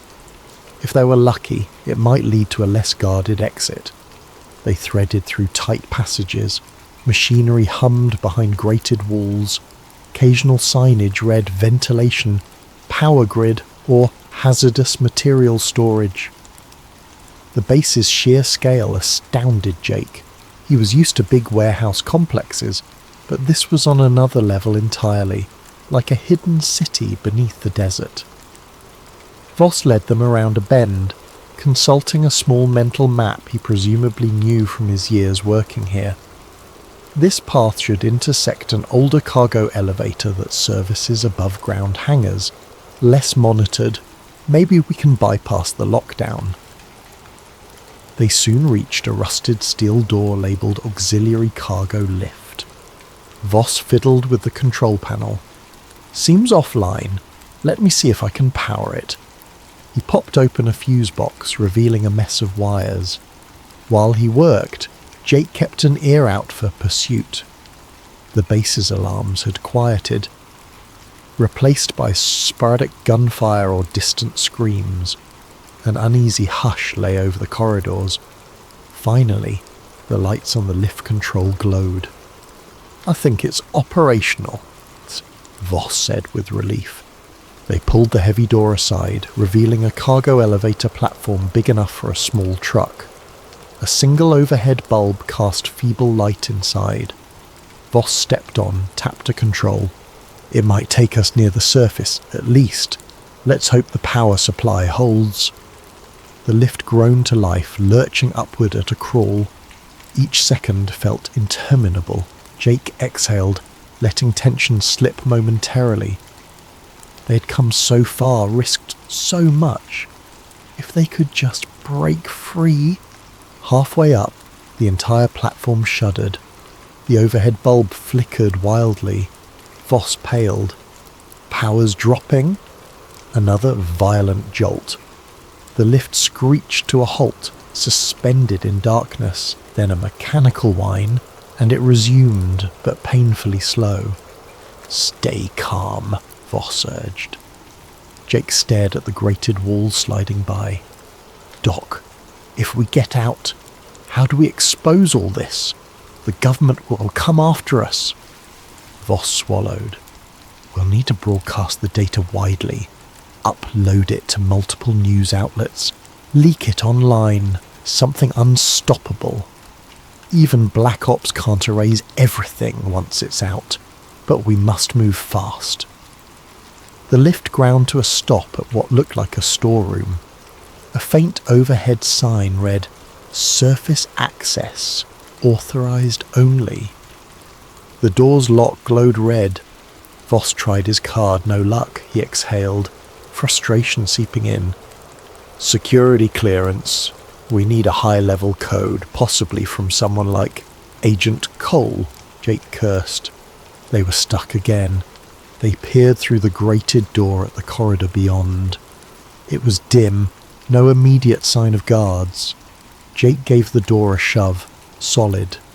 He read the sign, "Biocontainment, please decontaminate." Another reminder they were dealing with top-secret alien research. Just then, a banging noise echoed from below the elevator shaft. Jake froze. Could the creature be climbing? They saw nothing, but the clang repeated, rising. Voss's eyes widened. "It might sense us. We have to go now." Desperation blossomed. Jake scanned the storeroom. Near the door, a small control panel with a numeric keypad flickered. If only they had a code. Then Voss had a frantic idea. "Check that dead guard's keycard. It might have higher clearance than mine." But they'd left the guard behind. They had no card. A metallic screech from the elevator shaft triggered panic. Voss rummaged in his pockets. "I have partial override code. Might not be enough, but let's try." He typed a sequence.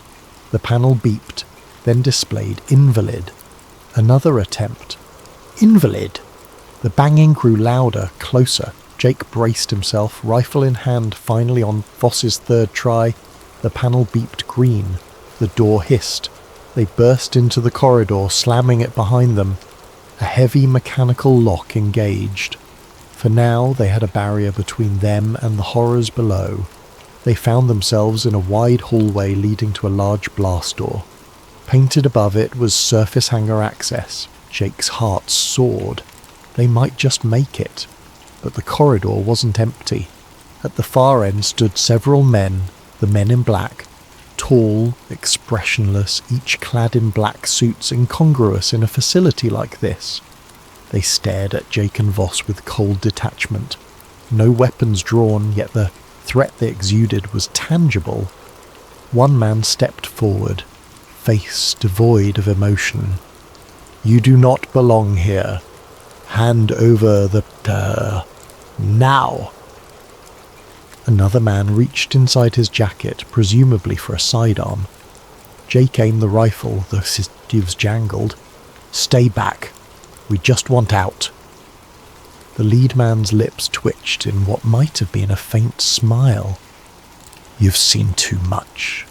People like you vanish all the time. Step away from the exit." Voss inhaled sharply. "No, not this time." He nudged Jake. "Look, there's a side door to the hangar. If we can slip past them." But the men in black advanced in a synchronized motion. Jake realized any negotiation was futile.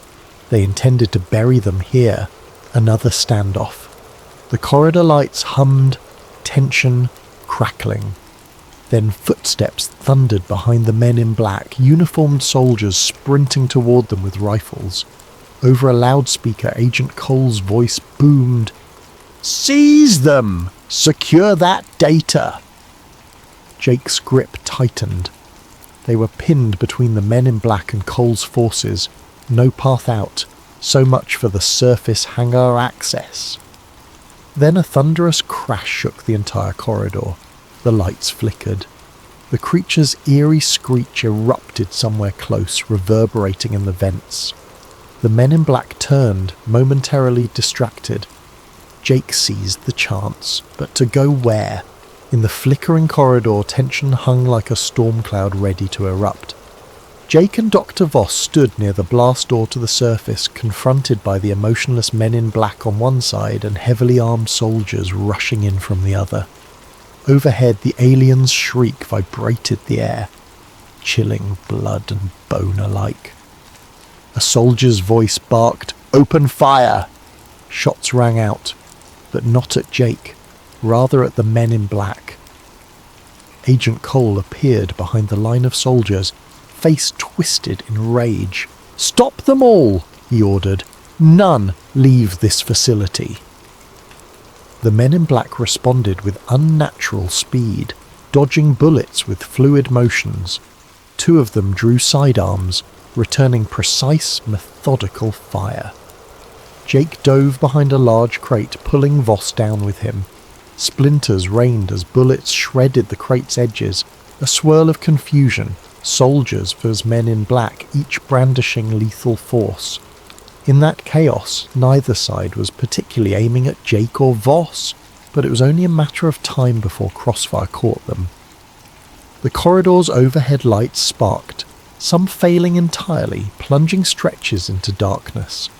Jake's eyes darted around for an escape route. The blast door to the surface was sealed. Another key panel glowed ominously. But the fighting might give them an opening, if they could slip past the crossfire. Then came a thunderous crash from above.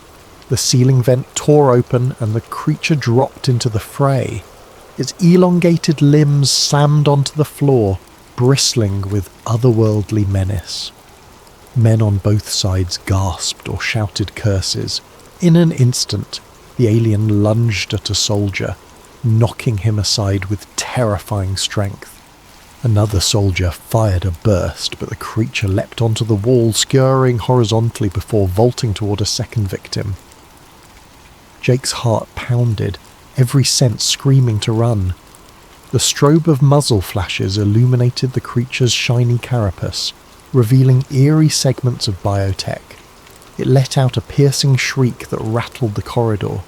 The men in black pivoted calmly, firing specialized tranquilizer rounds. Jake recognized the dull hiss of compressed gas, but the alien jerked away with inhuman agility, rendering their aim useless. Dr. Voss tugged Jake's sleeve, pointing to the blast door panel. "We can try an override!"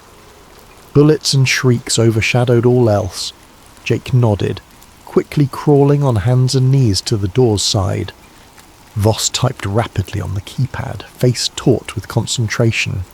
"I prepared a universal code for emergencies, but it might take a minute." A glance back, the fight raged. Soldiers hollered, "Fall back!" The men in black advanced systematically. The alien pinned one soldier to the floor, tail lashing, then sprang away. In the confusion, Agent Cole spotted Jake. Their eyes locked. Cole's expression contorted with hatred. He raised his sidearm, intending to shoot, but the alien abruptly crashed between them, scattering debris. Cole stumbled back, disappearing behind swirling dust. The keypad beeped. Voss whispered in triumph. The heavy door hissed, gears turning. Light spilled in, pale moonlight. They could see the desert sky beyond. Finally, an exit. "Go, Jake," Voss urged. They scrambled through the opening and found themselves in an open-air hangar. The night was clear, star-laden. The entire base lay behind them, a subterranean fortress. A pair of black helicopters idled near the perimeter, rotors spinning. On the far side of the hangar stood Jake's original rig, or so it appeared at a glance, though the trailer was missing, likely whisked away for processing. Uniformed ground crew scurried about, some brandishing weapons. Alarms blared outside as well, lights roving across the tarmac. If they tried to simply walk out, they'd be shot. Jake scanned for a path. A row of government SUVs sat parked near a chain-link fence. If they could hotwire one. Behind them the corridor echoed with more screams. The alien might tear that entire place apart, or be subdued. Jake had no illusions about the government's willingness to use extreme measures. A fiery explosion rumbled from below, dust puffing around the door's edges. Red lights flickered on the surface as well, signifying a full-base emergency. Dr. Voss panted, adrenaline fueling him. "We must get to a vehicle and run. We can send the data out once we're safe. Don't let them corner us." Jake spied a break in the fence to the north near a ridge. Maybe if they reached that vantage, they could vanish into the desert. He grabbed Voss's shoulder. "Come on!" They sprinted across the open ground. A startled crewman shouted, raising a sidearm. Jake fired a warning shot in the air from the rifle he'd kept. The crewman ducked, letting them pass. They nearly reached the SUVs when headlights flared. Two black jeeps roared into the hangar from the opposite side, tires squealing. Figures in black suits hopped out. Reinforcements. One fired at them, bullets pinging on the tarmac. Jake and Voss dove behind an SUV. Voss fumbled for the keys in the ignition. Locked. No key. We'll have to hotwire it. Jake had experience with older trucks, not modern secure systems, but he wrenched open the dash panel, yanking wires. Meanwhile, Voss returned fire with the stolen rifle. Shouts rang out. Jake's fingers trembled as he tried bypassing the ignition. A bullet shattered the passenger window, glass raining. Voss gasped, clutching his arm. "I'm hit." Just a graze. Finally a spark. The SUV's engine coughed, then roared. Jake slid into the driver's seat, yanking Voss inside. With a screech they peeled away, bullets pursuing them. The chain-link fence ahead was locked, but Jake floored it. The SUV crashed through with a shriek of twisted metal, lurching onto a desert road. Dust engulfed them, freed from the base but not out of danger. Under the moonlit sky they sped across an unpaved route, the tires bouncing violently. Voss clutched his wounded arm. "Keep driving. We have to get as far as possible from their perimeter. They'll have drones, helicopters." Jake glanced at the overhead starlight. "Then we need to lose ourselves in the terrain." He recalled a canyon area about 5 miles east, where the ridges might conceal them. The SUV's high beams carved a path through the dark. The night felt endless, the desert an expanse of shadows. Maggie's voice flashed in Jake's mind. "I'll be on the line if you need me." They had no stable radio here, but the SUV's console might have a secure channel. He fumbled with the radio dials, static, then an open channel. "Jake, you there? I heard rumours. Top secret base activity near Groom Lake." "Jake?" Relief flooded him. "Maggie, I'm out, but they're chasing me. Listen, I have proof, real proof. We have an alien life form down there. If they try to kill me, they won't stop." Maggie's voice trembled. "Jake, oh my God, send me the files now. I'll try to upload them.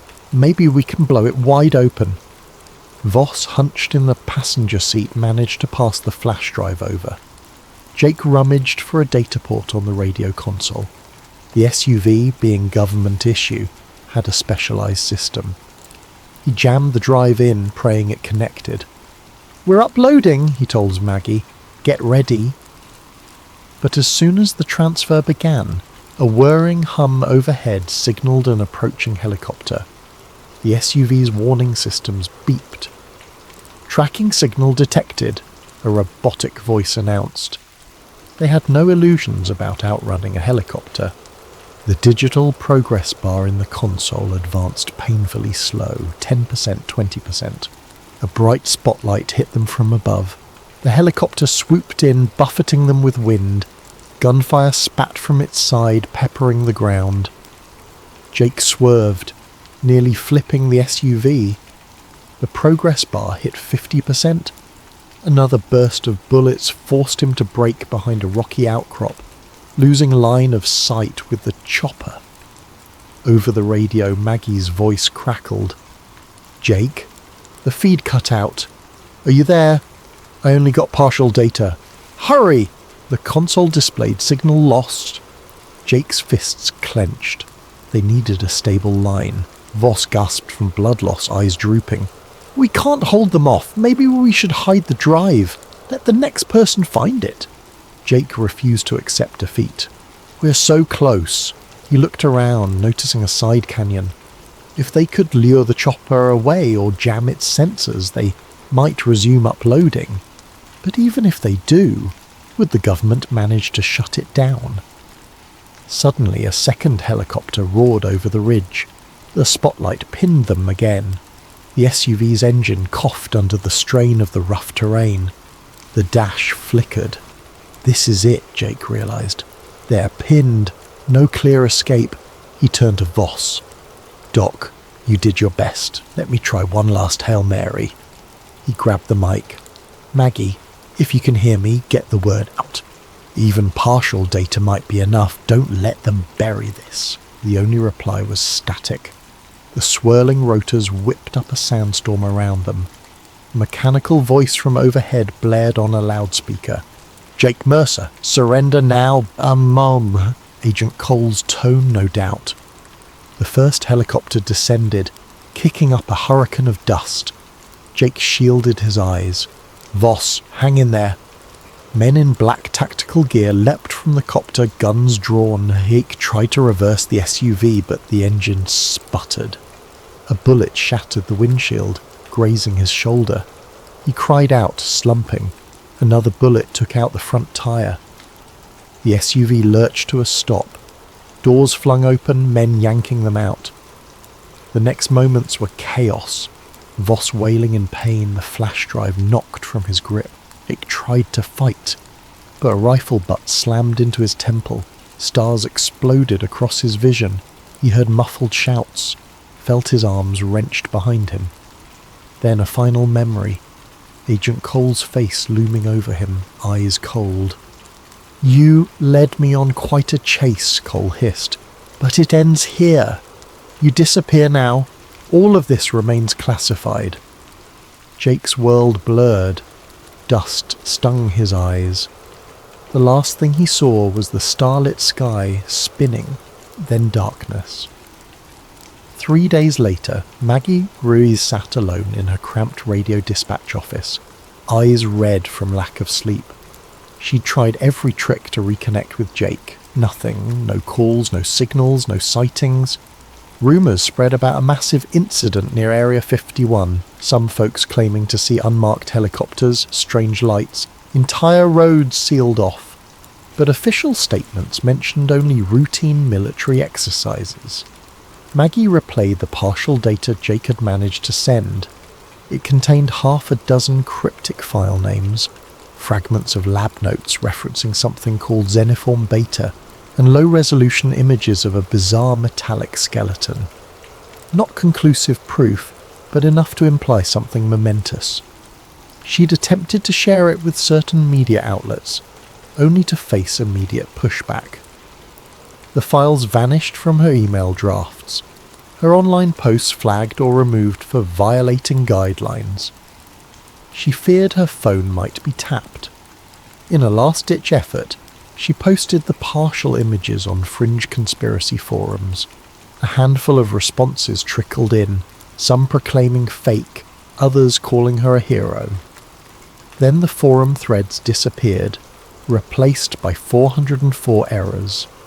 The sense of an invisible hand erasing the truth weighed heavily on her. She found a single note in her mailbox one morning, typed on plain paper, "Cease and desist for your own safety."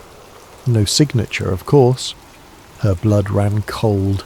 Days turned to weeks, and official channels gave no news of Jake Mercer. His trucking company listed him as having resigned abruptly. No missing persons report seemed to gain traction with authorities. As for Dr. Eli Voss, the stories varied. Some said he died in an accidental lab fire. Others claimed he never existed. The desert swiftly swallowed their footprints. Meanwhile, inside that hidden base, Agent Nathan Cole compiled a final report. With the alien recaptured, barely, the facility resumed its hush-hush research. The Jake Mercer incident was chalked up to infiltration by a rogue civilian. Every mention of him within government databases was systematically purged. It was as if Jake had never been born. The same fate befell Dr. Voss, consigned to an unmarked file in an undisclosed archive, but scraps of data lingered. On a battered laptop in Maggie's apartment, partial logs remained. She spent her nights analysing the code, searching for a key to decrypt more sections. She discovered references to a Project Lazarus, possibly indicating repeated attempts to resurrect alien biology. She found mention of trans-species synergy. The deeper she dug, the more horrifying the inferences. Something beyond her comprehension was happening under those desert sands. One quiet evening, her CB radio crackled with unexpected static. She grabbed the mic. "Jake, is that you?" The only response was white noise, then a faint beep-beep, like a heartbeat. It could have been an electrical glitch, or something more. She tried to respond, but the static swallowed her words. Eventually the signal faded. She was left alone in the dark, tears welling. She refused to let go of hope that maybe, somehow, Jake was alive out there. Across the internet, rumours flared and died. A grainy image circulated briefly, showing an open steel container with the label AFP unclassified. Some claimed it was a hoax, others found it consistent with older leaked photos from Area 51. Conspiracy boards buzzed, only to be cleaned within hours.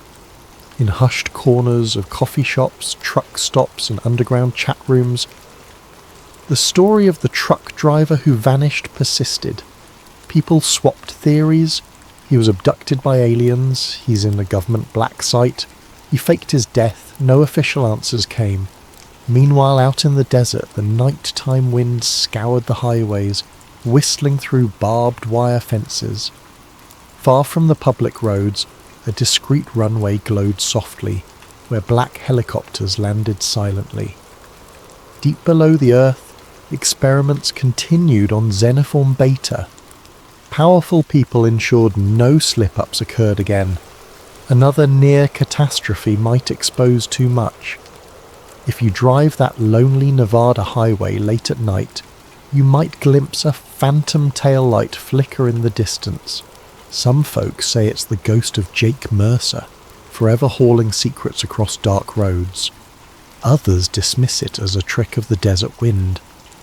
But if you recall his story, you might wonder, could he still be out there, a prisoner of secrets too big to reveal? Or did they truly vanish him to a place no one returns from? In quiet moments, Maggie whispers a final promise to the empty radio waves. "I'll keep searching, Jake. I won't let them erase you." For she believes wholeheartedly that truth has a way of surfacing, even if it takes time. Perhaps one day, a new whistleblower will unearth the full evidence. Alien bodies, advanced craft, living entities that defy human understanding. And the name Jake Mercer will stand as a testament to the ordinary man who got too close to the heart of secrecy. Until then, the desert remains silent, and the perimeter of Area 51 stands vigilant. Bright spotlights scanning for intruders, watchtowers manned by stoic guards, and hidden cameras capturing every movement. The base stands as a fortress of unanswered questions, and the highways at night remain eerily empty, save for the occasional 18-wheeler rolling by, its driver never suspecting how close they come to the greatest secret on Earth. Thus ends the story of Jake Mercer, the truck driver who knew too much. He stumbled upon evidence that could change humanity's view of the cosmos, and for that he paid the ultimate price. Whether the truth will ever come to light rests in the hands of those who refuse to let shadowy corridors remain unchallenged. Because sometimes a single man's curiosity can ignite a spark that refuses to die.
The Egyptian sun blazed overhead, and a swirl of desert wind dusted his boots. For years he'd followed the faintest hints, obscure treatises on resonance, strange electromagnetic readings hidden in the corners of archaeological reports, myths of a power that predated known civilizations. He'd arrived here through an unconventional path. Once a brilliant physicist researching high-energy phenomena, he found himself increasingly drawn to ancient sites whose architectural precision challenged mainstream history. The Great Pyramid was the zenith of his fascination, a monolith rumoured to encode mathematical constants, star alignments, and cryptic inscriptions no one could fully decode. Adrian believed the structure wasn't merely a tomb. He harboured theories that it served as a sophisticated device, possibly for energy generation. On day one of the dig, his small team set up an array of instruments around the pyramid's perimeter. Layla Mansour, an Egyptian historian and cultural preservationist, stood by, arms crossed. She had reason to be wary. Too many times foreign researchers had arrived with grand ideas, disturbing sacred ground and leaving only disruptions behind. Yet Adrian had earned a fraction of her trust by collaborating with local experts and promising respect for the site's integrity. Lowering delicate sensors into a narrow shaft, Adrian's excitement grew. Early data hinted at acoustic resonances that defied expectation. When signals were pulsed into the pyramid stone, readings echoed back with patterns suggesting internal chambers beyond the known rooms. There was a quiet hush in the makeshift control tent, a hush that signalled awe. "This is no ordinary cavity," Adrian whispered, analysing the waveforms. "The amplitude is—" He paused, recalculating. "It's as if the stone channels energy along certain frequencies. If so, the pyramid may act like a resonator." Layla adjusted her scarf, half impressed, half uneasy. "Adrian, I appreciate your thoroughness, but you're treading on dangerous ground, historically, and perhaps spiritually." Meanwhile, rumours swirled among local workers too. Some whispered that the pyramid had always guarded a cosmic secret. Others rolled their eyes at the notion of science unravelling age-old mysteries. Nonetheless, no one could deny that even the air around the Great Pyramid felt charged, as though something was waiting. Within days, Adrian's team, equipped with advanced ground-penetrating radar, identified an unmapped corridor descending deep beneath the granite. The corridor's existence was, in itself, sensational. Layla stood at the entrance, breath caught in her throat, as if crossing into forbidden territory. "We must proceed carefully," she murmured. Under flickering floodlights, they ventured into the hidden passage. It stretched for nearly half a kilometre before opening into a chamber shaped like a hexagon, lined with polished stone in which flickered faint crystal deposits. Adrian's heart pounded. The slightest footstep echoed in impossibly layered reverberations. He knelt, shining a beam across the walls. Etched symbols spanned the surfaces, not purely hieroglyphic. Some looked older, more archaic, with geometric motifs reminiscent of advanced mathematics. Others evoked star charts. "This is something beyond standard dynastic Egyptian designs," Layla said, voice trembling. "Could it be older? Something that they built upon?" Adrian nodded, eyes tracing lines that seemed to converge at a central dais, a rectangular slab. He found his gaze drawn to a cluster of crystals embedded within the dais, arranged in a radial pattern. He recognized them as a type of quartz-like mineral with potential piezoelectric properties. "This," he breathed, "could function as a power node if the entire chamber resonates. Possibly the ancients harnessed natural vibrations from the earth or cosmic sources." The next weeks blurred in a flurry of meticulous documentation. Mineral samples were tested, electromagnetic scans performed. The data left Adrian's team baffled. The crystals, sealed away for thousands of years, appear to be artificially grown, each resonating at a precise frequency. Even more astonishing, the date estimates from trace organic materials suggested an age well before the recognized timeline of Egyptian civilization, predating dynastic Egypt by millennia, perhaps even more than 12,000 years. As the findings piled up, Adrian faced a growing sense of dread. If these results were confirmed, they would shatter conventional history. The pyramid, far from being a mere tomb, might be the remains of a technological apparatus from an unknown era. His own scientific curiosity ignited, but he felt the weight of a monumental revelation. He began discrete lab tests to replicate the chamber's resonance on a smaller scale, uncertain if it was wise to do so, but too compelled not to. Layla grew increasingly concerned. She advocated for caution, urging him to share data responsibly with heritage authorities. But Adrian, enthralled by the puzzle, pressed on. He had a portable setup in a hidden corner of the expedition tent, a scaled-down replica of the dais crystals. If he could trigger the same frequencies, maybe he'd glean how the ancients generated energy. Then came the fateful evening, just after midnight, with the desert sky spangled by brilliant stars. Adrian carefully aligned the miniature crystal array. He transmitted a low-frequency pulse, something akin to the Earth's natural resonance. At first, nothing. Then, a subtle hum. The crystals began to glow faintly, as if awakened. Adrian, breath quickening, adjusted the amplitude. Unbeknownst to him, the frequencies found resonance with the real dais below the pyramid, bridging them in ways he had not anticipated. At precisely 2:13 a.m, an unseen synergy took hold. Adrian's miniature array glowed brilliantly. In the distance, the Great Pyramid shimmered under moonlight. For a moment, silence. Then, like a flash, a wave of electromagnetic energy surged outward. The entire base camp's lights fizzled. Computers and communication devices blinked off. Further afield, in Cairo, electrical grids briefly flickered, satellites overhead stumbled, and for a terrifying instant global networks convulsed. A beam of shimmering radiance shot into the star-laden sky from the pyramid's apex, visible for miles, then vanished.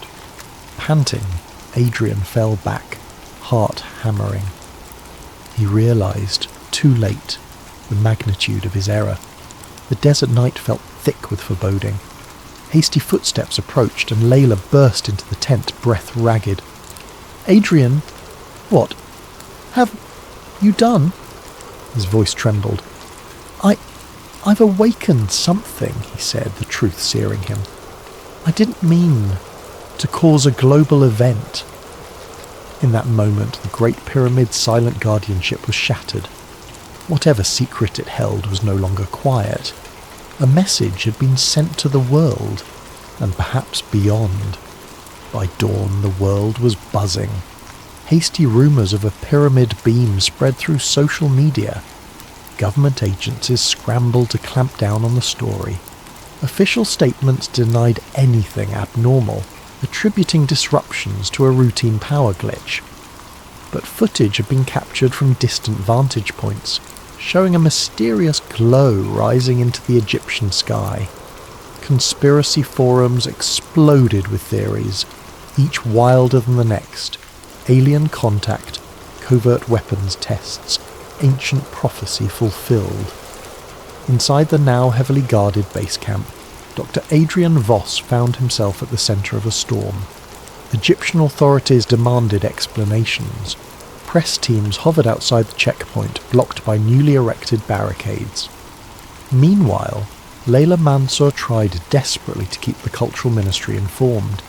She questioned whether the site should be sealed entirely, but word from on high indicated that an unnamed international partner had stepped in, someone with the power to hush or spin events. that someone revealed himself as General Reed Colton of the US intelligence apparatus.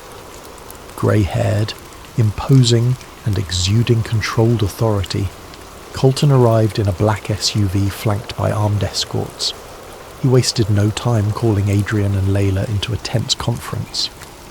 "You are about to see a security level you never imagined," Colton began, voice cold.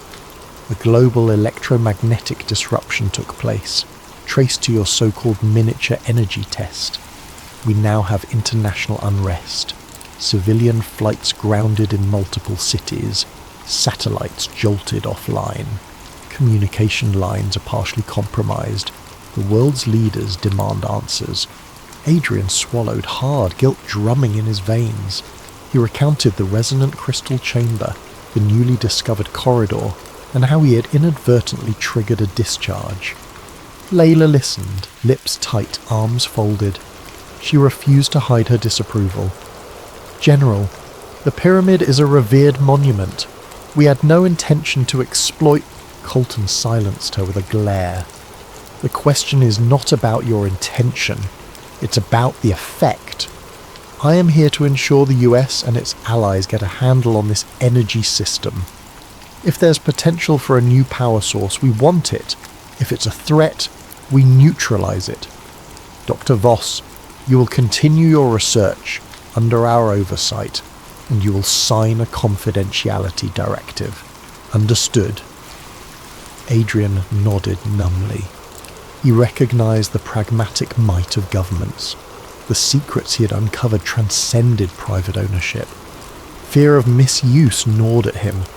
He recalled the bombings of Hiroshima, Oppenheimer's regret. Ancient knowledge harnessed as a modern weapon. Was that the path they now trod? Outside the camp, the event catalyzed a stark divide. Group A, consisting of scientists, open-minded scholars, spiritual seekers, and curious civilians, believed wholeheartedly that the pyramid beam was genuine. They argued it proved advanced technology from an antediluvian civilization or even alien origin. Online, hashtags like Pyramid Truth and Had Ancient Tech soared to top trends. Citizens demanded transparency. Some travelled to Giza, praying or meditating near the cordons, convinced of a cosmic awakening. Conversely, Group B, encompassing many governments, conservative religious organisations and mainstream media mouthpieces, labelled the beam a hoax or propaganda stunt. They cited lack of credible evidence and insisted the phenomenon was a fluke power surge. By rolling out official denials, some sought to quell panic and maintain the status quo. After all, if the public believed that relics from an unknown era could overshadow modern science, entire power structures might quake. Caught between these factions, Adrian wrestled with conflicting instincts. He believed the data unequivocally. The Great Pyramid's hidden mechanism was real. Yet the more he cooperated with General Colton, the more he feared that knowledge would be militarized. One late evening, Layla cornered him in the expedition tent, her eyes flashing with concern. "This is no longer purely academic, Adrian. If your accidental test caused a global EMP, imagine what a deliberate, fully harnessed version could do. The ancients sealed it away for a reason. We must be extremely cautious." Adrian nodded. "You're right, but we must also understand it. If we let the military or opportunistic powers study it alone, we risk devastation. I can't just walk away now." Reluctantly, Layla agreed, but her expression was grim. She began poring over new glyph translations, searching for hints about the ancient civilization's intentions. Her reading indicated references to a gateway of fire and resonance to the stars, but the context was cryptic. She worried they implied some catastrophic outcome if reactivated incorrectly. Meanwhile, the media frenzy escalated. Document dumps, presumably leaked from well-placed insiders, revealed partial translations describing advanced crystalline technology within the pyramid. This triggered a global wave of conspiracies and fervour. Some believers championed the event as a sign humanity was on the cusp of a new era. Others predicted apocalypse. In certain cities, small riots broke out as protesters clashed with police, shouting for the truth about the pyramid beam. Under increasing pressure, the Egyptian government tightened its hold around Giza, but even they seemed overshadowed by the presence of General Colton and his allied forces. Tensions rose by the hour. One day, an Egyptian official arrived, demanding a full lockdown, but was rebuffed politely yet firmly by Colton's men. Adrian, overhearing the standoff, felt the noose tightening. The historical guardianship of the pyramids was overshadowed by global power plays. In a temporary lab within the site, Adrian demonstrated the new data for Colton, scans showing deeper resonance channels within the pyramid. General, the pulses run throughout the structure. If we attempt further activation, it could reignite the effect on a larger scale. Colton rubbed his chin, eyes betraying keen interest. So, you're saying it can produce energy on command? Potentially we could refine it, control it? Adrian hesitated. Yes, but the system's complexity is enormous. We must figure out how to stabilize it. One slip could trigger another global outage. Or worse. I'm urging caution. The General offered a thin smile. As am I, Dr. Voss. But progress sometimes requires risk. We want you to replicate a larger version of your earlier experiment under our safe protocols, of course. Imagine the implications. Clean energy for the world, or at least for those who earn it. Adrian caught Layla's distressed look. He recalled how Oppenheimer must have felt at Los Alamos. An unstoppable momentum behind a discovery that could change the world for good or ill. Already rumours whispered of other world powers sending covert teams to glean whatever intelligence they could. A dread settled in Adrian's heart. The knowledge gleaned from the pyramid might catapult humanity into an era of unstoppable power, or it might tear civilization apart. As night fell, Adrian found no solace in the desert's quiet. The pyramid loomed against the starry sky, once a stoic monument, now a loaded gun. He wondered if the beam had been a mere flicker of the system's potential, and he worried about the unknown advanced civilization who had built it. If they destroyed themselves, was that tragedy about to repeat? Despite every caution, events marched forward. The tension would only deepen. Adrian felt certain a bigger storm was coming, one that would shake humanity to its core, pitting beliefs against facts, ancient heritage against modern greed, and caution against ambition. In the days that followed, Giza became a flashpoint of global intrigue. Journalists, investigators, and spiritual pilgrims crowded Cairo hotels, vying for proximity. Rumours that the Great Pyramid's interior chambers were awake surged online. The media, starved for tangible updates, latched onto any scraps of inside information, fueling a near-hysterical environment. Nightly talk shows buzzed with speculation, pitting scientists who believed in an unknown advanced civilization against official spokespersons who dismissed it all as sensationalism. Meanwhile, Dr. Adrian Voss found himself under round-the-clock surveillance. The hush that once cocooned his work was gone. Every measurement he took, every conversation with Layla Mansour was shadowed by uniformed guards or inconspicuous men in suits. In addition, leaks from the research, spurred by hackers or inside whistleblowers, became impossible to contain. Within a week, diagrams of the hidden hexagonal chamber and partial translations of the ancient glyphs appeared on digital forums. Rival powers scrambled to replicate or interpret the technology. In the midst of the chaos, Layla delved deeper into translations. She discovered references to a cataclysmic event from prehistory. Hieroglyphic figures suggested a global flood or cosmic collision, implying the Great Pyramid was erected to harness energy that could either protect or accelerate such a cataclysm. These lines talk about star alignment, the alignment of fiery gates, and something described as a peak resonance that could tear the sky, Layla told Adrian late one evening, voice hushed. Adrian read over her notes, heart sinking.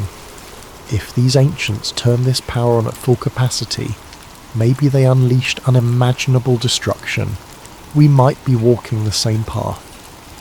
He touched the scribbles, half in awe, half in horror, imagining an advanced society undone by their own creation. Beyond the base camp, the world's reaction grew fractious. Widespread Group A adherents believed humankind stood on the threshold of cosmic knowledge. They pressed for open disclosure, seeing this as a chance to unify humanity under a grand revelation. Some proposed that the pyramid's energy was meant to uplift civilization, not destroy it. Rallies formed under banners proclaiming "Embrace the lost wisdom" and "Prepare for the dawn of true history." Conversely, Group B, including established religious authorities, major governments, and conservative media, condemned the excitement as naive or dangerous, insisting that meddling with ancient mysteries threatened global stability. The conflict spilled onto streets worldwide. Scenes of looting and protest flickered on newscasts. Unsurprisingly, the militarization at Giza intensified. General Reed Colton, entrenched in a secure command post near the pyramid, advanced a plan to build a larger prototype of the crystal resonance system. Officially, they framed it as an energy independence initiative. Adrian, forced into reluctant complicity, tried to ensure safety measures. He wanted detailed fail-safes, wanting to prevent a second EMP or worse. But as construction accelerated, corners were cut. A hush of urgency pervaded the site. The tension was palpable. One afternoon, a haggard lab technician quietly confided to Adrian that General Colton's team was bringing in specialized nuclear regulation modules. They might be hooking up weapon-grade control rods, something akin to it, the tech whispered. They talk about harnessing the pyramid's resonance to amplify destructive yields. Adrian felt a cold shiver. The sense of marching towards doomsday was real. Layla, sensing Adrian's despair, pressed him. "Is there no way to halt them? They can't open the pyramid up for a weapon test. The cultural ramifications alone," Adrian's eyes flickered. "They control the site now. The Egyptian government has been sidelined by the alliance of major powers. They block any official protest. I'm the only one who can slow them down from the inside. But if I sabotage everything, they'll brand me a traitor. The data's already out. They'll find a way to replicate it." In parallel, a troubling phenomenon emerged globally. Scattered blackouts, electromagnetic anomalies, and sporadic pulses interfering with radio frequencies. Some scientists hypothesized these were aftershocks from the initial beam event. Others argued they were coincidences, but Adrian suspected the partially reactivated pyramid was pulling subtle energy from Earth's geomagnetic field, like a lever precariously half-lifted. Could the entire planet become a battery fueling an unstoppable reaction? Tensions crested when a rogue nuclear state announced it had gleaned enough data from leaked files to attempt its own crystalline array. Another corporate conglomerate boasted breakthroughs in their R&D lab. The technology was too hot to handle, yet too tempting to ignore. The world's superpowers scrambled, each wanting to be the first to claim mastery, stoking new arms race fervour. Amid the mania, Layla uncovered further glyphs suggesting the ancient engineers recognised the risk. They speak of a core meltdown with language akin to biblical wrath, words like the incineration of the horizon and the silent cataclysm that devours breath. I suspect they refer to some unstoppable chain reaction if the system is overloaded. Her voice trembled as she set the tablet aside. These people might have perished by their own technology. A cautionary tale. Under growing moral anguish, Adrian confided to Layla his intention to share the crucial safety limits widely, so no one could dangerously escalate the system. If I keep it secret here, some other faction might replicate it incorrectly. This knowledge belongs to humanity, not generals or corporations. We must at least put out the warnings, the stability thresholds. Layla hesitated, torn. You risk fueling more experimentation, but you're right, lack of knowledge can be equally deadly. That night, under swirling desert winds, Adrian clandestinely transmitted an encrypted data packet to an international scientific forum. The document included theoretical maximums for the crystal resonance, meltdown conditions, and recommended shut-off protocols. He labelled it Stop the Fire VOS data. Moments after pressing send, he felt both relief and dread. If the rightful mind saw it, maybe they'd prevent catastrophic misuse. But if unscrupulous parties gained it, they might expedite their doomsday. A wave of guilt suffused him. Was there any winning? Within hours, the leak was discovered. Furious, General Colton confronted Adrian in the pyramid's shadow. Did you just hand a loaded gun to every terrorist group on Earth? He roared. We could have contained this technology, but you had to go whistleblowing? Adrian stood firm, though inside he quaked. Containment was never possible. The horse is out of the barn. The only hope is that the world learns the dangers and tries to cooperate. Colton's glare was lethal. Cooperate? This is a race for survival, not a tea party. You know what you've done? Adrian said nothing. He knew precisely what he had done. Tried to be the conscience in a machine spiralling out of control. Elsewhere, chaos brewed. Nations suspected each other of secret tests. The global economy took hits as markets reeled from the uncertainty. Religious leaders warned of an approaching apocalypse. Protesters camped near Giza, chanting for the pyramid's liberation. In some corners of cyberspace, extremist groups threatened to storm the site and claim the star power for the chosen. Weary and haunted, Adrian trudged each day through the new lab being built inside the hidden corridor. Industrial cables snaked along the ancient walls, feeding into... One evening, Layla approached him with the newly translated line. The cost of knowledge is the way of souls. She let the words hang. Adrian swallowed. The pyramid's ancient architects had glimpsed tragedy. Now modern humans teetered on that same precipice. With global tensions rising, it wouldn't be long before the story reached an explosive turning point. Adrian felt it in every breath. The pyramid's dormant power had reawakened, and unless wisdom tempered ambition, that power might devour the planet. No matter the scale of security or denial, the ancient energy thrummed beneath the sands, unstoppable, beckoning a date with destiny. In the gloom beneath the Great Pyramid, a new crystalline device stood half-assembled, a scaled-up version of Adrian's earlier miniature array. Cables ran from generator trucks outside, forming a labyrinth of modern metal harnessed to primeval stone. General Reed Colton supervised the installation, ignoring the anxious glances from engineers uncertain about bridging ancient and modern systems. Tensions were so thick they could be tasted.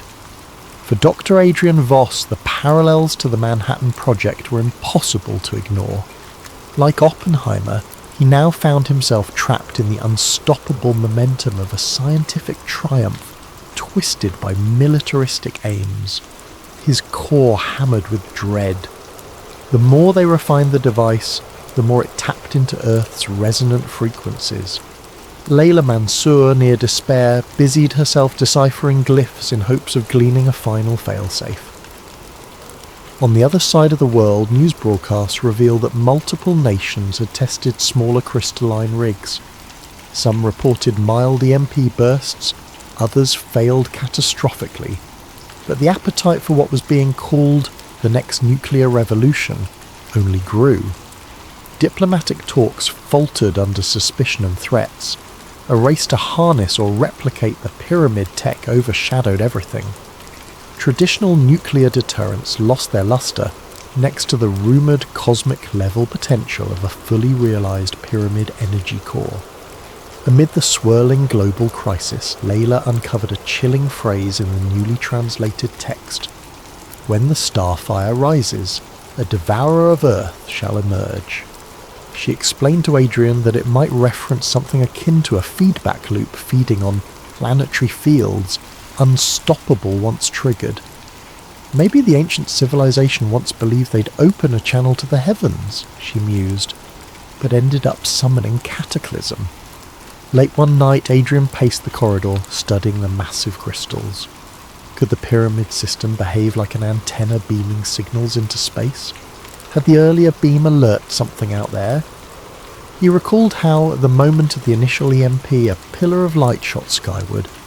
Perhaps the original architects intended an interstellar communication, or a cosmic energy draw. The possibilities terrified him. General Colton, meanwhile, pressed forward. He believed in forging a demonstration test blast that, if successful, would place the Allied power block at an unassailable advantage. No one will dare cross us if we prove the capability, he told Adrian. All we need is a controlled demonstration, maybe in a remote desert. Adrian's protest fell on deaf ears. He insisted any large-scale activation risked meltdown or unstoppable chain reactions, referencing the ancient warnings, but Colton and his entourage remained unconvinced. "You're the genius who discovered this," the general retorted. "Now ensure it doesn't kill us all."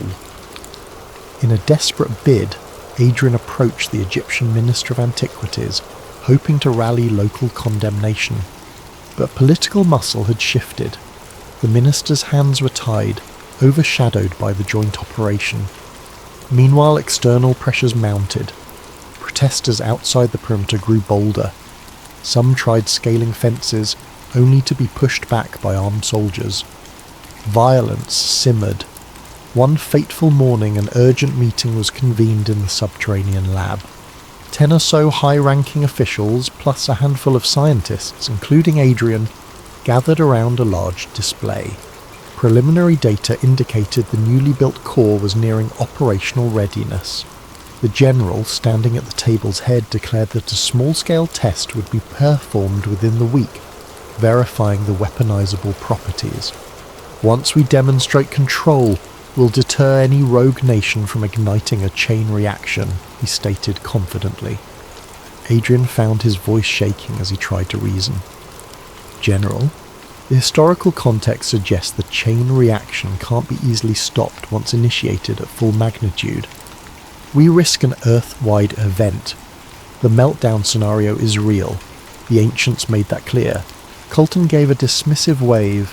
"You've said that many times, Doctor, but we're not amateurs. Our engineering is advanced. We'll keep the power threshold below meltdown. Or do you not trust your own safety measures?" Adrian stared at the display. The data was incomplete, the potential for miscalculation enormous. Even so, the die was cast. He was witnessing unstoppable inertia. That evening, Layla arrived at Adrian's tent with a final revelation. "I found references to a geometric key that can shut the system down," she whispered. "Here." She handed him a battered notebook containing her translations. "It speaks of a hidden formula, embedded in the pyramid's architecture, which collapses the resonance if you adjust certain structural alignments.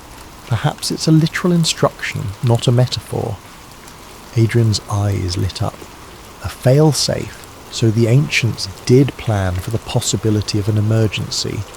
They must have coded the pyramid's geometry so that if you realign certain keystones, the entire energy cycle halts. Elated but also fearful, they realized implementing such a fix would require direct tampering with crucial structural points. The modern device and the pyramid's original frameworks were now symbiotic. Achieving the realignment might destroy the core. Possibly it would kill anyone inside. Yet, as the test countdown approached, Adrian saw no alternative.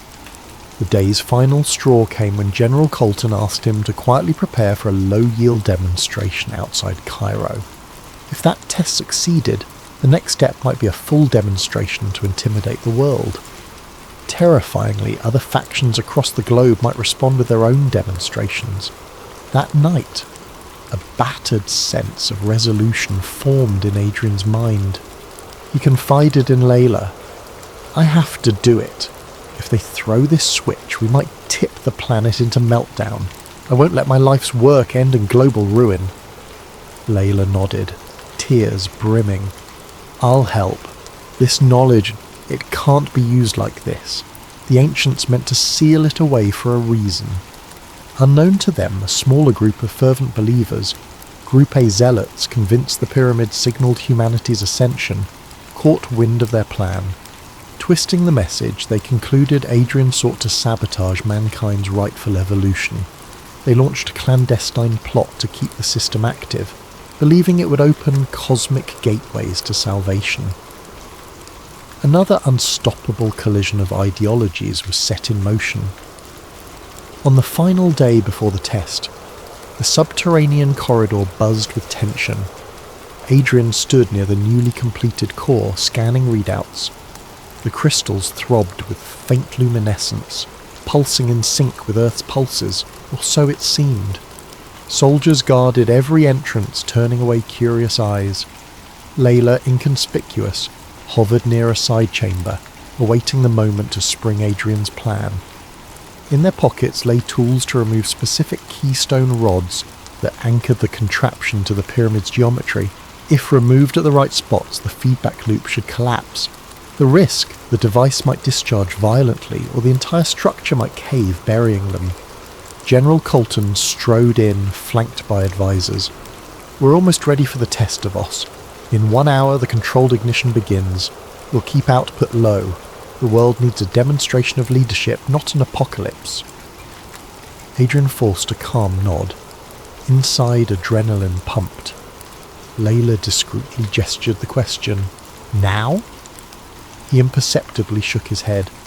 They had to wait until the system was fully powered, ironically so that neutralizing it would be final and absolute. In the swirling hush, Adrian glimpsed a reflection in the polished granite walls, his own visage, overshadowed by the looming crystals.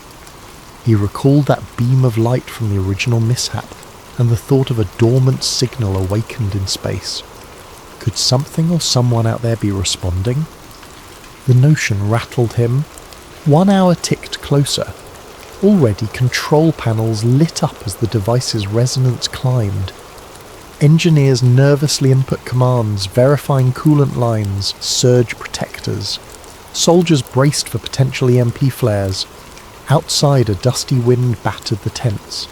The entire pyramid seemed to hum. Thus the stage was set. A confluence of forces, Colton's militaristic drive, Believer's fanatic hope, Adrian's moral redemption, Layla's cultural devotion, would converge in a final confrontation. Whatever the outcome, the Great Pyramid would bear silent witness, as it had for countless centuries, to humanity's struggle between knowledge and destruction. The appointed hour arrived beneath a desert sun partially obscured by swirling haze. Inside the pyramid's hidden corridor, spotlights cast harsh shadows on ancient stone. Dr. Adrian Voss hovered by the control station, heart thudding. The new crystal array glowed with an unsettling brilliance. Layla Mansour stood across the chamber, subtly positioning herself near the mechanical couplings that anchored the device to the pyramid's geometry. Soldiers flanked them, all waiting for General Colton's final go-ahead. Outside, the base camp was a cauldron of tension.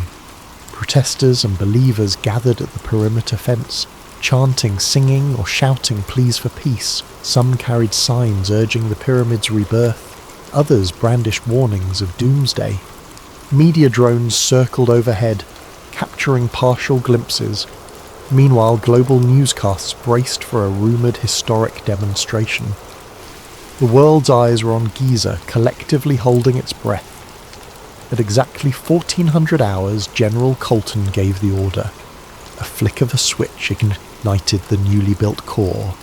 A low thrumming sound arose, resonating through the stone. Adrian felt it in his bones, like standing near a colossal heartbeat. On a monitor, the frequency wave spiked, approaching the threshold Adrian had repeatedly cautioned about. His mouth dry, Adrian adjusted a dial. "We're approaching 1-2. That's near meltdown territory," he warned. But the general stood firm, arms crossed, gaze unwavering. "We'll be cautious," Colton responded, eyes gleaming. "Just a short demonstration to prove our capability." Layla caught Adrian's eye. The subtext was clear. If they waited too long, the risk soared. She discreetly unlatched a small panel near the dais. Hidden behind it was the keystone rod described in the ancient glyphs. Step 1 in the failsafe. Seer's tension coiled in her chest. She'd need to twist it free in perfect timing. Then, before they could act, a sudden commotion erupted near the corridor entrance. A group of zealots from Group A, believers who had managed to slip past the perimeter, or possibly infiltrators' staff, rushed in, brandishing improvised weapons. "Do not stop the starfire," one screamed. "This is our path to ascension." Another flung a smoke canister that hissed, releasing a pungent cloud. Soldiers reacted with shouted orders, training rifles on the intruders. Chaos exploded, shots rang out, the clang of metal echoed. 2 zealots dashed toward the crystal array as if to guard it. The rest lunged at Adrian and Layla, shouting about protection from the meddler. In the confusion, an accidental bullet ricocheted into a control console. Sparks flew, the reading soared dangerously. The thrumming rose to a shrill pitch. General Colton barked orders for everyone to stand down, but panic reigned. The array's glow intensified, verging on blinding. Crackling arcs of energy danced across the dais. Layla coughed through the smoke, stumbling forward. With trembling hands, she found the keystone rod. She yanked it sideways, feeling a jolt as the mechanism whined in protest. Adrian, pinned by one of the zealots, wrestled free just in time to dash to the second anchor point. Soldiers, uncertain whether to aid him or quell the intruders, gaped at the swirling chaos. A strange resonant hum rose to a crescendo that drowned out even gunfire. Adrian located the next pivot mechanism. With a grunt, he forced it. The rod screeched, rotating halfway. For a split second, the chamber shook violently. An unearthly roar filled the corridor, as if the pyramid itself was keening. Overhead, bits of rubble and dust cascaded. The crystal array flickered, then flared so brightly that onlookers shielded their eyes. The meltdown scenario had begun. The partial failsafe was engaged, but it needed all keystones undone to fully collapse the resonance. Layla scrambled to a third anchor. She could feel the floor vibrating beneath her. The glyphs on the walls seemed to shimmer in the flickering light. She recalled the line about the devourer of Earth, and realized with horror how literal it might be. If this meltdown advanced, an unstoppable wave of energy could envelop entire regions, possibly the planet. General Colton, battered from the scuffle, staggered upright, shouting, "Stop them from destroying the device!" Even at this dire juncture, he clung to the hope of harnessing the power. Some soldiers obeyed, but confusion ran rampant. One soldier aimed at Layla. Adrian, breathless, lunged to intercept, shouting, "No! If we don't shut it down, we all die!" In that heartbeat of hesitation, Layla wrenched the third rod. A jolt of raw energy coursed through the dais. The device flickered, half stabilizing, half raging. The meltdown teetered on a razor's edge. Adrian realized the final anchor was beneath the dais, near the massive crystals. He locked eyes with Layla across the swirling haze. She nodded, tears streaming. He dove onto the dais, ignoring the arcs of electricity that seared his coat. Beneath, a labyrinth of mechanical braces and crystal conduits glowed white-hot. The heat was immense. One misstep and he'd be incinerated. His mind raced.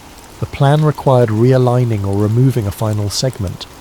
In the half-blinding glare he found it, an ornate, elongated rod plugged into the largest crystal cluster.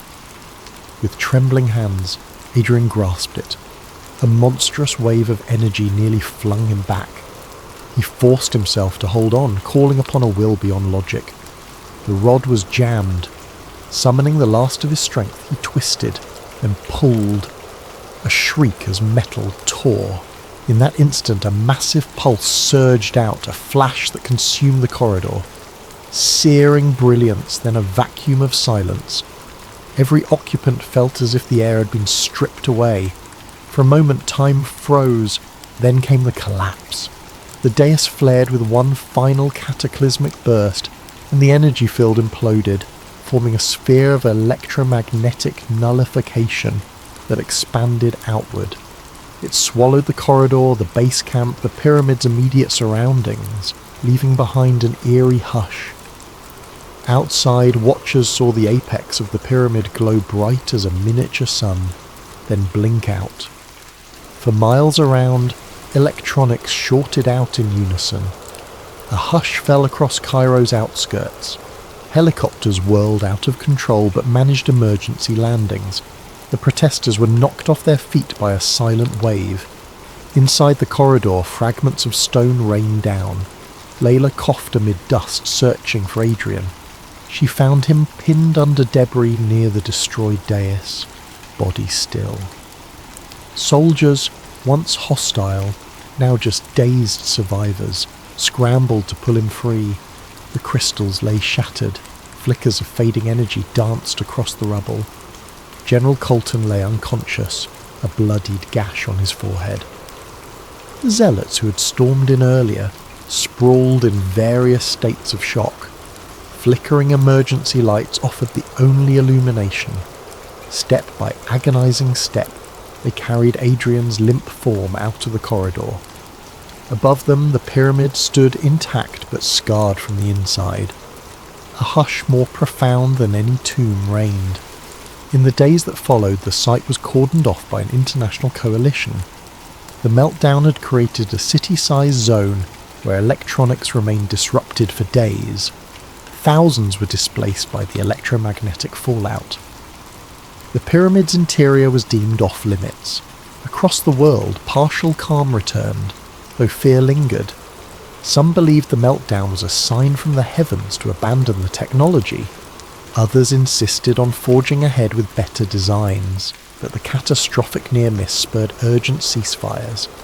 Diplomatic summits were held to ban or heavily regulate further research. As for Dr. Adrian Voss, he lingered in a hospital bed, comatose from the ordeal. Layla Mansour visited daily, speaking softly of the outside world. She told him how the governments had locked away the site, how conspiracy theories abounded, and how small pockets of believers still clung to the idea of cosmic ascension. She wept quietly, knowing he had sacrificed everything to avert a planet-wide disaster. In her pocket, she carried a battered notebook with Adrian's final notes and the translations of the fail-safe instructions. Part of her wanted to burn it, destroy the knowledge forever. Another part recognized that knowledge might be needed if the pyramid's hum returned. The story was far from over. An international mandate was issued. The Great Pyramid and surrounding area were declared a top security zone, with all research suspended indefinitely. In the aftermath, a new wave of secrecy and rumour overshadowed the truth. Official statements denied any meltdown or catastrophic risk, labelling the event an infrastructure accident. But eyewitness accounts persisted, fueling legends. Epilogue seeds sprouted months later. In a quiet library, a student researching ancient Egyptian texts stumbled across a digital file titled The Pyramid Protocol, Voss's Last Notes. Within were details on the meltdown, the crystal resonance, the fail-safe rods. The student's eyes widened.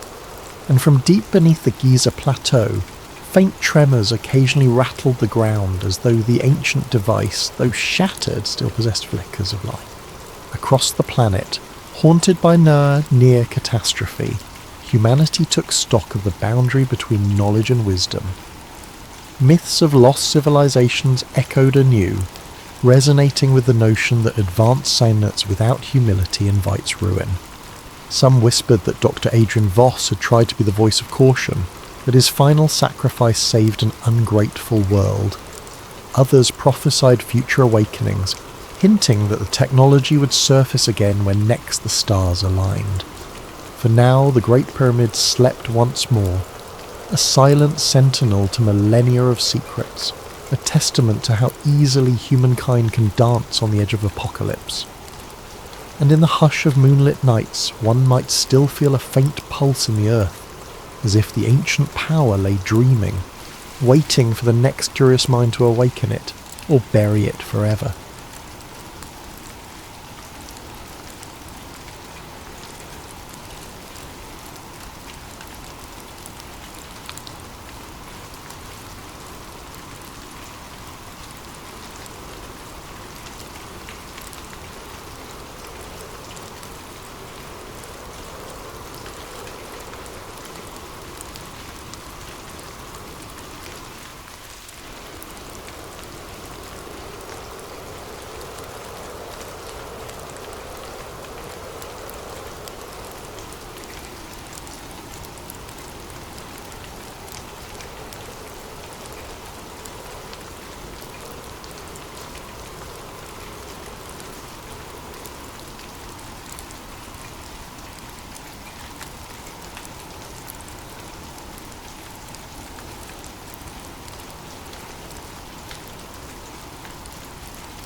created it, and how far will they go to keep it hidden? So find a comfortable position, maybe in bed with the lights low, or in a cosy chair as midnight drifts closer. Let your breathing slow. You'll sink into the flicker of analogue film, that soft whir of a projector spinning old reels. Perhaps the gentle hum of a reel-to-reel tape resonates in the background. As we pass each chapter, you'll see how obsession can bloom from a single stray frame, and how the story of one small step for man might have been filmed under glaring stage lights all along. Remember, what follows is a work of fiction with a dash of what if, but sometimes those who ask what if unravel illusions that were never meant to be seen. Let's begin. With the hush of a locked storage facility, a reclusive archivist, and a battered cardboard box of tapes labelled Project Selene. Nolan Price stood outside the cinder-block walls of an abandoned government warehouse on the outskirts of Houston. The midday sun beat down on cracked pavement. He clutched a letter from Arcadia Aerospace Solutions, a private contractor that handled everything from satellite design to climate data.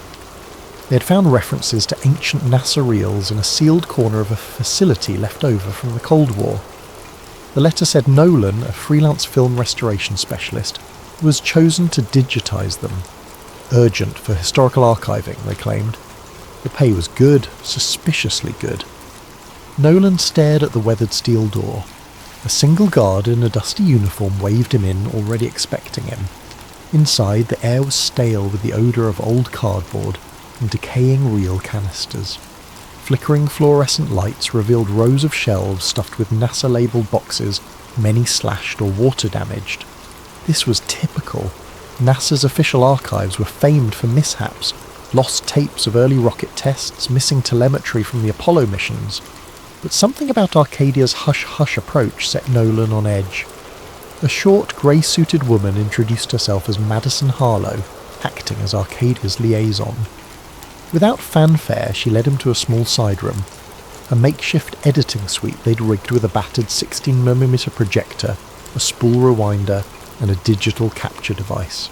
Stacks of reels labelled Apollo 11, RAW, Apollo 12, AVA, Saturn telemetry, and a curious mark, Selene, or SB footage.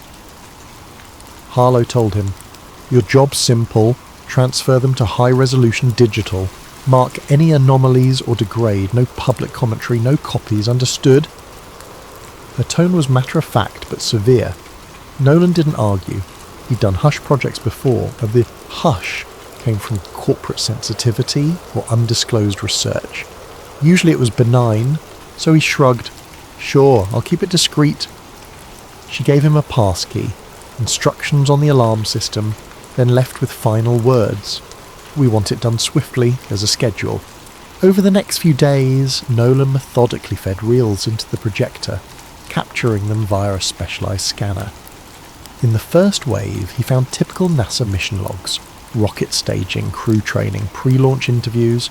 The colour had faded, the audio scratchy but recognisable, ground control chatter, astronauts reciting checklists. He found it a bit mesmerising, the old swirl of a countdown, boosters roaring. A shame these tapes had gathered dust. On day 3, he encountered the first odd reel. A label read, Apollo 11 Stage B, Take 3. The word Take 3 was strange. NASA mission reels usually said T+ timeline or mission day references, not take. He shrugged, loaded it. The footage flickered. A wide shot of what looked like a lunar surface mock-up. Astronaut suits in frame, then a voice off screen, "Positions and action!" The two suited figures hopped across the grey dust. One stumbled. A faint laugh was heard. Then another voice. "Cut, cut, we'll reset. The reflection's too bright on the visor." Nolan's heart pounded. This was no standard rocket or EVA footage. It looked like a staged film set, complete with overhead lighting rigs. The black backdrop was a poor simulation of starless lunar sky. You could see wires in the corner. Shaken, Nolan reversed the reel to confirm. Indeed, there was an assistant carrying a boom mic half hidden behind an artificial crater.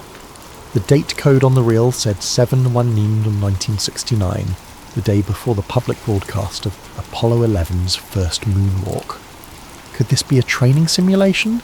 NASA did have partial staging for practice, as yet the clapper, board reading take 3, and the director's voice implying an actual production unsettled him. He digitised it, flagged it as anomaly, and moved on. Over the next few canisters, normal mission footage resumed, so he chalked it up to a weird test shoot.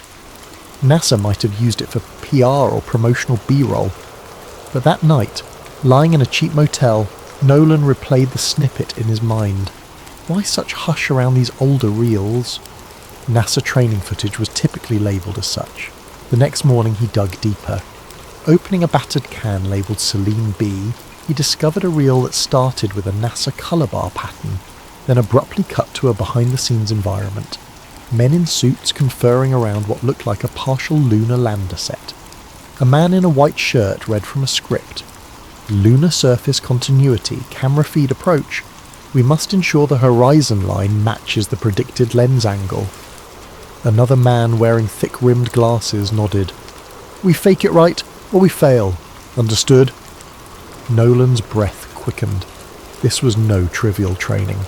The group on tape specifically talked about fooling an audience. They discussed vantage angles to hide stage edges, how the overhead rig should mimic low gravity. One phrase jumped out.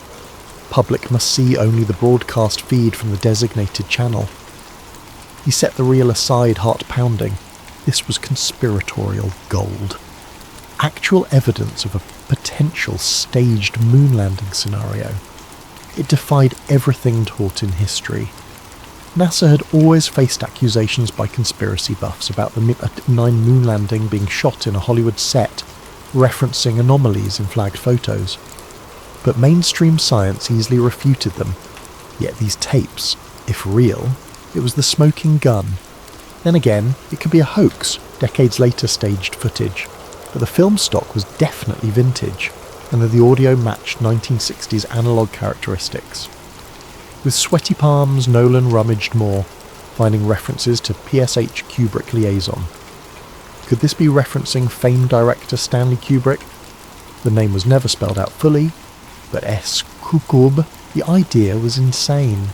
He'd heard rumours Kubrick was asked by NASA to film backup footage for crisis scenarios.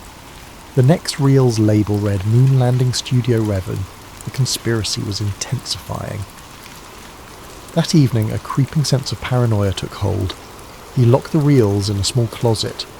The quiet facility seemed ominous, as though someone was always behind the next aisle. Indeed, he glimpsed shadows near the corridor, possibly just the overhead lamp flicker. He decided to finish digitizing these suspicious reels quickly, keep copies, then re-evaluate. Returning to the main workstation, he discovered his second shock. The tape labelled Apollo 11 Stage B Take 3 was missing. He'd left it on the spool an hour ago. Now it was gone. He checked the entire room, the desk, the case, nowhere. Another reel was in its place, labelled simply Celine E. Do Not Watch. This was no accident. Someone knew he'd found the suspicious content. They replaced it with a cryptic reel, possibly a warning or a booby trap. Heart pounding, Nolan placed Celine E. in the projector through Hosty overriding caution. The film began with static, then an image of an empty crater. A whisper reversed. This is not for you. Turn back.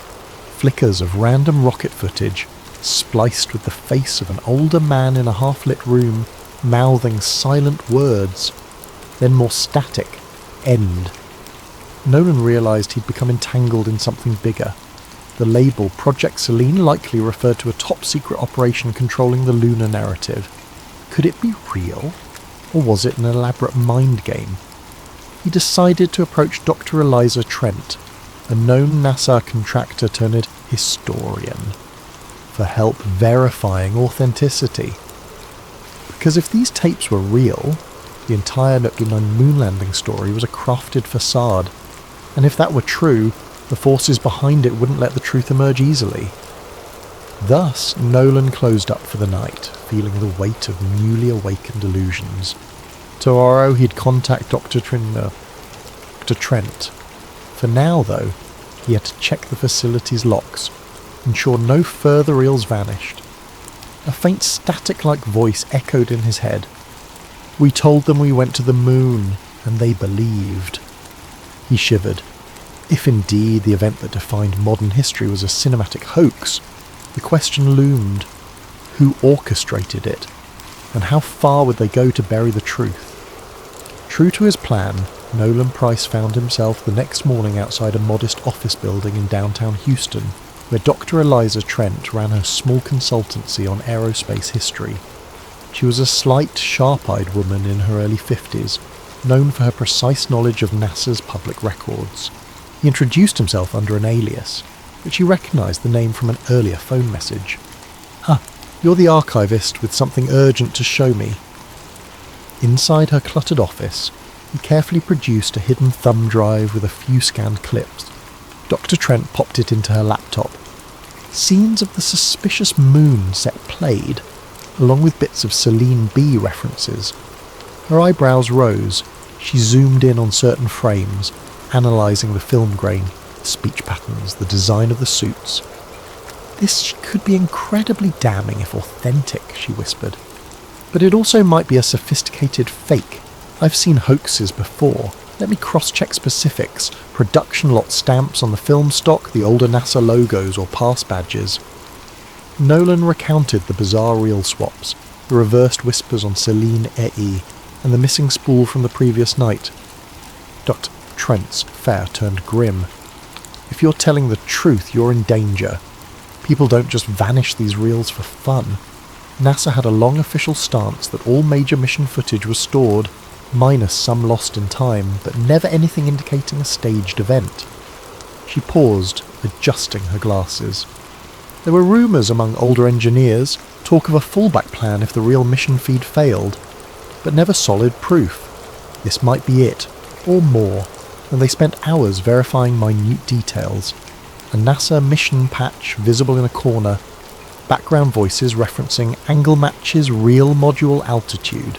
Dr. Trent began to suspect the tapes were genuine. She also recognised one face from an older NASA group photo, a certain black-suited figure who never stepped in front of official cameras, rumoured to be a media liaison. He was hush-hush, rumoured to coordinate with a big Hollywood name, possibly Kubrick.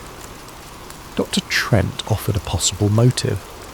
During the Cold War, the pressure to beat the Soviets was immense.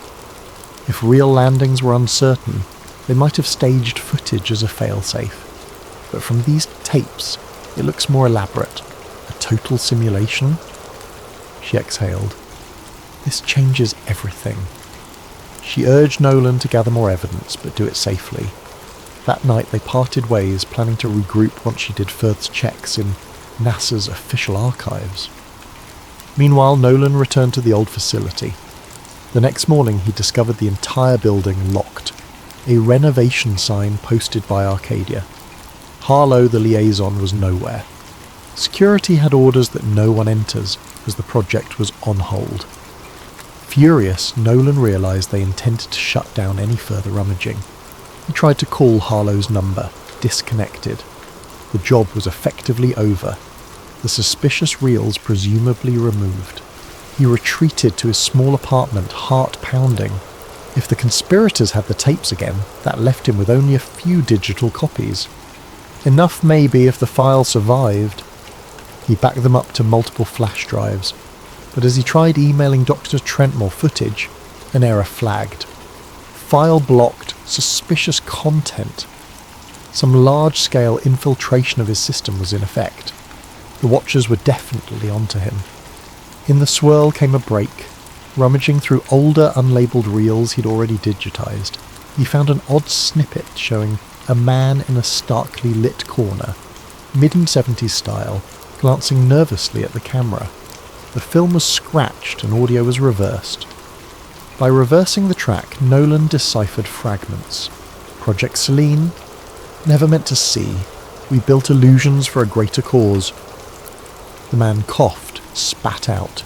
We lied, or we lost the war. I left a final record in the Saturn archives. Then static. Confused, Nolan tried to see if Saturn archives might reference Saturn V rocket logs, but Dr. Trent had all standard Saturn V data. Possibly it referred to a hidden code or a separate repository. The man in the clip might be the archivist, or Red Hand, the rumoured original whistleblower. If Goa, his message suggested a bigger trove of evidence existed somewhere else, presumably safer than the official NASA channels. Maybe that trove spelled out the entire impetus behind faking, or partially faking, the moon landings. Nolan phoned to Trent again. She was frantic. Her home office had been ransacked, old NASA microfilms stolen, and suspicious men in suits loomed outside her building. She believed Arcadia Aerospace was a front for a deeper Black Ops group. She suggested they meet in a public place with the new reel. Nolan agreed, setting a meet at a busy bus station. However, the next day she never arrived. Her phone went dead. In parallel, an eerie wave of accidents claimed two older NASA retirees who'd been tangentially tied to the lunar era. Stroke, heart attack, but the timing reeked of cover-up. The media said nothing, overshadowed by typical news cycles, but a small corner of online conspiracy forums lit up. Moon archivist missing. Spike in NASA retiree deaths. Project Selene rumour intensifies. One forum user named Apollo Truth posted a cryptic line, "Look to LB7, the final broadcast is hidden." Nolan recognised LB might be Lunar Base 7, some old reference from the tapes. Or maybe LB7 was code for a hidden stage. He rummaged the digitised catalogue, eventually unearthing a label that matched. L. the Devontorsvolt footage. Opening it, he found bizarre outtakes, an entire set with rovers, multiple crater backdrops, and a partial script reading, "The audience sees only the final cut." Another snippet showed a NASA official saying, "We can't let them see the starfield difference. We'll keep it black." It confirmed the idea. The official moon footage was heavily edited, possibly reshot. As tension soared, Nolan sensed the watchers nearing. Strange cars lingered near his apartment. The old building caretaker told him men asked about him, flashing some government ID. Fearing for his life, Nolan packed the digitised reels, stashed them in a battered suitcase, and hopped on a night bus out of town. He had one lead, a mention from Dr. Trent about the domain of the final transmissions, an alleged secret NASA comm station in the desert, which might hold old telemetry backups. If the watchers stored illusions in reels, maybe the raw signals existed, real or fake, that confirm the staged transmissions. That might be the final piece to prove everything. Exhausted, he slumped in a bus seat, the flicker of highway lights passing. He felt haunted by the question. If they never truly landed men on the moon, what did that imply about decades of scientific progress, cultural memory, even the illusions of human achievement? The scale of deception would be monstrous. Or maybe the real landings happened, but the televised footage was partly staged. The puzzle was too big, but the watchers clearly wanted him silent. He closed his eyes, drifting into half-sleep, hearing static-laced audio. "We told them we were first. The Soviets believed. We soared," voice whispered. Project Selene was the key to winning hearts, no matter the cost. He jolted awake, heart pounding. Could the cost now be his life? Thus, we near the threshold of the final confrontation. A hidden station, possibly guarded by those preserving the illusions, and a desperate archivist determined to reveal the truth, no matter the personal toll. The watchers circle like wolves. Dr. Trent is missing, and the ghostly voice of the archivist from the 1970s beckons him onward to the final spool that might shatter the world's beloved myth. A dusty desert highway led Nolan Price to a sign half rusted and unreadable. The day was scorching, reminiscent of a place NASA once tested rovers or illusions of them. Lacking a car, Nolan walked hours from the bus drop-off, carrying a battered duffel, loaded with the crucial reels and a battered laptop. He was guided only by a rumour of a closed NASA comm station, rumoured to have moon feed backups. If he could find that station, he might locate the original uncut transmissions, or a final log from the Watchers themselves, validating the entire hoax. The Watchers were not far behind. They had resources to track phone pings, credit usage, license plate scanners, but Nolan used none of those moving off-grid. Still, he sensed their presence, a drone overhead. He saw no sign, but the desert was wide, the sky empty of clues. Each day felt like an infiltration mission. At dusk on the second day, he stumbled upon the chain-link fence topped with barbed wire, leading to a small cluster of squat buildings. A sign read NASA Remote Telemetry Number Cape Abandoned. But motion sensors beeped faintly. He clipped a corner of the fence, slid through. The main door was locked, but with a rusted handle. He pried it open with a crowbar borrowed from a shed. Inside the facility lay dark, stale air, thick with dust. A backup generator might still exist.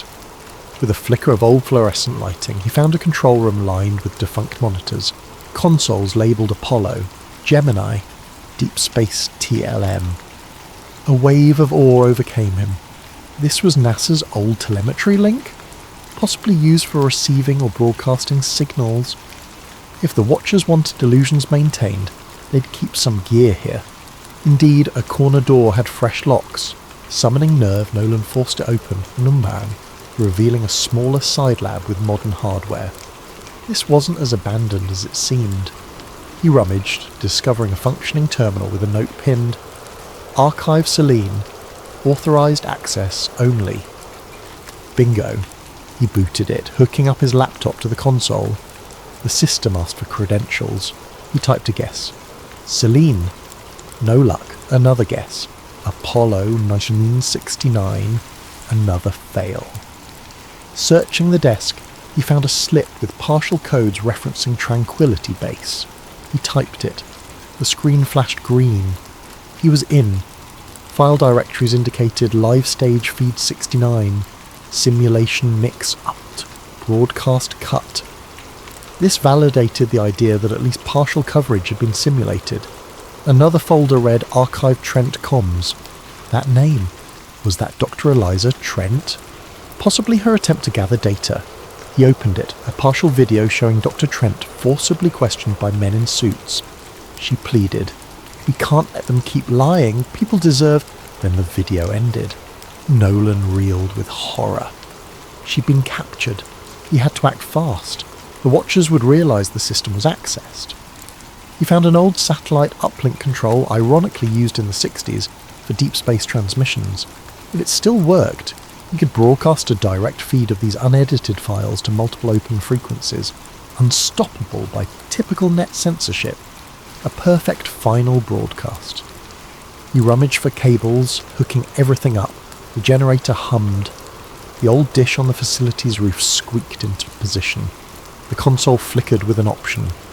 Signal frequencies, low Earth channels, civil comms, even random radio bands. He could saturate them all. He selected the files, raw footage of the staged moon sets, outtakes with directors, plus newly discovered voice logs referencing, "We never left Earth, we built illusions." He included the Dr. Trent clip, proving Watchers had her. Tapping transmit, he waited for the progress bar. Slowly it climbed, 10%, 20%. Then boots on concrete outside. The Watchers had arrived. They swarmed in, flashlights cutting beams in the dusty corridors. He jammed a filing cabinet against the door. Gunfire erupted from the hallway. The broadcast was at 60%. If he could hold them off a few more minutes, the entire world would see the raw data. Shots tore through the flimsy door. Splinters flew. The Watchers forced an entry. Nolan, crouching behind a console, tapped a final override to lock the station's outer doors. The Watchers hammered at them from within. They must have cut an external fence, but the building's metal doors might buy seconds. The bar rose to 80%. Sparks flew as the Watchers tried to break the console. Nolan fired a single-shot flare pistol he had found, more a diversion than a weapon. The Watchers scattered, returning heavy fire. The console took hits, but the broadcast still beeped along. 90% of them. In a swirl of chaos, the Watchers overcame the obstacles, stepping into the lab. Their lead figure, masked, raised a rifle. "Stop this now," he barked. "We'll kill you. No one else has to die." Nolan shouted back, voice trembling. "It's done. The world will see. Will see." The masked man tried yanking cables, but Nolan had built in multiple backup processes. The bar soared to 95%. The Watchers, furious, advanced with a lethal calm. 100% of the console beeped a final success. The data soared into the satellite channels. Unstoppable. The Watchers realised they'd lost. The masked man hissed, "Then we'll bury you." He aimed. A shot rang out. Nolan felt a searing pain in his chest. He collapsed, choking for breath, seeing the Watchers scramble to destroy equipment that no longer mattered. The feed was out. Unstoppable. In a swirl of darkness, he glimpsed a faint screen that read, "Broadcast to 12 frequencies. Transmission complete." At that moment, across various radio channels, TV backups, and online nodes, the footage played. People saw the raw set, heard staged arrests. They saw men referencing the final show, instructing astronauts how to move in moon gravity. The illusions were no longer rumour or partial. The entire mosaic was out. Social media exploded. Even those who had refused to doubt the official narrative watched in shock. By the next day, an unstoppable wave of meltdown overcame news outlets, overshadowing Watchers' attempts to disclaim. Nolan lay on the floor, vision fading. The Watchers, done with him, turned to vanish into the night, the clang of their boots receding. In his final moments, he recalled the reel with the old archivist's voice. "We told them we left Earth. We never had to." He felt a strange calm, believing that at least he had completed the mission. Perhaps Dr. Trent would see the broadcast and survive. The next morning, the world awoke to the shock of unfiltered footage spreading across every major and minor digital platform. Twitter, ephemeral streaming sites, pirate radio channels. The images showed the alleged set for the moon landing.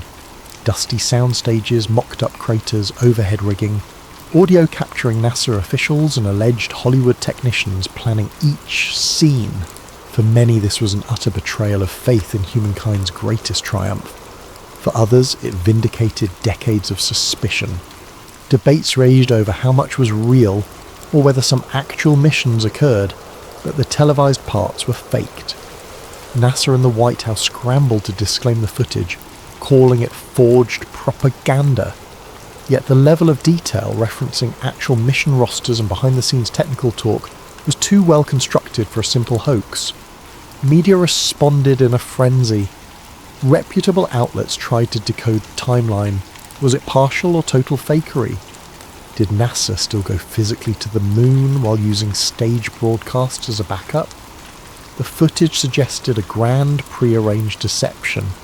A few ex-astronauts vehemently denied the claims, but curiously some had died or refused interviews. Conspiracy forums, ironically, now found themselves mainstream. Everyone had a stake in the truth.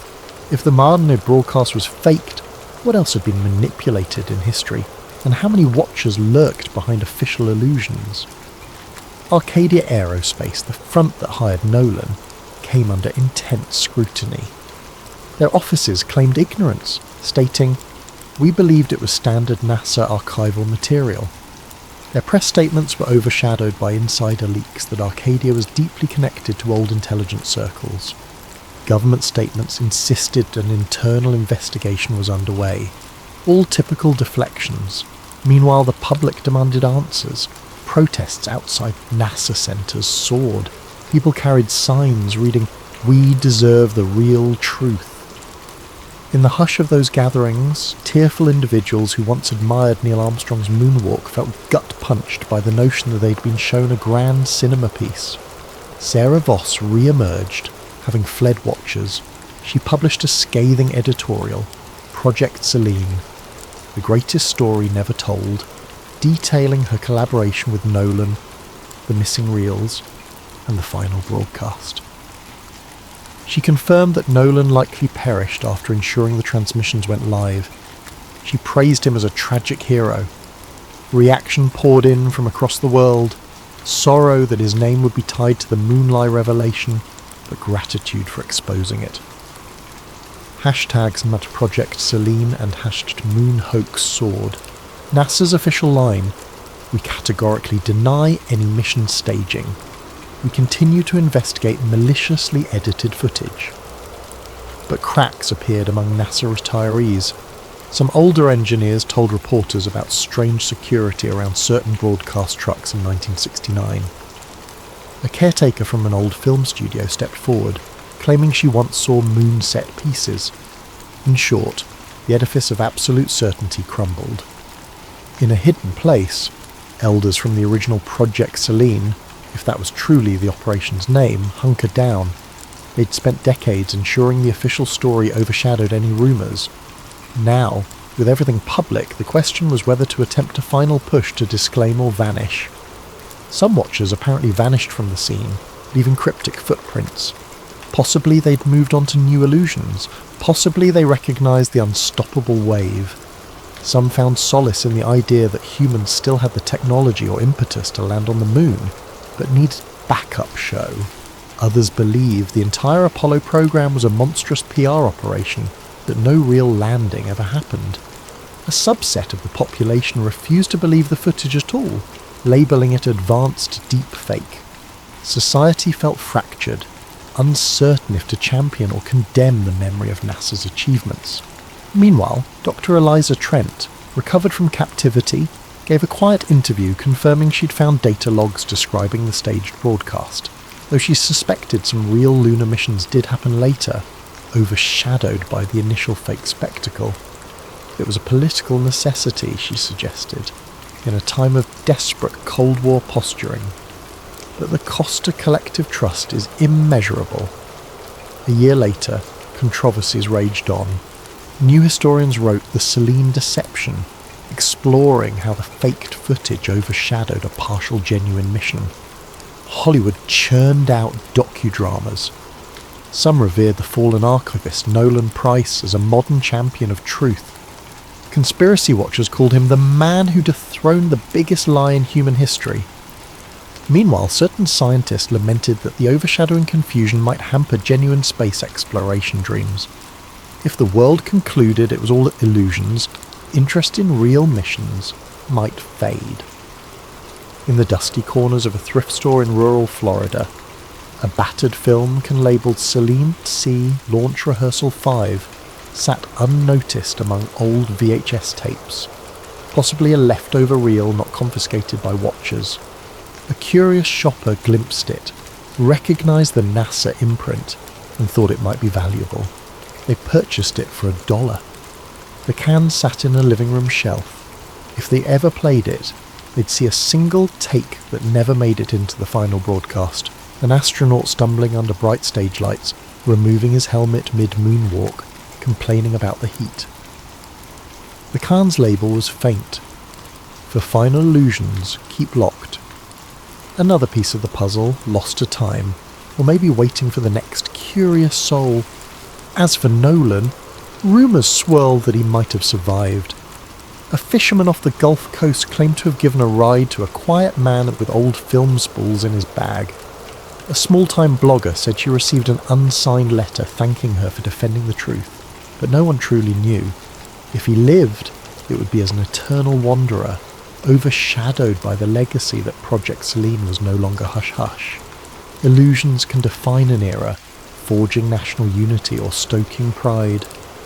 But illusions, once unmasked, can unravel decades of trust, leaving a battered society to pick up the pieces. In the hush of each new night, we might look at the moon, that pale disk in the sky, wondering if humans truly touched its surface as claimed, or if the cosmic stage was an elaborate reflection of ambition and fear.